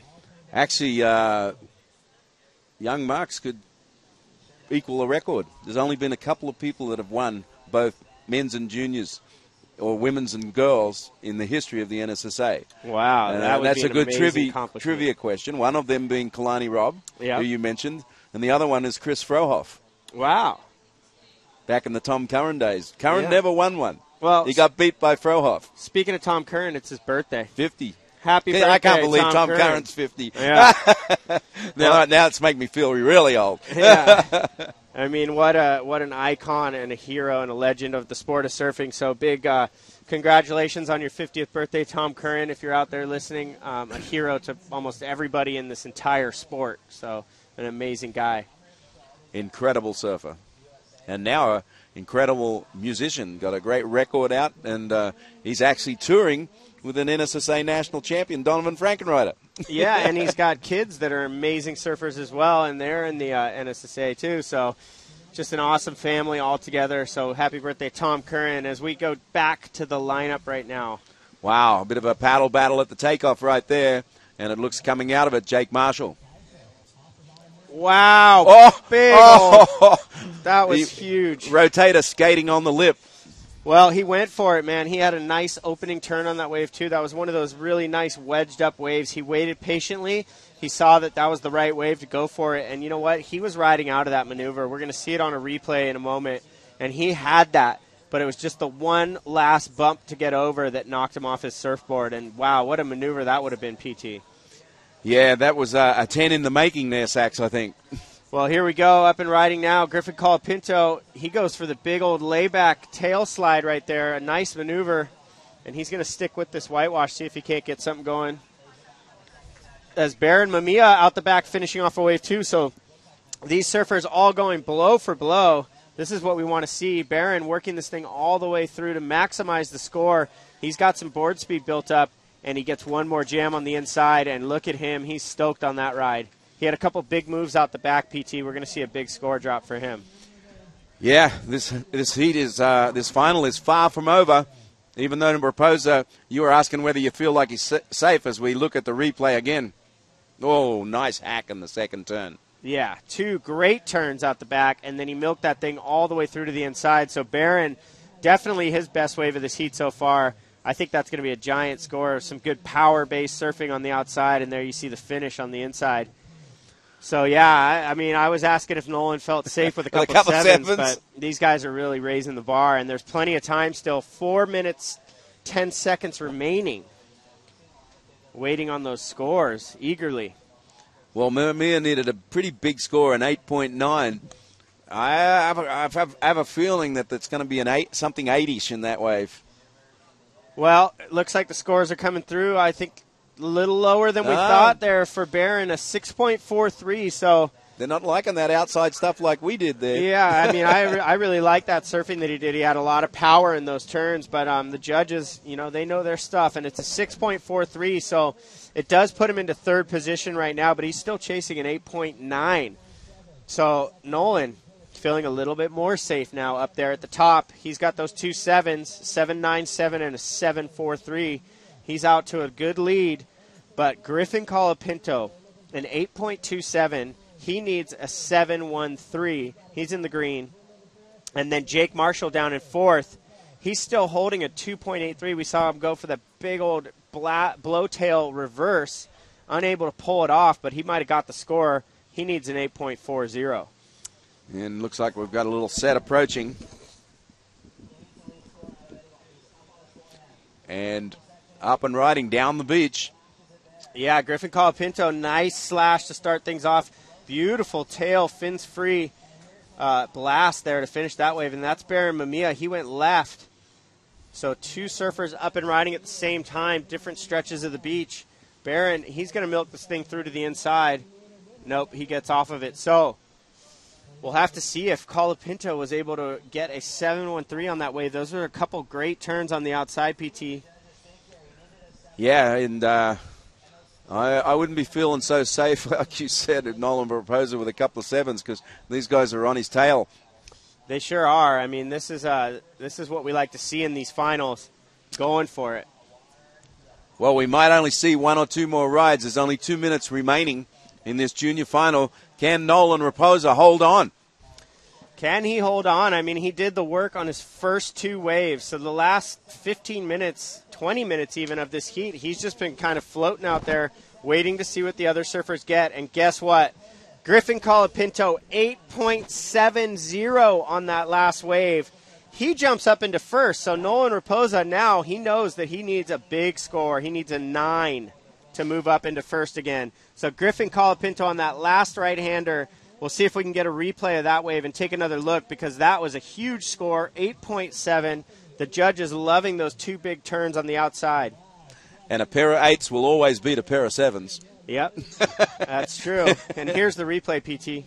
You can see he gets that beautiful carving sweep off the face outside, and then his crack right here over the back of the wave with all that spray. That was the money turn right there. That's what the judges loved. Yeah, those were 2 beautiful turns. That first one just opening up the shoulders and throwing a ton of spray, and then the second one letting the fins blow out the back. So a great score, 8.70. He has just taken the lead, and we're under a minute remaining. Well, it's going to have to be an amazing – there's only one guy with a chance, Raposo. The other guys are comboed, except for Jake Marshall, and he basically needs a perfect 10. Yeah, so – big scores on top right now with Griffin Colapinto from San Clemente. He and Jake Marshall were the favorites coming into this final, and looks like Colapinto is not going to disappoint. You can see the scores right there, 8.7, 8.27. He got 1 at the very start of the heat, and then he just backed it up with that ride right there. So a great final performance here from Griffin Colapinto, and it looks like he's going to be victorious. Yep, time ticking away. Well, here we go. This is Jake Marshall. A little bit of a disappointing final for Jake, being down in fourth. He went for it. You know, he threw it up. He knew what it was going to take to win this thing. Big old blowtail reverse, and he was unable to pull it off. So he'll finish up in fourth position as we hear the horn blow in the background. So Griffin Colapinto is your Open Division Juniors champion. Gets his name on the big banner. That's right. So we'll see the boys all gather down, all Griffin's buddies and his fans, and get him carried out of the water. PT, I got to head down and get an interview with this young man. So I'm going to leave you alone. We will have a quick look of the heat, a summation, and we will be back here in a moment after we have a look at that. The junior finalists making their way in. Great surfing from a San Clemente boy, as I welcome Dino Andino back in the booth. One for San Clemente there, Dino. Yeah, it was awesome to watch that. I know he's been battling. He has a little bit of a rivalry with Jake Marshall. They've had a few heats, a couple tussles in the last few weeks, but Griffin kind of played his own game, Peter. He sat down at Machado's Peak, and I was a little skeptical of his decision-making to sit down there, but then he was granted with a beautiful wave in the last couple minutes there. As you see his parents and there's his dad right there giving him a hug. Awesome support there. And I got to say, you know, he did separate himself with some big power moves. We are going to go have a quick break, and we'll be back with more action from Huntington Beach.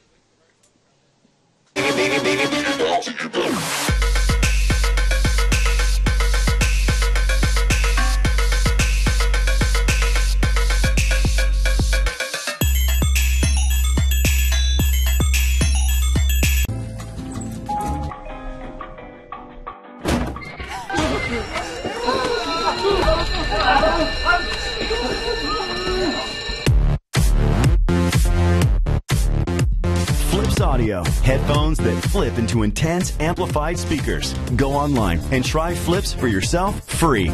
The revolutionary new Flips, because sometimes music is just meant to be shared. See more right now at flipsaudio.com.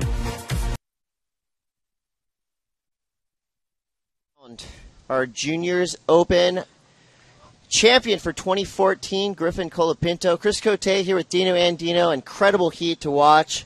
The juniors final, always a highlight here at Nationals. And right there you see the stoke factor pushing past the limit. And speaking of stoked, Saxon Boucher jumped out of his seat to go get a word with Griffin Colapinto. Saxon's on the beach right now with our champion. That's right. Champ, Griffin Colapinto, buddy. How does it feel? I feel so good. First time winning an Open national title. I'm psyched. Your name is going to go right up there on this board.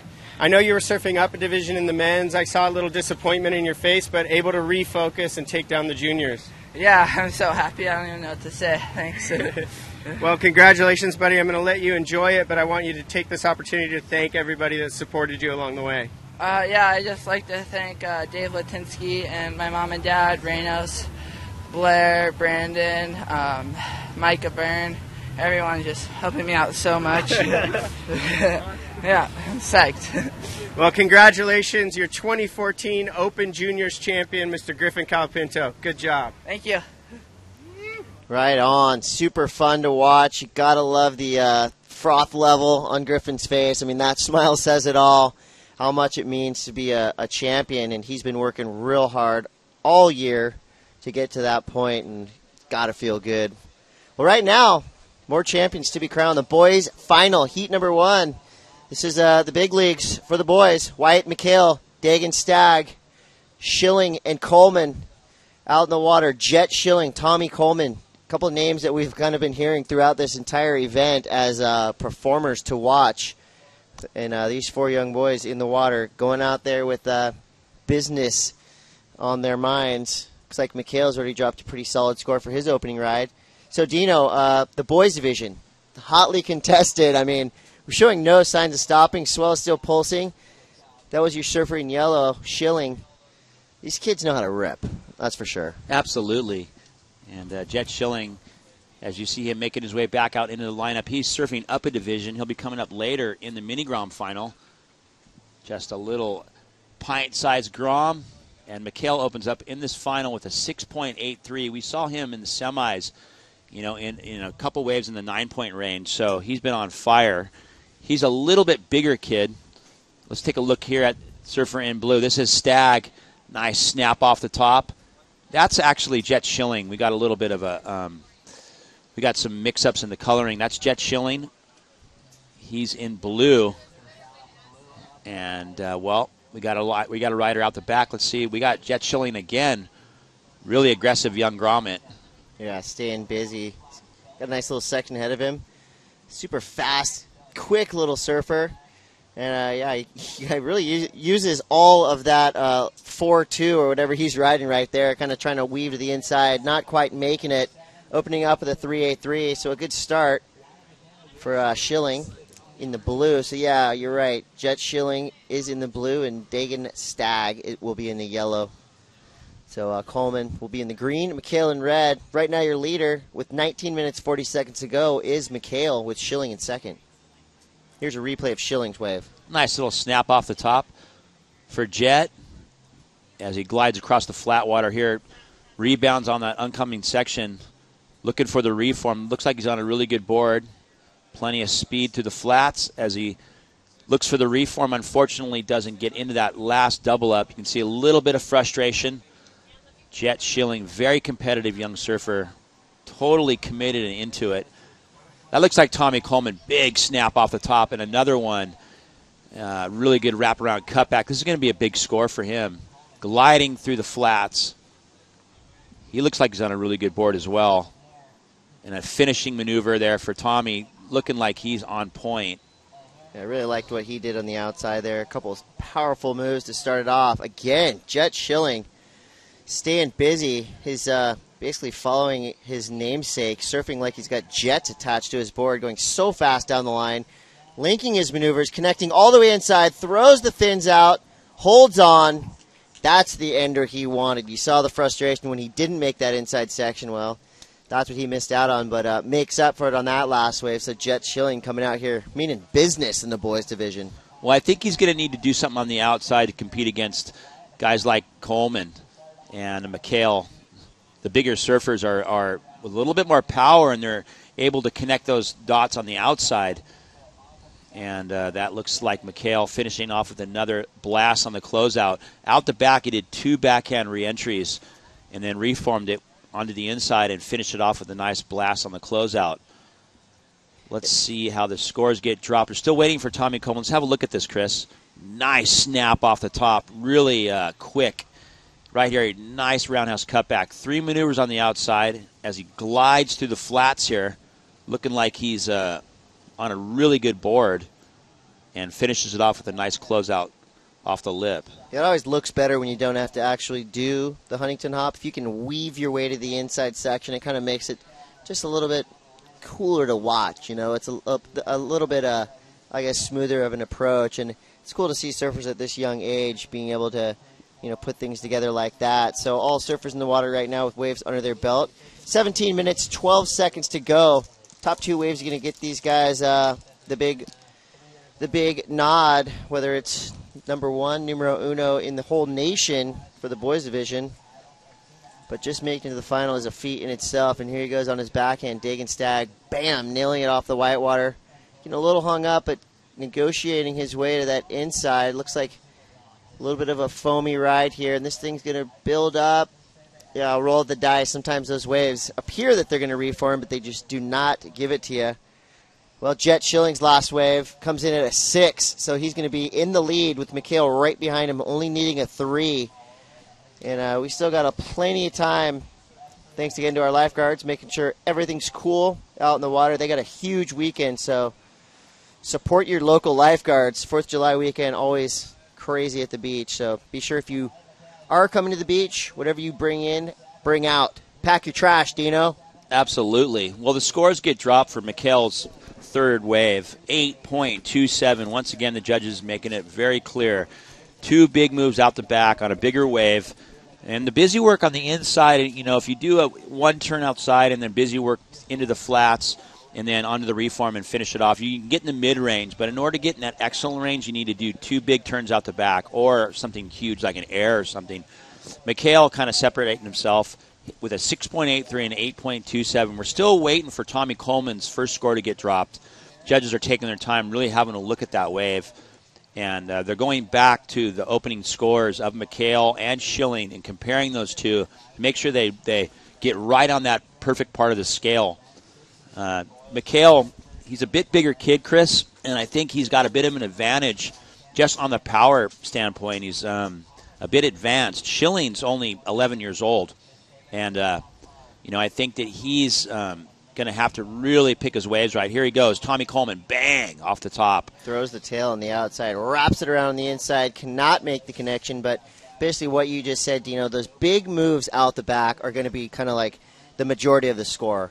The inside, unless something crazy happens and they just get a crazy perfect air wedge, that'll be huge. But for these guys right now, they need to concentrate on that outside wedge. Some of these waves that are coming in just have such a perfect pocket for these guys to nail. And if they can put together 2 big turns on the outside, they're going to get rewarded like we just saw with Mikhail. It's exactly what you said. The big moves on the outside is what's going to bring this home. Yeah, I sound like a broken record probably, but it's so easy to see. The judges really defining that in the criteria, and they're sticking to it, and they're very consistent with it. As we see the scores get dropped for Coleman's first wave, a 5.67. So it looks like we have a little bit of a battle here for second position with Coleman and Schilling and Mikhail out in the lead. As we can see there, it looked like Jet Schilling trying to get that one. Or, excuse me, that would look like Coleman. Coleman on the south end. Here's Schilling in blue. Nice bottom turn snap off the top. This is what he's looking for. Let's see how he finishes his wave. Another snap. And let's see what he can do on the closeout. Bang! Now this wave's going to go a little bit higher, I think. 3 maneuvers out the side. And let's see how he reforms. See if he can tag it one more time on the inside. He chooses to go left and finishes it off with a nice snap.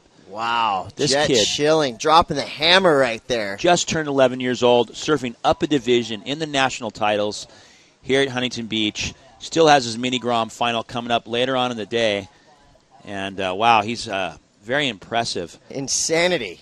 He's going so fast on that wave. Literally, he was a jet. He's going that fast, way down the line. That thing went about 100 yards from well south of the pier. Here's the replay.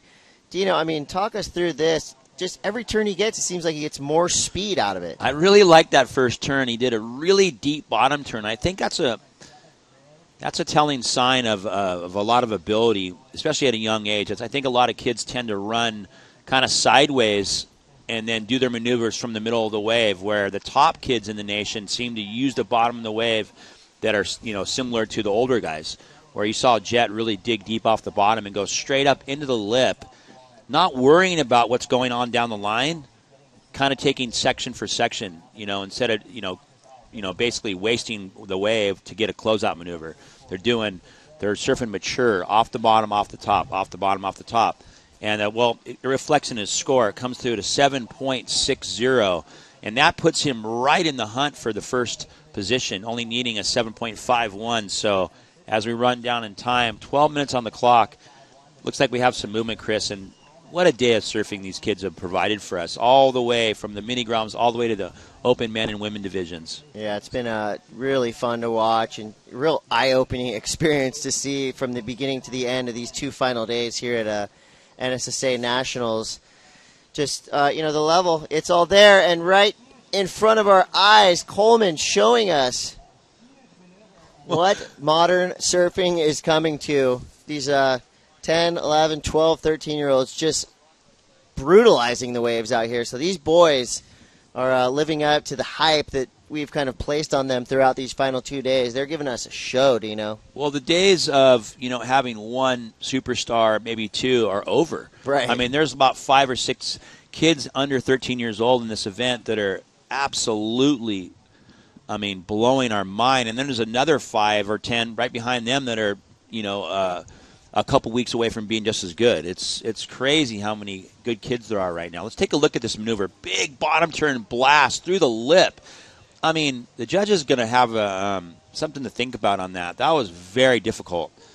Straight into the lip. Unfortunately, it was on a kind of a mediocre wave, but the ability it takes to do that maneuver that was pretty serious for this division. Yeah, I like how he held on too. You know, he had a lot of time to either just jump off or kind of give up, but I know there's no quit in these young surfers. The judges are definitely going to reward his commitment. You know, it's such a critical maneuver, like you said, and you know he came hard off the bottom, which really added to the difficulty of that turn. You know, the bottom turn going into that is really kind of the basis of what gave him the spark to come off the top like that, and he gets a 7.53, so the judges liking what they see. Big moves get big scores. That's great. I love to see that score drop like that. That's a 7.53. We watched, in contrast, we watched Schilling do 3 turns down the line. He did a big opening maneuver and 2 kind of check snaps, and then a reform, hit the closeout on the reform. Did 4 turns on a wave, got a 7.6. Coleman does 1 big bottom turn into the lip and lets it all hang out and gets a 7.53. The judges are spot on that. They went straight for difficulty of maneuver on that, risk and difficulty. And, you got to think if Coleman gets a wave and does, a snap or a carve on the open face and then does one of those turns, he's going to be in the excellent, even 9.5 range. Really advanced surfing here for these young guys. Yeah, really fun to watch. So right now the situation is Mikhail in the lead, Jet Schilling in second. He needs a big score, 7.51. But here goes Tommy Coleman again, carving out the back, trying to look as to which part of this wave he's going to concentrate on, and that thing's not going to offer much, so he wisely pulls out. His low score is a 5.67. He's looking for something in the 6 range, so if he wants to get back into this. But here goes Jet, not to be outdone, throwing the frontside air, can't hold on. And your surfer in red, your leader, Mikhail, right now trying to get this thing going to the inside, drops down, gets back up. Will this wave reform? Ooh, it's going to be a tricky one to ride in, but it looks like he's hanging in there. Might be offering him a nice little wedge on the inside. Banks off the whitewater. Not much going on there, but he's in the lead, so he has the, he has the ability to kind of pick the waves he wants. Looks like we have some movement out the back. It looks like Tommy Coleman, or that's Stagg actually. Nice big wave out the back. Let's see if he can do a couple maneuvers. Ooh. Well, Dagan Stagg from Carlsbad is currently in 4th. He's got just kind of 2 high 2s, so he's really got to get into this. He knew right there he needed a huge opening move to get back into this heat. He went for broke and couldn't quite pull it back, but a great attempt right there. 7 minutes, 56 seconds to go. Well, this is the final of the boys division, open boys, here at the 2014 NSSA National Titles. This is the finals day. We're going to wrap it up today with all of our champions. As we can see on screen there, that is Jet Schilling. He is looking for a 7.51. And Jet not going to go. He had intent, but there's no priority in these 4 boy heats. So it's all-out war out there. 7 minutes, 15 seconds to go. Mikhail still in the lead. Jet Schilling needs a 7.51, but here goes Tommy Coleman banging it off the top, hooking it around, getting to this inside section. Couple nice moves on the outside, trying his hardest to get into this one. Somehow makes the transition to the inside, fades right, nails it on his backhand. Coming again, not much, but a foam climb, but out the back. Your surfer in blue, Schilling again. Wow, that's impressive there, surfing for Schilling as he glides through the flats. Let's see what he can do on the inside. Nice bang. Looking to the beach, feeling that confidence. Well, he needs a 7.51. It's going to be close. The judges really have their work cut out for them in this final. And, of course, same judging as we saw in the open men's, open women's. The boys, the mini-groms, they all get the top-of-the-line judging. Some of the best judges in the world are down here making sure that these young surfers get their fair shake in the scoreline. So we're seeing the same kind of judging, the same judging system, the same computers that we see up in the WQS. So the kids being afforded all the luxuries the top pros do. So they deserve it. As you can see, their performance calls for it. Well, Stagg from Carlsbad's having a little bit of trouble finding the right wave. I think it just comes down to wave selection. You have Schilling, who's carrying a 7.60 and a 6.0. He's in second. And Coleman with a 7.53 and a 5.67. We're still waiting for his last wave to get dropped. Did a couple nice maneuvers out the back, made it through to the inside, and did a nice little snap. So we'll see if there's a situation change on that exchange as we wait for the scores to get dropped. 5 minutes and 15 seconds on the clock remaining. And, well, the conditions have been awesome today, all day long, Chris. We were greeted with a bit of a wind swell that ended up breaking up like a small little southwester pulse. And it's been really highly contestable all day long. For sure, and we're still getting into this thing. Coming up next, we're going to have an air show, which is going to be really fun to watch. Well, tense moments for one of our moms watching closely the action that's going on in the water. You know, all these surfers, again, you can't say enough, the support from their families, the moms, the dads, the uncles, the brothers, whatever it takes to get these young surfers down to the beach weekend in, weekend out. You know, all these NSSA events take place on Saturdays and Sundays, and they are two-day events if you can advance through. So it's a big time commitment, and, you know, it's really cool to see so many parents allowing these kids to, you know, basically live their dreams. It takes a lot of time and effort and energy to get, you know, to qualify for NSSA Nationals. Do you know you've done it you did it for years. Well, What's the time commitment like when you're talking about a up-and-coming young surfer like this? Yeah, it's crazy, and especially for the surfers coming from Hawaii and the East Coast. You know, for these national titles, they got to come out here. They got to get housed and, you know, get support and, you know, get a rent-a-car, get a hotel, everything. It's a big commitment.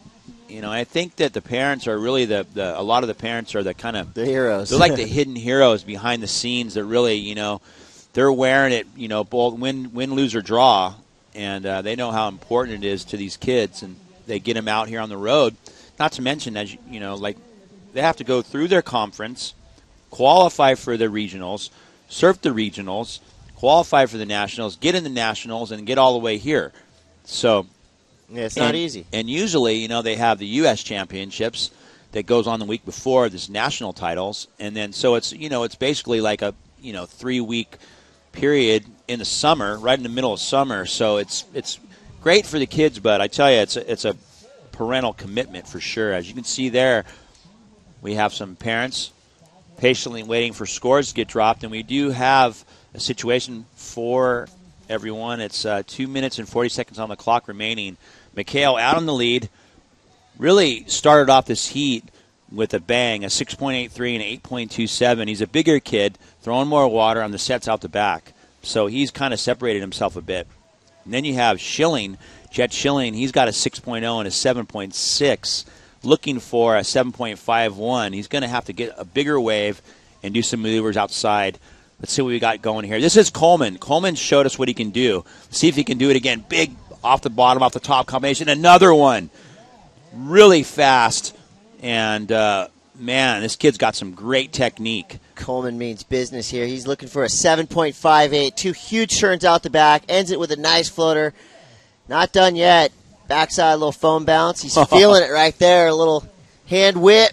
He's getting psyched. I love to see the passion from the Groms. Well, this boys division, I mean, this is kind of really, you know, between a 10-year-old and a 12-year-old is a huge jump, you know, as far as, like, growing up. And here goes Stagg, your surfer from Carlsbad, trying to get back into this. 1:40 to go. So you're one of your finalists here, surfer in the yellow jersey, put on a great show for the last 2 days. I mean, well, if he does come in fourth, that is a huge accomplishment for this young surfer. Well, it's going to be really interesting to see that last score get dropped for Tommy Coleman.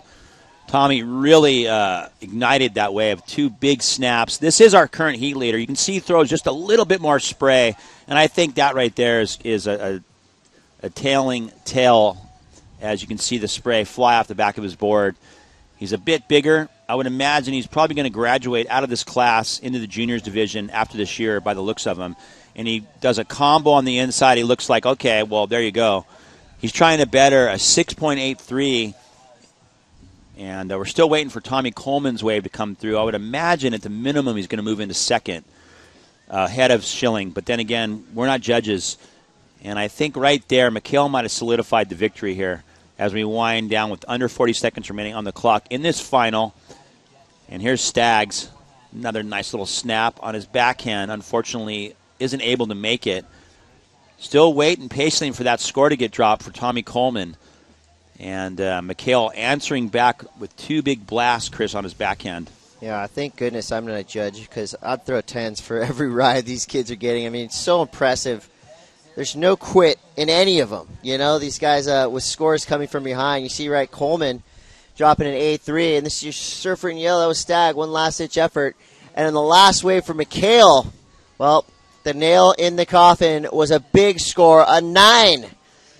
Another champion is crowned. Your NSSA Open Boys Division winner is McHale.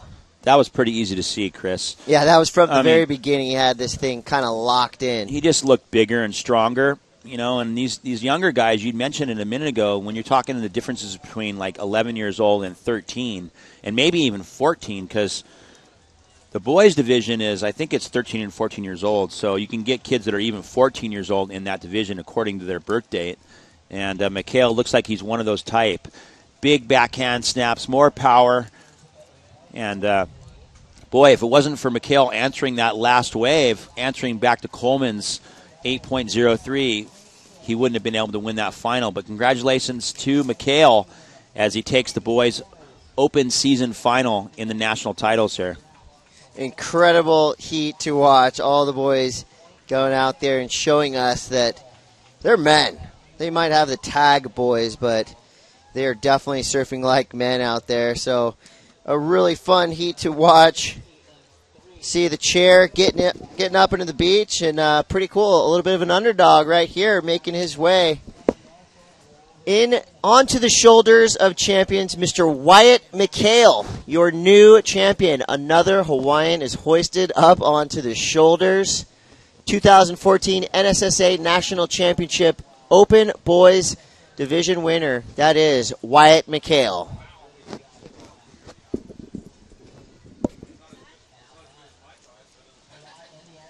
High fives from his boys on the beach. I think he made it real simple for the judges, you know, just off the bottom, off the top, on set waves, on his backhand, and I think it's a bit easier to do to actually get those scores on your backhand. It's just simple, you know, off the bottom, off the top snaps. Yeah, he just did put the fundamentals to work and dominated that heat. We'll be right back with an amazing air show. Fasten your seatbelts, folks. More to come from the NSSA Championships presented by Fiat. We'll be right back.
I am here with your Open Boys champ for 2014, Wyatt McHale.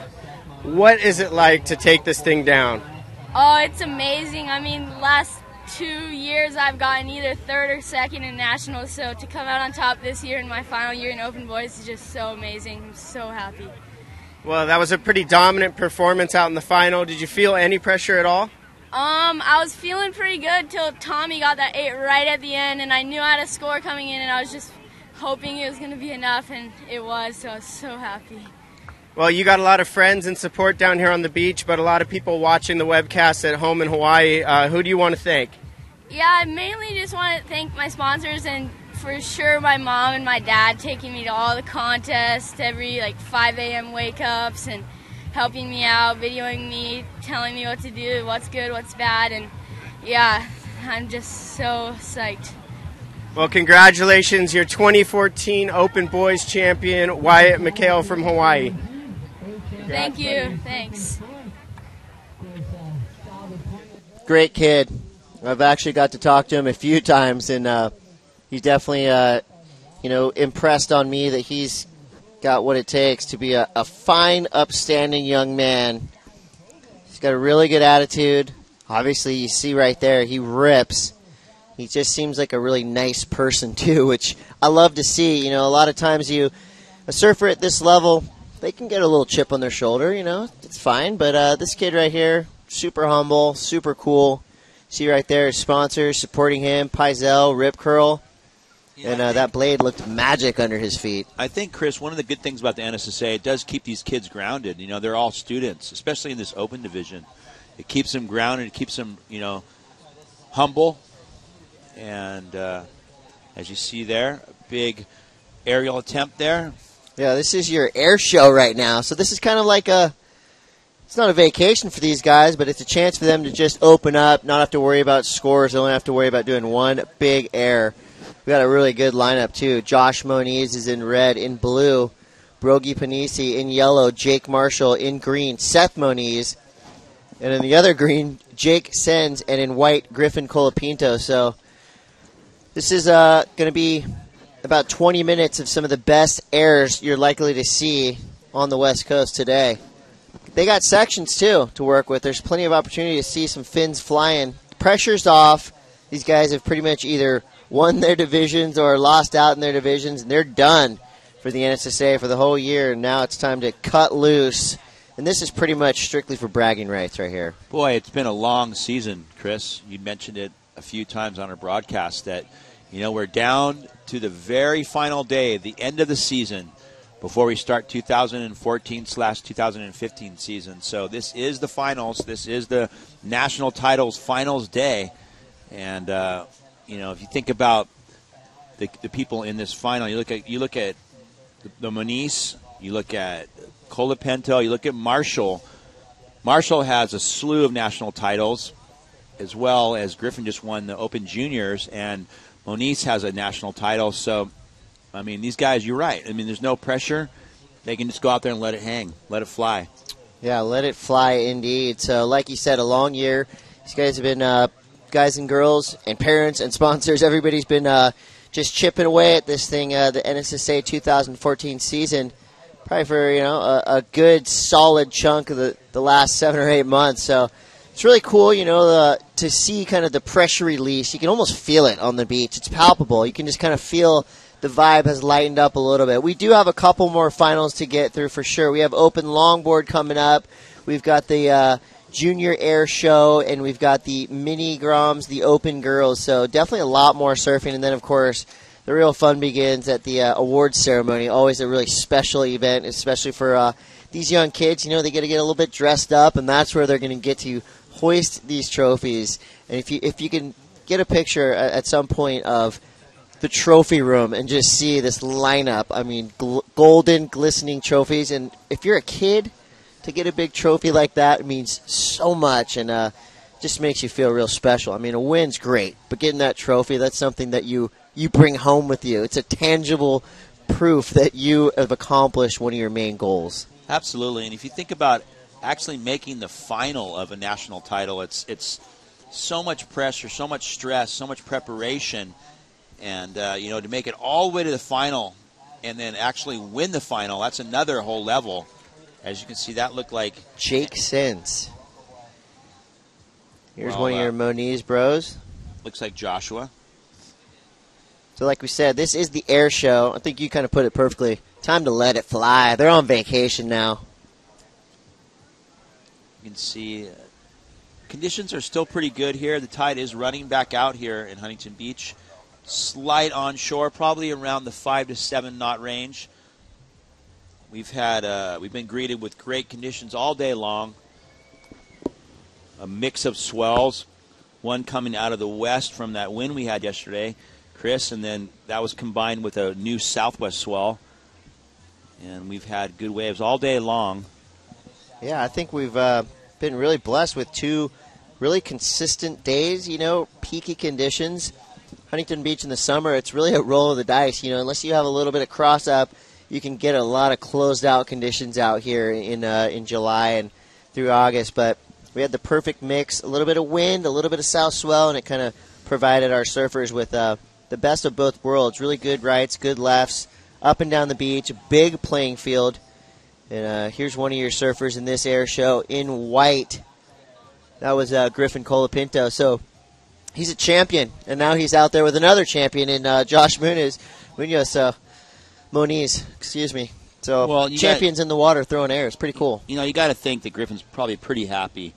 He's kind of had his little nemesis kind of around him a lot lately. Jake Marshall just taking it to him. Both not only in the finals but also in earlier rounds. So they've had a bit of a battle. That last Open Juniors final was a little bit of a payback. Nice rail turn there for Zines right here from Huntington Beach. Open face carve. He's looking for a lip, though. He's looking for a bit of a closeout or some type of steepness to get up above the lip. This is the Air Show National Titles, and even though it isn't really one that you're super pressured out on, you do get a national title from it. So yeah, it's important. It's a big one. Anytime not only are they performing for all of you at home, but a lot of their sponsors are still down here on the beach watching. And hey, any chance you get to throw on a jersey and go out there and put on a show for the people on the beach. I mean, there's thousands of spectators here on hand watching these young surfers in the water blasting airs. Without the help of jet skis, of course. This is all human-powered aerial surfing. Really fun to watch. There's been a lot of pressure on a lot of these surfers throughout the last couple weeks with multiple championships going down. So it's good to kind of let them get out there and surf it off one last time. Well, they got a little bit of a break now after this event, until they start up the next season. In Hawaii, I think they've started up really quick because they get so much swell in midwinter that they have a hard time running Grom events. So they started up really quick over in Hawaii. But, boy, what a day of surprises. So many talented young surfers, both women and men. It's been amazing. Chris, what are some of the highlights for you throughout the weekend? Well, I really enjoyed watching, the real young kids, the 10-year-olds and the 12-year-olds. It was fun to watch Wyatt McHale. It's cool because I kind of kept getting matched up with him in the post-heat interviews, and he made a really good impression on me in and out of the water. So it was really fun to watch him. The mini-groms, the girls, our 12-year-old Open Women's Champion, from Melbourne Beach. That was it's really fun to watch her out there and, just kind of to see the whole future of surfing unfolding right in front of me and, to watch the Moniz brothers really showing a lot of class throughout this event. Both of them coming in as the favorites. They just seemed really cool and really, happy throughout this whole thing. They went into their heats, obviously meaning business out in the water, but they came in smiling every time. And I really liked after their heat where they both had Jake Marshall and they kind of teamed up against him. They almost felt bad. They're like, you know what, we had to do it. Jake understands. But, again, just showing a lot of class and a lot of sportsmanship. And I think, another cool aspect of the NSSA, they do give out sportsmanship awards, and they do really push not only the scholastic side of things, but the sportsmanship side of things, which is huge. Yeah, I think that, for me, what I've been mostly surprised with is the level of surfing here. Yeah, the Groms are still here. There you go. They're all waiting. They're frothing. They're waiting for the Mini Groms final. How cool is that, man? All the Mini Groms and boys, they've been eating Twizzlers and candy all day. They're getting psyched. We're fueling them up, and they're going to be hitting the water shortly here. We have, like I said, a couple more finals to go. Some more action going to be coming at you. We are currently in the middle of this air show. Some of the best aerialists in the amateur game right now, and then we have open longboard coming up. We got the finals for the juniors air show. Here goes Jake Marshall. This is live. Throws a little backside air, doesn't come down with it. Open girls coming up, and everybody's favorite, the mini Groms, 10 and under, Dino. Are you kidding me? That is going to be so fun to watch. That's where we're going to see the likes of Jackson Bunch from Hawaii. He was a huge standout yesterday. It looks like Colapinto. Yeah, there's our national juniors champion. Now this kid right here, that kid has some serious X factor going. It was pretty neat to watch him actually win the final. I think a little bit. Sometimes he gets a little wave starved, but his ability is at a really high level. I mean, he's just got that natural flair to his surfing. Wow, Jake Marshall trying to show the backside varial game. I like to see these guys cutting loose.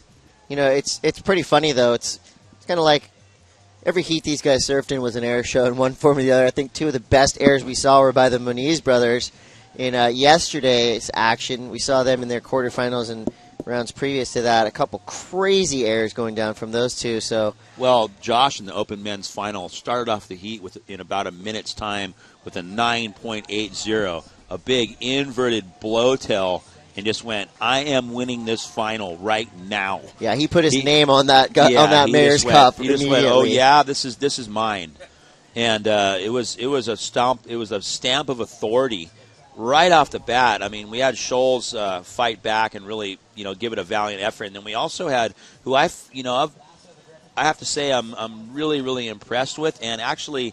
It's one of the most stokers I've had all week is watching Nolan Raposa because I didn't really know much about him, and I've heard this and that, guys telling me how talented he was, but he's one of the only surfers. I think he might even be the only surfer that double finaled in this national titles, surfing up a division, and he made the Open Men's Final and Open Juniors. So, he's been a very pleasant surprise for me personally. Great technique, a super cool kid. Rides for Fox, and I met his father down there by the beach, and he has a huge future.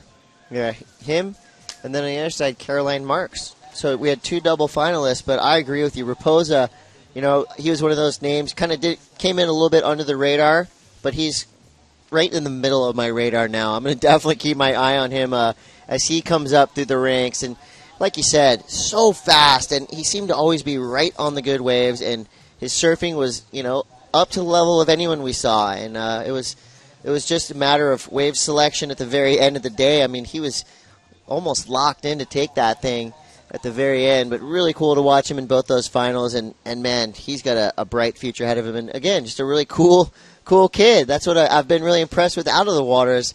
All these guys I've seen very humble and mellow, and they come in and they're well-spoken in their post-heat interviews, and that tells me a lot of how they're raised.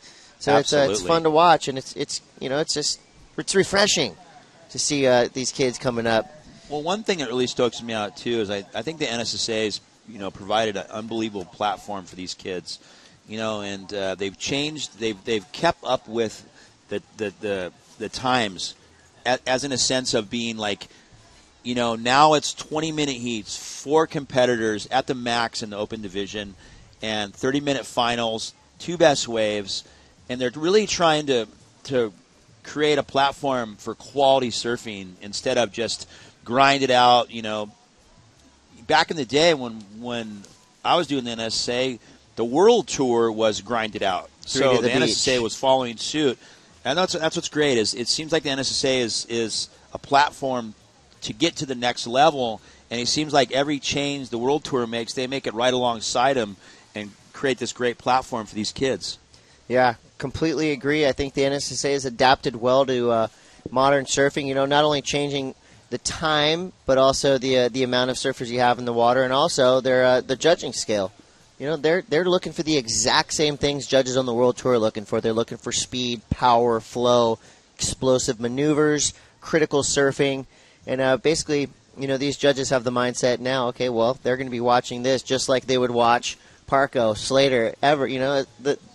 The whole game has been changed to where this is really, the training grounds, the minor leagues for the professional ranks. And I think you're exactly right. And you say, the NSSA has adapted perfectly to what's going on now with surfing. Yeah, it's a commitment from the people that run this. The gals that run this, Janice and Gayleen. They've really kept up with the times, and and they run a great show. It's an awesome show here for the kids, and that's what it's really about. It's about the kids, and it shows. They pick a great venue, Huntington Beach, one of the most competitive, waves on the planet.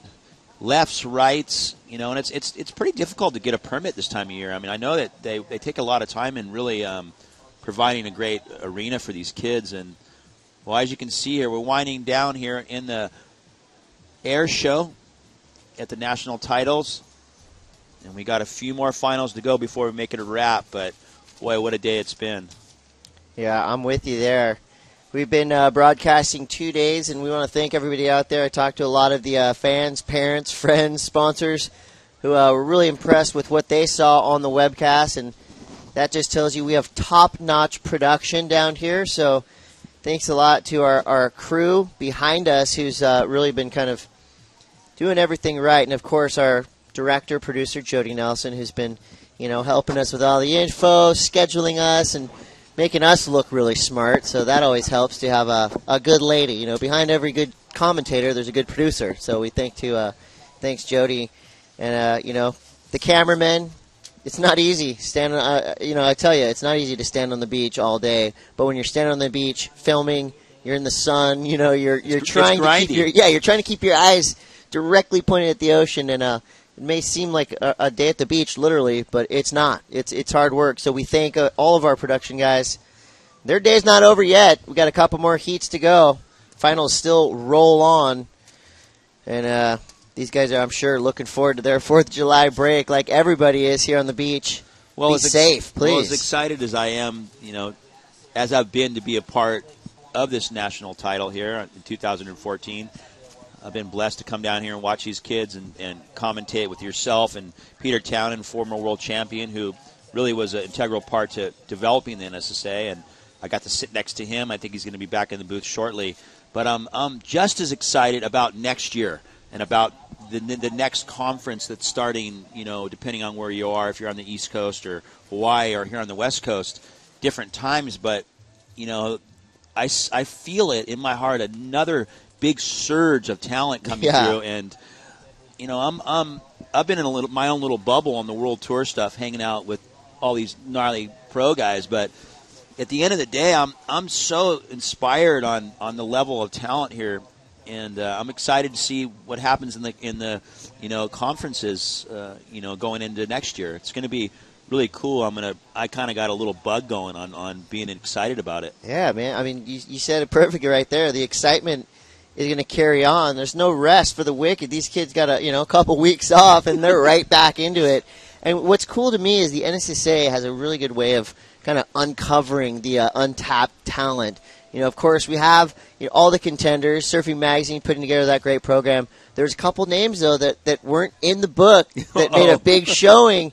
And you can bet that there's some kids out there watching, and going, okay, well, I can do this. And every season, in every region, there's new entries. There's new kids coming up, and like you said, every year it just gets better and better. And I'm with you. I'm already looking forward to next year. I'm going to put my name. I'm going to write my name. Yeah, I'm going to write my name on this table just so they know that I want to come back, because it's been real fun to watch. I'll run into PT at the coffee shop and hit him up. Hey, who's doing good in the conference this year? It's you get that bug going, and you mentioned the NSSA guide provided by Surfing Magazine. They did a great job, but there's always kids that slip through the cracks and make impressions, hoping to be in the book next year. No doubt. Well, your air show is going to be wrapping up here momentarily. Coming up right after this, your longboard final. Some of the best longboarders in the nation going to go out there. There's still a lot of waves coming in. It's always fun to see what a different piece of surfcraft can do out here in these waves. It's going to be fun to watch these guys gliding around, walking the nose, and showing what they can do out here at Huntington Beach Pier, which obviously has a long and rich history in longboard surfing, starting way back with David Nueva. Obviously one of the most dominant surfers ever here, Joel Tudor. He'll be back with the duct-taped invitational this year at the U.S. Open. That's going to be really fun to watch, and that's right around the corner, too. There's so much surfing this summer. Bolito's happening. A big Wave World Tour event just happened. Pico Alto. Makua Rothman actually took that one out today in 40-foot waves. Not a bad day of surfing for him. Wow, good for Makua. That's awesome. Well, right now, live action in your air show, and that's your surfer, the local boy from Huntington Beach, Jake Sands right there, and he wants you to know the Hulk. Well, that one looked like a winner chicken dinner. That might make him a national champion here at the air show. Yeah, that might be signed, sealed, delivered right there. Looked like a nice little nose pick tail whip for Zines. Yeah, I think we got 3 more minutes here. Well, you know what's interesting? We got the longboarding coming up here, and look at this air. Nice. Oh, sick. Nice release off the top of that wave there. No grab, nose pick. Really picked the right section, and I think that the crowd's going wild. And in these conditions, you got to pick the right wave, right, Chris? Definitely. Well, we know there's ramps out there. It's just a matter of finding them. It's a little bit like maybe not a needle in the haystack, maybe like a big carpenter's nail in a haystack. It's out there. It's findable. It's just going to take a little bit of work. Well, coming up is the longboard final. And you know what's an interesting fact is about 8 years ago, I was down here. I worked for Oakley, and Julian Wilson showed up at the U.S. Open. And I was, talking to him. I met him up in the parking lot, and I was like, "Oh, what are you here for?" And he looks at me and goes, "I'm doing the longboard event."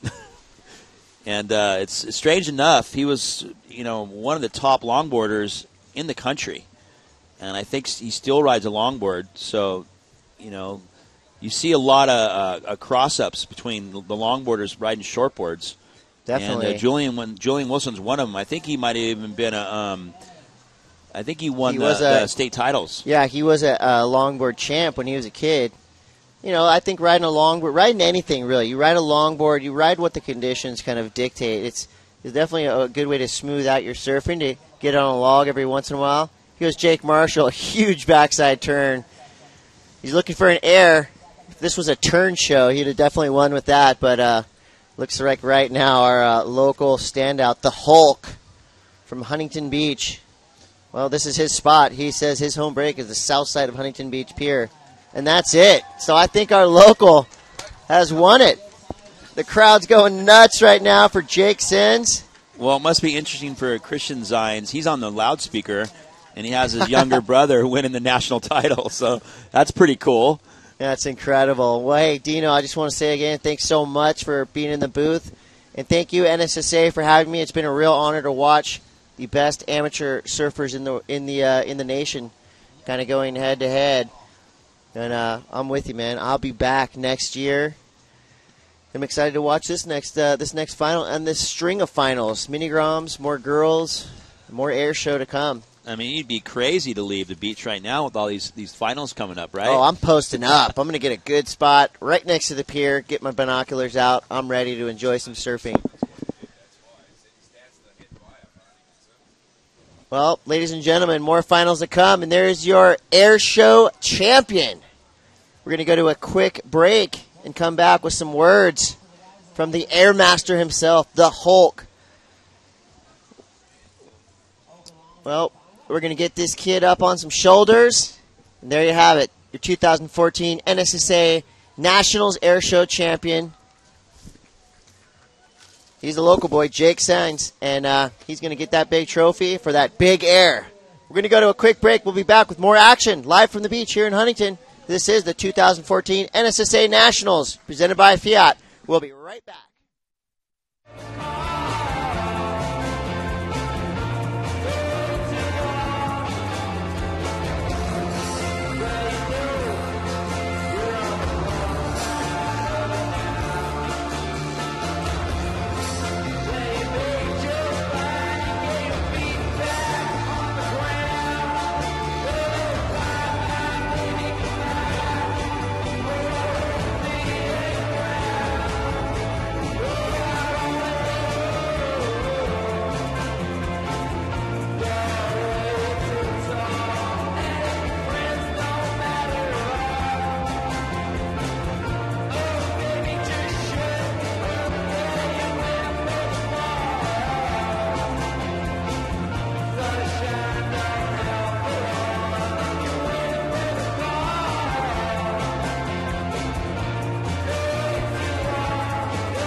Welcome back to the NSSA National Championships, and we just crowned our air show champ, Jake Sines, in front of a local crowd, a gigantic air rotator. Local knowledge, did the wind help? Yeah, the wind was for sure helping me out, but I couldn't do it with all the support of, like, my whole church came down here to support me, my whole family, all my buddies, my whole, like, co-workers. I don't know what I would do without them. They're just telling me that I could do it, and once I landed the air, I was just like, oh my, I think I got it. So, I mean, just to win in front of my hometown crowd is amazing, and especially on my last year. This is my last year, and I haven't done air show all year, and I'm just so psyched to be in the final. And I was like yelling at Griffin, telling him like, dude, come on, you just landed something. I want to win my home break, my last year, but I'm so over the mood. I've never been in a nationals final, so I'm so psyched. Well, congratulations. You are a nationals champ, and to do it in front of the home crowd, why don't you go celebrate with them? Congratulations, Jake Sines.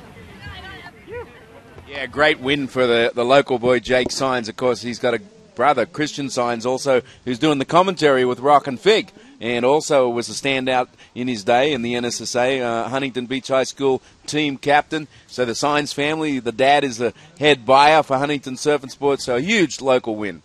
Absolutely, and he did it with great fashion. That was a pretty good rotator. Yeah, that was sick. Big old nose pick. All right. Big old nose grind on the lip, landing, shoving his nose into the lip and pivoting into the flats. But that was done and dusted. We're into the longboard final here. Well, yeah, and there's so much history out here in Huntington Beach with the longboards. This is where it all started when Jack Haley won in 1959 on a longboard. He won the final by shooting the pier, going through to the north side, turning around, and then coming back and back to the south side. Well, I think that you would have a lot of knowledge on this type of deal, PT. You've been around a long time, and you know, I mentioned it a minute ago to Chris that Julian Wilson actually rode a longboard in the final. He was Australian longboard champion. I think that's, you know, before he was in the pros, the whole thing. I got to say, he's one of my favorite surfers on the World Tour, and I think it's that, you know, he just seems to have such a command over his board, and I think a lot of that's due to, you know, him riding a longboard. It's just something different about his surfing. It's the rhythm. And right now in the water, though, we have in the red, Parker Sawyer, in the blue, Spencer Bridges, in the yellow, Nick Annenberg, and in the green, Jasmine Dean. And difficult conditions out here right now for longboarding, though. I mean, the traditional longboarding is, you know, clean conditions, walk to the nose, nice drop knee cutbacks. Not so easy to do that when the wind's blowing like it is right now with a bunch of chop on the face. Yeah, and that high tide, too, you know, the real peaky conditions. You know, I think, like you mentioned, longboarding is great when you have a nice long wall. But I'm sure these competitors will make do with their conditions as everybody else in these open finals. Well, we already have a pretty decent score from Spencer Bridges in the blue. He's got a 5.0 already. And so I think it's going to be today, it's going to be turns, but at the same time, if you can find a double up clean section and get to the nose, I think that's the guy that's going to take it out. And we see a little walk up to the tip right there in the yellow. Is that the yellow or the green? We're getting the glare here in the afternoon. It's a bit hard to tell. It's looking hard to tell, but nice little tip right there for a moment. Got the little section in the shore break, and it's yellow, and that would be Nick Annenberg. Well, that was a nice little combination there of nose rides. You can see his board really flat. Not really a high-performance longboard, more of a nose rider. Yeah, but that's a light board. You see him pick it up with one hand and run out with it. Well, we're down to 18 minutes. Let's have a look at this replay. Really nice footwork here for Annenberg as he gets to the inside section, runs up onto the nose. Nice little 10, quick 10. Runs up, gets a quick little 10, and finishes it off with a nice little closeout rebound right on shore. And he's already got a decent score already of a 3.33, so he's going to better that easily with his last wave. Looks like it might be the best wave of the heat so far. See a couple of sixes getting dropped. Well, you can see the spectators on the beach here in Huntington. We are winding down. It's been 9 long days here at Huntington, and you can see that looks like Bridges on a nice little nose ride, see if he can get back into the wave and do a nice wraparound cutback. There he goes, throwing his arms up, a little bit of style. A little traditional approach there as he makes his way into the reform. Let's see if he can pull something off, PT. Well, he's looking for that thing to line up on the inside. And one of the things here, unlike our previous ride, he didn't get that inside section where he was able to walk up and get a little 10 toes on the nose like Annenberg was able to on his previous ride. So it looks like Bridges started off the heat with a 5.0, so he's already got a mid-range score. We're waiting for his last wave to get dropped. Looks like a nice young lady there making her way into the inside. And that would be green, and that would be Jasmine Dean, who's made a way to the final in the open longboard. They don't have a women's longboard, so she's competing against the men and doing quite fine, just like Honolulu Bloomfield. I know you've heard about her story, right? She won the world men's longboard in the ISA. Wow. I haven't heard that one yet. Really? Yeah. Far out. Wow, that's impressive. She did really well in this event, too, just falling short of the Open Women's Final, finishing in 5th position. Came down to a final exchange with Maddie Peterson, and Maddie Peterson edged her out in that final. So 2 of the guys in this final are actually from the East Coast, and they've showed up here at the Nationals. And I believe that's Spencer and Nick, if I'm not wrong. Well, Peter, we're winding down to 15 minutes on the clock remaining in this open longboard final. We still got some good competition to go. We got a junior air show, the girls' final, but the final heat of the day, Dino, is the mini groms. Oh man! And you can bet they've been hanging around all day. I didn't want to be partial, but I was wondering if you were going to mention that. And they probably did show up and blow up, right? They've been out there on the pool toys, and now they're going to go out and have a go for a national title. The last heat of the day. Well, that's a stacked final too. That has that Jackson Bunch kid from Hawaii who is just, I mean, he just baffled me yesterday. Well, this is Annenberg again, who had the best ride of the heat so far. 6.17 for that, multiple nose ride. Looks like a pretty good one too. Unfortunately, he doesn't really get the type of reform he got on the last wave, but he had some work on the outside, PT. Yeah, well, he's got that 6.17, and it looks like by that ride he'll improve on his 3.0. Let's see what else we got on the scoreboard here. Bridges gets a 5.0, so that's a reasonable score. And those 2 guys have the only scores that look like they're going to matter. Well, as you can see here, we are in Huntington Beach, Surf City, USA. And that is Anderberg, our current heat leader. He's trying to better a 3.0. I would imagine he did it on that. Decent wave. I'm not quite sure if it's quite as good as his 6.17 he scored for his previous ride. Oh, looks like I could be wrong. Looks like it. I think they like those bigger waves out the back, PT. Yeah, they didn't give a lot of shore break love. They're giving the scores because he did get up on the tip on the outside. Well, that's a telling story. They've been really consistent with that throughout the whole week in every division, so they're not straying far from their criteria. They want to see the work done on the outside, and there's a nice shot there of 2 young ladies in the shore break, and we've been blessed with 72-degree water here. And you can see the ladies wearing their bathing suits. It's summertime. It's summertime and school's out for summer, as that old song goes, right? Well, the score for Anderberg comes through at a 7.67, putting heaps of pressure on his competitors. Well, that puts him way out in front in a commanding lead, but there's a lot of time to go. But once, as we were saying, is difficult conditions, you need to select a wave that's going to allow you to be able to perform on the longboard. And sometimes that's not the set waves when it's like this. It's those in-between ones that like double up on the sandbar. You know those ones, Dino? That they run. Even in your shortboard heat, sometimes you want those because they give you that little crisp section that you're going to be able to do something. Yeah, absolutely. There is a fine line between a wave like that and a medium to small wave. You want those medium to bigger mid-chips that run through the sandbar.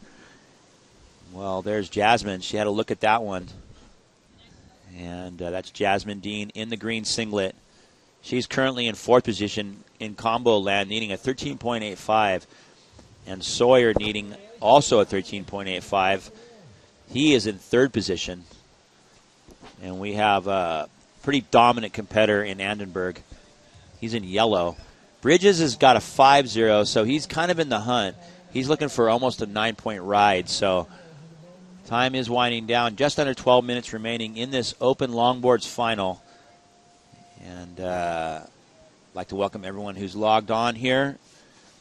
This is the NSSA Championships presented by Fiat, the national titles. And we've had quite a week of competitive surfing here. Lots of brilliant performances all the way in all the different divisions. And, well, this is a wind-up. We're rounding up the finals here in the next few hours. And then it's on to the next season, PT. Yeah, but we're going to have some excitement following this heat as well. We've got a junior air show. We saw a great win by Jake Sines there just a few minutes ago.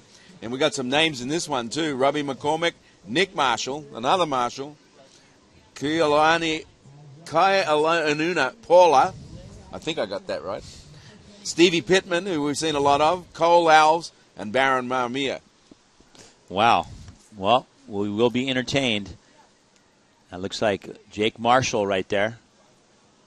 He's quite a competitor, he is. That's his younger brother, it looks like. That's Nick. He's coming up in that air show.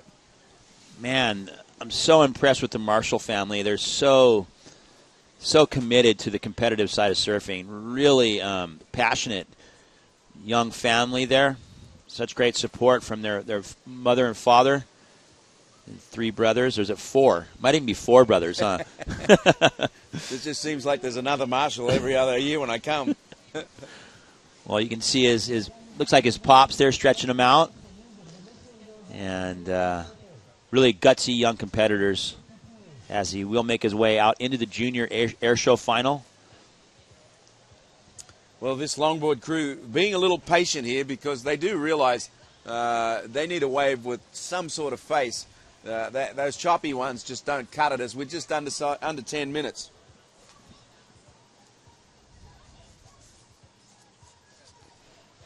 Well, looks like the swell is hanging in there. It's getting a little bit more difficult with the conditions, PT. A little bit more inconsistent, and the wind's picked up a little bit. It was in the 5 to maybe 10 knot range. It looks like it's a little bit over that now. Luckily, we're on the south side of the pier where we're blocked by the pier with the northwest wind, so we got a little bit of a shelter here.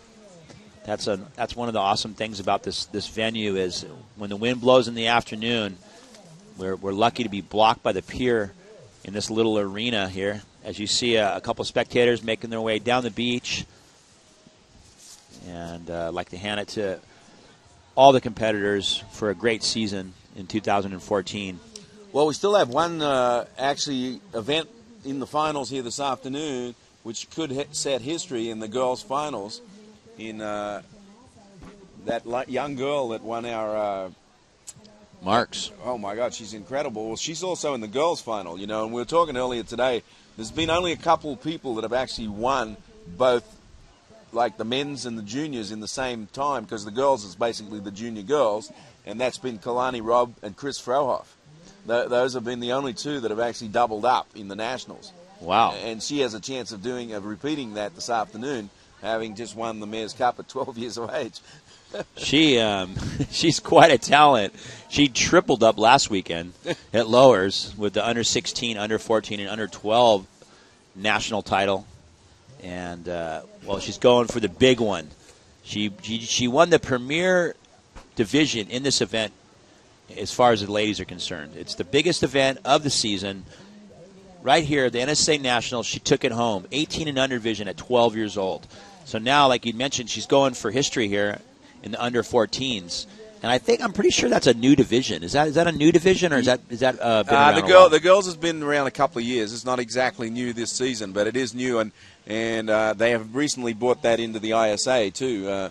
Now you have the open and under 16s, just the same to match the men's, and so you have 2 girls on the ASA World Team for under 18 and 2 girls for the under 16. Wow. Well, it looks like we had Jasmine Dean here. Really stylish young lady. Gets a quick little 5. And she stays on her board through that reform. I'm wondering what she did on the outside. Looks like Anderberg's still way out in front with that 7.67, kind of separating himself. Let's have a look at this, PT. She gets some nice cross-stepping in before the wave closes out. Oh, and a bit of a wipe out outside. And that looked like it was Parker Sawyer in the red. Difficult conditions for longboarding. Very different, especially with the chunky reform kind of closeouts, as you can see there. Ooh, that's a a spear coming down pretty quick there. Well, that's Nick Annenberg not wearing a leash, which, you know, most of the good longboarders, he's riding a traditional longboard with the single fin, you know, more of the Joel Tudor camp, you know, who 9-time champion out here in the U.S. Open of surfing. He stopped. He won so many. Yeah, he's a former ASP world champion as well.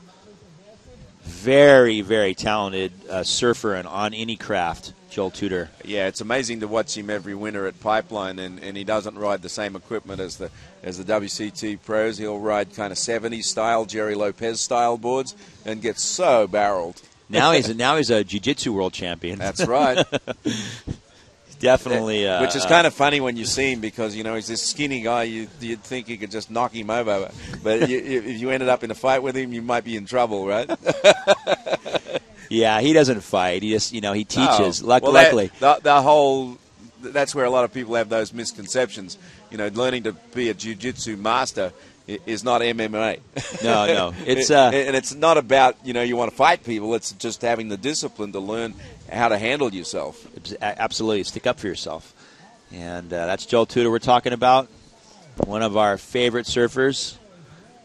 A 9-time champion out here at the U.S. Open. And looks like we do have a rider, and that looks like that is Spencer Bridges. Spencer Bridges. But once again, you see the difficulty outside with the chop. That board got stuck as he was trying to trim it into that next section. There's a big chunk right in the middle of the face of that wave. I know, because I ride a longboard occasionally because, you know, like my whole thing with Big Wednesday, which I had to go learn how to ride the longboard for that movie, and you just don't even think about going surfing on a longboard when the conditions are like this. Well, we're down to 4.5 minutes, PT, in this open longboard national final. Well, it's been pretty much the Nick Annenberg show because he's led from start to finish. He's got 2 big scores, a 7.67 and a 6.17, Dino, and I don't see anybody scoring an 8.84, which is the closest. The other 2 guys at and the girl at comboed, so I don't see it out here with these conditions. Well, we'll wait and see. Unless the wind turns around offshore in the next minute, and maybe it they gets can clean. Maybe they can chip away at it and get 2 7s or something. But who knows? We'll wait and see on that. But great longboarding from Anderberg, nonetheless, down to under 4 minutes. And coming up next is the Junior Air Show final, and a bunch of really talented young surfers will be out in the lineup launching, trying to get that national title here in Huntington. So did Annenberg get his board back? Remember, he was having a bit of a swim. Hopefully his board did not end up in the pier, because that looked like a pretty nice longboard. I think it looked like a 3-stringer. A few strips of wood in it there. Actually, I actually cracked and did my best Skip Fry impersonation. I got an 11-footer made by the Brawner boys, by Danny and Damien made me this 11-foot interpretation of the Skip Fry, and I rode it at Doheny last weekend. No way. You want to talk about glide? My God, once that thing gets going in one direction, I am going. Yeah, you're not stopping for anyone, huh? Well, up and riding in the red, that would be Parker Sawyer. He's staying with this one. He's going to look for the inside reform. And let's see if he can get a little tip time here. He might get a little section to work with. He gets up there for a second. Now he comes back on the backhand and into the inside. So he does get another scoring ride, and he was in last place, needing a combo to get out of last place. So we'll see if that helps his cause. Of course it will, because he didn't have much of a score on that before. He was trying to beat out a 1-3-3, and of course he did that just with the first couple of turns outside. Meanwhile, our heat winner is looking at a big one over in the Pier Bowl, but he might be glad he didn't catch that one. Well, there's still some sets, PT, every once in a while. Yeah, well, our junior air show are going to kind of like these conditions because, you get in those little chunks there that you can get some speed and hit it. We'll see some airs in the junior air show for sure. Ooh, there's Annenberg, PT, on a really nice wave. Double nose ride. Gets a quick 10, then backs it up with another 10. And unfortunately for him, it doesn't reform, but those are two really nice tip rides for Annenberg. He's already way out in the lead. Sawyer drops a 6.67, though, puts himself right into second position. And outside, our girl competitor. Well, it looks like we do have Jasmine up and riding. And really fluent style here, so graceful. I love watching girls longboard. It's so awesome. Really, let's have a look at this replay. Look at that 10 right there. That's beautiful. That's got to be an excellent score for these conditions. And watch him. Gets another quick one right there. Double nose ride, and he chooses the high road to try to get the reform. Unfortunately, isn't able to make the reform, but the judges are going to like that one. That's going to be a nice score for Annenberg. Yeah, I would anticipate that should beat out his 6.17, if not his best wave of all. Two nice tip rides out on the outside, 2 10s. Yeah, that first one really looked like he almost stopped right in the pocket. I think that big back fin really kind of used as an anchor, and just the big back fin just kept him right in the pocket. Didn't break loose, didn't slide. A la like a Kirby Fletcher who rode a smaller fin and broke free into a 360. He just stuck it right in the pocket there and held in on that steep part of the wave. Let's see what the judges think of that ride. As we looks like he's going for another one. He's not done yet. Yeah, so I've warned Alan Sarlo that I'm coming to Malibu on my 11-footer this year to surf First Point. Guaranteed I'm going to catch a wave this year. Just just go in front of him, please. Go, come on, Al. You got enough waves out here. You don't need mine too. I was up there, not last summer, but the summer before, and he talked me into going out on my shortboard. I never caught a wave. Oh man, it's tough out there, isn't it? I mean, who's going to get in Mr. Malibu's way? He even tried to block for me, and I still didn't catch a wave. As we see this final coming to end, and coming in on his knees is our champion, and actually a very dominant performance. And look at that, Dino, that last wave with a couple of 10s, a 7.33 to go with his 7.67. So clearly our champion here in the NSSA Nationals Open Longboard. Well, we had Sawyer really kind of leapfrog from 4th position all the way into 2nd with that 6.67 in the last 2 minutes. So we had a little bit of a change in the standings, but Annenberg well out in the lead the entire heat. He never was even challenged. Let's take a look at this little tip ride right here. This was his best wave. A series of variety of maneuvers there, both on the nose and on the lip. So he found his way to the national title. That is Annenberg. He is our open longboard champion here at Huntington. And nice little closeout lipper there for him. Yeah, dominant performance for our champion, Nick Annenberg. And he finishes that one off there. Sawyer had one good wave in a late charge. And here was this one outside. He got his second good score with a couple of nice 10s. Really perched nicely on the nose there. Well, that first one was really dynamic. I think he, had he have maybe cut back after the second nose ride and got the low road, as you see right there. And we'll be back real soon with the Junior Air Show. Wow, that's a nice looking Hobie there, PT. Oh, yeah, look at that. 2 stringers. I knew there was some wood in there somewhere. We'll be right back with the Junior Air Show.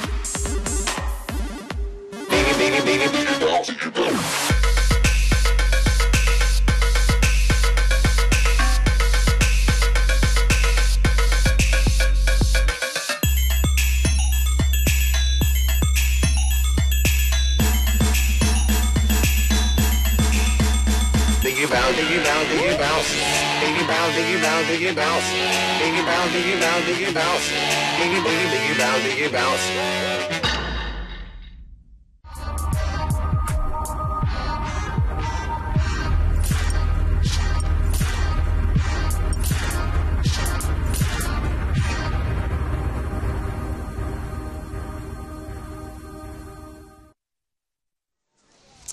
We are back at the NSSA Nationals here with the Junior Air Show coming up, and we will see some high-flying action from these kids because they love to fly, and we're going to have Robbie McCormack in the red, Nick Marshall in the blue, Kirillana Paula in the yellow, Stevie Pittman in the green, and Carl Alves in the green. Oh, that can't be right. We've got two greens. We must have a change in colours here. We'll have to look on the board.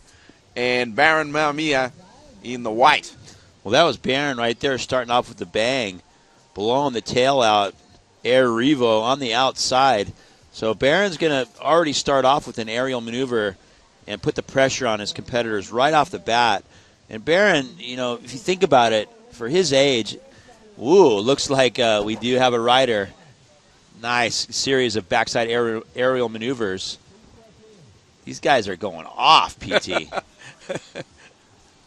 Groms. Just on fire.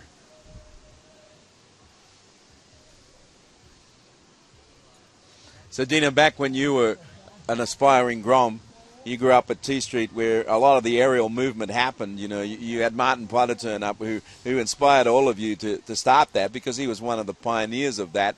But you also had Christian Fletcher too early on, and Archie. And Archie. That's why I wasn't going to leave out Archie. You can't leave him out. Those three though, and there were a couple other guys around. John Holman back in the East Coast, and then Kevin Reed. Yeah, Kevin Reed and McClure, John McClure up and Bud and Bud Lamas. All those guys. Right before Potts. Potts was the one that brought it out in the open though, because in the World Tour. You know. Well, when Potts came. Well, we'll get back to that. Saxon's got the winner of the longboard open final. We'll get back to that subject in a minute. Hey, guys. Thank you very much. I'm down here with Nick Anderberg and the 2014 NSSA National Open Champion. Yep.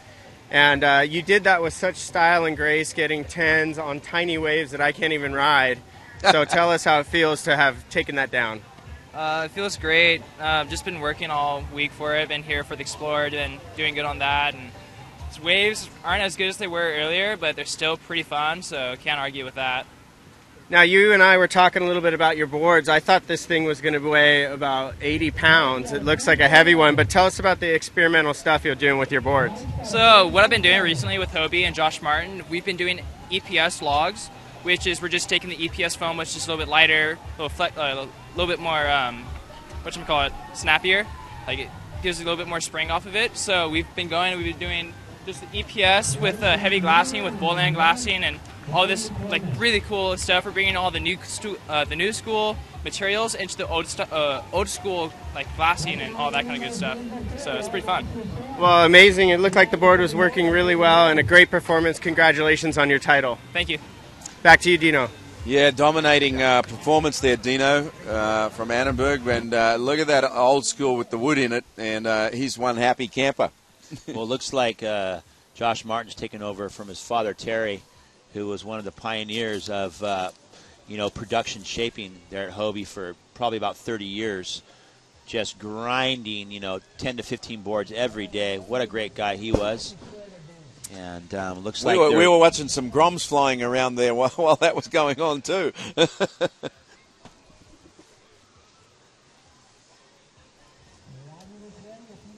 Yeah, these Groms. Let's take a look at this McCormack Air right here. How's this little guy? I mean, Jiminy Christmas! How is that rotation on his backhand too? And how old is this Grom? What, 12? Oh man, it's getting pretty serious. That was a really big rotation on his backhand. That's going to be hard to beat, I think, in this final. That was a pretty high air, especially for the conditions that we have right now. Yeah, it's amazing what these kids are doing. Well, yeah, and we were talking about just the early days of aerials. Remember, you were stoked if you just did a like front side grab or a credit card, right? And now that like guys don't even try that anymore. Right? I mean, you think about it. You mentioned Martin Potter and a slew of other guys, but Potts was the guy that came in and had everything and airs. Right. And he had the speed, he had the power, and then he also had the above the lip approach. I mean, he would just go so fast down the line that there was nowhere for him to go but above and over sections. And I remember when I was 15 in San Clemente, he came to town. He was about 17. He stayed with a local kid, Jimmy Hogan, and they showed up down in T Street. I remember being on the water. I just went, I'm going in. I'm just going to go in and watch because this is bizarre. It's maybe it was just a sign of respect, but he was on another level. But now you have all these kids doing airs. It's basically like an off the lip. Well, yeah, and they're so good at the rotating. It's amazing. It's got this element now like gymnastics. Yeah, right? If you can't rotate, you're not even in the game, right? But it's not so much you have to do it in competition, but on the Grom days when you're just surfing at these spots like Huntington Pier or down at T Street or Lowers or Newport, like 56th Street, if you can't rotate, you're not cool, right? Well, what's crazy about it is it's just the awareness and the comfort they have in the air. I mean, they're upside down, contorted and tweaked, and it's like normal to them. Whereas, if you're not comfortable in the air, you get in that position and you get scared and just you just want to be safe. Where these guys are they're 2 feet away from their board and they're still thinking they're going to make it. Well, and at the top level at the ASPWCT, it's incredible to see what like Medina's doing too with front flips and stuff. I mean, it's just bizarre, right? And you've been around that for the last couple of years out there on the tour, and every now and then, I'm sure we don't see it all the time in the broadcast, but probably in the free surfing every now and again, those guys are just doing bizarre stuff while they're warming up, right? I mean, Medina's just a monster, but then you have that Felipe Toledo kid. Just. I mean, if it's anything under 3 feet, it's just good night. I mean, I've heard stories where when he goes out, Slater sits on the beach and watches just to figure out what the hell he's doing. Yeah, I mean, both those guys are pretty absolutely at the top of the game. But then you have guys like John who they go for airs. Julian's absurd, but John, I mean, I don't know. He goes for airs on like 8-foot waves. I mean, like he's like 15 feet in the air. It's just, you're like going, dude, you're going to break every bone in your body. Like, what are you doing? Like Evil Knievel, yeah, right? Dude. He's like, oh, yeah, it's pretty fun out there. I'm like, oh, really? I mean, I guess that's the advantage of growing up in all that juice. Well, I'd have to think at the moment, from what we've been watching, the best air I've seen is that little Grom on his backside rotator. Yeah, and we just saw the surfer in orange right there. It looked like maybe it was. Is that orange? I think that's orange. It's either Pittman or Cole Alves. Well, he made a bid for a place here in the final, but I think it's that one air for sure. It's McCormick has to be in the lead on that rotation on his backhand. It's pretty hard to get all the riders up right now. There's so many kids out there going left, right. They're all over the place. Yeah, I mean, I think back in the day, too, and I think Bud Lamas was one of the first guys, too, that was going, if he wasn't in the air, he was pushing, the back half of his board up and above the lip, out the back of the wave on his backhand. Wouldn't you say, Peter? Oh, absolutely. I mean, like I've been in Huntington Beach for 35 years, so I was here in the glory days of Bud when he was unquestionably the best surfer of the pier, late 70s into the early 80s. And he was doing aerials out here, both sides of the pier, backside and front side. I mean, he wasn't doing rotations yet because nobody was kind of doing that. I mean, the first guy I really saw do rotations was Kalani Robb when he was just at Grom. Timmy Curran and Kalani. Yeah, I was at at that time I worked at Rusty, and I remember Pete Hodgson sent us some video of Kalani Robb at Rocky Point doing rotations, and it came in the mail, and we didn't know what was coming, and we put it on, and Brillhart and I looked at it, and we had to replay back 4 times because we didn't believe he did it. And he was like 15 or 16, right? Yeah, that was the he first time I remember, clearly seeing rotations. I mean, Potts and Archie and all those were doing airs, Yeah. but they weren't doing rotating airs, No, Kalani was, he's still to this day such a talented surfer. It's amazing. Perfectly fit. And the other guy you brought up, though, too, Timmy Curran, he was on it pretty early, too. Yeah, he was. And one other guy from up there that was even in that earlier group, Davey Smith. Yeah, he was a freak. For sure. Well, we're down to about 15 minutes left in this junior air show final. And we have plenty of action left throughout the day. Looking forward to that final heat. Ooh, looks like Nick Marshall. He's giving it a go. Oh, PT. that was a good one. That's rivaling the McCormick air. Yep. Man, he's got some talent too. The young Marshall whipping that thing into the flats. Hopefully we can get a replay of that one. Really technical aerial maneuver there. I'm curious to see who they have in the lead. But that was because we're not getting the scores here. The judges are keeping that score sheet to themselves because of 6 guys in the water. We're just set up for 4 here, so we do not have the scores on the computer screen in front of us. We're not ignoring it. We're not being dummies. We just don't have them to tell you. We're just going off gut feeling. We know that McCormick air was pretty special. Nick Marshall on his last one. Nice inverted blowtail nose pick rotator. And he's got some spice to his surfing. He's going to push his older brother. You can guarantee you that.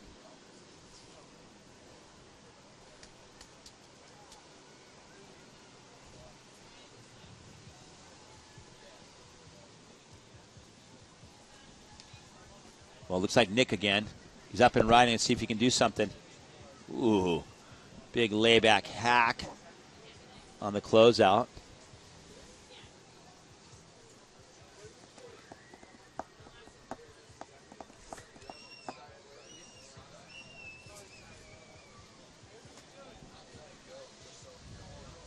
And following this, we will have the girls' final and a chance at history.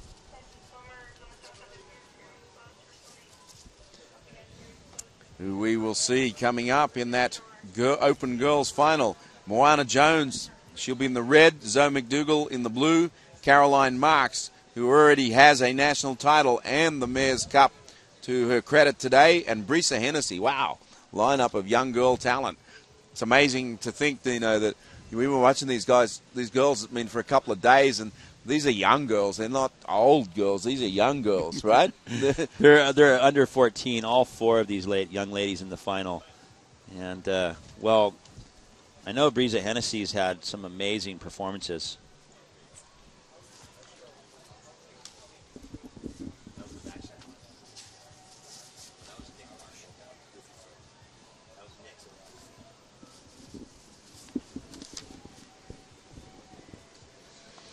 Yeah, unofficially, if Dino and I were judging, we've got a tie. We'd flip a coin, right, between Robbie McCormick and Nick Marshall, from what we've seen. Yeah, it's these kids are letting it all hang out, PT. Really exciting surfing here going on in the Junior Air Show final. Coming up is the girls' open final. And we have history on the line here with the young Marks from the East Coast, who's got a slew of titles throughout the last few weeks here. And she's trying to claim one more scalp, but we'll see if the Hawaiians can stop her. We have Hennessy and Jones both had great performances. Looks like McCormick on a little insider here, looking for a ramp. This is the air show. Nothing matters other than above-the-lip surfing.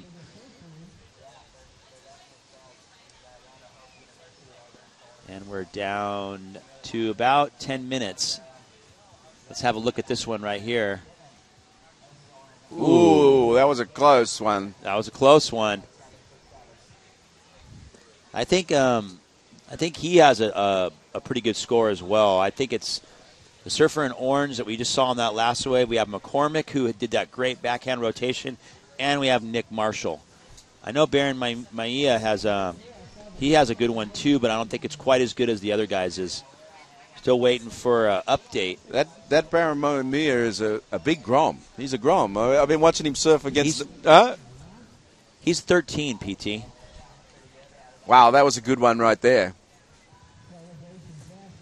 Double that was whammy. That was the first early wave. Well, I'm not quite sure of this. We Grom can't is see named. the car in the glare. It's really hard to tell the color for us. It's either orange or red, but well, that's. I know we got McCormick. Yeah, but that was bigger than he was bigger Grom. That might have been Pittman. Yeah, that might have been Pittman, huh? Still waiting to get an update as we wind down here in this junior air show final. Coming up is the ladies' final here. It's actually the girls' final, the younger division. We already crowned a champion in the women's open. You're telling me Baron Mamamia is only 14? 13. 13. You're kidding me.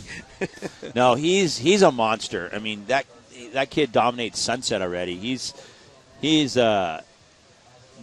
definitely he's got some power for his age, to say the least.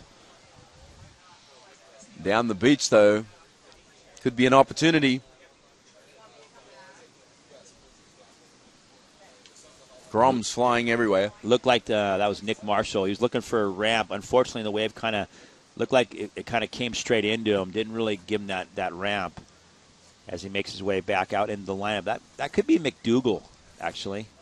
Actually, I'm sorry. I think that was Marshall. I'm just looking at a screen that has different names on it. So there's 6 competitors in the lineup, and we're not quite sure who's leading at the moment. We have an idea, but we're not sure.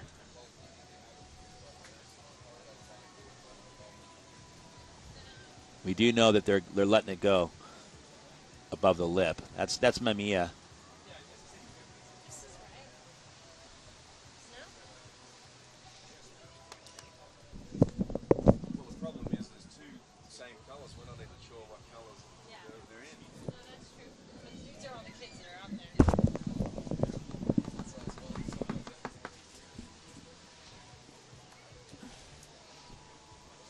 And we're getting down to the closing moments here of the Junior Air Show, and we're about to come up with the open girls. And like we've been saying, a chance for history to be made if that young girl of Mark's. And we are looking at a scoreboard.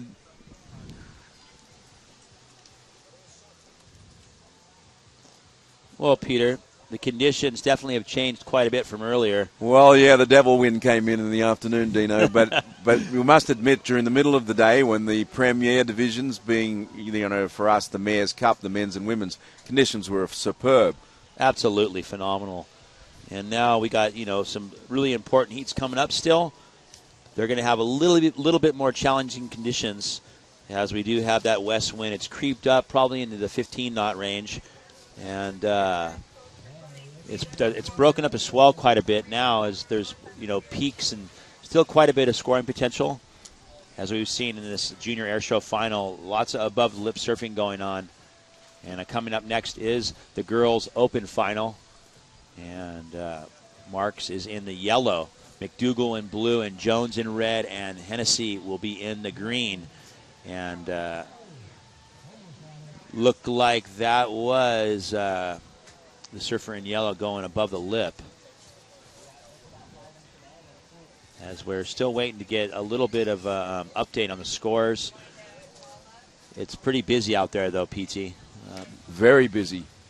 Lot of rides being ridden. That was a nice rotator there from. That's Baron Mamiya. Yeah, that was a nice rotator. Wow. Okay.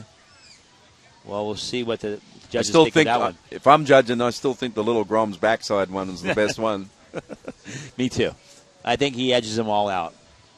Because he got above the lip, and rotated above the lip. Yeah, and he almost went all the way around full rotation. That was the part that I really liked. This looks like Nick Marshall. Will he do it? Opts to kick out. Well, we're coming up. Coming up is the junior women's final. And sitting next to me is former world title holder Peter Townend. And I've had a pleasure to sit down with him throughout the last 2 days, listen to his expert insight, both on the history of surfing, present and future, and also the history in Huntington Beach. Resident here for 30 years. It's been 35 years now, Dino, more than half my life. That's so awesome. People want to know when I'm going back to Coolangatta. I got to get the scoreboard level, right? I need to add a couple Australian years back on the ledger. No, we don't want you to go nowhere, Peter. You're here to stay. No, I love living in America. Otherwise, I wouldn't still be here. And Southern California is one of the best places in the world to live. And, I've been a lot of places in 40 years of plus traveling. It's one of the most wonderful places to live from many levels. And, of course, Huntington Beach has been my home. And, my favorite north side over there with the kiddie bowl. In my younger days when I first got here, it was not just the kiddie bowl. It was the north side outside, which can get very big and powerful, particularly in the wintertime, big right-handers. Right next to the pier, right? Shooting the pier. Wow. Yeah, it's. I love that stationary right next to the pier. We have a kind of a smaller version in San Clemente. It's kind of a conveyor belt. It breaks in the same place, the same style of wave. Yeah, but for some reason or another, it used to break a lot better. In San Clemente, it doesn't really break much anymore. And of course, we've been on Time Warner Cable. If you're in Hawaii, you guys are getting it live. You're seeing what's going on right here as we're talking about it. And then on delay in Los Angeles on Channel 101, in the Desert Cities on Channel 111, San Diego on Channel 411, and TWC Sportsnet all on delay. So check your local listings, but I think most of it will be on around happy hour. That's usually what happens. So for all you parents, you can rush your kids and have a couple of cocktails too. Well, there you go. Looked like Baron Mamiya going for it on that final closeout. We got to be winding down in time here, Peter. Yeah, well, I saw a couple of the girls getting ready with their jerseys on, so it can't be far away from starting the girls' junior final. And I'm still banking on that little Grom on his backside rotator.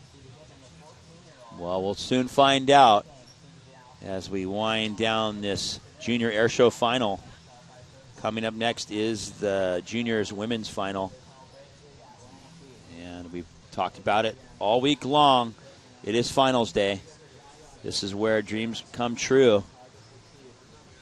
You start in your conference, and you grind your way through to the regionals. Both East Coast and West Coast and Hawaii all have their own regionals, and that's a stacked event in itself. And through that, you qualify into the national titles right here at Huntington. And this is the cream of the crop. It's been the cream of the crop all weekend long. All the Explorers divisions. You have high school. You even have college and middle school, and then you have the open divisions. So we've wound down all the way down to about 3 or 4 more finals. And we're going to finish with the mini Groms. As you see, another temp there. That was Mamiya down there. He's been sitting on the pier bowl down there looking for a ramp all throughout this junior air show.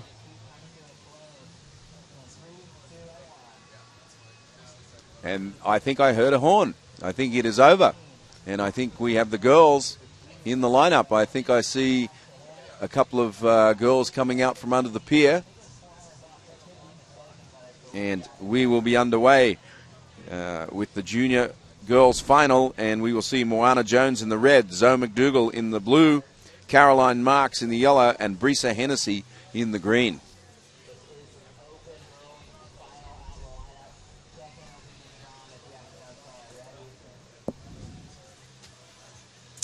And we will have a quick break, and we will be back with that action in the girls' junior final.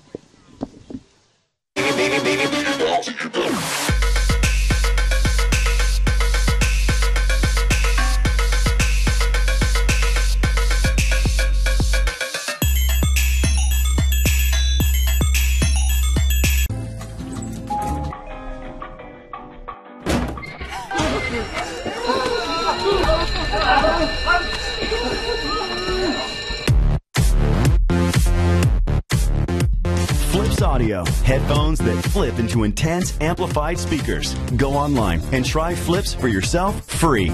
The revolutionary new Flips, because sometimes music is just meant to be shared. See more right now at flipsaudio.com.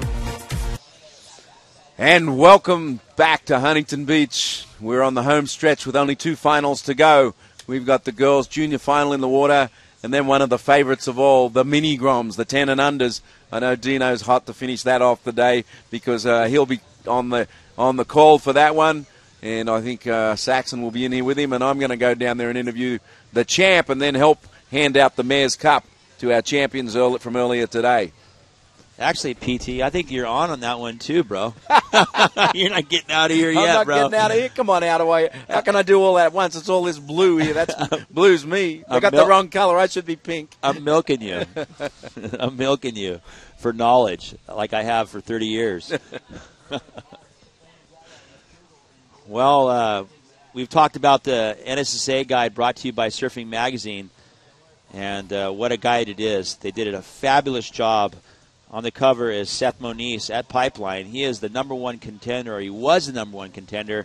And the classic thing is his brother took it. You know, Joshua Moniz took the Open look at Men's that right final. there. See, look, we can see ourselves on the screen holding that baby up. Yeah, they did an amazing job. And I've been out of town for a while and haven't had a chance to look at it, but I was flipping through it, so impressed. They put a lot of work into this thing, so good job, Surfing Magazine. And this is the NSSA National Titles at Huntington Beach, brought to you by Fiat. Sitting next to PT, former world champion, and we're just starting the Junior Women's Open Final. We have, I believe her name is Carolyn Marks. She's in the final in yellow. She's won about everything there is to win in the last 3 weeks. Can she make it another one? Yeah, this month of June, we're in July, but the month of June in California is like our March Madness. There's a surf competition every weekend for the country's best Groms. Yeah, it's and it finishes right here, right now, and it finishes with a bang. At Huntington Beach, so much heritage right here on the south side of the pier at Huntington. All the way back into the 50s and 60s, David Nueva and a list of really brilliant surfers. I think even Nat Young came here, right, when he was young? Not really Nat. No, he came to California in '66 and beat everybody in Oceanside. Yeah, I remember he came here and spanked some guys. But, yeah, there's a lot of history right here. And a lot of times you get those bombing south swells where you have the current rushing into the pier and guys just shooting the pier on those big old boards. And if you fast forward all the way to 2014, you have little 11-year-old kids doing full rotations. So the sport's really taking a big leap in performance. Well, it looks like we're going to see our first ride here. And by that style, I think we're looking at Moana Jones in the red. Well, Moana's had a great performance throughout the whole day. All 4 of these competitors perfectly willing and able to put it on the line here. And that looked like Brisa Hennessy down the beach there. And here we have our Mayor's Cup champion starting off strong, but getting gobbled up with the whitewater and the bump. There's definitely a lot of bump now because also combined with the wind, the tide is beginning to drop, which makes it even a little bit more difficult to negotiate on that outside sandbar. Yeah, and there's still a bit of size, too. Some water moving around out there. And you can see there a shot on screen, a bit of a wind swell mixed with that southern hemi. It's not a big southern hemi, but, Huntington, as usual, always a magnet to swell. Kind of really gets any kind of swell that's out in the water and magnifies it. Looks like Moana Jones. She's up and out of that one. She started off her heat probably with a wave in the 1 to 2 point range. As we see some spectators online on screen there, and all the Groms. Have a look at them. And on the backhand there, off the bottom, off the top, in the blue, that would be Zoe McDougall. That second turn, really nice, Peter. She got right into that second turn. Nice snap off the top. And it looks like Marks has already started off her campaign with a 6.0 and waiting for her second ride. It's really amazing how fast she starts her heats. There you go. She's already got 12.17 points on the board, and we're barely into the final. She has got 19 minutes on the clock remaining. She's trying to make history. She's backed that 6.0 up with a 6.17 and putting the pressure right on her competitors. Yeah, we'd have to check the record books, but I don't remember anyone winning. Well, we have only had this junior girls division for a few years, so it's not possible. I was just thinking of who could have possibly won it. The only person I could think of would be Carissa Moore. Yeah, I think if there was anything for her to win, she won it. She won everything. I mean, what'd she have, 12 national titles? And I don't even think she did Explorer. She just did Open and won that many. I mean, yeah, she pretty much used to concentrate on the Open. I mean, she would do Explorer occasionally, but it was all about the Open. Yeah, I remember you telling me that's really where, I mean, the Open division is so much more prestigious. But then again, we have the Explorer. I've always said Explorer's for training. Yeah. Open's for the champions. Yeah. So you got to do both. Yeah. I mean, there's nothing wrong with doing Explorer. It's just that when it comes to, talking about the titles, you'll notice that the Explorer names aren't up on the banner. Right? That's all we care about is the banner. Right. Your name's on the banner. Your son's name's on the banner. It's a matter of getting on the banner. Yeah, the Open, it's just something special about those Open titles. Well, there was an Explorer when the NSSA started. It was just Open. That was it. Yeah. Open and scholastic competition. Like, remember about 10 days ago we had the whole school championships down at Salt Creek, which is all team orientated. The high schools, middle schools, and colleges. And that was, 4 days of competition down there just for team competition. Wow. With some incredible surfing going on down there, too. Yeah, just think if you're a young grommet coming up and you have all these opportunities to, hone your skills. It's amazing. I mean, they're so lucky to have this platform to perform on. And, well, just under 17 minutes. We do have Marks in the lead. She's in the yellow singlet. She's a goofy footer from the East Coast. She's won almost everything there is to win. Will she win the juniors women's final? Well, only time will tell. Down to 16 minutes on the clock. And so far, Jones, she does have a wave, decent wave, a 4.17. Looks like McDougal has a 4.33. So she's right in the hunt as well. And up on the backhand, this is McDougal. Well, that looks like Hennessy. It's actually Hennessy. She opened up with a nice snap, Peter. This young lady is really good as well. She's grinding through the flats. Can she finish off with a nice maneuver? Wow. Nice little bank on the closeout. So she's starting her account. She's only got a 1.50. So that's going to be a solid score. That's going to be a good score. A really good combination out the back. This is Jones. Nice little lip line floater. You can see that north wind, creating a little bit of friction as the ladies are going down the line. But Jones has negotiated this wave to the shore break by the looks of things, and is probably going to get a chance for one maneuver on the inside. She's building up some speed. She's going to have a little section in front of her, but it dies out on her. But she's going to, let's see, for sure improve and get a second best score because she's got a 4.17, and I kind of felt that one's about the same. Yeah, it looks like it's probably kind of right in that range. Still waiting for Hennessy's. I would imagine Hennessy's is going to be a little bit better than that. She had that nice bottom turn snap out the back, and then she reformed it and was lucky enough to get a closeout reentry. And we'll wait and give you an update as soon as the scores get dropped here in the final of the Juniors Open Division. And, Clark's is probably waiting out the back. Marks is probably waiting out the back to get, to get something over that 6.0 score. She's already got 2 mid-range scores. She's going to try to better that.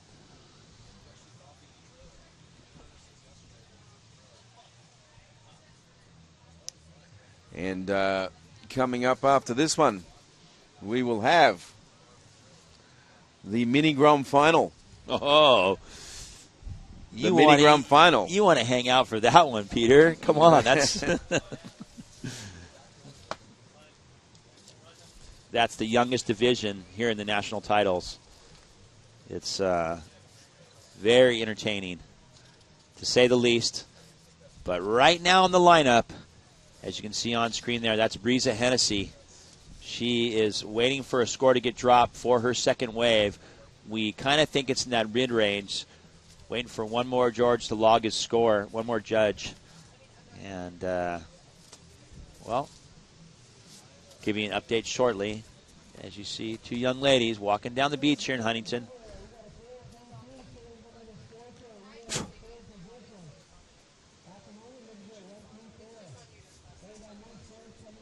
Well, this is Hennessy right here. Nice snap off the top, releasing her fins, Peter. And another bang. This is going to be a good score. And another third one. And this is what she was looking for. She's going to say, you know what? Marks has won enough. Well, here's Jones. She's got something to say about it, too. Another blast off the top. She does two maneuvers outside. And that's going to be a good score as well. I think that's good exchange. I think that's going to be better than her previous rides as well. So still waiting for a couple scores to get dropped on the previous waves, and then we have those two last rides. Those are going to tighten everything up. I'd have to say I'm going to go out on a limb and say Hennessy's last wave was the best wave of the heat. Absolutely. Her first turn, she blasted and slid the tail a little bit. Well, there you go. It looks like we do have a big score ready to drop for Hennessy. Still waiting for her second score to get dropped, and it comes through at a 4.87, but watch out for her third score, 9.17. And let's take a look at it, Peter.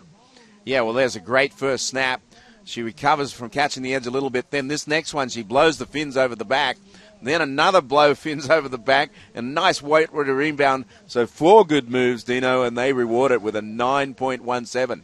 Well, they made it perfectly clear what they want to see. And this is Moana Jones. Couple nice maneuvers. Her first turn poking the board right through the lip.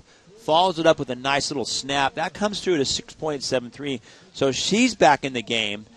She's right in the mix. She needs, a 5.44 to move into second. Marks needs a 7.88. And now we're going to see what Marks is made of. She's up against the wall here with Hennessy's last wave, a 9.17. Hennessy's going, you know what? I want to take this title. Now, you took the under 18s. I want to take. You took the Open Women's. I want to take the Junior Open title. Well, with scores like a 9.17, it's looking pretty good. Yeah, she strung together 3 big moves on the outside. There was no doubt that was going in the excellent range. Yeah, it was like what we were saying earlier today. I said it's a 2-hit day, and if you get a third one, it's a bonus. Well, she got double bonuses on that one. She got 4. Yeah, and she looked real like her first turn off the bottom was just, she just went deep off the bottom, relaxed, and just went up into the pocket and used her rail, kind of snapped on the open face. She even got a little bit of a looseness through her tail, almost kind of breaking her fins loose. And she followed it up with 3 nice maneuvers after, and the judges bit the hook on that one. 9.17, so right now, Marks is needing. She's been quiet, got off to a strong start, but she hasn't had anything of consequence since those first 2 rides. Only basically a 1-pointer. So she's been sitting out there for quite a while, which is a little unlike her. She seems to stay busy most of the time. Looks like we have a rider. It looks like Marks on her backhand. Snap off the top. Kind of on a short shoulder there. She's up and out of that one. She knows she needs a better wave than that.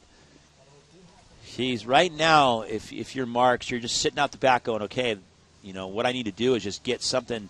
She needs a solid wave. Because the judges are going to think about how they scored that 9.17. That was 3 or 4 major maneuvers. So Marks is going to need something comparable to that in order to move into position. And then, you think about Hennessy, too. She's only bettering a 4.87. If she gets a backup score, it's going to be pretty hard to come back for all the competitors.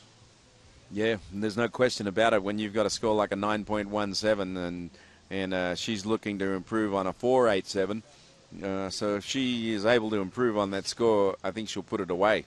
Yeah, she'll put the other ladies in combo land. they'll be needing a combination of scores. I mean, the next best score in the heat so far is Moana Jones with a 6.73. As we see up and running, Little Marks with a nice off the bottom, off the top. Snaps that turn there. Are you serious? That was a pretty serious turn there, Dino. That first turn, she went straight up into the lip and went onto the shoulder and went karate chop. Let's take a look at that one. That was she needs a 7.88. Did she get it, Peter? Well, if she didn't get it, for sure she's going to improve on one of her sixes, so she's going to put herself in position still to win. Let's take a look at this through the lip snap. Oh, with authority. And then right here, karate hack. To me, that's ridiculous surfing. Man, I'd be really surprised if she didn't get near the excellent on that. Those were pretty committed turns for a 12-year-old, right? Well, she is our Open Women's champion, so we would expect. Well, she's trying to set history, right? Well, there you go, 8.17. The judges made it perfectly clear that. And puts her back in the lead. Wow, pretty nonchalant too. Like she just expected to, wasn't even stressing. Just all relaxed off the bottom, straight off the bottom into the lip, snap. She went on an open face and karate hacked that second turn. And, now we have a heat on our hands because Brisa Hennessy only needs a 5.17, but Marks only needs to improve on a 6.17. So it's kind of, pretty even here regards whatever waves get ridden. So who would you rather be right now? Would you rather be Hennessy or would you rather be Marks? Well, you'd rather be Hennessy because you got the 9.17. Yeah. I mean, when you've got that score, it's just a matter of adding to it. Wow. Oh, and again. Man, this young lady is relentless. How is that bottom turn off the top combination? And then you think... Didn't she just have one of those? Are we watching the replay? And then she gets into that, she's going for her second bottom turn. You're thinking she's too late to hit the closeout. And she goes, oh, yeah? And just goes, whammo. It's awesome. Did she better a 6.17? Snap. Just fins vertical. out the back. Right here, she gets to it late, but still digs into the maneuver. Oh, my God, that is just very good surfing for a 12-year-old. That's good surfing for anyone, not just a 12-year-old. So that right there might, better her situation. Well, yeah, if she improves on that 6.17, the judges aren't liking it as much as we did. They're not biting the hook on that one, Peter. But I didn't have a chance to see her. Well, one judge did. One judge thinks it is. Well, we'll see what happens, but it's going to be similar to what she already has. It's less, so it didn't improve her situation, but she still is in the lead. It's definitely making an impression. With 6 minutes remaining, Zoe McDougall up and riding. She's got a lot of work. She needs a 9.17, which would probably meet a combination of scores for her to move up the charts. Well, we're winding down to 6 minutes left in this junior ladies open final.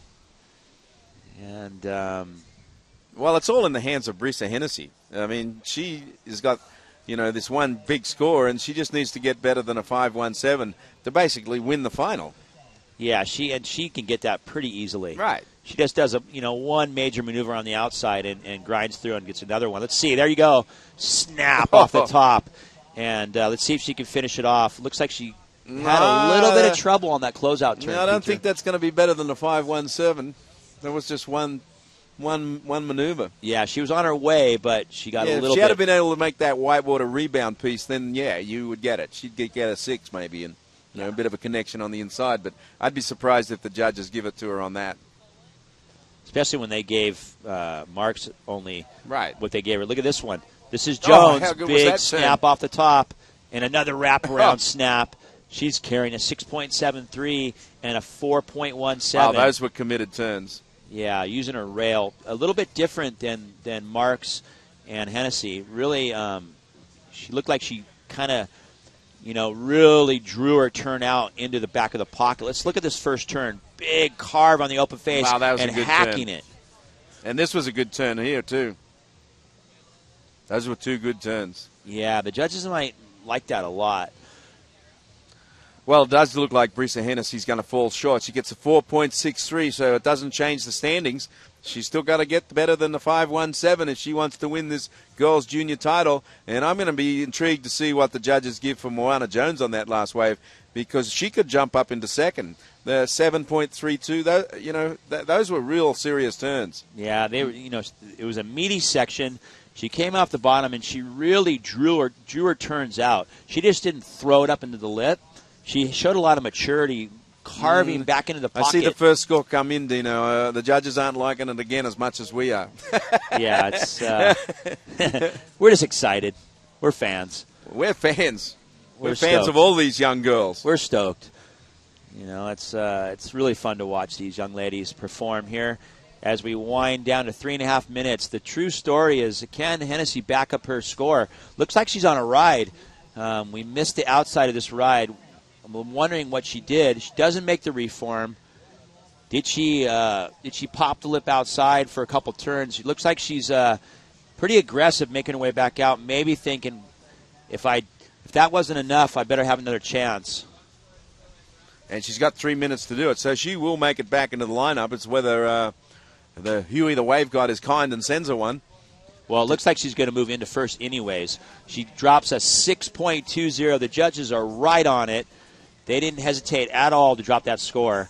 So she's in first now. She did back up that 9.17, and that's the beauty, P2. We talked about it earlier, with having that 9-point ride. Just, all she had to do was just back that up, and there you go. She's crushing the dreams of young Carolyn Marks, who's trying to make history. And now Carolyn Marks needs a 7.21, which is like her backup score. She has an 8.17, so we know she can get it.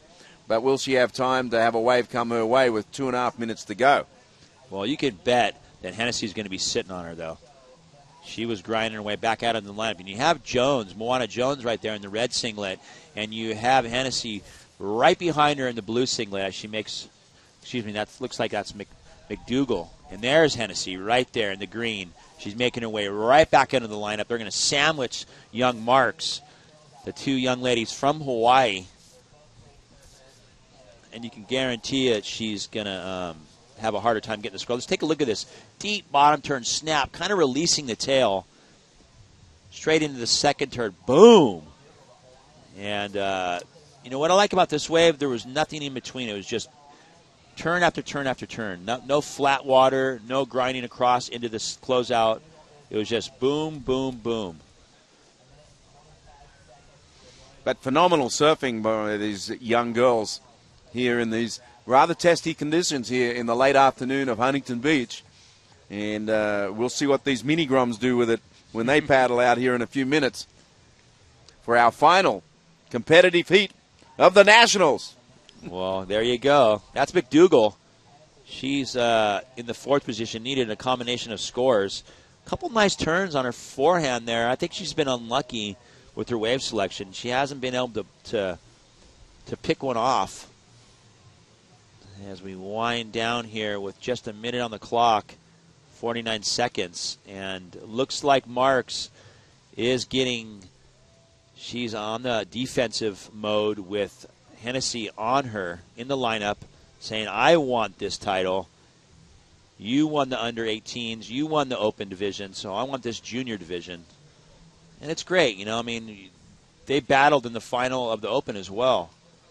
Very, very tightly contested open women's final. And I would think these girls are going to see quite a bit of each other over the next 10 years, right? Absolutely.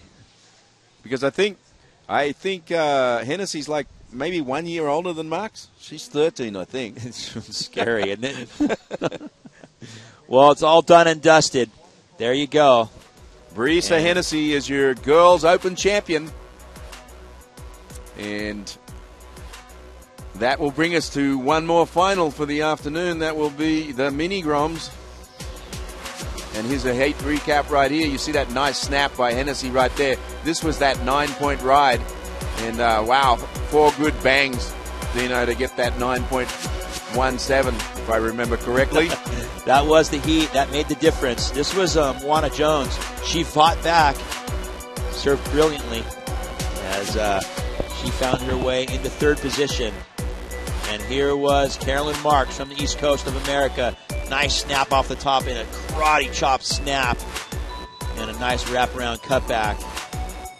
But it wasn't enough as we watched Brisa Hennessy take the final and the national title.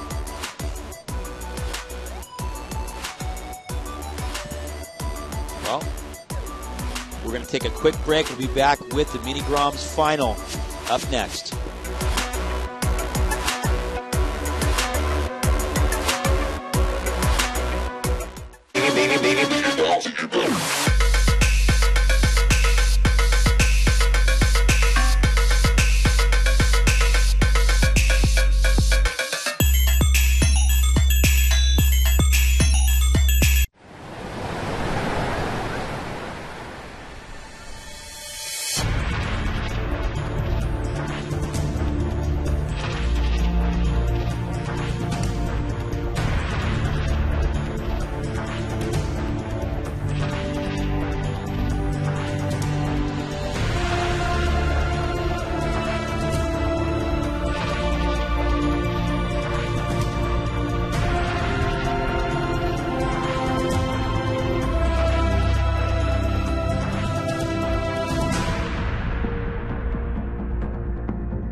Well, welcome back. I'm Saxon Boucher. I'm back in the booth with Dino Andino, and we're watching Brisa Hennessy being crowned for the Open Girls Division.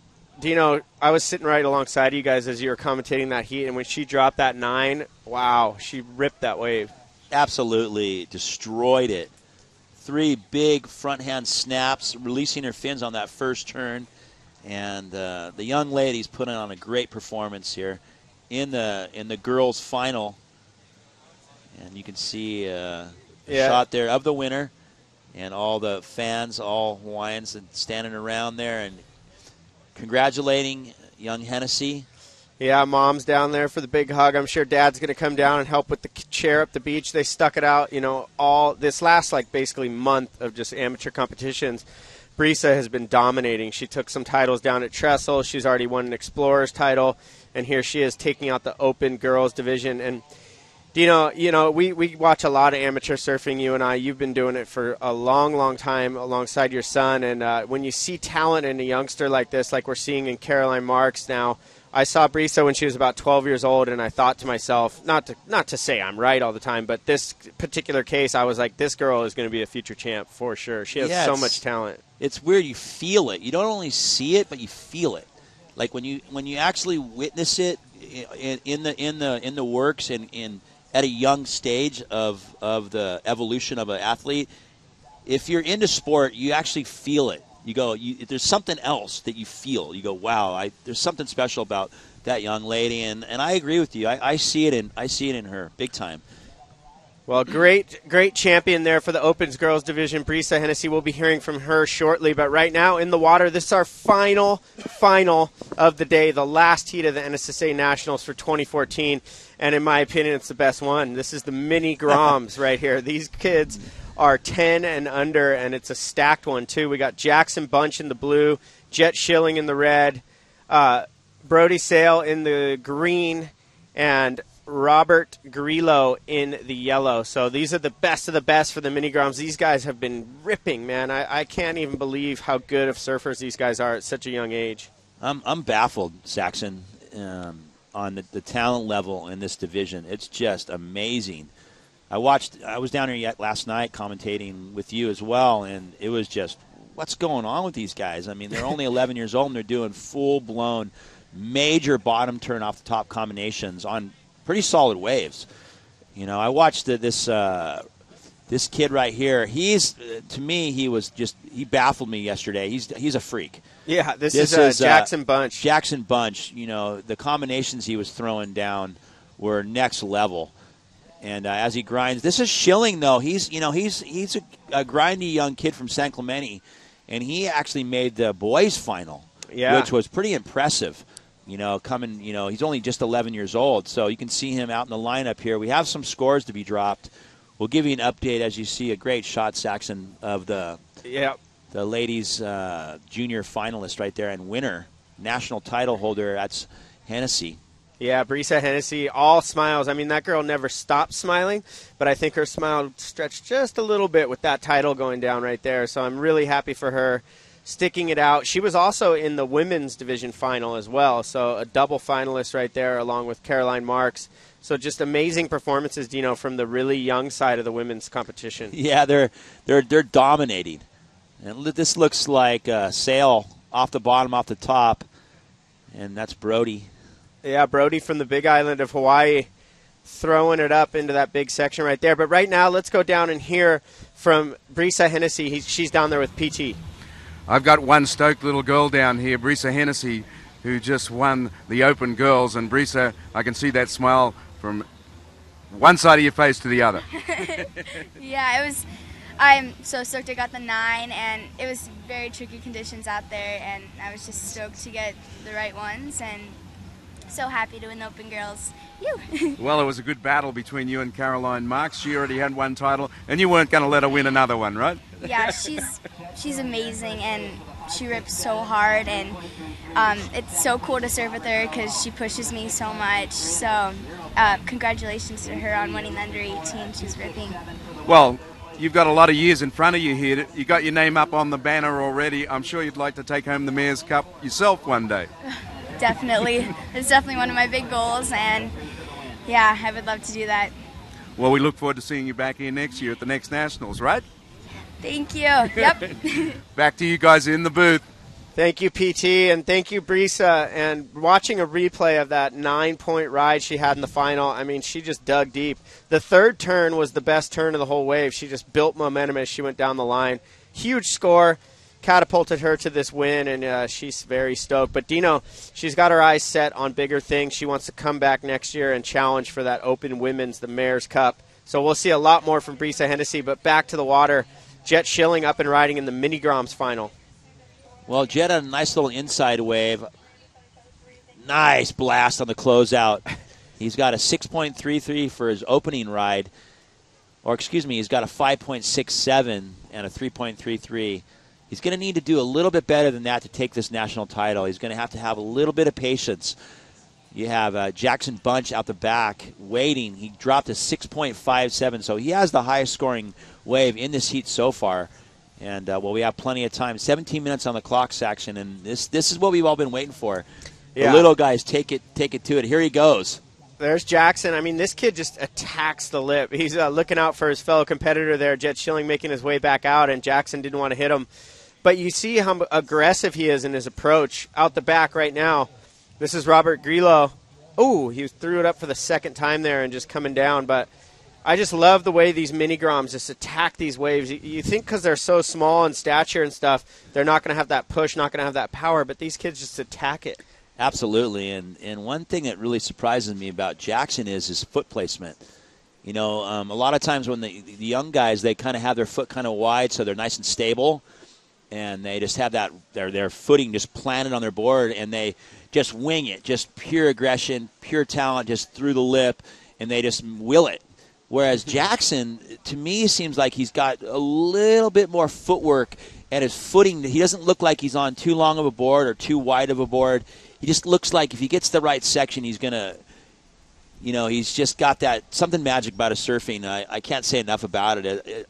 I came down yesterday. I was just baffled on the way he was surfing. Yeah, Jackson Bunch definitely ripping. That was Brody Sale right there, also just throwing the fins out the back of that wave. Both those kids, Big Island boys, I believe. So, you know, they compete against each other a lot in the Hawaii series. And then also Robert Grillo and Jet Schilling in this one right now. So Jet holding down the lead, but I think you're absolutely right. You know, we saw Jackson throw up the 6.57. He's got the highest score of the heat so far, so he's just waiting to back that thing up, and I think he'll jump back into the first position. So it's going to be a bit of a seesaw battle back and forth as we watch these Mini Groms do battle out here. But well, the thing about Jet Schilling, he's really grindy and really aggressive and very confident. You know, he found his way into the boys' final, and he's only just turned 11. So we saw him earlier going for a national title. Now he's in his actual division, and he's got some tough customers though with in you know Bunch, Sale, and Grilho. You know, it's funny you say that Jet Schilling has a lot of confidence. I actually had a moment today on the beach when I was talking to him. The way that he looked at me before he responded actually put, like, butterflies in my stomach. I was like, whoa, did I say something wrong? Like, whoa, he's got just the eye of the tiger. He sizes you up. He totally sized me up. He put me off my mark. I was just kind of like, whoa, hey, sorry. I almost wanted to apologize, and I hadn't even said anything. He's just one of those kids. He exudes confidence, and one of the things I love about his surfing as we've watched him progress through the event in the boys and also in the mini-groms is, like, he'll claim a wave when it feels good to him. He's throwing up claims. He's super proud of himself, and I love seeing that, especially at such a young age. Well, he's currently in the lead, Saxon. He's got a 5.67 and a 4.73. In second, Jackson Bunch from Maui, Paia area to be exact. He's only needing a 3.83, plenty of time on the clock. We have Grilho, who only needs a 3-point. Here he goes, right here. Big snap off the top. And, wow, how is that variety right there? And he zings off the top. And he just glides through this reform. Let's see what he can do on the inside. And I'm just going to put it out there. This kid's a freak. He is. He's a freak. I mean, that first turn and off the bottom, off the top, layback gouge in the pocket. His board didn't get stuck in the lip. It didn't bog rail or nothing. It just came flying around in the pocket. And, wow, let's I can't wait to see that. I'm with you, Dino, on what you were saying about there's just something about his surfing. He just looks to have full control. You know, as he goes up into the lip, it's not like he's getting pushed back and kind of off balance. He's just moving that board right from maneuver to maneuver. And he has an uncanny ability to have full control of his surfboard. Check out this replay right here. Whammo. In the pocket, I mean, look how short that pocket was. It was such a minimal opportunity, and he whips that whitewater, little foam climb like nothing. Just, snap. Snap. And his board, his board doesn't look like it gets in the way at all. He's not looking like he's riding a board that's specially made to make it easier for him. No. A lot of the younger guys ride, wider boards and wider noses, and they ride him for a reason. So they kind of keep him in the wave. Yeah, that's a good point. I think Jackson's boards are just narrow. They're built to his specs and built to make him surf the way he is right now. Very impressive. He only needs a 3.83 to jump up into the lead. Scores waiting to drop, I think, for that last wave. And then we saw Robert Grillo just before get a nice wave. There's all the that's the cheering squad for all these Groms right now, hanging out, hanging tough. The funny thing about Schilling, though, is Schilling thinks he's here to win this final. Oh, yeah. Like, he don't, none of that even matters. It doesn't even faze him. He's, he's only just turned 11. He's going, well, whatever. I'm going to win the final. Like, you could talk about it all day. Like, right? He's leading right now. We're still waiting for a score to get dropped. Unless that wave came through at a 3, I would imagine it's more than that. But maybe the judges thought it was just a small wave. They want to see something on a set wave. But still plenty of time on the clock for all these competitors. We have Brody Sale, who only needs a 7.5. He kind of needs to maybe get going and get a two waves, hopefully. Well, Jackson up and riding again. He's found that little left down there. Oh, a little bit late on that hit, but he manages to hold on, too. Really critical lip line floater there at the end of that one. That bottom turn on that first bottom turn there for Jackson was amazing. That's a great point, too. He really does come off the bottom. He's got the full turn. He approaches the lip from way down low on the wave, and that's why he gets such good projection up into it. And I really appreciate that about a lot of these mini-groms is they really kind of factor in the way they're approaching the lip in their bottom turns and stuff. It's not all down the line sort of ticking and tacking. Well, a little bit of a situation there. Looked like Sale in front of another surfer on that wave, so we're going to have to see how the judges call that. The interferences have really come a long way since we were competing back in the day. I doubt there was much really hindering of scoring potential, and that's what the judges really want to look at is did he hinder his scoring potential? And that's Jet Schilling. He's our current heat leader. We're still waiting for some scores to get dropped, and Jet's getting really aggressive. He wants to get this title. I love how you put that about Jet, where he's just like he's so set on winning this thing. You were like, you could be talking about a million other things, and he's like, yeah, well, whatever. I'm going to win. Like, I'm here to win. He knows he's got time. He's got under 10 minutes now counting down, but he's still out in the lead. That last wave for Jackson Bunch is coming through now, though, and it's a big score.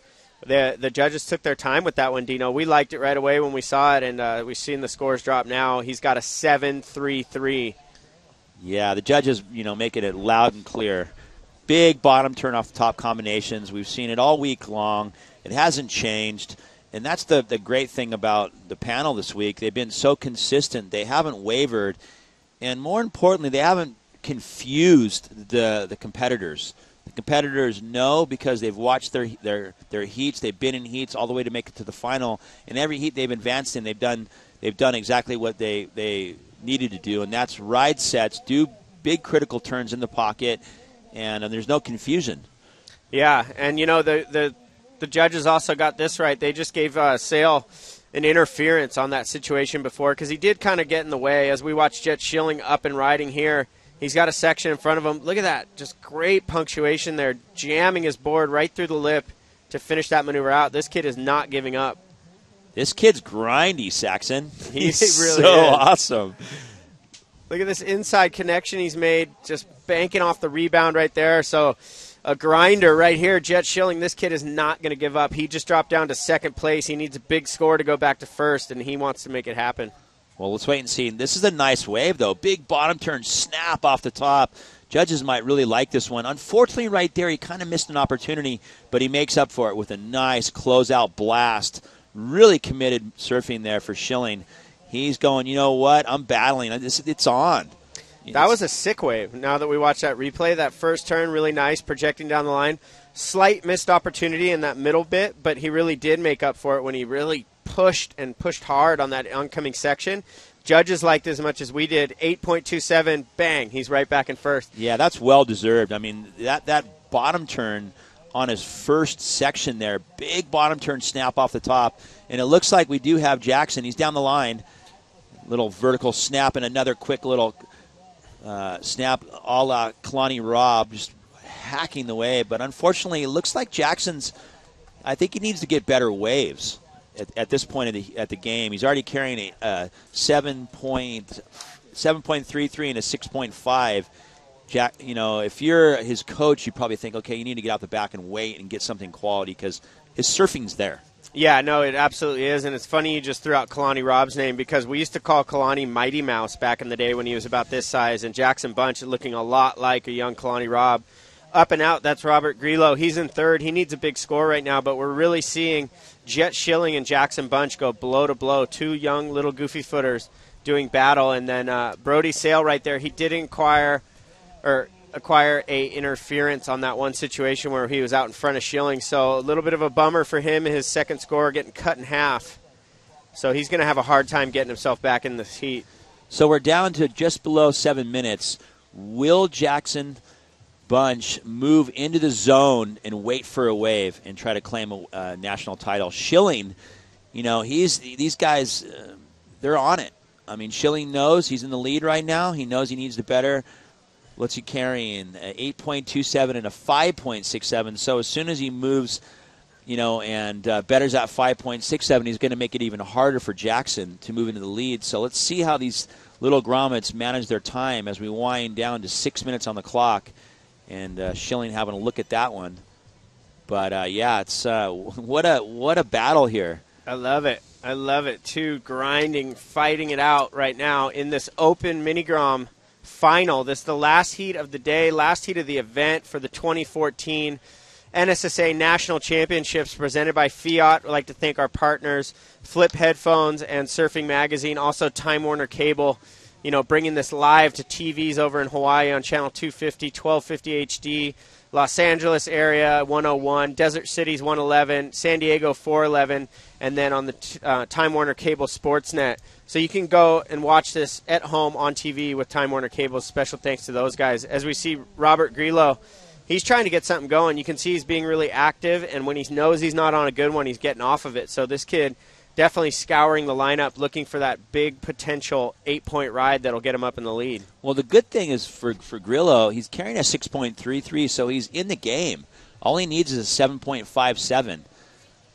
And I think that's to move into second, but I think he's probably going to need a wave in the 8-point range to move into the lead. But he's still in the game. He's not comboed, and he's got that one good score. And look at what's going on right here, Saxon. You got Schilling already sitting on Jackson Bunch with 5 minutes on the clock still remaining, and you have a battle over here.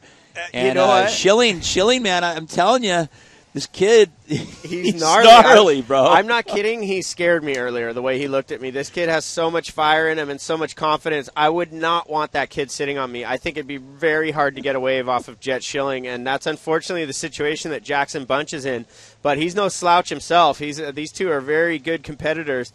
Amazing how good they are at such a young age, not only at surfing, but also at the whole competitive game and sitting on each other and the whole 9 yards. So with 4 minutes remaining, this is going to be really fun to watch, Dino, because Jet Schilling's not going to give him an inch. I've never seen that at this age. That with 5 minutes left, that's hardcore.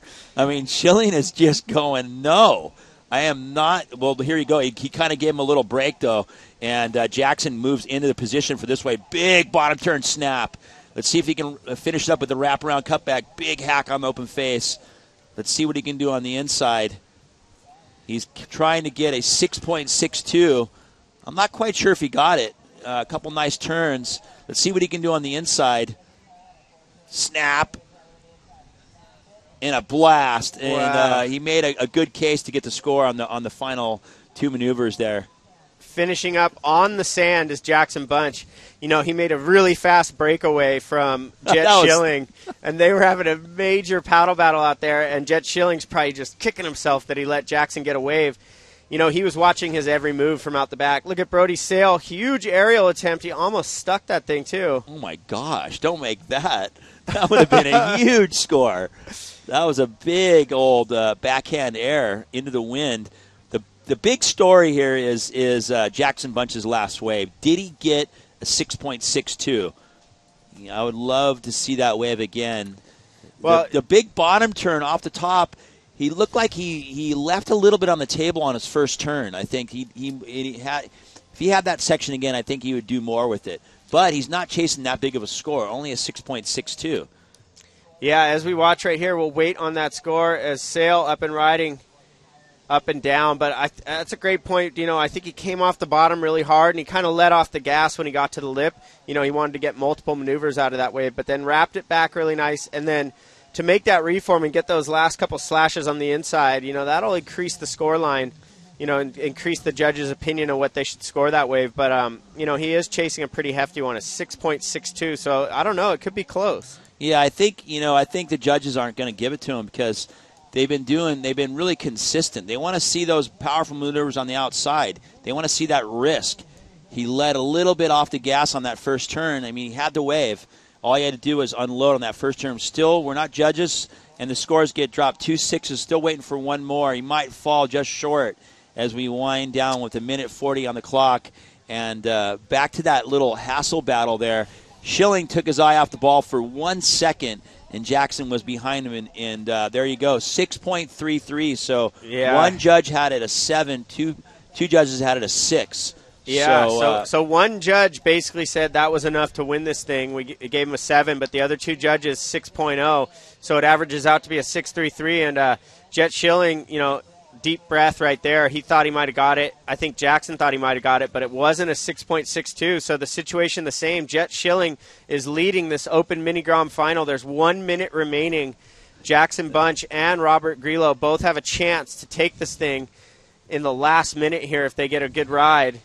And that was pretty fun to watch, huh, Saxon? That was so grindy. I'm telling you, we saved this heat for last because it's that good. I mean, these kids, not only do they surf amazing, but they're so fun to watch. They put so much passion into it, you know, so much effort, and they want it so bad. I can't wait to see who ends up being victorious here with 35 seconds counting down. Schilling looking good, but Jackson Bunch is looking really furiously for a wave, but look who's sitting on him again. Oh, no.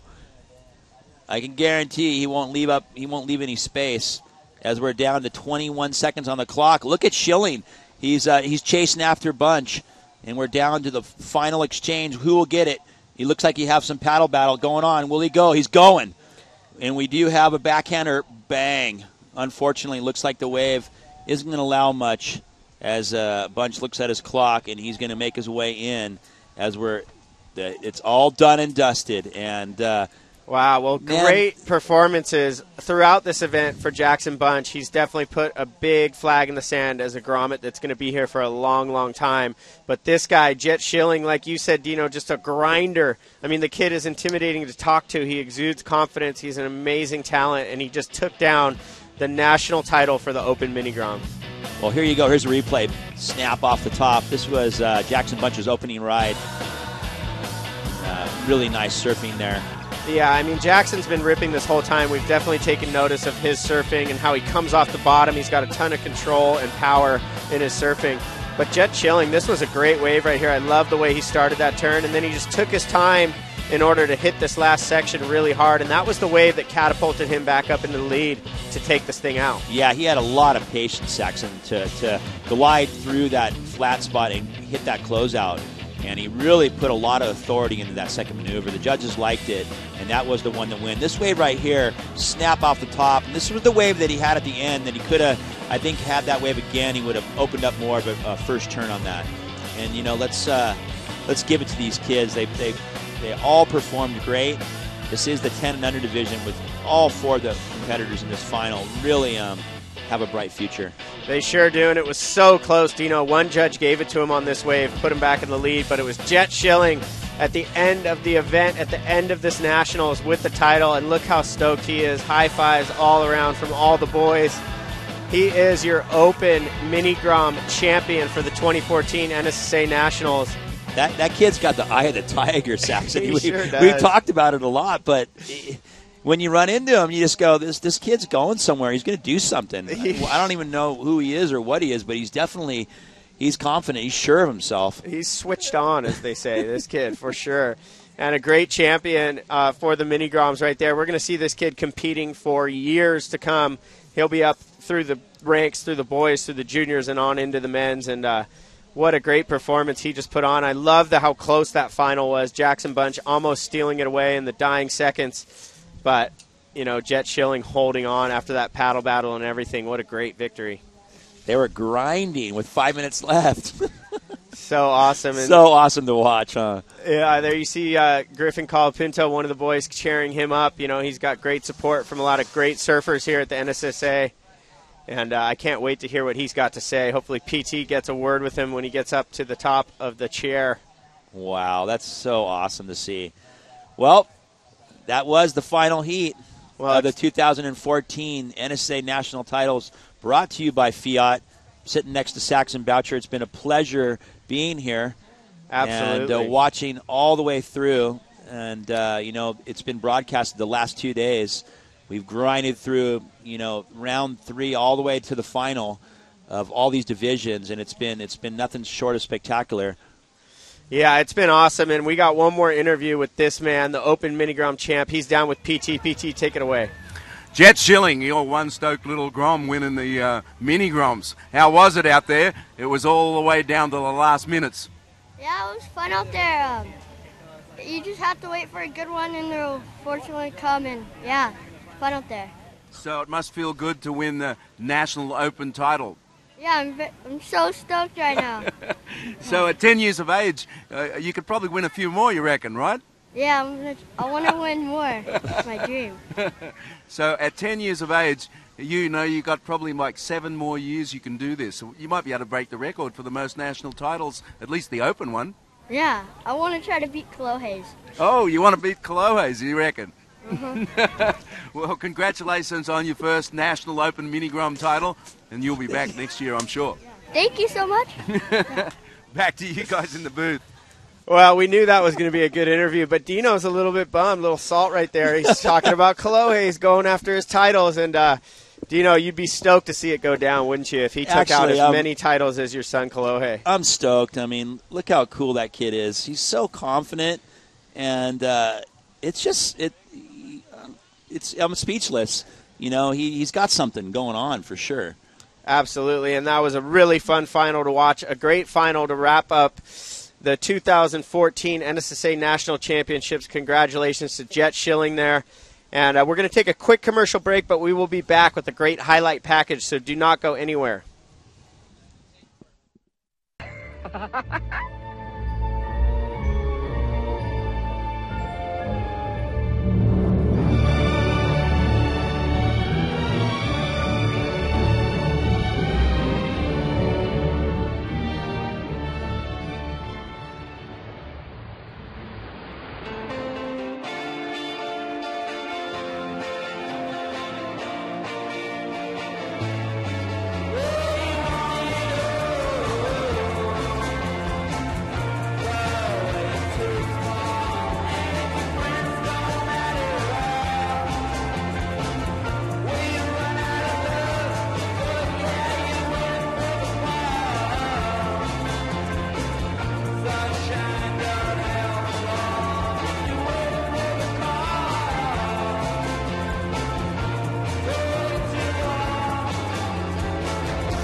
Flips Audio, headphones that flip into intense amplified speakers. Go online and try Flips for yourself free.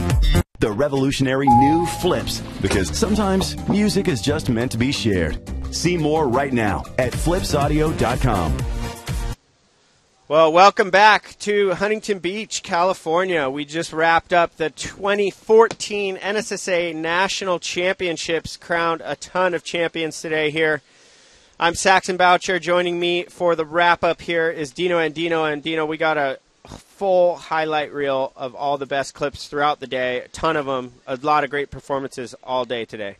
Absolutely. It's been a lot of the usual suspects, but this is Nolan Raposa looking really good on his backhand up into the lip vertical, and he was a two finalist today, both in the juniors and open men's. And this is Jake Marshall. A nice big closing maneuver on his backhand there.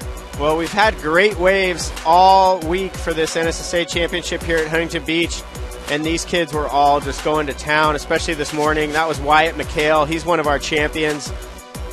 And this looks like Joshua Moniz throwing it into the lip, really separating himself today. I got to say, I think he was a favorite all day long. He ended up winning the open men's division. And here's your open girls champ. This is Brisa Hennessy from an earlier heat.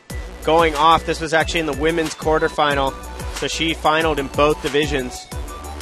Well, here's Nolan Raposa once again. He looked wicked on his forehand and backhand all day long. A la Kalani Robb, just snapping on that closeout.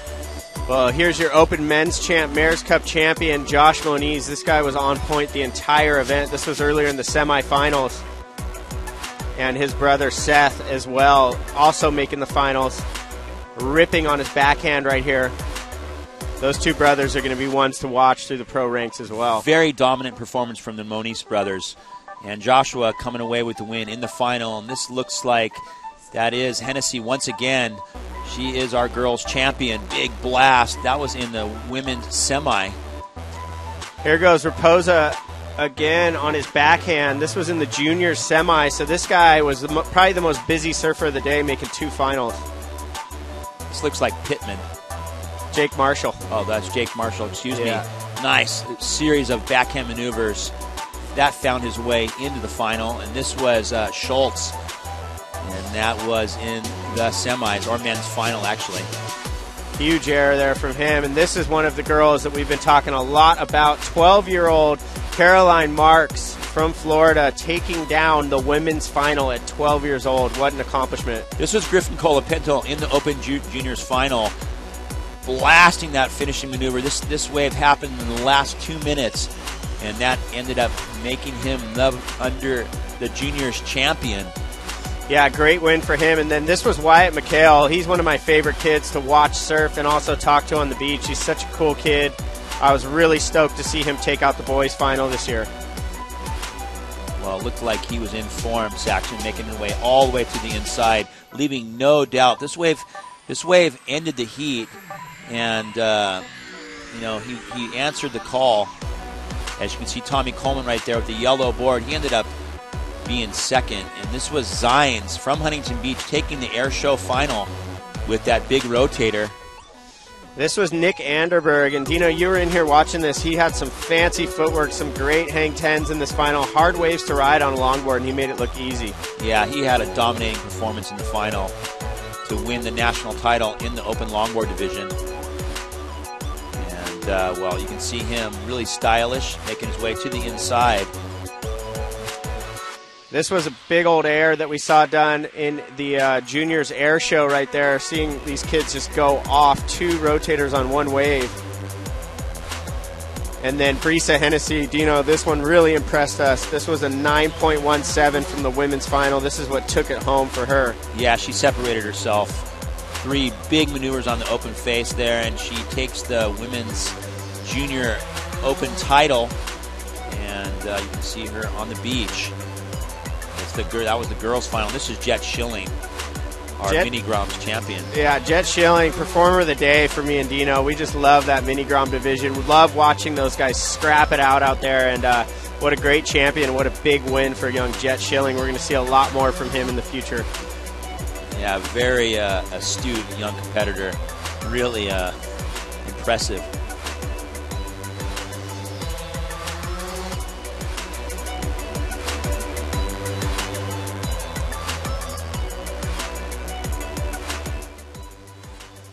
So what a great day. It's great to see it all in a package like that and see all the highlights throughout the day. We crowned so many champions today, all very well deserving. And we will be having an awards presentation that we will throw to at the end of this. But some great stories throughout this Nationals, and one of them being the Moniz brothers, Dino. You know, those two guys, Seth and Josh Moniz. Josh ended up taking it down this year, but those two are definitely some names to take out of this national championship and to look out for throughout the pro ranks. Absolutely. So well-deserving. They're such great sportsmen on the beach, great family. You know, they do all the events. And what's awesome about those two brothers, they trade off back and forth. You know, one minute, you know, Seth's winning, the next contest, Josh is winning. And it was well-deserving. You know, Joshua ended up getting a 9.80 in the first 2 minutes of the men's final and just really put a stamp on that victory. Yeah, he did. I mean, that men's final overall, you know, that's the biggest trophy of this entire event, the Mayor's Cup, and that was a stacked final. We saw Nolan Raposa make that final. He was also in the juniors final. He was surfing incredibly well. He's another name we're going to take from this and look out for in the future. Kevin Schultz ripping. We saw him do that huge air in the highlight package. And then, as we were talking about already, the Moniz brothers. Josh taking it down this year. You know, we saw Seth win the juniors last year. He's got a couple more years left in the men's. This was Josh's senior year in the men's. It was his last chance. He'd come close a couple times before, and he finally got it. So it tastes even sweeter to him. Yeah, and he did it with, you know, in dominant fashion. You know, I just mentioned that big air, and that was I'm going to win the final type of surfing. You know, and you just mentioned Nolan Raposa. You know, I came down here this week, not really knowing much about him. I heard a little bit about him here and there, and he to me was like the big surprise of the event. You know, you got the Griffin Colapentos and the Marshalls and the Moniz brothers. They're pretty established and pretty solid, and I think Raposa is also established amongst his peers and the people that come down here a lot. But for myself, I haven't been to many NSSAs lately, and to see him and that type of talent blossom like that here in the Nationals was awesome to see. He really impressed me. He has incredible technique and a bright future. Me too. I really was impressed by Nolan Raposa, you know, making two finals like we mentioned already. Another person who made two finals and really impressed me was young Caroline Marks from Melbourne, Florida, only 12 years old. She took out the women. She's the youngest Mayor's Cup winner in the history of the NSSA, so a huge accomplishment there. And then we also saw her come close in the open girls division as well. So amazing accomplishments from those two surfers, surfing a ton of heats today. What about Schilling? Schilling made the open boys final and won the mini Groms final. Yeah. So we can't forget about him. He's a double finalist in the open divisions. He's got something to say. He's got some attitude, but it's awesome.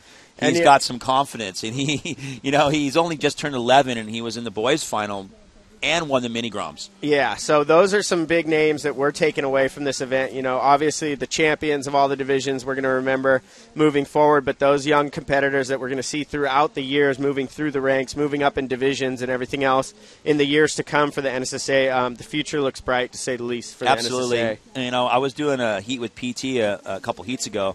I think it was during the longboard final, and I was telling him, you know, I'm just as excited for 2015 for the conference to start again. It's like I got the bug, you know. I'm so excited. Yeah. There's so much talent right now in these young surfers, both women and men. You know, the future's looking really bright as the talent is blossoming right now. I think we're going through like another push in talent. It kind of goes in, you know, ebbs and flows. And you see really talented surfers, and then they kind of take a break for a while, and then you see more freaks. And right now, I'm seeing extra amount of talent. Yeah, I totally agree. I mean, it definitely psychs me up to see what's to come in the next year and the next couple years for these young surfers, and it's a definite surgence here in America for some real good talent in all the different divisions, boys and girls, all different age groups. So exciting times for the future of surfing coming out of America for sure, and it's been an absolute pleasure to be down here, part of this commentary team. You know, 2 days of just, you know, all day at the beach, and I was never bored. I got to watch so much good surfing, got to meet so many cool kids, and obviously their parents and everybody else that comes and be a part of this NSSA environment. It really is a fun event, and we've had a blast doing it. Yeah, it's a great platform for the kids. I mean, they get to showcase their talent right here on the beach in Huntington in front of the whole surf industry, right in the Surf City, California. And, earlier we saw all the big wigs from the industry down here checking out the talent, the next wave of super freaks. And, Saxon, it's been a pleasure. Absolutely, Dino. It always is a pleasure. And, we're going to have to sign off for our boy Chris Cote, who's already out of the box. I'm Saxon Boucher, Dino and Dino for PT, Chris Cote, Courtney Conalog, Chad Wells, a couple of our other guests along the way, signing off from Huntington Beach. But we're going to throw it to the awards down on the beach, so stay tuned to see these guys and girls get crowned as champions of the NSSA Championships. Scored on waves. I don't know how Janice and the NSSA does it, but they always score on waves, So the waves have been really good, so hats off to that. And a lot of great surfers have come from the NSSA. Kelly Slater, Rob Machado, Andy Irons, a lot of local surfers like Brett Ettinger, and Brett Simpson, and Courtney Conalog. And a lot of rising stars like Jake Sines and like Dax McGrill and Seth Moniz. And what a great organization. But we're stoked to be a part of the NSSA, and we look forward to next year. Happy summer, everybody. Congratulations, all 2014 competitors, too. Thank you. Thank you, Aaron, and once again, thank you for your continued support of the NSSA and our scholastic principals and our surfing organization. You've been wonderful throughout the years, and we hope for many more years of continued support from you and the greatest surf shop in the world, Huntington Surf and Sport. Next up, we'll have our special presentation of the Mayor's Cup, the National Open men's and women's finalists. It's my pleasure now and honor to bring up to the podium former professional champion Peter Townend and the mayor of Huntington Beach, Matthew Harper. And Matthew is a surfer. We have a surfing mayor here in the city of Huntington Beach, and that's pretty cool. So I'll give it to PT. Thank you, Janice, and it's great to have Mayor Harper down here. When we came back to Huntington from Lowers, we instituted the Mayor's Cup, and Mayor Harper was down here last year to present this cup, and it's great to have him at the beach today. And Mayor Harper, we're having a great year in Huntington Beach, celebrating 100 years of surfing when George Freeth turned up here 100 years ago. I'm stoked about all the work that you put in and everyone else has put in to celebrate 100 years of surfing here in the city of Huntington Beach. For those who are familiar, 100 years ago, there used to be this red car that just came down to Huntington Beach in 1904. And in 1914, he brought down this fellow, George Freeth, and he brought down the wooden board and showed surfing right here in Huntington Beach for the first time ever 100 years ago. And so 100 years later, surfing is integral to our culture here in Huntington Beach. Looking at this list here, I'll see one of my classmates from Huntington Beach High School, Jeff Deffenbaugh, one of the winners here of this competition. And so I am just honored to be here to celebrate surfing. As a former school board trustee for the Huntington Beach Union High School District, I just think it's great about how NSSA has integrated academics and surfing into a partnership to help young men and women be able to grow up with surfing. Well, it's been a fantastic 37 years, right, Janice? You've been around for about half of them, I gather, right? But without further ado, we're going to bring up the Mayor's Cup's champions, or we're going to bring up the whole team, the whole... We're going to bring up the Open Women's finalists. Okay, so let's have our Open Women's finalists to the stage. Here's your best 4 women's surfers in the country for 2014.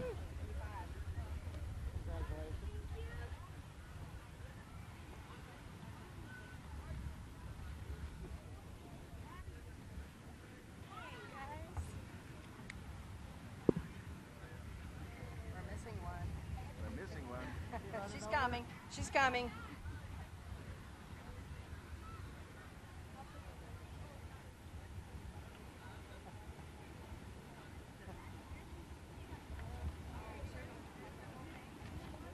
She doesn't have the right hat on. It's all part of it. Congratulations. Okay, let's have a big round of applause for our Open Women's finalists. Coming in fourth place with an 11.23 total, Maddie Peterson from the Northeast Conference. Third place with a 12.30 total, Moana Jones from the Hawaii Conference.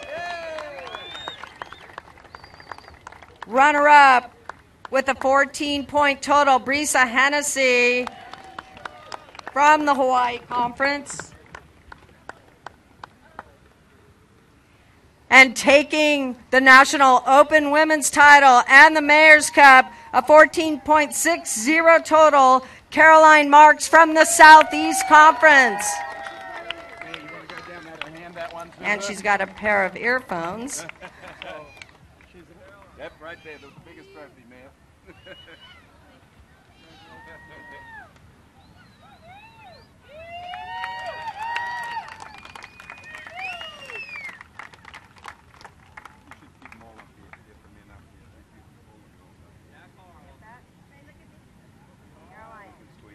Yep. Oh, I was in They're the ones being honored. Okay, we'll hear a few words from our Open Women's champion, Caroline.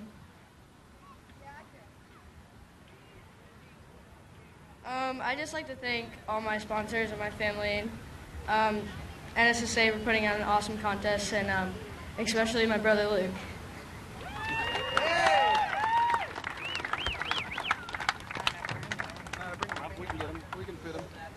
Okay, we're going to keep you girls up here, and I'd like to call up at this time our National Open Men's finalists, if you could join us on the podium. Yeah.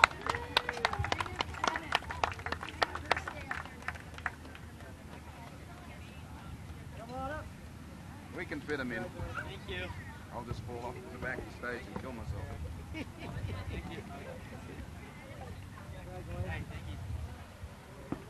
Tell those guys and girls to squeeze me in.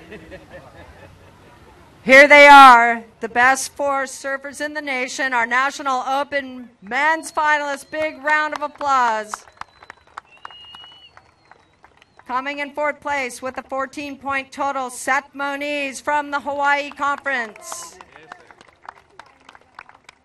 Third place with a 15.6 total, Nolan Raposa from the Southwest Conference. Runner-up with a 16.87 total, Kevin Schultz from the Southwest Conference. And taking the National Open Men's title in the Mayor's Cup, Josh Moniz, 17.87 total from the Hawaii Conference. Congratulations. Wow, that's a lot of hardware. Okay, we'll hear a few words from our National Open Men's champion, Josh Moniz. I just want to thank all my family, my mom, my dad, and my brothers and sisters, and all my sponsors, Billabong, HIC, Decline, and Virgia. Thank you guys all, and special thanks to Reynolds Hayes. He's been helping me out ever since I was little, and yeah, I'm super.